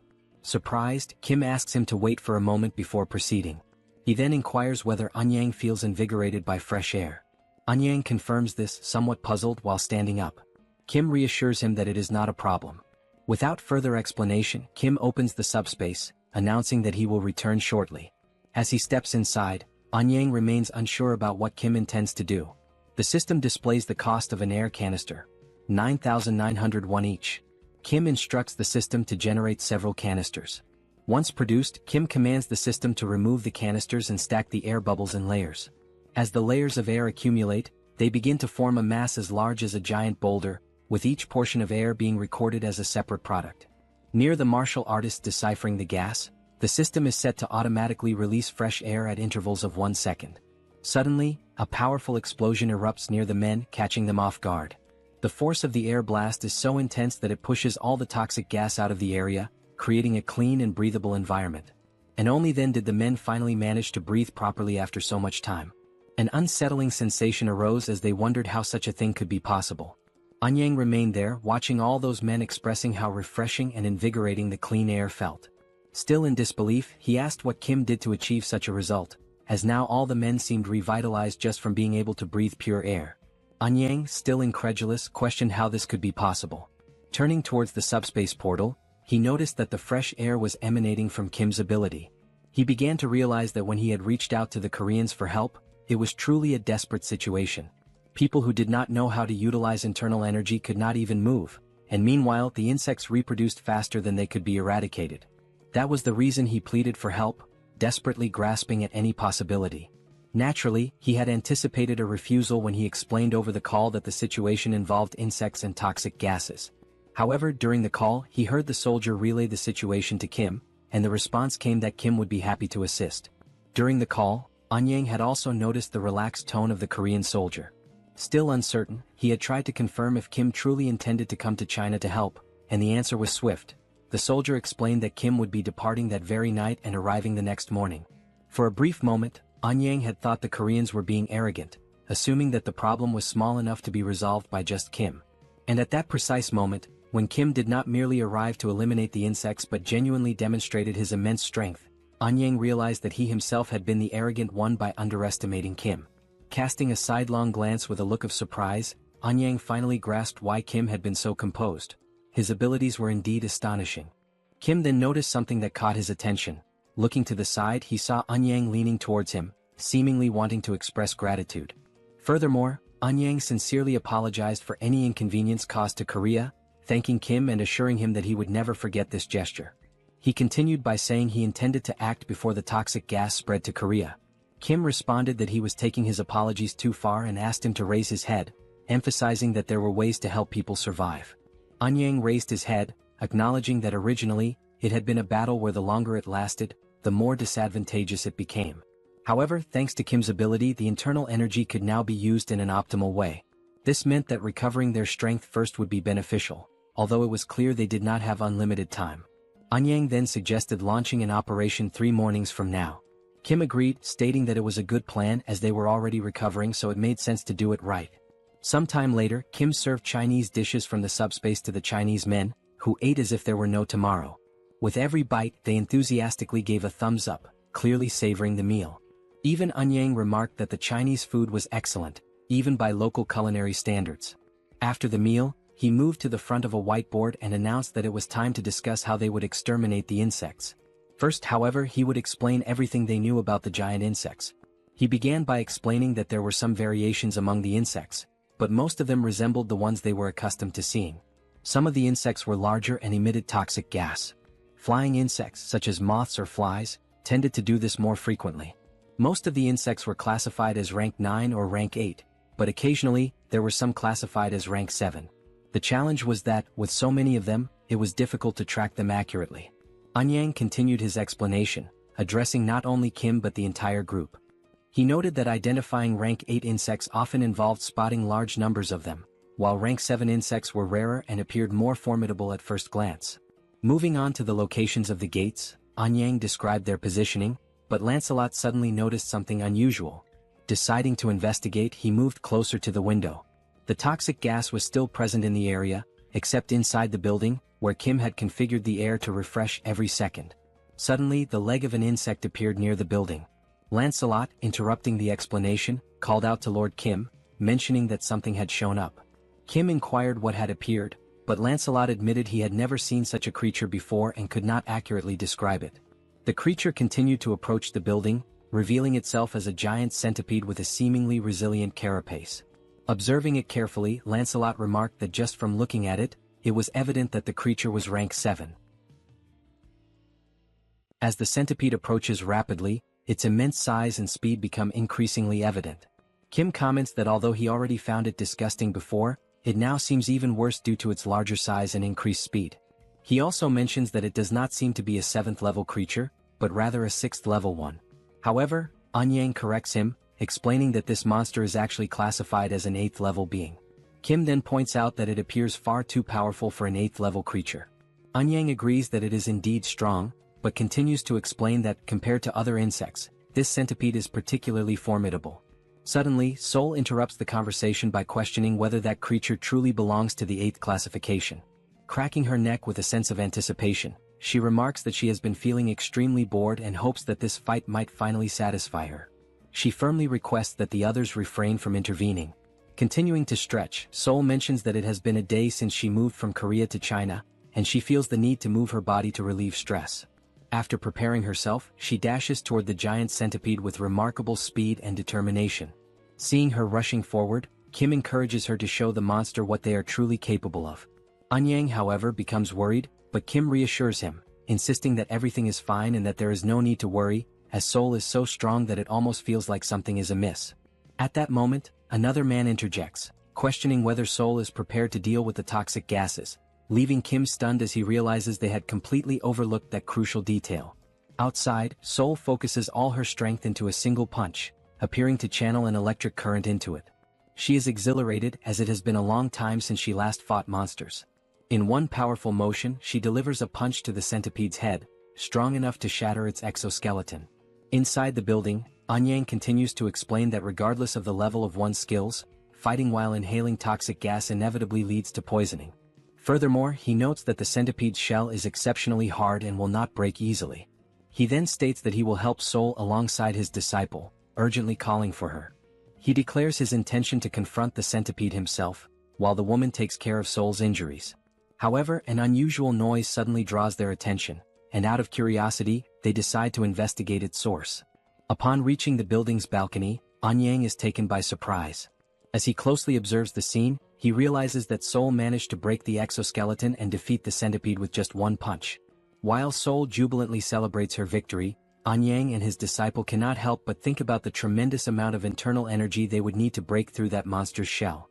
Amidst the commotion caused by that singular punch, Kim merely reflects that to him, it was just another one of Seoul's usual blows. Meanwhile, the man contemplates the possibility that Seoul's body might be a gift from the heavens, as she possesses remarkable physical capabilities and an innate talent for martial arts. As Seoul continues to rejoice in having defeated the monster, blood suddenly spurts from her nose, a consequence of the toxic gas present in the air. Subsequently, she collapses on the ground, leaving Anyang in a state of panic as he urgently instructs his disciple to quickly attend to Seoul's internal injuries. Returning to the ongoing lesson about insects and proceeding with the plan to breach the insect gate, the situation is summarized as follows. Firstly, there is a polluted atmosphere that significantly hinders movement. Secondly, it is extremely challenging to identify multiple insects simultaneously, as there could even be unidentified 7th-level creatures among them. Thirdly, the maximum deadline for closing the gate is 3 days. Therefore, the primary objective is to destroy the gate's core while avoiding contact with the insects as much as possible. The destination is to move rapidly toward the mountain. Anyang continues explaining, acknowledging the difficulty of the task, as it is certain that the closer they get to the gate, the more insects will appear. He admits that the plan may seem somewhat reckless and bold, but for now it remains the best strategy available. Hearing this, Seoul becomes deeply thoughtful. Anyang then states that they will teach Seoul all the skills they possess. He proposes a sparring session as it would not take long to accurately assess her abilities. He hints that Seoul seems to prefer fighting barehanded rather than using weapons and suggests that it would be beneficial for her to learn the secrets of martial arts from Reung, his disciple. Seoul, however, declines, expressing gratitude for the assistance with her injuries and the willingness to teach new skills, but questions whether it is truly necessary to go to such lengths. Reung then explains that it is also a training exercise for them and will aid in closing the gate. She assures Seoul that despite being young, she is skilled enough and that there is no need for concern. Seoul states that since Reung insists so much, she will go ahead with it, but she reminds her that she is still in the process of recovering. In response, Reung politely requests her assistance with the training. Without hesitation, Seoul quickly raises her fists and declares that she will begin first. Moving with remarkable speed and agility, she advances toward Reung, initiating the confrontation. In that instant, a frenzied exchange of blows commences, capturing the attention of everyone present and filling the atmosphere with excitement. Despite the intensity of the scene, Kim remains somewhat unaffected, as he can only perceive the movements as typical punches and ordinary techniques. This reaction stems from having spent his entire life alongside Seoul, making such actions appear completely usual to him. Amid the ongoing combat, Anyang remarks that it would be advantageous if Seoul wielded a sword, a statement that catches Kim off guard. Anyang elaborates, explaining that his own expertise lies in fencing, and then inquires whether Kim would be interested in learning the art from him. Politely, Kim declines the offer but follows up with a question, wondering if a friend of his might learn and practice fencing instead. He reveals that this friend has a deep passion for swords. Naturally, this friend is Manhwa, who initially underwent posture training as part of the learning process. Kim begins to notice a key difference between himself and the Chinese practitioners. It is not as though he can effortlessly manipulate internal energy, as this capability varies from person to person. Seoul, on the other hand, benefits significantly from the situation, as she learns swiftly and successfully immerses herself in the world of martial arts. Even without fully grasping the evolution taking place, Kim quietly contemplates what has changed compared to before. Though uncertain, he starts to sense that martial artists seem to share a common trait. They have elevated their endurance to its peak by acquiring new abilities, making those who were already strong even stronger. Acknowledging this evolution, Kim realizes that he cannot afford to remain idle. With the abundance of magical stones available, he contemplates the possibility of creating a weapon specifically designed to combat insects. As he navigates the system, he discovers that enhancement items can be strengthened after upgrading the subspace to level 5. The system window displays the status of the subspatial laboratory, indicating that objects can now be viewed as holograms. The first concept that comes to Kim's mind for an insect extermination tool is an electric trap. While this device would work well against small insects, most of them are considerably larger than the trap itself, rendering it ineffective. To address this, he uses the holograms for simulation, designing a larger trap. However, the efficiency remains low as the cost would be prohibitively high. This realization leads Kim to consider that developing such a device might be more challenging than it initially appeared. Regardless of how hard he thinks, no viable ideas emerge, partly due to his lack of specialized knowledge in mechanical engineering or electricity. Confronted with the limits of his intelligence, Kim finds himself stuck, unable to proceed even with the simple task of protecting the helicopter. Furthermore, he lacks familiarity with 7th-level flying insects, and according to his new allies, the situation becomes increasingly dangerous the closer one gets to the gate, as the insects grow more alert and aggressive. While analyzing the hologram, he notices that the maximum range of the packs is 100 meters, which means staying relatively close. Reflecting on this, he mutters to himself that if it were solely up to him, he would produce pesticides and eradicate them all. At that precise moment, someone approaches and asks whether he truly spoke about creating pesticides. It turns out to be his sister-in-law, who confidently states that she is capable of making the pesticides. Recalling past events, Kim remembers that when he brought his entire family into the subspace, everyone managed their food consumption carefully. The water supply, on the other hand, resulted from Sun's awakening as an alchemist, something his older brother had mentioned quite clearly. Realizing that his happiness over reuniting the family had momentarily made him forget this detail, Kim becomes more attentive to the situation. Excitedly, his sister-in-law reassures him that, although her alchemy skills are not as advanced as his, she is also an awakened individual and can be of assistance. She further explains that she has been using the laboratory while Kim has been preoccupied with other matters. He expresses his approval, granting her permission to use it whenever needed. Grateful, she inquires about the specific type of pesticide he requires. Directing his attention back to the hologram of the giant centipede and considering the vast number of insects, some even stronger than anticipated, Kim specifies that he needs a super powerful insecticide capable of exterminating all the insects at once. Sometime later, amidst a city overwhelmed by toxic gases and gigantic insects, the group moves toward the core of the portal. As they advance, Anyang reflects on how the past 3 days have flown by like an arrow, and he now finds himself in the best physical condition he has ever experienced. His pure internal energy feels more powerful than ever. At that moment, one of the men interrupts his thoughts to alert him that insects have appeared up ahead. Thanks to Kim's assistance, they now have the means to fight against the insects, although they still don't know how to properly repay him for such invaluable help. Suddenly, a horde of insects emerges in front of them, prompting Anyang to instruct everyone to prepare for battle. The insects in their path are ants, obstructing their progress. However, before the Chinese fighters can initiate their attack using internal energy, a green liquid is thrown at the ants. The liquid makes contact and seemingly eliminates them with ease. This substance is, in fact, the insecticide that Kim's sister-in-law had created specifically for combating the insect threat. The Chinese warriors are left stunned by the potency of the insecticide. Anyang reflects on how, while they had been focusing on gathering and refining their inner energy, Kim had been developing this powerful insecticide. At that time, Kim is riding a motorcycle with Lancelot. Observing the scene before him, he realizes just how incredibly effective the insecticide truly is. He recalls his conversation with his sister-in-law, during which she mentioned that she had been using his laboratory and that the holographic system made everything far more convenient. Over the course of the past 3 days, she had been experimenting with various types of potions aimed at eradicating insects. She mentioned that although she hadn't succeeded in creating anything particularly powerful, the pesticide had been easy to make. In that moment, Kim had come to the realization that even what she had already produced was impressively effective against the insects. Moreover, it was completely harmless to humans and entirely odorless. Recognizing the functionality and value of the pesticide, Kim thanks his sister-in-law but adds a note of caution. The substance does not work against rank 7 insects, though it is excellent for dealing with common ones. After taking a short break, Anyang gazes out a window at what used to be a mountain known for its natural beauty, now transformed into nothing more than a dungeon swarming with insects. Turning to the others, he explains that from this point on, things become significantly more difficult. He expresses gratitude to Kim for getting them this far without needing to fight.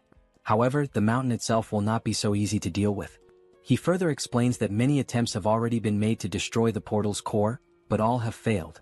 Whenever they have tried to climb the mountain, the insects would unite and attack in force. Though they are mindless creatures, they seem to possess an instinctual understanding that they must protect the core of the portal. Anyang continues, stating that it has been a long time since their last attempt, and therefore, they have no idea what kinds of insects currently inhabit the area.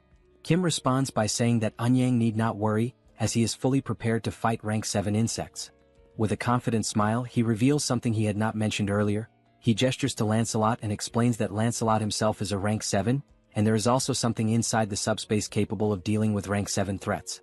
Kim then reassures Anyang once more, encouraging him not to worry too much. However, their very first enemy on the mountain immediately makes Kim question just how powerful their opponents will be from this point on. Standing before them is a massive and terrifying grasshopper.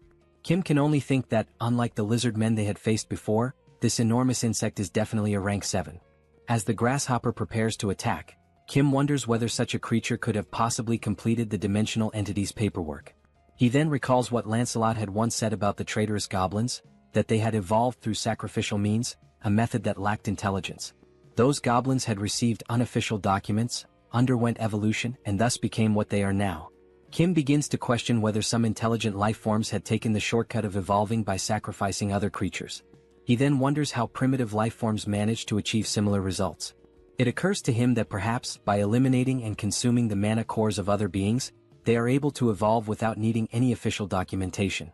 Looking at the massive creature standing in front of them, Kim concludes that this grasshopper must have devoured many others to reach such an advanced state of evolution.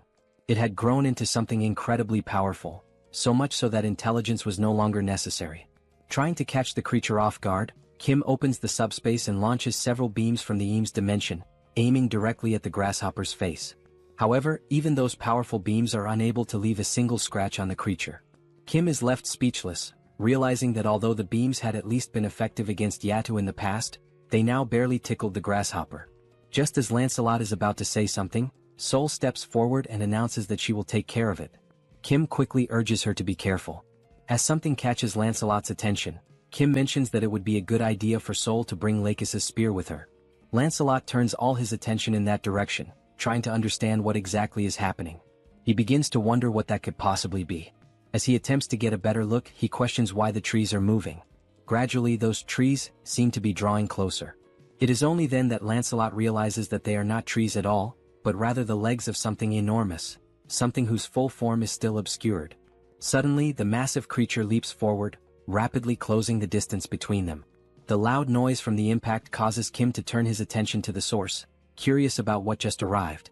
Now, standing opposite the colossal grasshopper, there is a gigantic spider, both towering creatures facing each other, while the group of people remains in the center, caught between them. For a moment, everyone struggles to comprehend exactly what is unfolding before their eyes. Amidst the confusion, Kim remarks that the next wave of giant insects might appear on a continental scale, hinting at the magnitude of what they could face next. Lancelot calls out to Mr. Kim, urgently suggesting that they should climb onto the spider's back. He explains that the spider is incapable of reaching its own back with its legs. From that elevated position, they would be safe from immediate attack, buying enough time to devise a new strategy. Kim expresses his appreciation for the idea and immediately gives the order for everyone to move onto the spider's back. Even without knowing what the specific plan is, everyone follows his command without hesitation, quickly making their way upward. They ascend using various methods, some relying on a technique known as light steps, which allows brief bursts of flight or enhanced movement, others using barrier jumps, while a few grab hold of the spider's thick hair for support. Now safely positioned on the spider's back, the group looks around trying to figure out what comes next. They begin to question what the plan will be moving forward. Kim states that Lakis's spears might be effective against the spider, but they won't work against the grasshopper. Seoul adds that she had already struck the grasshopper multiple times and found its exoskeleton to be unbelievably hard.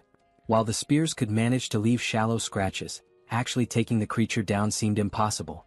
She also warns that if anyone drops their guard, the grasshopper will not hesitate to devour them.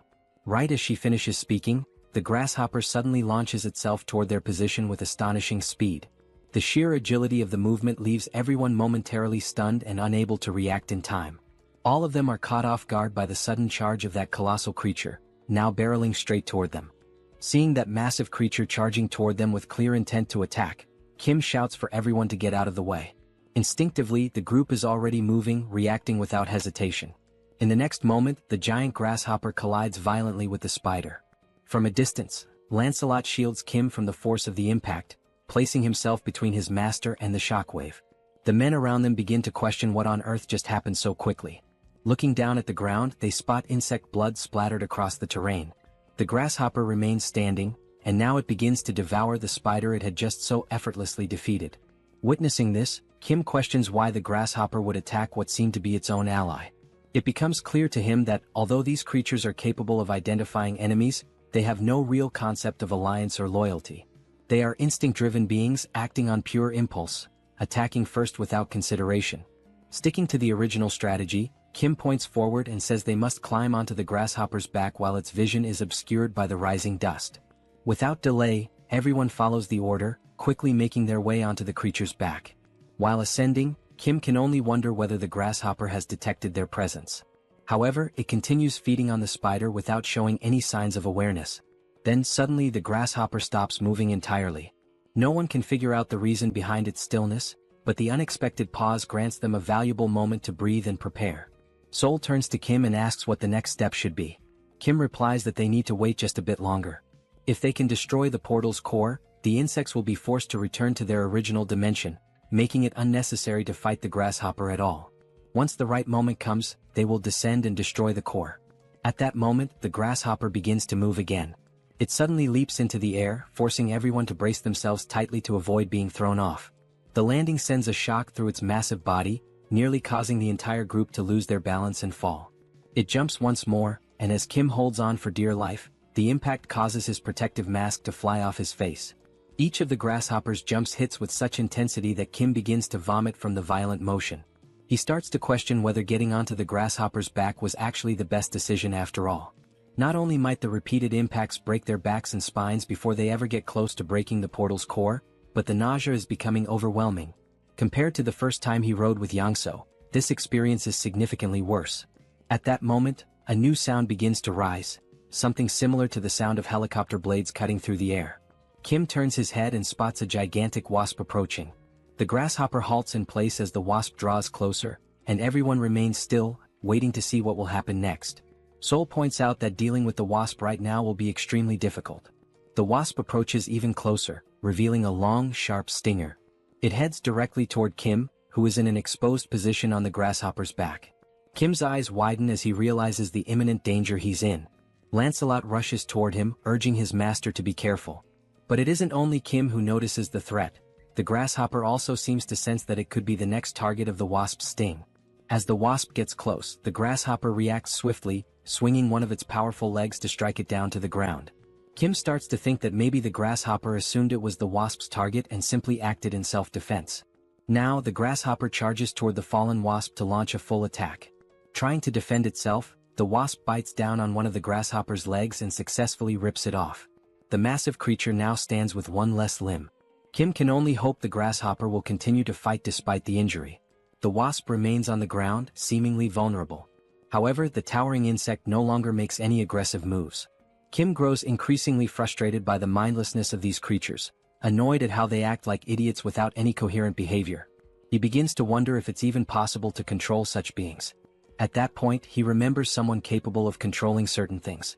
Kim opens his subspace and calls for Yongsoo, who appears to be in the middle of playing a video game. Kim then asks whether it would be possible to control insects as well, not just vehicles. Shortly afterward, there was Yangso firmly gripping a set of ropes tied to the grasshopper's antennae. Kim states that the wasp is still exhausted and unable to get up. He adds that, in the worst-case scenario, they can retreat into the subspace, so it's worth trying to control the insects. Yangso agrees to attempt it and tells everyone to hold on tightly. He begins maneuvering the ropes, attempting to steer the massive creature, which to everyone's surprise appears to be responding. Slowly, the grasshopper begins turning toward the wasp lying on the ground. With a sudden move, the grasshopper strikes and tears the wasp's head off with a single bite. Witnessing that, everyone becomes overjoyed to see that Yangso has managed to control even a creature of that size and power. But before they can fully process their success, more insects emerge. This time it is a giant moth. Wasting no time, Yang-so moves the ropes once again, signaling the grasshopper to attack the new threat. The grasshopper immediately jumps toward the moth and delivers a powerful strike. Alongside the moth, a mantis also appears, only to be swiftly eliminated by the grasshopper as well. Next, a swarm of giant ants arrives. To handle them, the grasshopper receives help from Kim, who summons beams from the Eames dimension to assist in wiping out the attackers. After all those confrontations, the group reflects on how they initially thought the grasshopper was special only because the dimensional beams had no effect on it. But now they realize it is an incredibly powerful predator, far beyond what they had expected. Seeing the grasshopper now lying lifeless on the ground, everyone expresses their gratitude for how much it had helped to make things easier up to that point. Lancelot remarks that among rank 7 creatures, there are very few that he believes could have taken down that grasshopper. Kim adds that without Yang-so's intervention, they would have found themselves in serious trouble. Then Bedivere appears, reporting that the area is now completely cleared of insects and promising to remain on alert. As he looks to the side, something catches his attention, something he has been searching for a long time. There, standing before them, are 2 open portals. And beside those portals stand 2 creatures, guardians whose sole purpose is to protect the cores of the gates and prevent anyone from trying to close them. There stood the 2 grotesquely deformed creatures, shaped like massive balls of twisted flesh. Anyang steps forward, his presence firm, and says he has waited a long time for this moment. With his sword already drawn, he turns toward Kim and expresses his gratitude for giving him the chance to avenge his fallen comrades. Kim responds that no thanks are necessary, stating that nothing could be fairer than allowing Anyang to be the one to destroy the cores. Anyang nods in appreciation of the gesture, then turns his focus back to the enemies ahead. He remarks that no matter what he does, the millions of lost souls can never be truly honored.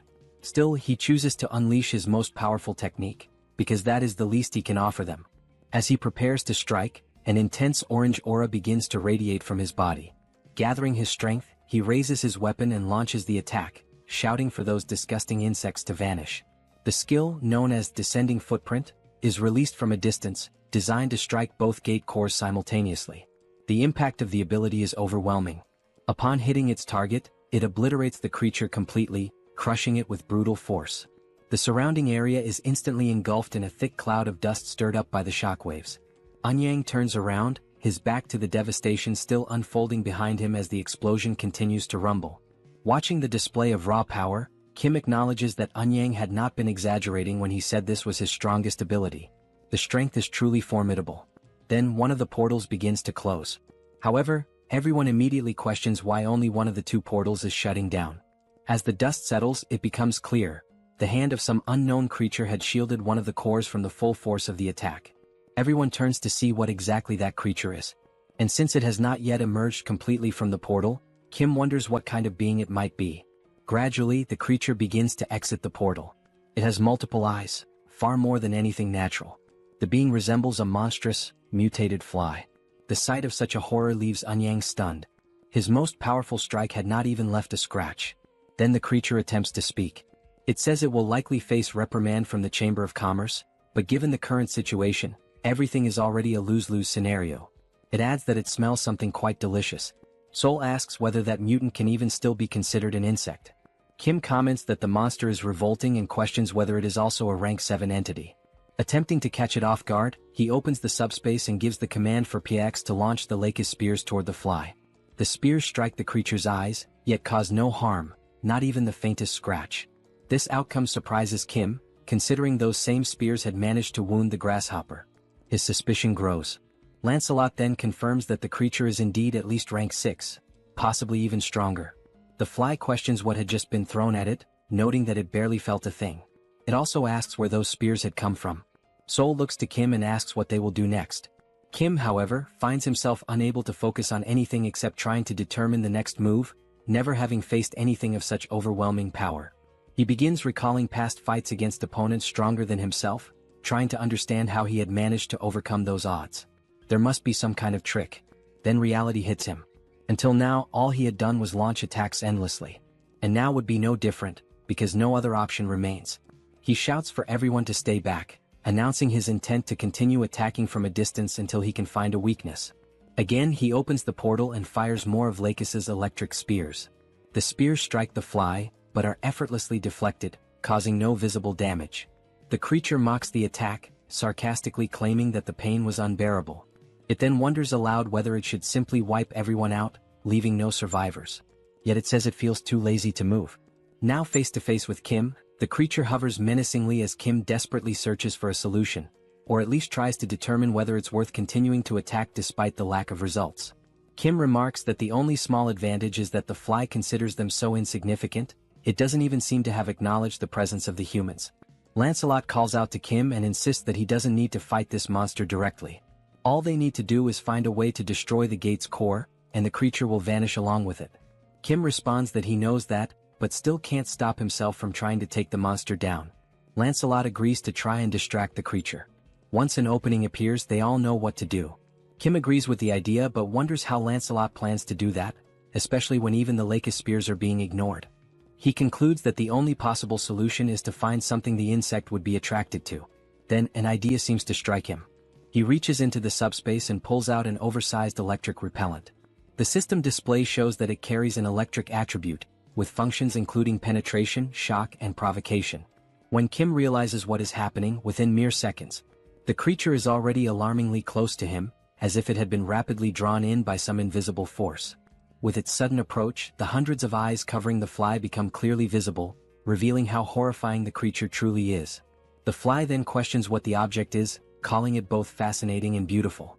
Kim begins to tremble with fear, mistakenly believing that the creature is speaking about him, and not the oversized electric repellent it now holds. While he remains paralyzed with terror, Lancelot shouts out to Mordred, urging him to act quickly and strike at the hand that is still guarding the gate core, while the fly remains distracted. Using his stealth skills, Mordred advances toward the enormous arm shielding the core. He gets close and then leaps in the direction of the core. Maintaining his stealth, he strikes with his dagger, aiming directly at the core that had been under the creature's protection. The blow lands cleanly, slicing the gate core in half. In that very instant, the system displays a notification indicating that the dimensional account's ownership has been transferred, though there are no details available about the previous owner. The account now holds 48,881 mana stones, totaling 74,616 in Kim's possession. Additionally, the system reports that the dimension associated with Beelzebub has lost all commercial rights. The Beijing region is restored to Earth's territory.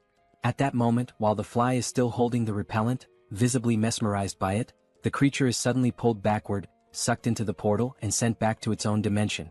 Following this, the dark and oppressive atmosphere that had enveloped the area begins to fade, and daylight returns.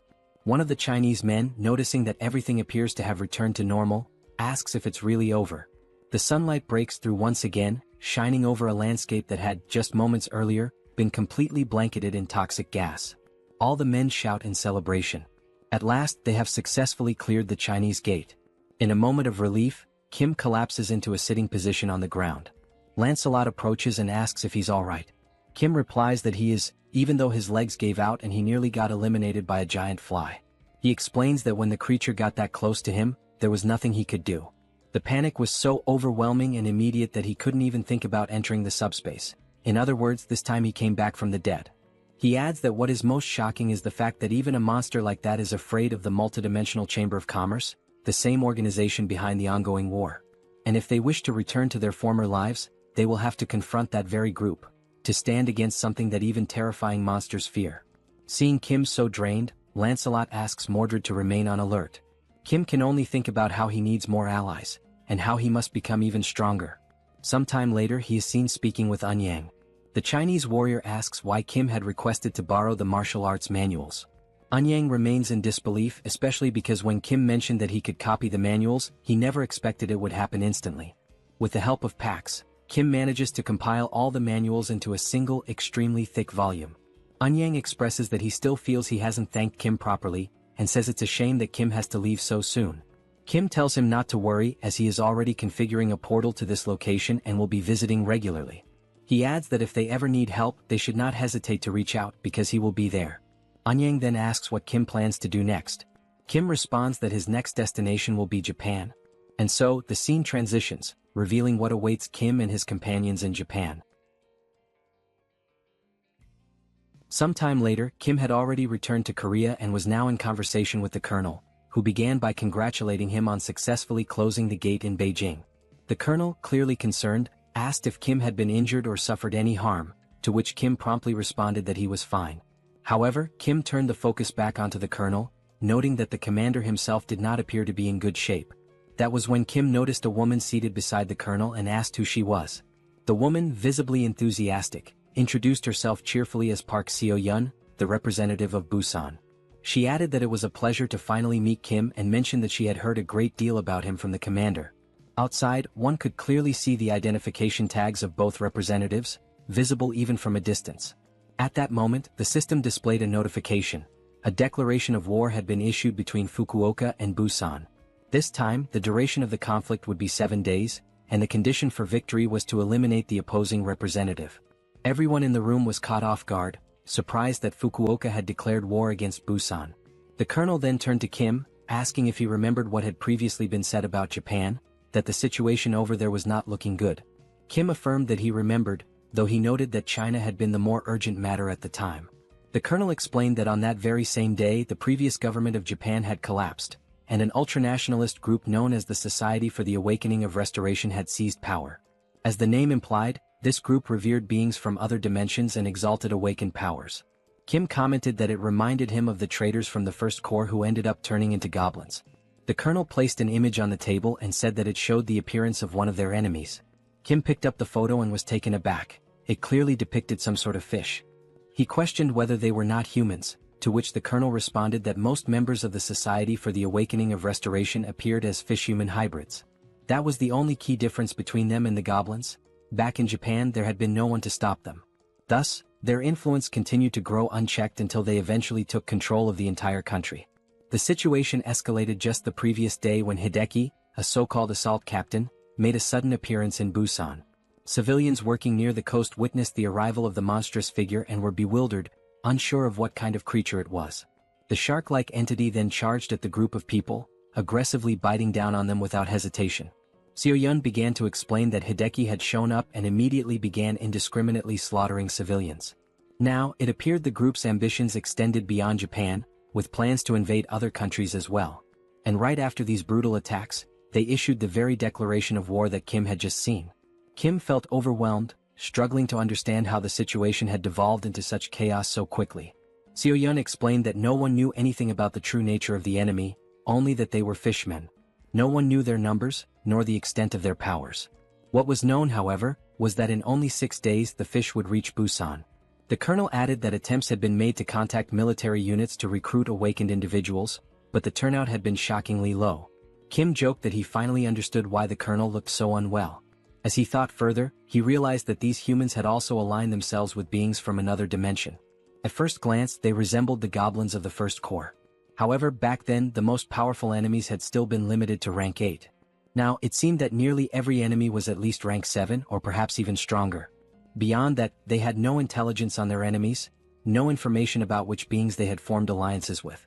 And relying solely on Mordred to gather intelligence was no longer sufficient. Given all this uncertainty, the only rational approach was to assume the worst and begin preparations accordingly. The colonel acknowledged that Kim had just returned from China and was likely exhausted, but he asked nonetheless if Kim would be willing to help with this new threat as well. Without hesitation, Kim responded affirmatively, surprising the colonel with his speed and resolve. Kim then stated firmly that he would do everything he could to stop the enemies. His first question was how many awakened individuals were currently present in their ranks. Then, without hesitation, he opens the subspace and causes a massive stack of papers to appear right in front of him, instantly drawing the colonel's stunned gaze. The sheer volume of documents leaves the colonel speechless for a moment, prompting him to ask what exactly all of that was. Kim calmly explains that it is a comprehensive collection of martial arts techniques, a compilation of manuals he had received from the Chinese. This vast archive contains teachings that could greatly benefit awakened individuals if they take the time to study them. Still in disbelief, the colonel asks if Kim truly intends to distribute such valuable material to the awakened units. Kim confirms that this is indeed the plan, but not only to the awakened units. He states that he will also offer them to anyone willing to lend a hand in the upcoming battles. He emphasizes that what matters now is contribution and cooperation, regardless of affiliation. Then, turning his attention to someone in particular, Kim mentions he has someone specific in mind. He notes that it has been a while since he last saw this person and wonders aloud whether that individual is doing well. He's referring to Mr. Song, the large man who had previously been under mind control. Appearing slightly embarrassed, Song responds that he's doing fine, especially since his unique ability lies in being incredibly durable. Kim, looking serious, mentions that he has a difficult request to make. He asks whether Song would be willing to do him a favor, specifically, something important that will take place in Busan within 6 days. The scene transitions swiftly to the international airport, where James stands facing Kim. James tells him not to worry and assures him that this upcoming task will be easy for someone like him. He also mentions that he had been waiting for Kim. Curious, Kim asks him why he had been waiting. James replies that he once said he would only help if it involved going to the United States. But after witnessing Kim's capabilities, James realized he had been mistaken about him all along. James then admits that he had never truly understood the nature of Kim's ability and, intrigued, asks just how many machines Kim currently has connected to it. Sometime later, Kim finds himself walking through the area, deep in thought. He reflects on how the earlier misunderstanding with James had been resolved and shifts his attention toward evaluating their current combat strength. At the moment, their forces consist of 200 awakened troops and 20 awakened fighters, in addition to James himself. Kim wonders if the people of Murim are still occupied with clearing out Beijing and notes that he intends to reach out to them soon. He considers that he might need additional help in order to move forward with his current strategy. His thoughts drift toward the Camelot facility, a base he had constructed to house the knights. Realizing that it has been quite some time since he last used a strengthening stone, he checks the system and sees that a considerable number of enhancement stones have now accumulated. Unable to recall the last time he used any of them, Kim decides it's the perfect moment to put them to use and allocate them wisely to increase his force's capabilities. He immediately uses the stones and initiates the summoning of the other Knights of Camelot. The system promptly displays a notification that all 12 knights are being summoned. And then, almost instantly, the knights begin to emerge one by one, each appearing with purpose and presence. They gather slowly, walking with quiet strength as they come together to regroup. Witnessing this, Kim feels a surge of excitement. It truly feels as though he is reuniting with family after a long time apart. Now, at long last, as everyone has waited for, all 12 knights of the Round Table have been named, assembled, and are fully prepared for the approaching confrontation. After that, on D5 in Busan, a thorough and detailed meeting took place to discuss the approaching battle. However, given the complete lack of intel regarding the enemy's composition, strength, and tactics, the gathering ultimately served more as a damage control session than a strategic planning one. Based on the points covered in the meeting, both the father and James immediately began working on their assigned responsibilities. The father took charge of constructing a fortified base designed to withstand enemy assaults, while James focused on modifying a warship capable of engaging the enemy at sea. In particular, James's role proved to be of extraordinary importance in this operation. Though there was initial concern among the others about the weight of responsibility placed on his shoulders, it quickly became evident that James was nothing short of a technology fanatic. Rather than feeling burdened, he welcomed the challenge with excitement.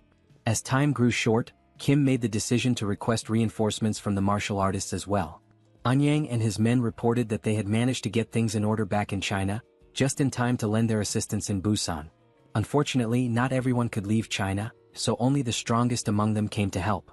They dedicated themselves to training the awakened troops by using martial arts manuals to enhance their capabilities in combat. While watching the intense training sessions unfold, Kim expressed his gratitude for their support. However, Anyang replied that there was no need for thanks. What Kim had done for China was far greater and could never be repaid so easily. Anyang added that there was something he had been unable to say the last time they met, and now, he had a favor to ask.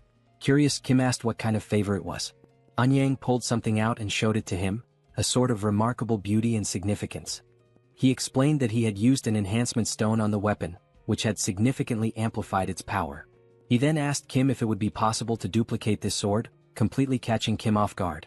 Anyang went on to say that if such a sword could be shared with others who needed it, it would surely make a difference on the battlefield. And he emphasized that this was something only Kim had the power to accomplish. Still stunned by the request, Kim asked him to wait a moment, pointing out that it was such a valuable weapon. Duplicating something so rare felt like a big decision. Nevertheless, Kim accepted the sword and sincerely thanked Anyang for entrusting it to him. Eager to test its potential, Kim promised to treasure the sword and ensure that it would be shared with those who needed it most. The system then displayed the sword's stats. It was a rare-grade weapon with wind attributes and included piercing and acceleration options, an extremely powerful and well-rounded blade. Afterward, Kim opened his portal and summoned Manhwa, telling him that he had brought a gift. Manhwa, exhausted from continuous training, didn't even manage to ask what the gift was. He could only wonder what Kim had in store. A few minutes passed. Manhwa began to speak, saying that once he reached skill level 10, he learned that with 1,000 mana stones, he could obtain a classification and a dimensional account. He had since gone monster hunting to gather stones. Manhwa continued, explaining that he had been the only one left out of the recent battle against the insects due to his lack of official classification. That exclusion left him deeply frustrated. Kim was surprised by Manhwa's frustration and began to wonder whether raising one's skill level truly helped elevate their classification. It was at that moment Kim realized that the majority of martial artists were already at rank 8. He speculated that perhaps some of them had received registration forms from dimensional entities to increase their rank. However, the more likely explanation was that they had simply advanced their level in tandem with their abilities, especially since those registration forms were so difficult to obtain. Then Kim thought about Seoul. She hadn't said much about her own progression, despite always staring at the system screen and muttering that it kept asking for more mana stones, leading her to suspect the system itself was trying to scam her. Kim came to a harsh realization: it would take 100,000 mana stones just to reach rank 6. He turned to Manhwa and asked how many stones he had managed to collect so far. Manhwa answered that he had only gathered 314. Kim then said he would provide the rest of the stones, but only if Manhwa agreed to do him a favor. Manhwa asked what kind of favor that would be. And so, Manhwa joined the upcoming battle against Fukuoka. As preparations progressed, time seemed to accelerate. Finally the day arrived. The day of the battle. Gradually the enemy began to approach from the sea. The waters, calm just moments before, suddenly erupted as the invaders emerged without warning. The fishmen began shouting as they arrived, claiming that nearly 1,000 merfolk were on their way. They boldly declared that human weapons would be useless against them. Furthermore, they offered what they called a bloodless solution: surrender the representative and they would spare the rest. Observing their arrival, Kim noted how articulate the fishman was. The creature had spoken the perfect words to earn himself a punch. Then a magical barrier opened. The fishman, convinced that the humans were about to surrender their representative and capitulate, let out a loud command, ordering the merfolk to attack. From beneath the waves, a vast number of fishmen surged forward. But before the lead fishman could continue his proclamation, something pink came flying toward him. It was a whip. The strike landed squarely, launching him through the air and leaving the rest of his kind stunned in fear.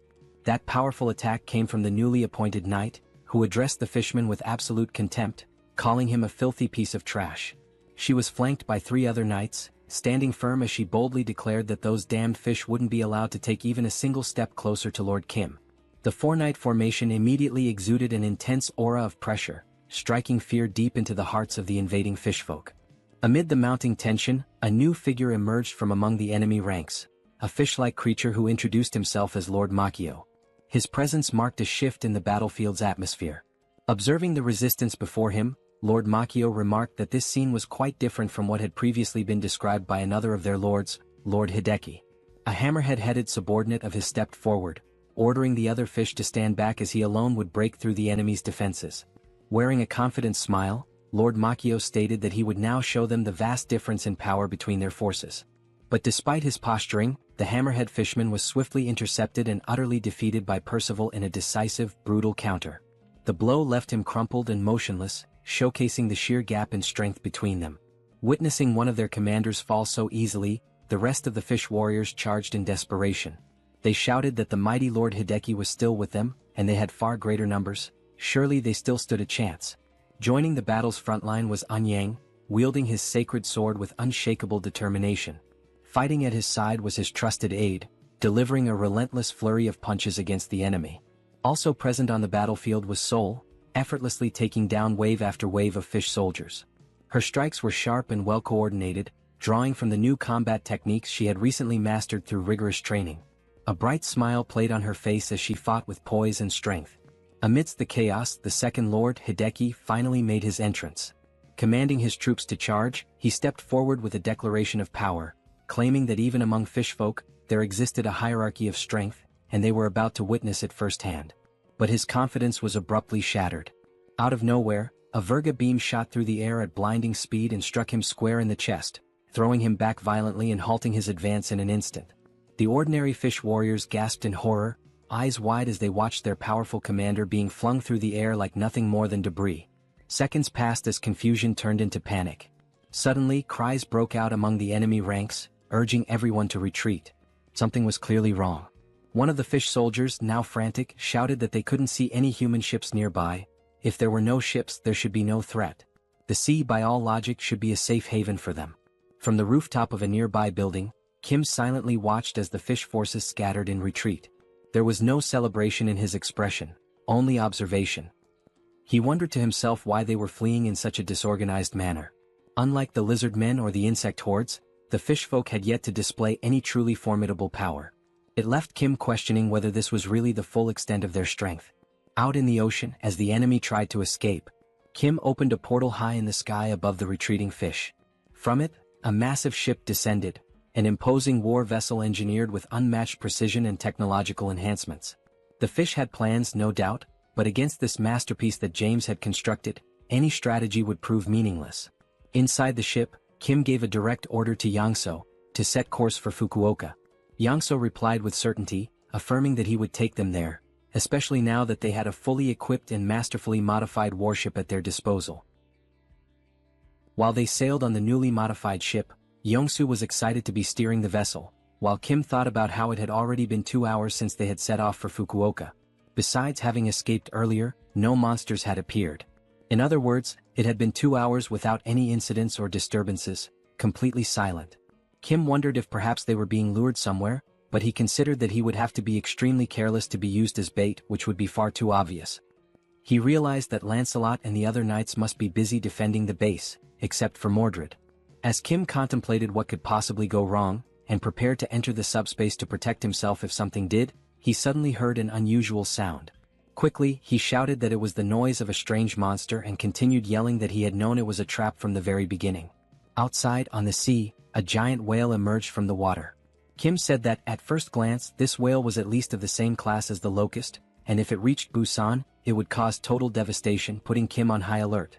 He then stated that he would try to stop it right there, even though he had no idea how strong it might be. Kim opened the subspace and launched the Eames dimension beams toward the whale. The beams struck the whale, piercing it easily. Then all the other beams also hit, severely injuring the whale.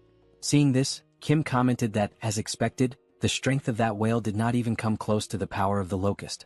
As the whale sank into the sea, the system appeared, showing that the ownership of the whale's dimensional account had been transferred to Kim, making his current balance 54,827 magic stones. Looking at the system, Kim wondered if it was normal for such a weak enemy to possess a dimensional account and questioned whether this was also part of a bait strategy. Suspicious, he thought about how strong the rank 7 enemies that would appear next might be, but he was ready for whatever came his way, if the enemy had the courage. Or so he thought. About 10 minutes later, Yongsu announced that they had arrived in Fukuoka. Kim was surprised at how quickly they had gotten there. Kim remained cautious since they had crossed the sea without any problems. He had expected to fight the merfolk in the water, but that had not happened. Regardless, he was glad they arrived safely. However, from that point onward, it was completely enemy territory, and he knew he could not lower his guard. Looking up, he saw the giant sign marking the representative of Fukuoka hovering above the heads of the representatives. Seeing that, Kim said that the target, the representative, was more exposed than he had expected, but he did not know what traps or monsters were waiting for him. Kim opened the subspace and said he knew someone who specialized in infiltrating enemy lines. He called Mordred and said it was his turn now, assigning him the mission to infiltrate and gather information about the enemies. Mordred replied that he would carry out the order as commanded by Lord Kim. Then the stealthy knight proceeded to enter the enemy lines without being seen. While infiltrating an enemy facility, he saw 2 monsters arguing with each other. Mordred stopped, intending to listen more carefully. One of the enemies called the other frustrating. The angry enemy said that they had sent 1,000 soldiers but still failed to break through the weak defense in Busan and eliminate the Busan representative. The one reprimanding them was a fat fish wearing clothes, scolding one of the fish who had fled. The fat fish asked why they had failed to complete the mission. Still furious, the fat fish asked where the hell Hideki was and what he had been doing. The fleeing fish said that Hideki had been struck by some gigantic structure and had simply been eliminated easily. The fat fish said that made no sense at all. While the fleeing fish apologized, someone was quietly listening in the background. A man said that apparently they had underestimated the strength of Korea, which had come to help Japan. A large fish security guard said that, in this bidding war, Korea's score had been very high and not without reason. The big fish apologized and told the man not to worry, assuring him that even if they lost Fukuoka, he would ensure there were no losses on their investment. The man then called the big fish's attention, addressing him as chairman, and asked who had given permission to lose Fukuoka. The chairman said that the situation in Busan was not going as expected, but the man responded that, indeed, they had not been able to simply eliminate the Busan representative, but that did not necessarily mean defeat. The director then said that if it was very difficult to confront Busan, they still needed to plan better for the future. Then the director said he would delete the hologram of the regional representative at his own discretion. He gave the command for the president to lock him in the basement. The large man, who was the president, continued walking toward the fat fish and said that, as expected from the director, he had thought of everything and would imprison the representative immediately. The fat fish was the representative, who became frightened and begged the president to wait a little, saying that he was just a rank 8 regular and that the basement was only for monsters like Madagwi. At that very moment, the representative was grabbed by the head by the president, who said he didn't know how long this would take, but he promised. Meanwhile, the representative struggled to free himself but eventually fainted from lack of air. The president then continued, saying he promised that once they eliminated the Busan representative, he would be freed. Secretly, Mordred watched all of this without the enemies noticing. Then Mordred returned and reported everything he had witnessed to Kim, who responded that it was all very insane. Kim then reflected that maybe it wasn't really a trap but rather their firepower. He thought that, besides that, the merman called the president had locked the Fukuoka representative in prison and, moreover, the being from another dimension called the director was the one who ordered it. Lost in his thoughts for a moment, Kim realized that the director's hierarchy was above that of the president, which seemed like a confusing structure, a director giving orders to a president. Mordred would not be the type to confuse information. But anyway, Kim said he came to deal with the Fukuoka representative, and regardless of whether it was the director or president, it was none of his business. However, one thing still worried Kim, as the being from another dimension called the director had managed to make the floating text of the representative disappear from the sky. Kim thought that perhaps this director was an exiled mage like the bald Sozen, and he also wondered what kind of creature this Madagwi who was imprisoned underground might be. Kim then realized it didn't matter. What was important was that he should be figuring out how to reach the underground prison at this moment, and that he needed to focus on Fukuoka, not Japan right now. Mordred interrupted Kim's thoughts and said he had brought something from there. He then showed several keys he had managed to take without anyone noticing. From a distance, Kim asked if those were keys and why there were so many. Sometime later they were already unlocking a padlock using the keys. Looking at the gate full of locks, Kim said he now understood why there were so many keys. Before entering, Kim asked Mordred if there were any troublesome monsters locked inside, and Mordred replied that if he had to guess, yes. Because even the representative had mentioned a monster called Madagwi and seemed terrified of being sent to the same place as it. Kim mentioned that even the name Madagwi sounded ominous, but he warned that they wouldn't take any reckless actions. They would only find the Fukuoka representative quickly and leave. Then they entered the underground prison. Kim said it looked like an abandoned hospital or a prison, but it was emptier than he had expected. Mordred made a hand signal indicating for Kim to wait. Kim then asked Mordred what was wrong. But when he looked to the side, he saw a human silhouette emanating a lot of energy trapped inside a cage. Indeed, it was a human chained up inside. Kim was surprised that there was a person in prison there. He asked if that person had been tortured and if he was alright, but knowing he didn't know how the man had ended up there and that he was not an aquatic being, it was better to try to talk first. The prisoner had his eyes and mouth covered. So Mordred removed the tape covering his mouth. The prisoner said he had never heard that voice before and asked who was there, and if he was part of the Divine Awakening sect. Kim replied that he was part of no sect but cautiously said he wouldn't reveal who he was. Only if the prisoner introduced himself first would Kim say who he was. The prisoner then said that he had ended up fighting against the sect, and since Kim didn't know who he was, then he really wasn't part of the sect and had no reason to be eliminated. Kim said the man didn't seem like an enemy and mentioned that those he was fighting against were also part of the Divine Awakening sect. Kim then ordered Mordred to release the man from his chains. While Mordred was freeing him, the man thanked them for saving him even though he didn't know who they were. Kim said that humans needed to help each other survive, and the man replied that Kim was a rare soul in times like these of apocalypse and war. Still intrigued, Kim asked if the man was fighting the sect allied with the government. The man answered no, saying that the cult had taken over the government and, unaware of this, he had ended up imprisoned. The man then removed the blindfold from his eyes and said his name was Saito Daichi, just an ordinary citizen. Smiling, he also said that he was the one called the Madagwi monster by the cult scoundrels. Kim is left shocked by the revelation and immediately asks if Saito Daichi is truly the Madagwi. In response, Saito Daichi asks whether Kim has ever heard that name before and, if so, what exactly he has heard. Kim, still suspicious, replies that he had heard the merfolk fear a powerful monster known by that name. Daichi confirms it. He explains that Madagwi is indeed a powerful monster ranked at the 7th classification. However, what the merfolk truly fear is not just the monster's strength, but the heat it emits, an intense energy that practically makes Madagwi their natural enemy. Still taken aback, Kim asks if this heat is Saito Daichi's own ability, considering that he appears to be just an ordinary person. Daichi calmly responds that his ability is not to transform into Madagwi. He then lifts his shirt and reveals something beneath it, a red mark on his body resembling a scar. He explains that the Madagwi is sealed within his body. Kim's jaw drops in disbelief and asks if something like that is truly possible. Daichi begins to explain about the seals. The system indicates that a master seal allows a target to be sealed inside a person's body. However, only one target can be sealed at a time, and the reaction varies depending on the nature of what is sealed. While they eat pizza, Daichi continues his explanation. He says that the larger and heavier the sealed entity is, the stronger the reaction on the host's body. The host will lose strength, become extremely dizzy, and may even faint. This is something he learned the hard way after sealing the Madagwi. He explains that the Madagwi is a monstrous creature of incredible power, immense in both size and strength. He assures Kim that it is without a doubt the strongest rank 7 monster Kim has ever encountered.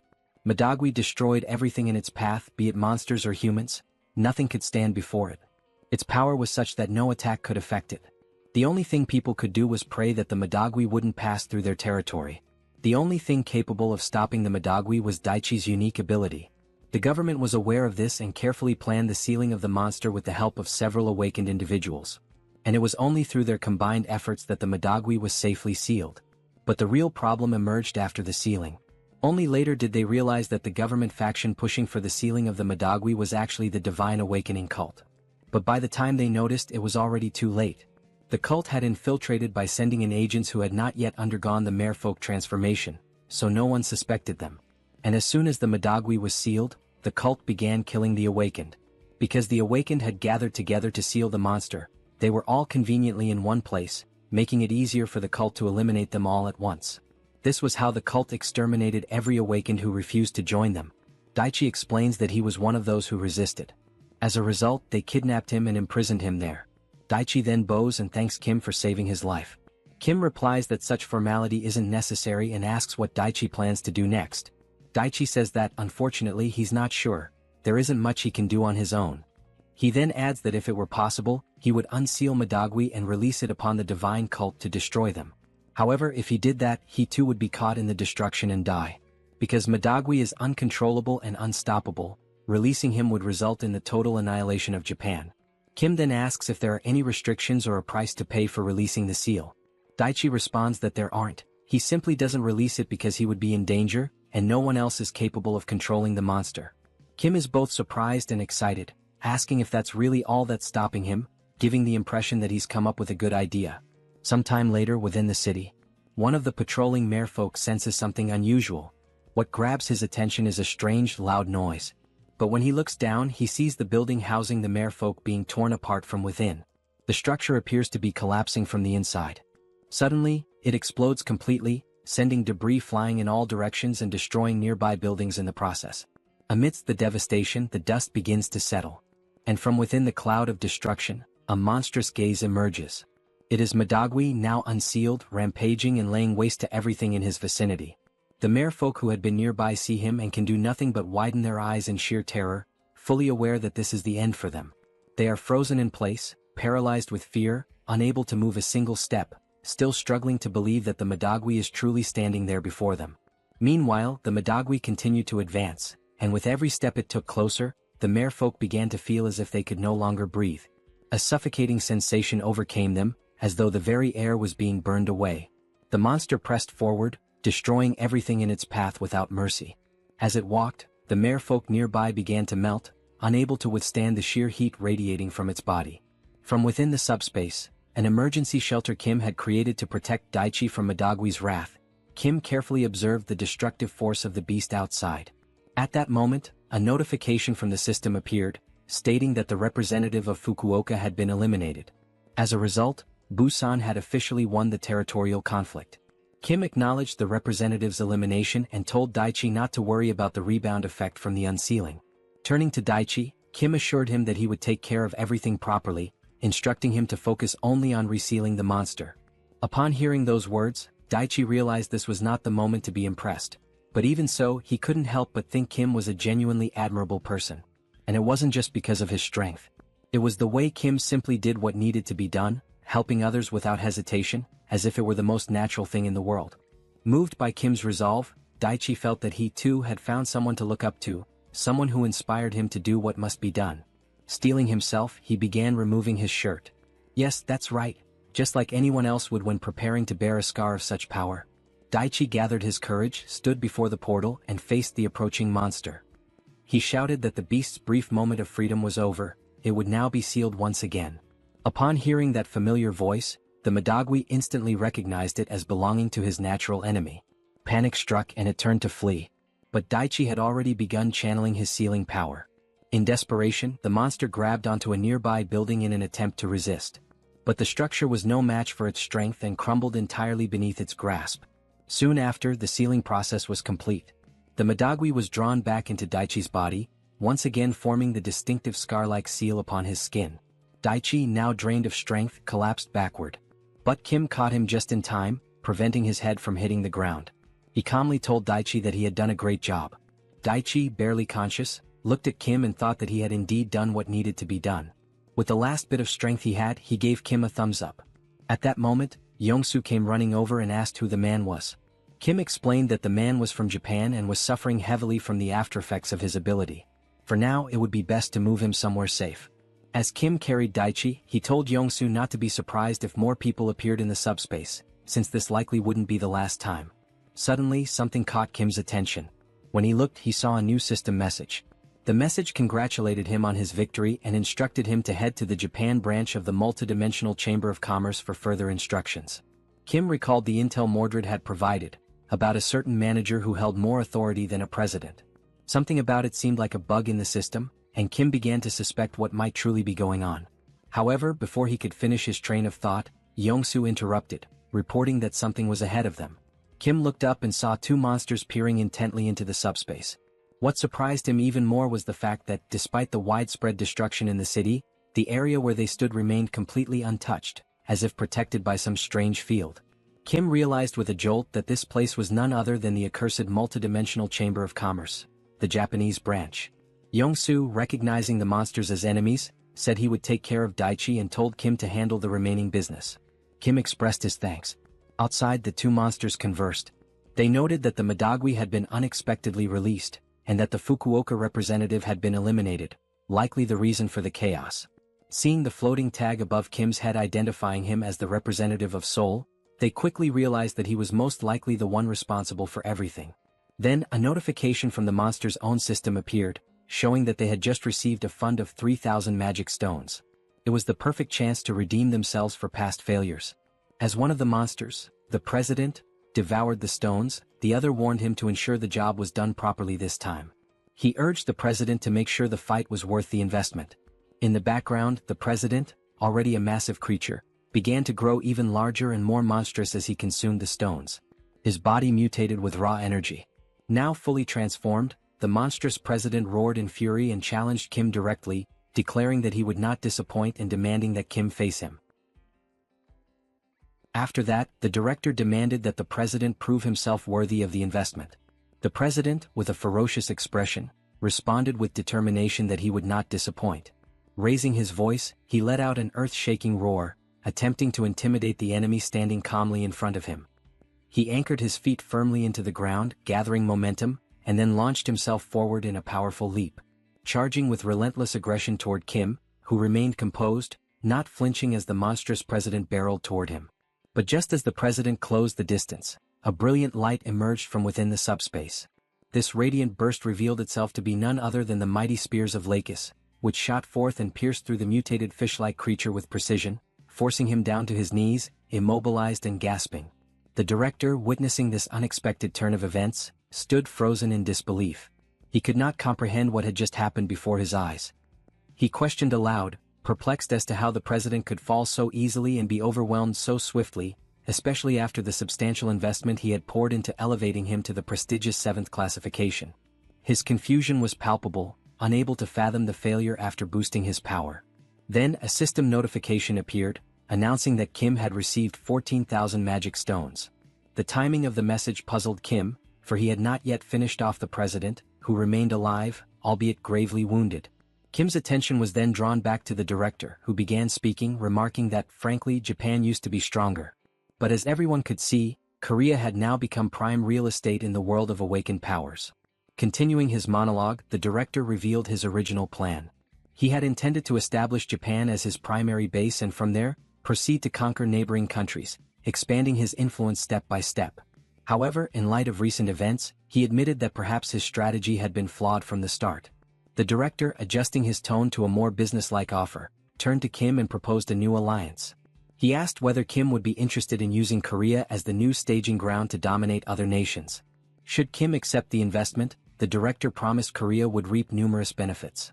For example, Kim would gain the authority to declare war on regions such as Osaka or even Tokyo itself.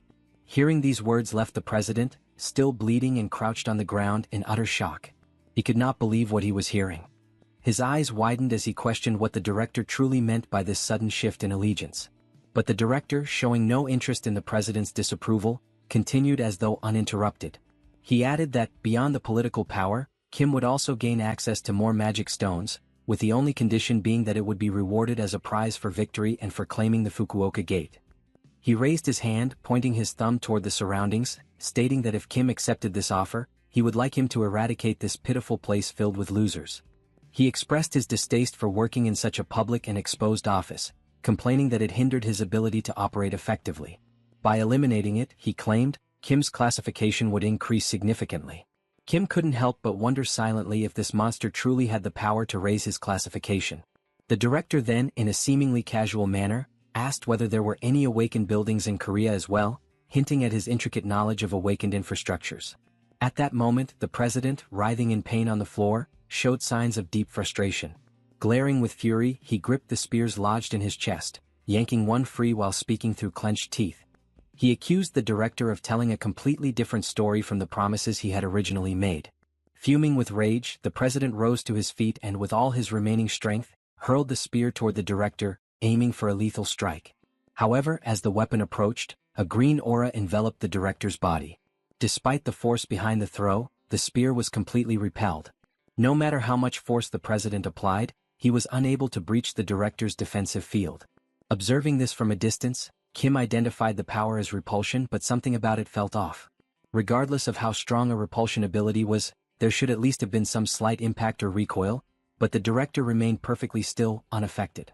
It was in that moment that Kim came to a realization. The director's power level might not be of a mere 6th rank, it was something beyond. The director then addressed the president sharply, telling him not to interfere when he was in the middle of an important discussion. Turning his attention back to Kim, he requested that Kim eliminate the president first, remarking that while the president excelled at avoiding attacks, he utterly lacked defensive capabilities. But the scene quickly shifted as the president began losing a tremendous amount of blood. Observing this, the director nonchalantly stated that there was no longer a need for Kim to finish him off. The president's end was near, his life slipping away due to his severe blood loss. Curious, Kim inquired about the director's exact classification. With a smirk, the director explained that members of the Chamber of Commerce handled matters differently. He suggested Kim should consider him a rank 0 existence, the highest possible classification. Since they operated on Earth, after all, they needed certain privileges and benefits to manage affairs efficiently. Abruptly shifting the conversation, the director asked Kim if he would accept the proposal or not. His tone left no room for evasion. Kim, now sweating profusely from the sheer pressure of the situation, thought to himself about the nature of the proposal. It was essentially an offer to switch sides, to stop being the invaded and instead become the invader, with a range of perks attached. Nervousness mounting, Kim hesitated, asking for a moment to consider. But the director quickly pointed out that throughout the vast universe, there were countless beings with abilities similar to Kim's. He even mentioned the man Kim had just rescued recently, hinting that he too possessed a comparable power. The director continued, saying that if there were already many like that in the places Kim had been, one could only imagine how many more existed across the entire world. At that moment, the director stated firmly that he was merely offering an investment. He emphasized that this did not give Kim the right to become arrogant or presumptuous about his strength. However, within that very instant, Kim's thoughts revealed his conviction. This being clearly had no understanding of his real powers. The director mistakenly believed that Kim's abilities were limited to sealing alone. It became evident to Kim that the director truly had no clue about his actual potential. Now, with a growing sense of certainty, Kim internally confirmed that the director was completely ignorant of his true power. Kim then confronted the director with a direct question, asking what would happen if he were to refuse the offer. The director, without hesitation, responded that if Kim refused, it would simply be over. In the very next breath, without a moment of doubt, Kim declared his refusal. The abruptness of this answer sent a shockwave through the director, who questioned in disbelief whether Kim was truly being serious. Kim, with a composed demeanor, confirmed once again that his refusal was absolute and unwavering. The director, now visibly frustrated, remarked that he had no idea what Kim was relying on. He urged Kim to reconsider, warning him to think carefully as there were no other options available to him. But Kim, remaining steadfast, turned toward the director and stated that his decision had already been made. He further added that he had accomplished what he came here to do and was now leaving. This bold attitude left the director completely dumbfounded. He had just been blatantly rejected, despite being a high-ranking member of the multidimensional Chamber of Commerce. The director, bound by the organization's strict policies of neutrality, knew that making direct investments was absolutely forbidden. And yet, there he stood, so brazenly discussing an illegal investment, only to be outright refused. His initial plan was to keep everything hidden. No one was ever supposed to find out about this, which was precisely why he resorted to subtle coercion and manipulation, intending to corner Kim into accepting the investment. It was practically blackmail masked as a business deal. But as Kim began to walk away, the director's thoughts raced, questioning whether that man was truly doing this. Was he really just walking away from an offer of this magnitude? Perhaps Kim was a fool, or maybe he had a hidden strategy up his sleeve.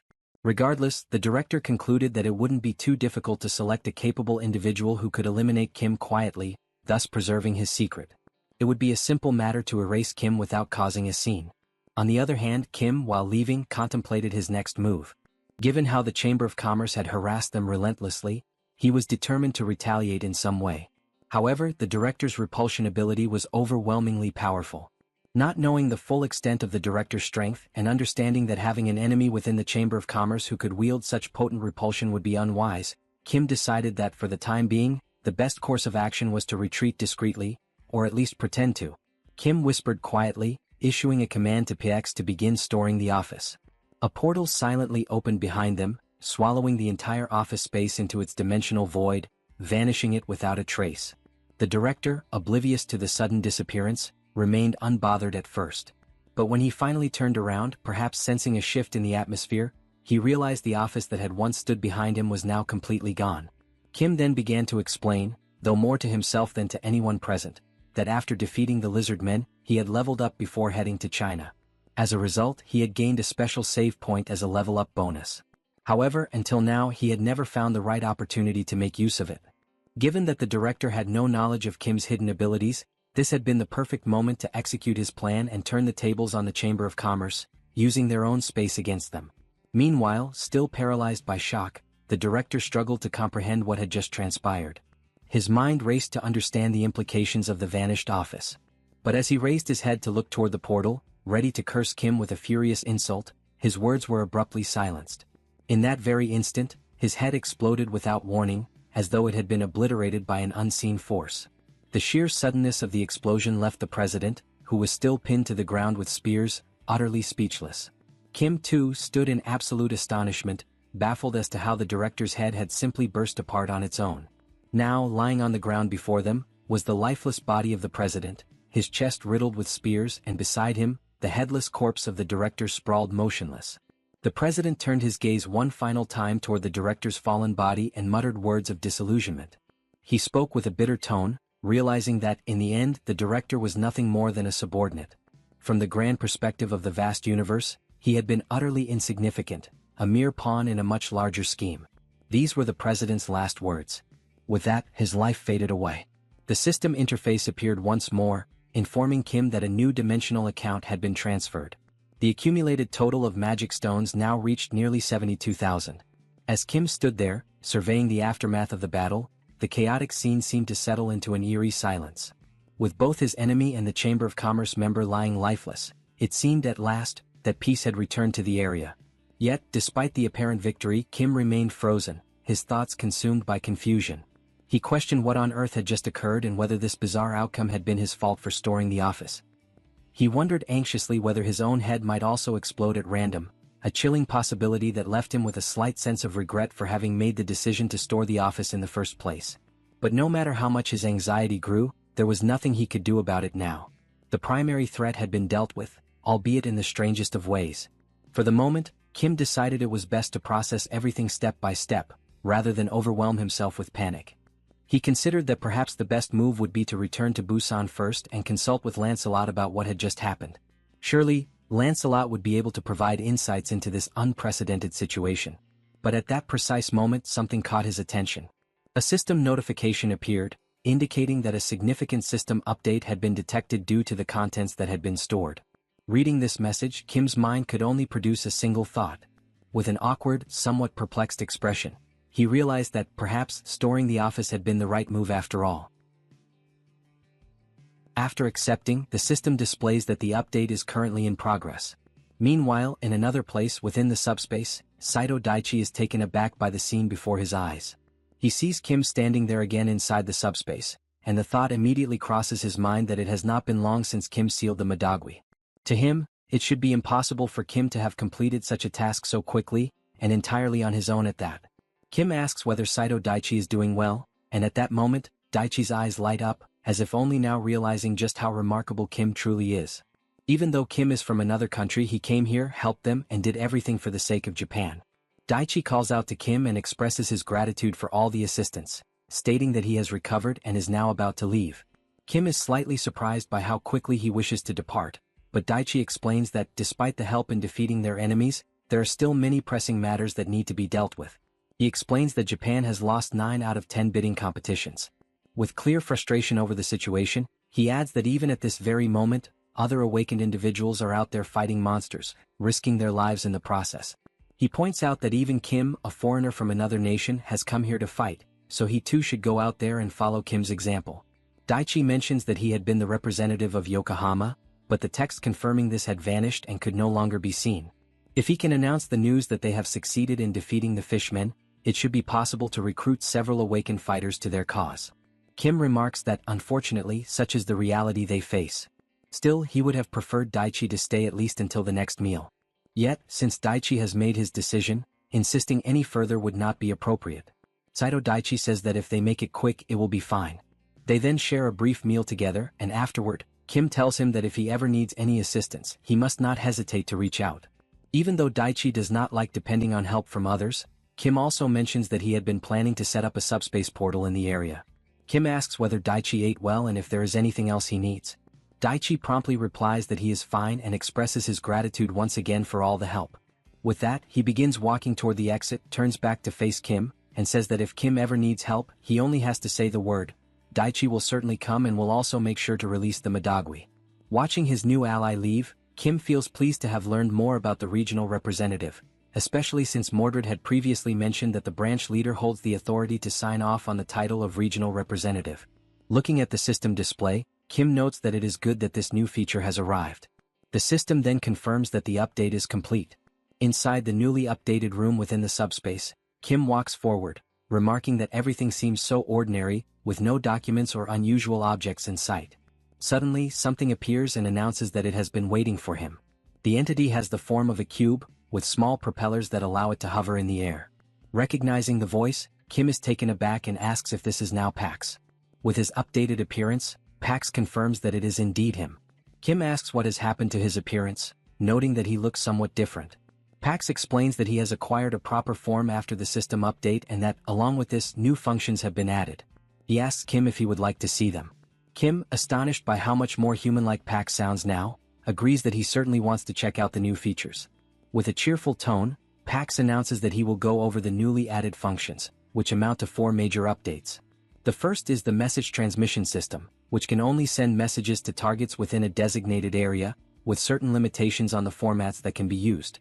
The second function is the satellite observation system, similar to the first in that it only works within the designated zone. These capabilities leave Kim even more impressed, but Pax continues. The third feature is the hologram adjustment system, a visual interface that allows the modification and customization of holograms. Finally, the fourth addition is the dimensional lifeform registry application. However, due to low hardware capacity, there are limitations on the classification level that can be registered, with the current maximum being level 7. Hearing this fills Kim with delight. His eyes light up at the possibilities and he remarks that Pax is practically a god. With more portals across the world, the range of observation could expand dramatically, and now, on top of that, messages could be sent as well, turning his ability from merely a logistical hub into a fully unified logistics command center. Kim's eyes gleam, and then he forms a mischievous smile, hinting that he has just thought of something. He tells Pax that he wants to display a message. Meanwhile, elsewhere in Japan, Seoul is sighing out of sheer boredom. She complains that Kim had told them to be prepared, yet there were so few enemies remaining that the battle ended before she could land even a single punch. Especially considering the presence of the newly arrived knights, had they even relaxed a little, she could have at least warmed up against these weak foes. She remarks that, had she known things would turn out this way, she would have traveled to Japan without Kim, whom she mockingly refers to as number 3. While she continues to grumble, complaining that she is bored to death and wondering when Kim will return, she hears a voice from below calling out that she is amazing. It is Eun-yang standing on the ground, exclaiming that the system has finally recognized her potential and asking when she had managed to climb so many levels so quickly.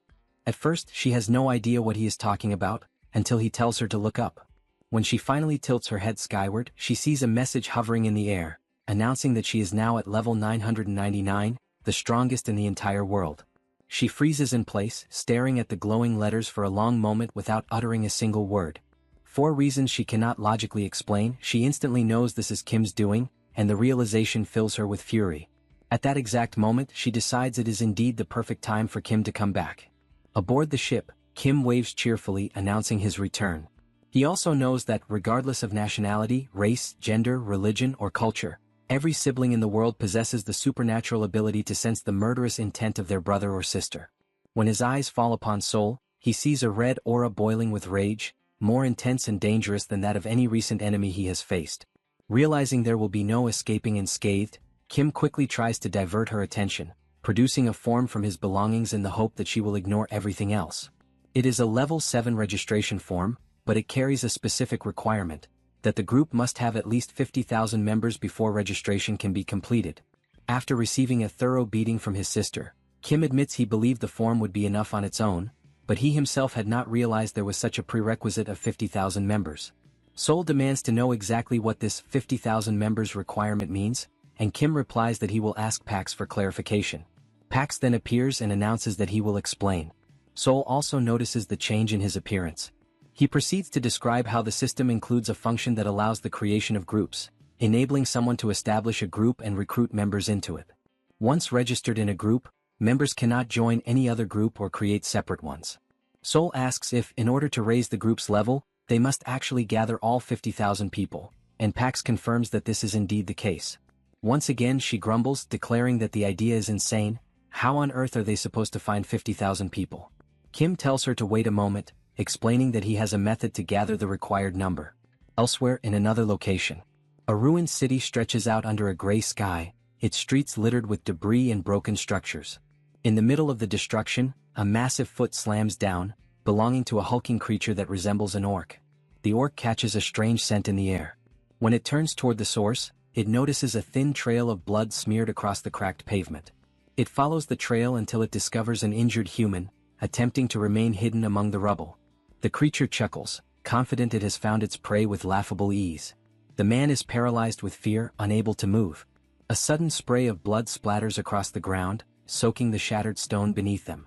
The man had squeezed his eyes shut, unwilling to witness what was about to happen to him. But when he slowly dares to open them again, he sees the orc lying motionless on the ground, lifeless, with a sword embedded deep in its back. Cautiously he steps forward to understand what just occurred.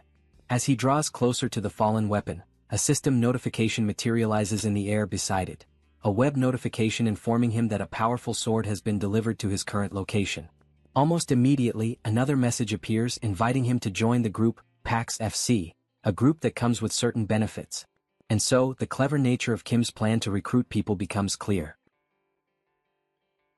Now that Pax had been updated after absorbing the Japanese branch of the multidimensional Chamber of Commerce, not only had he gained new abilities, but his artificial intelligence had also become significantly more advanced. Thanks to this upgrade, the satellite surveillance system was now able to clearly distinguish between enemies and allies within the operational range of the portal. It could evaluate situations in real time and provide whatever was needed, using this power as a means to assist others. Kim, upon realizing this, also conceived the idea of using that same system as a method to promote PAX FC. After some time, the system displayed that more than 10,000 members had already joined PAX FC. This discovery filled Kim with excitement, for his brilliant idea was not only working but flourishing. Wanting to recruit even more people, he decided to update the ability once again. The latest update allowed the broadcast range to be expanded, enabling PAX's messages to reach areas that previously would have been inaccessible. The system reported that 8,000 magical stones had been consumed during the upgrade and that both the communication range and the transmission speed had increased fivefold. With this improvement in place, Kim departed together with Yongsoo to install additional portals, beginning their journey with a trip to Busan, accompanied by his personal pilot. After successfully installing the portal in Busan, and just as they were on their way to Gwangju to establish another one, PAX suddenly appeared, reporting that a problem had arisen. Indeed, an unexpected situation had occurred. People had begun to gather in large numbers around the portal. Many did not truly understand what it was. Some even assumed that PAX FC referred to a football team. Observing the swelling crowd, Kim reasoned that the situation did not appear too dangerous at the moment, but if the number of people continued to grow, it could quickly become one. In that case, he resolved to request the colonel's assistance, asking the military to help manage the portal. Kim explained that outside the portal's range, blind spots were inevitable. He emphasized that if this task were too burdensome for the military, the colonel was free to decline. However, the colonel became visibly enthusiastic, declaring that the idea was excellent. His eyes gleamed as he proclaimed that this was the very first step toward rebuilding a nation, the precise duty that a soldier ought to fulfill. He promised that he would give the order for the units to begin immediately.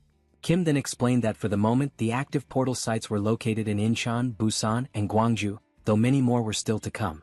The colonel responded by saying that he would require a great number of people. At that moment, Kim realized he had not considered the matter of manpower. Yet the colonel reassured him, stating that if manpower was the issue, he knew someone who could help. The scene then shifted to Kim speaking with the representative of Busan, asking her to take responsibility for managing that area. He explained that while the military would be in charge of the portal itself, blind spots beyond its operational reach would remain, and manpower shortages would make them difficult to monitor. As they walked together, he elaborated further, explaining that he needed her cooperation to oversee the areas surrounding the portal in collaboration with the military, promising to provide all the necessary supplies for the effort. Upon hearing this, she responded that it sounded fantastic. Seizing the opportunity, Kim then asked if she would also like to join PAX FC. Through the cooperation of the military and local awakened individuals, the shortage of manpower was resolved, and the chaotic surroundings of the portal gradually began to stabilize. At the site, soldiers were giving clear instructions. No one was to push forward and distribution would proceed one box per person in strict order, so patience was required. As they handed out supplies, they repeatedly announced that these provisions came from PAX FC, adding that anyone who joined would receive even more the following day. Through such promotional efforts carried out here and there, the system soon indicated that the number of members had surpassed 40,000.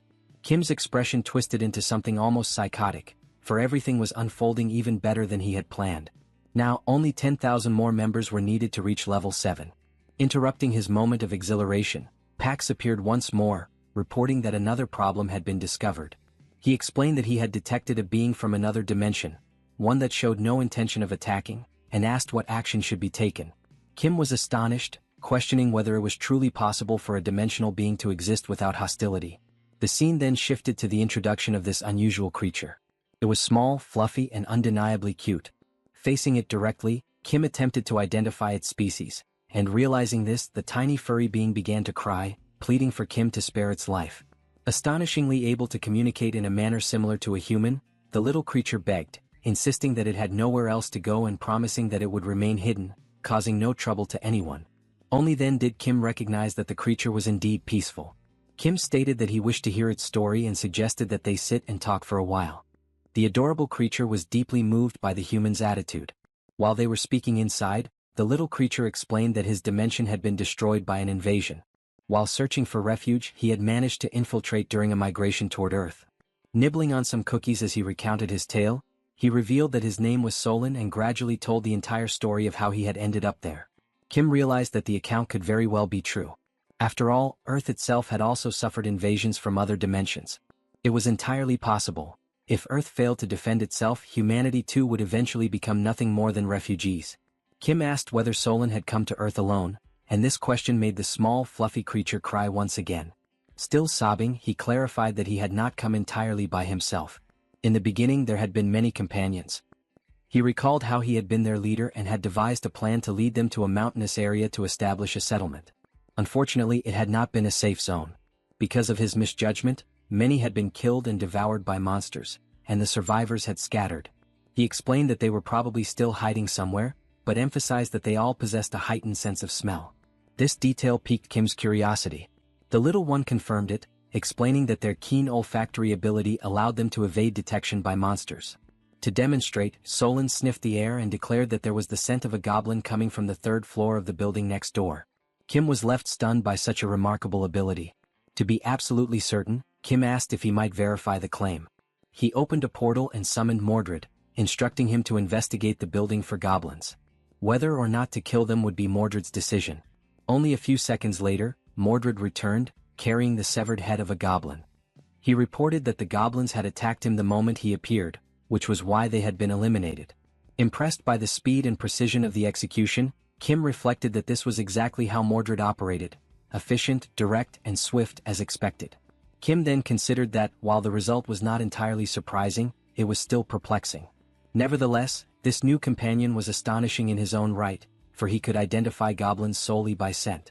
As Kim glanced back, he noticed the small creature now crying because the cookies had run out. It struck Kim that this ability was essentially a kind of wall hack, but at the same time dangerously exposed, since it left them vulnerable to sudden attacks from other monsters. Kim extended his hand and acknowledged that he could not pretend to fully understand the pain of losing so many companions. However, he reminded Solon that humans too had suffered greatly from invasions, which made both of them victims of similar tragedies.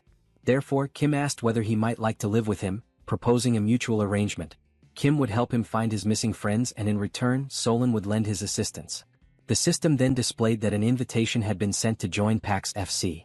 Looking at the notification, the furry creature saw that Kim was the leader of the group and asked if he might pose a question.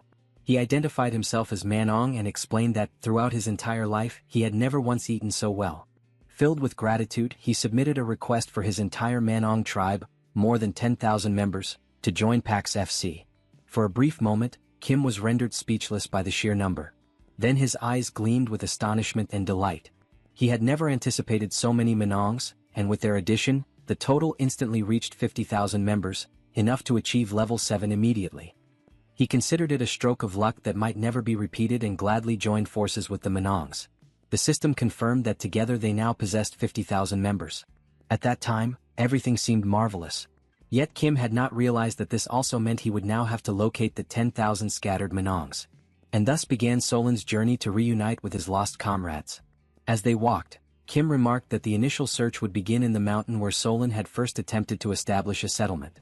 Riding on Kim's shoulders, Solon admitted that he would only truly recognize the place when he saw it again. After some time, they arrived before a mountain, and Solon affirmed that this was indeed the very location. Kim recognized it as Mount Sirak, well known for its treacherous and difficult terrain. But this would not be an obstacle, for he had access to a helicopter and intended to survey the area from above. Kim asked whether Solon could detect the scent of any of his companions. At that moment, Yongsu explained that the steep, jagged rocks made landing impossible. Moreover, the strong winds from the rotor blades scattered the aromas, making it impossible for Solon to smell anything accurately. Thus, they were forced to return to square one, but now with greater preparation. Equipped and ready to climb the mountain, Kim commented that the journey would likely be dull and that it was the perfect time to have a partner for conversation. He opened a subspace portal and summoned their old acquaintance, Lancelot. The very first question he posed was whether Lancelot enjoyed hiking. Lancelot confirmed that he did, while inwardly reflecting that this was what humans called socialization. Already anticipating such a response, Kim continued to ask Lancelot various questions as they ascended, seeking to learn more about his life and his past. Lancelot eventually admitted that he could tell his story, though it was not, by any means, a happy one. From vast plains to dense forests, from hidden mountain ranges to the depths of the ocean. This dimension, home to a vibrant ecosystem, is known as Avalon. It is a world where countless creatures coexist, and where the inhabitants of Avalon have learned to endure and survive in the constant presence of monstrous threats. The fundamental skills required for survival were hunting and gathering.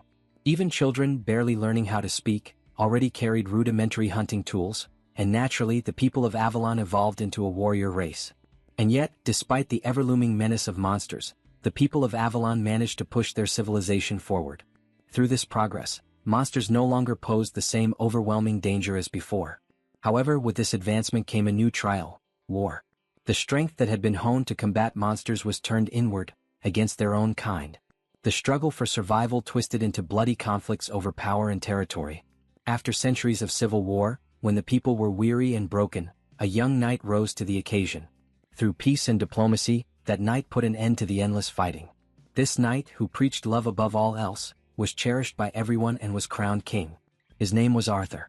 To those scarred by violence, suffering, and poverty, Arthur offered forgiveness, compassion, hope, and laughter.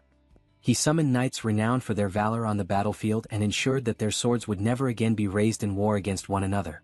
Arthur declared that the sword, once forged for destruction, would henceforth serve only to protect Avalon. Thus, the 12 Knights of Camelot were formally anointed. Together, these knights repelled invaders and defended Avalon with unwavering courage. Under their protection, Avalon flourished more than ever before. Then, on what seemed like an ordinary day of fending off invasions, an extraordinary threat emerged. These new invaders were black magicians from the dimension of Barnaul, and they were unimaginably powerful. From that moment onward, the Knights of Camelot were bound to cursed relics, and Avalon itself fell under a terrible curse.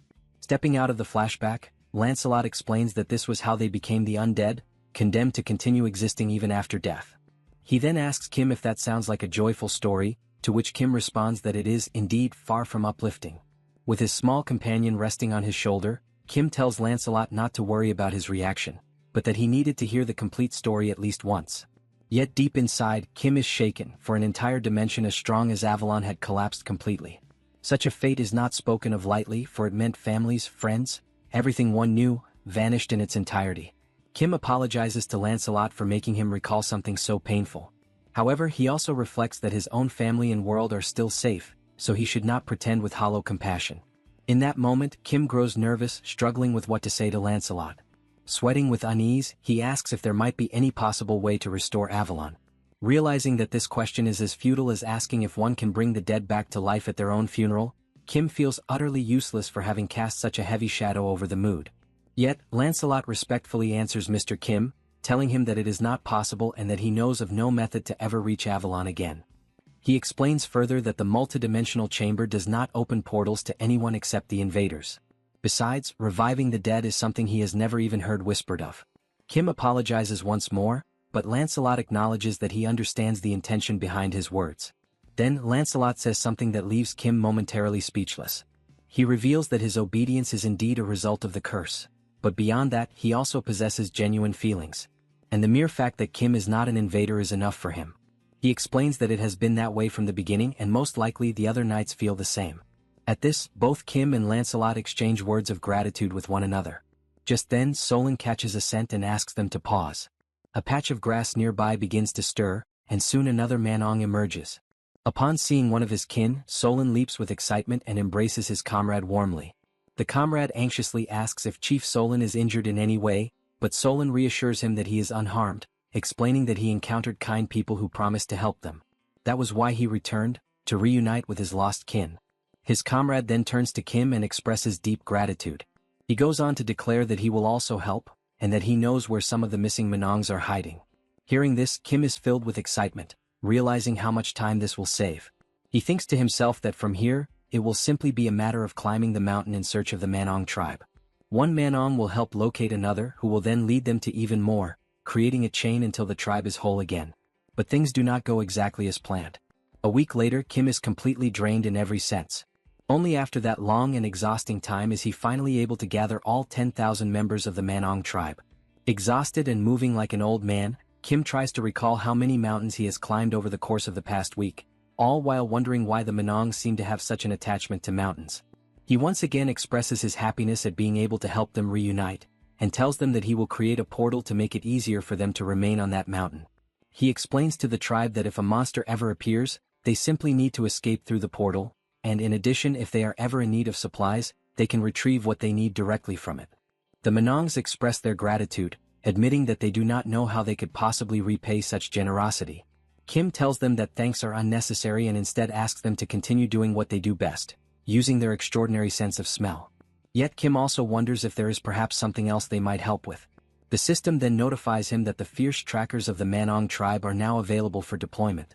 At that moment, with all the energy and excitement he can muster, Solon, the leader of the Manong tribe, raises his voice to rally his kin, calling on them to demonstrate exactly what the Manongs are capable of. He orders them all to flare their nostrils wide.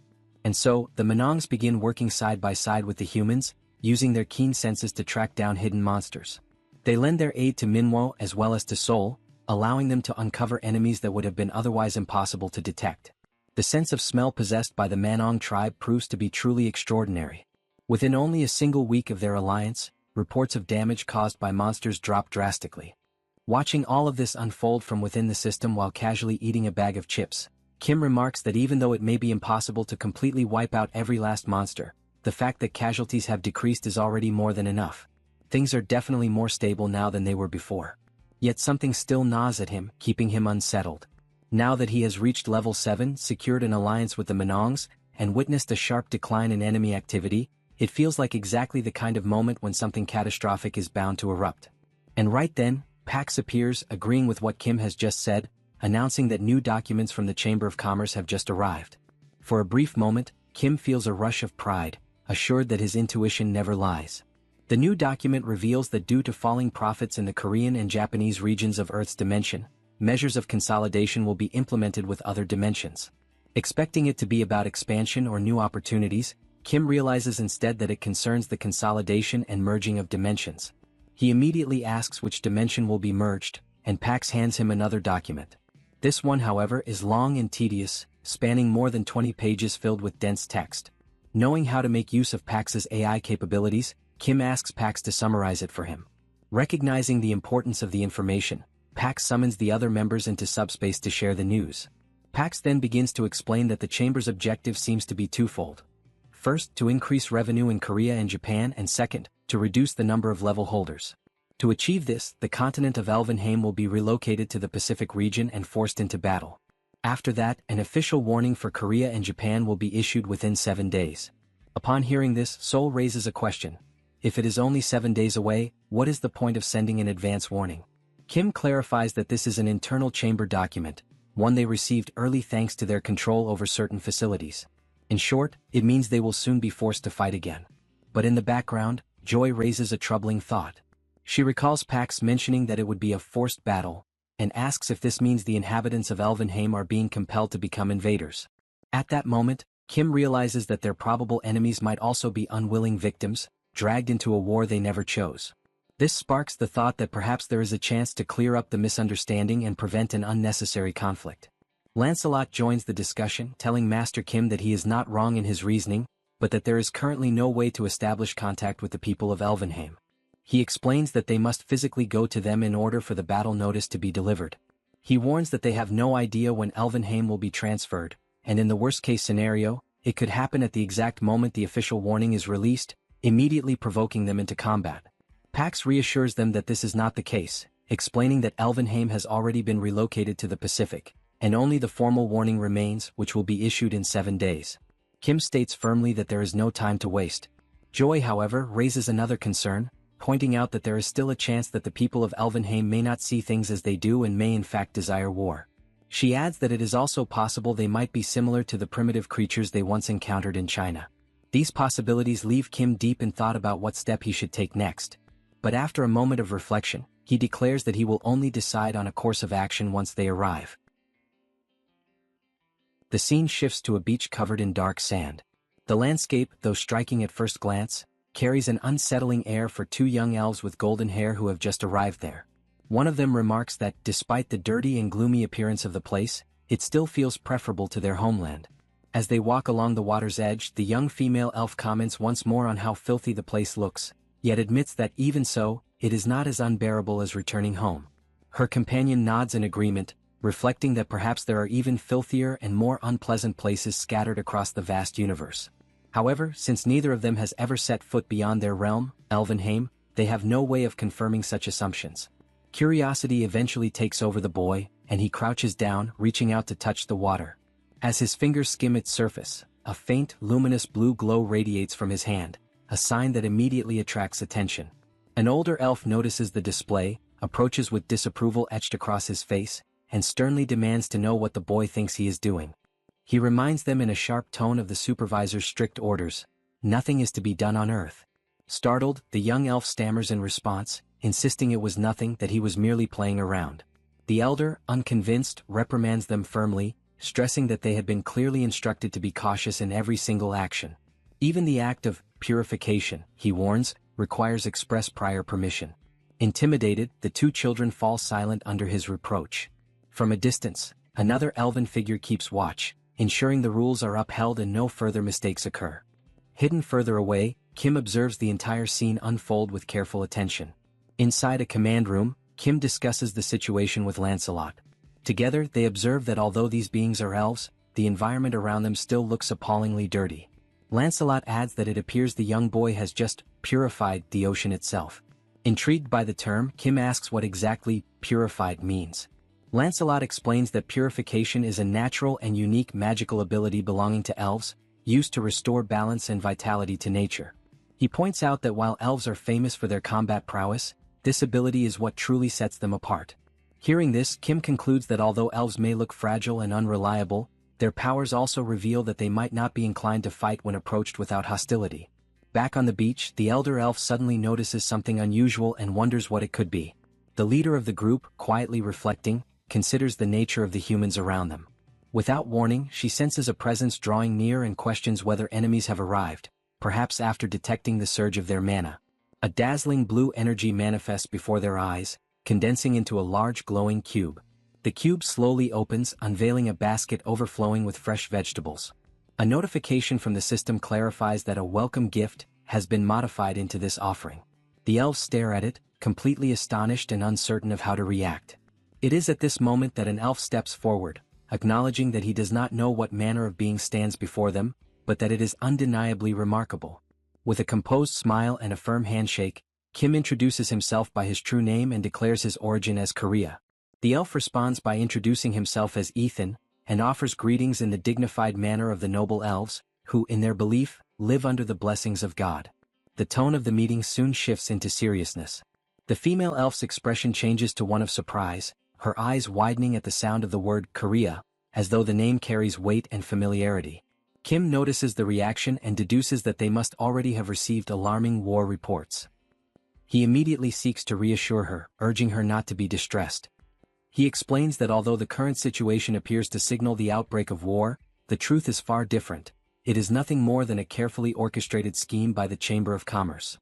He firmly asserts that there is no genuine reason for them to fight, since they are all merely being manipulated into conflict. Now calmer, the elder elf picks up one of the vegetables from the basket, tastes it, and comments that at last they have found someone who thinks in harmony with the elves' own values. Jong-woo advises her not to rush into speaking further, suggesting instead that she eat more slowly and carefully. He then informs them that their leader, President Ellie, resides in the capital, a destination that lies about 3 days' journey from their current location. Given the urgency, the elf apologizes for the delay, but Kim cuts him off, declaring that there is no time to waste. Without hesitation, Kim summons a massive military vehicle and invites the elves to board, suggesting that traveling together will help them avoid unnecessary misunderstandings and allow conversation along the way. Upon arrival near their destination, however, the elf insists that they continue the journey on foot in order to prevent further misinterpretations. Inside the vehicle, Kim turns to Yongsoo, instructing him to remain behind and deal with any potential enemy attacks while he and Lancelot continue forward to speak directly with the elves. As they enter the town, Kim notices children at play and other elves arguing about watering and fertilizing their plants. He observes that the materials look worn and that nobody appears particularly powerful. The place resembles a cozy rural village, yet he wonders how far the capital can possibly be. Ethan announces that they have arrived, and Kim had not expected the destination to be like this. The place is almost entirely ruined. One elf who had been sleeping is nudged awake by another, who jokes that the sleeper had drooled. The embarrassed elf grumbles while the other laughs, remarking that some odd sound escaped him. The elves approach Kim to confirm that this is indeed the capital they must reach.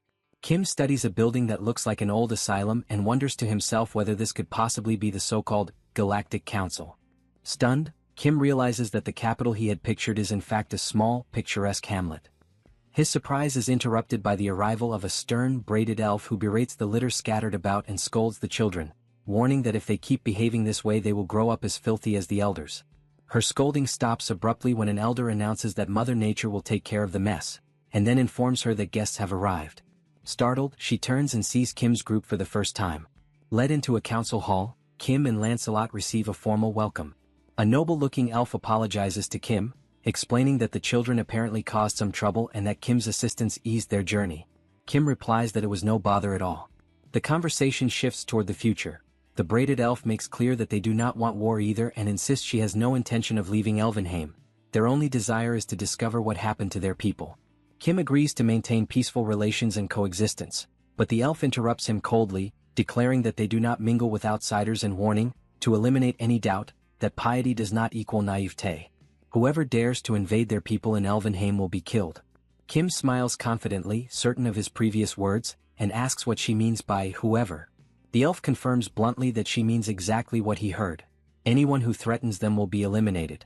At that moment Lancelot steps forward, sword in hand, and reproaches her for a grave mistake. She has shown disrespect to Lord Kim, who seeks only peace, and she is refusing to distinguish sincere intent from hostile intent, choosing instead to threaten to kill indiscriminately. The fragile calm shatters when the braided elf lunges at Lancelot in fury, spitting insults as she attacks. She sneers that the sight is repulsive and that she does not intend to soil her eyes with the sight of a human. Those are her last words before striking. Kim cries out his knight's name in shock as he watches Lancelot be brutally overpowered. Victorious, the elf begins to explain the nature of her people. She says that while humans live roughly 100 years, for elves that span hardly marks the beginning of adulthood. Their long lives have exposed them to innumerable battles and hardships across many worlds, forcing them to fight for survival for ages. As a consequence, most adult elves have reached at least level 6 in power, and even elders who sweep the courtyard are often level 5 or higher. Turning to Kim with fragments of what is left of Lancelot in her hands, she mocks him. Apologize? You come here armed to the teeth and expect us to beg forgiveness. She continues, declaring that they have confronted countless sinners like him before. Surrounded by a menacing green aura, she presents a grim offer: bow your head and apologize. If you do, perhaps I will let you live. Realizing how swiftly and effortlessly the elf had defeated Lancelot, Kim remarks that her response was far too extreme, given that Lancelot had merely carried a sword on his back. Panic grips him, and he asks if it is truly as simple as lowering his head and apologizing. Without hesitation, he does exactly as instructed, declaring that such an act is no hardship for him. Bowing awkwardly, he expresses deep regret and begs for her mercy. The elf then questions why Kim lowered his head so quickly, especially considering that he is the master. Kim answers that he did so because one of his comrades was on the verge of death. Opening the subspace, he recalls Lancelot back inside. Lancelot, battered and holding his own arm, apologizes as he disappears. Observing the interaction between the humans, the elf finds Kim peculiar, yet she resumes the earlier discussion, emphasizing that the elves will not invade them, but they will show no mercy to any who attempt to invade Elvenheim. She repeats that anyone who approaches will be considered an intruder. Kim can only remark that they are incredibly reclusive. The elf responds that whether reclusive or not, humans should at least be grateful that elves are not the ones invading them. Furthermore, she explains that the elves are prepared to die in silence, and so she sees no issue in maintaining such isolation. Kim counters that he cannot understand why the elves would prefer death over accepting aid, suggesting that perhaps their pride is too great, and insists that they ought to accept help when it is freely given. The elf watches him silently, her aura of intimidation beginning to radiate once more. Kim, sensing the tension, tries to ease the atmosphere with humor, remarking that she could speak less since his own words seem to slip away from him. The elf then declares that she has an idea, one that will be faster than endless talking, and instructs him to follow her. Caught off guard by her sudden decisiveness, Kim can only wonder whether she has been offended by his earlier words. Cold sweat trickles down his face as grim possibilities flood his mind. She might kidnap, imprison, and torture him. Resolved not to overthink, he decides to follow, reassuring himself that if anything happens, he can retreat into the subspace and look for an opportunity to escape with the helicopter. After all, she does not possess wings to chase him through the skies. Suspicious but determined to endure, Kim clings to the thought that as long as he maintains his composure, he can survive even within the den of a tiger, though this elf is both swift and overwhelmingly strong. As they walk, he notices in the background elves training with bows and arrows. Watching them, he comforts himself with the notion that arrows could never bring down a helicopter. That fragile reassurance vanishes instantly when the elf fires an arrow. The shot is so powerful that a helicopter would be obliterated effortlessly if struck. Horror grips him as he realizes that escape is impossible. The elf explains that the child who fired the shot possesses little skill, which is why she trains separately. Her power cannot compare to that of her peers and she lacks composure, but even so, she must prepare for the possibility of war. If this is the strength of a weak elf, Kim cannot begin to imagine the might of a strong one. Trying to mask his fear, he jokes that he finally understands the saying, "When one tries to keep composure in the tiger's den, one simply dies with a clear mind." The elf turns and declares that they have arrived. Already resigned, Kim asks where exactly the den is in which he is expected to lie. But instead of danger, he is met with an unusual sight, a small tree enveloped in a glowing aura. The elf identifies it as the World Tree. She explains that within Elvenheim, a land steeped in curse, the tree has endured until now, allowing them to survive. Kim asks if it truly is a curse and she confirms it. She recalls how the tree was once unimaginably vast, radiating a brilliance so bright it could overwhelm the eyes. But after the elves were defeated in a battle against a particular dimension, the World Tree began to shrink. Not only were the elves cursed, but the entire continent of Elvenheim as well. Since then, the tree has resisted the curse, though it has been slowly dying all this time. Thanks to its resistance, the elves are still able to harvest a small amount of crops. Yet the elf warns that it will not last much longer. At last, Kim understands what she meant earlier about dying in silence. She falls silent once more, prompting Kim to ask who cast the curse. She questions his sudden curiosity, and he responds that perhaps he can help. The elf insists that his level is far below that of the elves, but he counters that he might help in other ways. She dismisses the notion, telling him that he cannot comprehend the scope of the problem, as Earth's dimension was only open to the multiverse less than a year ago. Finally, she reveals the truth. This curse was the work of the Black Mages of Barnaul. Kim's expression changed instantly as he remembered that Barnaul were the same ones Lancelot had mentioned, and he began to question who exactly these dark mages were, spreading destruction wherever they went. The elf gathered energy in her hand and declared that this was natural power. She explained that Barnaul had been careless with the natural energy radiating from the World Tree, a power belonging to the elves. She further explained that even among elves, there are those born with the talent to wield natural power, and they are marked by horns on their heads, beings known as superior elves. Distracted, Kim remarked that perhaps he had seen a few earlier. The elf quickly responded, telling him that most of them had already been killed by the dark mages. She confirmed that only a few superior elves were still alive, but they had disappeared when transported to Earth. Then she asked if he had seen any horned elves on Earth. At that moment, Kim realized he should have kept silent and hastily said that he must have been mistaken. She then requested that if he ever did encounter one, he should inform her immediately. Kim understood that he had nearly walked into his own grave by pretending to know something. The elf concluded that she had nothing more to say to him and suggested that perhaps it was time for him to return to Earth. She said she would accompany him to the plaza, and that Ethan would guide him to the exit. Kim thanked her and followed along. As he gazed at the World Tree, he wondered if the tree was constantly struggling against the curse, and whether he might be able to resolve the situation by replicating it. The system interrupted, informing him that the corresponding category did not exist. Kim realized then that, although it was indeed a tree, it belonged to a category different from ordinary trees. This left only one possibility: the special storage spaces available at each level of the subspace. Since the current subspace was at level 5, and he had already managed to store the branch of the Chamber of Commerce within it, perhaps the World Tree could only be stored at level 6. He checked the requirement. The cost for level 6 was 100,000 magic stones, yet he had only 68,000. At that moment, the elf announced that they had arrived at the plaza. She asked him to wait while she went to call Ethan, and she added that although their time together had been brief, she was glad to have spoken with him for the first time. Kim then said that before leaving he wanted to give her a gift. He opened the subspace and summoned forth a massive pile of crops and food for the elves. He clarified in advance that he was not asking for anything in return. It was simply a gift, and they could eat as much as they wanted, promising that he would return soon. At that instant, someone emerged from the subspace. It was Saito Daichi, stating that he wanted to speak with Kim. Kim asked whether there were still fish left and whether Saito needed help. Saito confirmed that there were, explaining that only one location remained, but the enemies had seized the core and escaped into the sea, now guarded by a giant kraken along with the fishmen. The elf listened to their conversation, still in disbelief, and recalled what Kim had said earlier about offering help. She thought to herself that even though he was not particularly friendly, he had still given them a great amount of food, which made her wonder if he would eventually demand something in return, perhaps a contract or even a trap. And if not that, then maybe this human named Kim simply had some sort of intellectual deficiency. The scene shifted back to Kim, who confirmed that there was indeed a massive kraken spraying acidic ink that made it nearly impossible to approach. No one had the range to deal with such a creature, since its attack radius was 800 meters. Kim's own ability only reached 500 meters, which meant it would be difficult for him as well.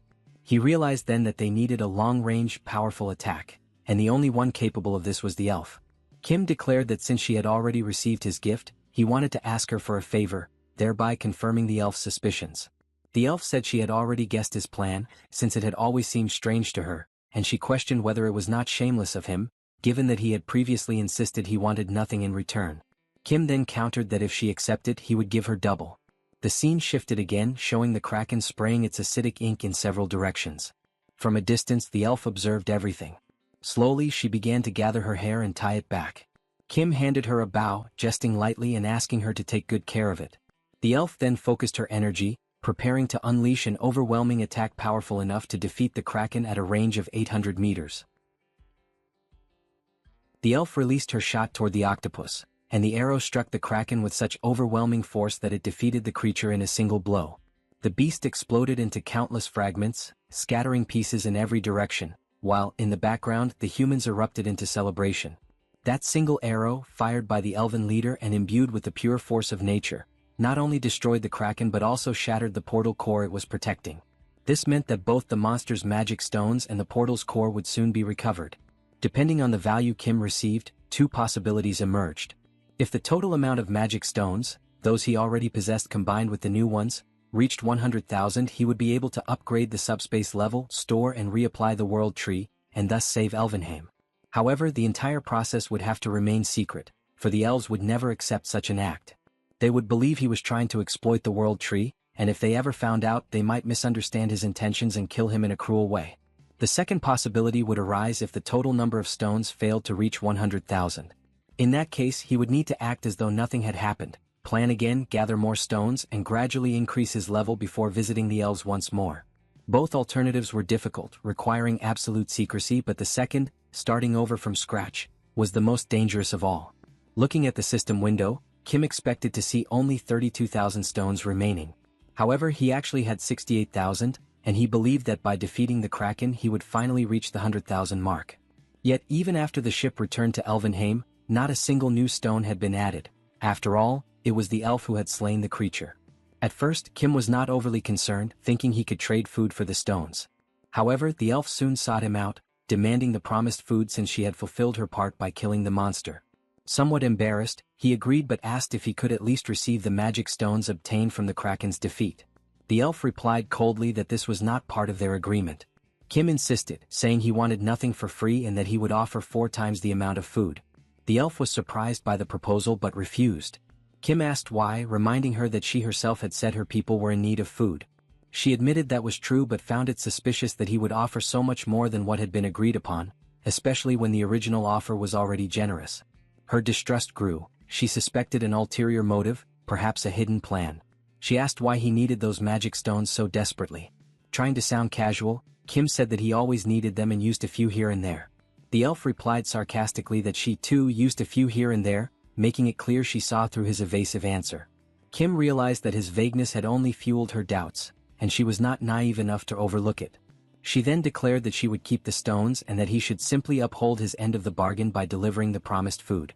Nervous, Kim began to sweat.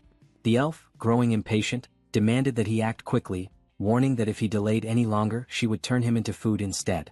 Irritated, Kim opened the subspace and ordered Pax to unload the vegetables until he said to stop. The portal opened and the food began to pour out, forming a massive pile of vegetables that continued to grow. During this, Kim decided to be honest. He explained that he could replicate anything infinitely within the subspace and that the reason he wanted the magic stones was to store and reapply the world tree, thereby saving the elves. Yet he knew she would not believe him, and she confirmed that she truly did not.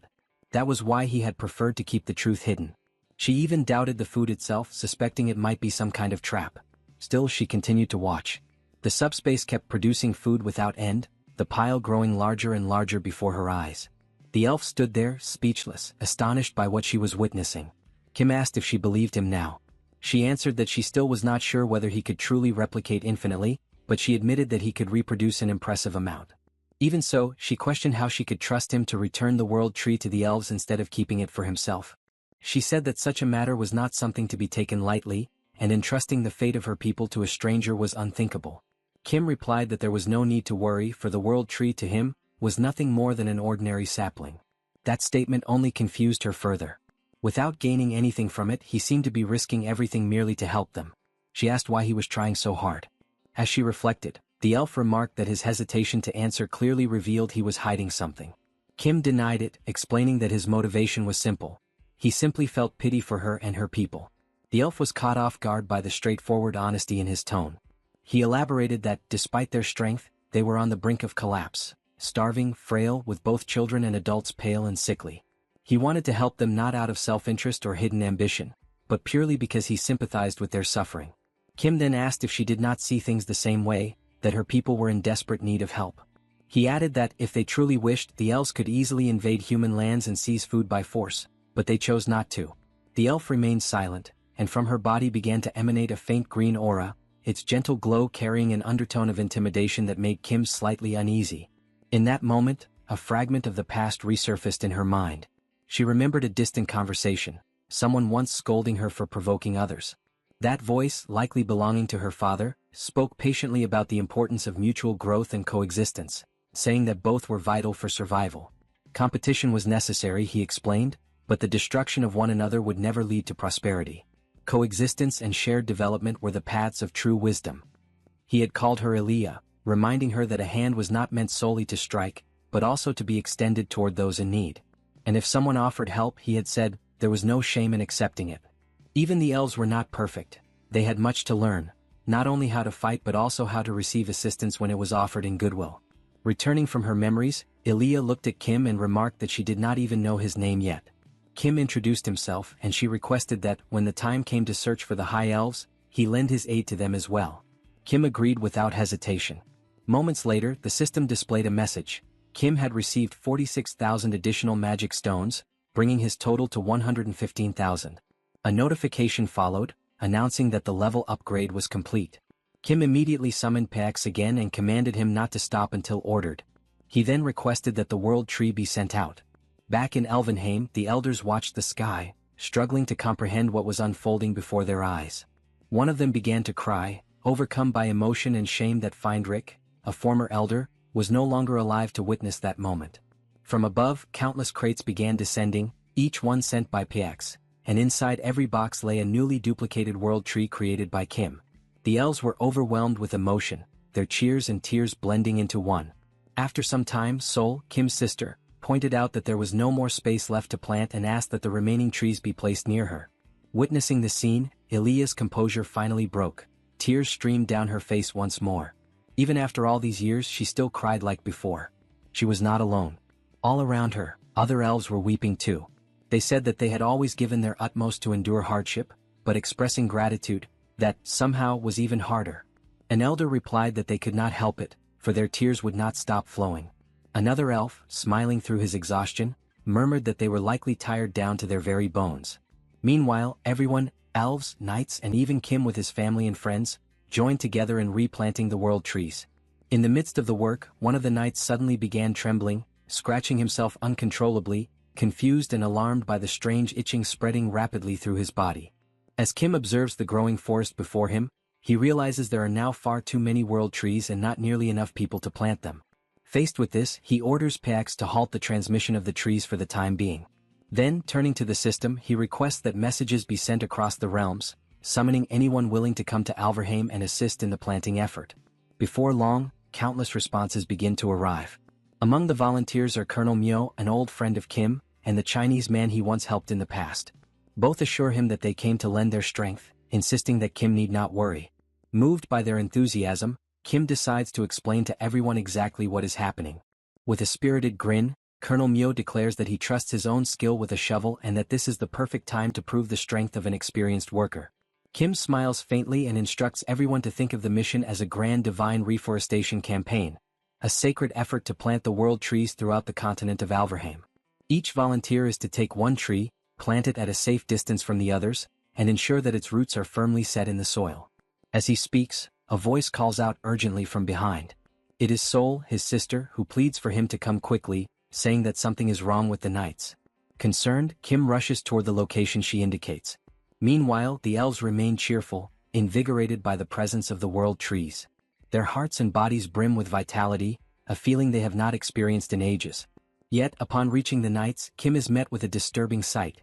Every one of them is trembling and scratching at their skin, their bodies appearing gaunt and skeletal. Lancelot, visibly shaken, struggles to explain that his entire body itches, the same sensation he once felt when trapped within the subspace. Observing closely, Kim suspects that the power of the world tree might be attempting to heal them, though he cannot understand why the reaction is so intense. Without hesitation, he decides to send them back to Camelot immediately. But before he can act, one of the elven elders raises a hand and asks him to wait. The elder calmly explains that the natural energy radiating from the world tree is never a force of harm. Lancelot, still trembling, argues that an excess of that same energy can sometimes act like a curse. The elder responds with quiet assurance, saying that perhaps all that is needed is a simple adjustment, a realignment of the tree's natural properties so that their energy may harmonize with the knights' bodies. Approaching each of the knights in turn, the elder begins to manipulate their energetic balance. Kim watches intently, fascinated yet uncertain about what exactly is being done. The elf reassures him that it is merely a gentle calibration, meant to prevent their suffering. Moments later, Lancelot blinks in surprise. The itching has vanished completely. The others soon relax as well, their symptoms gone. At that moment, Kim recalls something Elia once mentioned, that among the elves existed a level 6, the highest and most formidable rank, comparable to the winged monster they had fought in China.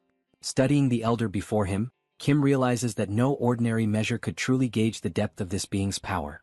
Then, in a voice as calm as the wind through the branches, the elder reflects that no power under heaven or earth ever remains fixed. Nature itself moves and transforms just as people do, and within the countless paths of providence, there must exist a way to restore those men, to bring the skeletal knights back to their human forms. The words strike Kim deeply. He stands frozen, mouth slightly open, unable to respond. As the elder turns to leave, Kim drops to one knee and implores him to explain further. All around them, the world trees continue to grow, their luminous leaves casting soft light across the land. The elder turns back and explains that the power of dark magic, the very force that stripped the knights of their flesh, is vast and wholly opposed to the essence of life. Reversing such corruption, he says, is like trying to gather spilled water from the earth. It demands strength and patience many times greater than the original act of destruction. Dozens, perhaps hundreds of times more. Kim listens intently, still kneeling, absorbing every word as the radiance of the world tree spreads across Alverheim, heralding a new dawn of hope.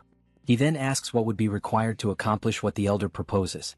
The elder replies that two things are essential. First, a natural force many times stronger than the dark energy, powerful enough to suppress it. And second, a superior elf with the skill and mastery to channel that energy precisely. At once, Kim recalls the elf Elia had spoken of. The superior ones who vanished during the transfer to the war, perhaps still living somewhere on Earth. The elder nods solemnly, confirming his suspicion. All of them, he says, disappeared without explanation. No one knows where they went. Some may still live hidden among humankind. Others may have succumbed quietly to time itself, their names long forgotten. The possibility that one of the superior elves had died in silence fills Kim with a faint sorrow, a quiet ache for the lost greatness of an age long past. The elder then asks whether it is even worth continuing to speak of natural force, given that the whereabouts of the superior elf remain unknown. Kim, though visibly shaken, insists that he continue and demands to know how much natural energy would be required. The elder explains that this power flows from the world tree itself, and to gather the necessary amount would take no less than 150 years. The response makes Kim smile awkwardly, aware that such a span of time far exceeds the life of any ordinary human. The elder adds gently that the amount they possess now is still a mere fraction of what would be needed. With a tone of resignation, Kim realizes that the task before him is not simply difficult. It borders on the impossible. Yet the elder continues, explaining that there is no way to hasten the growth of the world tree. The only path forward, he says, is to repeat the cycle of pain and recovery again and again. Kim understands the principle and, as he reflects, interprets it as a process of enduring suffering and then healing from it, a painful yet potentially feasible path. The elder emphasizes that such a procedure is far from simple. The energy they face is extraordinarily resilient, nearly destroyed by the curse that taints it, and lesser beings could never hope to inflict even a scratch upon it. As Kim listens, his mind races through the meaning of pain and recovery, and gradually he begins to believe there might be a way to make it real. A faint but confident smile crosses his face as he recognizes that he already holds what is needed to begin. The scene shifts to Camelot. The system presents it as the Grand Palace of the Knights, a fortress blessed with a unique property. Within its walls, countless enhancement stones are forged, artifacts designed to channel and amplify magical power. Holding one of these stones, Kim observes how the life force drawn from the world tree radiates through it, magnificent and pure. The cycle of stone reproduction has become drastically shorter, accelerated by the energy accumulated since the naming of all the knights. With the addition of 2 world trees, the process intensifies further, spawning an unending flood of new enhancement stones. Now the stones multiply at an exponential rate, so quickly that Kim deems it pointless even to attempt counting them. He cannot be sure how much Camelot can accelerate the growth of the world tree, but he knows that it will take some time before the results become apparent. With a mischievous glint in his eyes and a determined expression, he resolves to begin enhancing his weapons. Kim grasps Rakiza's sacred spear and attempts to elevate it to a new tier of power. Yet the attempt fails. The enhancement requires a C-grade stone or higher. Curious, he checks the system and finds that all the stones in his possession are merely D-grade. This discovery leads him to question how one might obtain the superior grade. Back in Elvenheim, Kim seeks answers from the elf. She explains that C-grade stones can only be crafted by dwarves, small, sturdy beings renowned for their unmatched skill with the hammer. Startled, Kim realizes he has never once encountered a dwarf. The elf remarks that this is likely because no dwarves exist on Earth, and she briefly describes their kind. According to her, such creatures truly do exist, though they are absent from this world. Still curious, Kim asks if there is any other way to acquire C-grade stones without relying on the dwarves. The elf answers plainly that it is practically impossible. It is at that moment that Kim fully understands the gravity of his mission, the sheer magnitude of the path that lies ahead. He glances at the massive piles of enhancement stones surrounding him and recognizes that they are all useless. The realization dampens his spirits, especially after having been so eager to forge countless powerful weapons from them. But the elf, noticing his disappointment, adds one final remark, that perhaps not all hope is lost. She explains that it is possible the dwarves may also have come to Earth, since the elves may not have been the only race affected by the dimensional consolidation process. She continues, noting that the level cap of the earthly dimension was raised to match that of the elves, and thus the presence of other races in this world is not impossible, merely uncertain. The elf adds that if an immense, previously unseen mountain range were ever to appear, there would be a high chance that dwarves dwell within it. She advises Kim to seek them out if he wishes to continue with his plans. Then, with a graceful nod, she takes her leave, saying she must finish planting the world trees. Kim thanks her for the information, straightens his posture, and prepares to depart, his mind already turning toward the next great step in his journey. Before departing, the elf remarks that Kim is regarded as the savior of Elvenheim, and because of that he may speak to her more informally. She adds that she has spoken with his sisters and that all of them seem to be wonderful people. They conversed casually, and it would be strange if only he remained formal. Yet Kim cannot help but recall the moment when that very same elf had effortlessly destroyed Lancelot before his eyes, making it impossible for him to behave naturally in her presence. He turns his gaze toward the horizon and concludes that, for now, there are no pressing problems left to resolve. With a faint smile, he decides that it is time to move forward. As the sun sets, he prepares for his departure.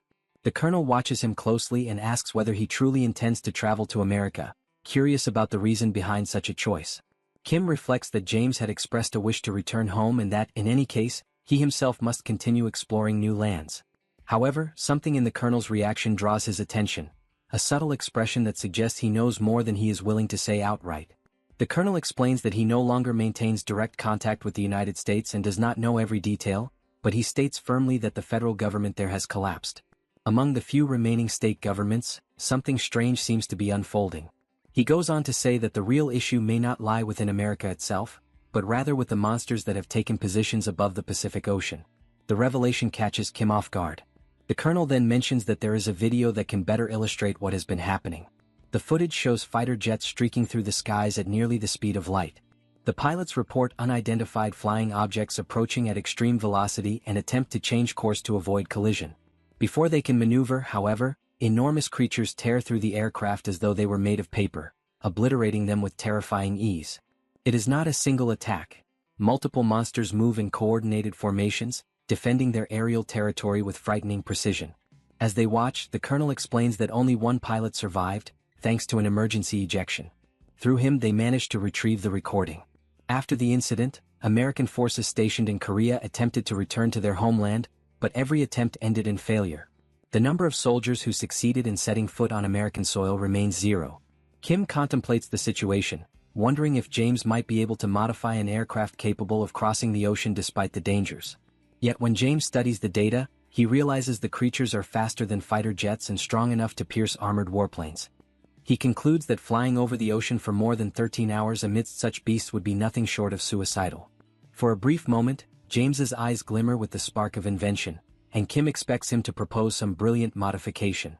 But to his astonishment, James simply decides to remain in Korea, calmly concluding that he will live happily there instead. Kim is left speechless by the unexpected decision, silently wondering what he will do if James truly chooses to abandon the journey.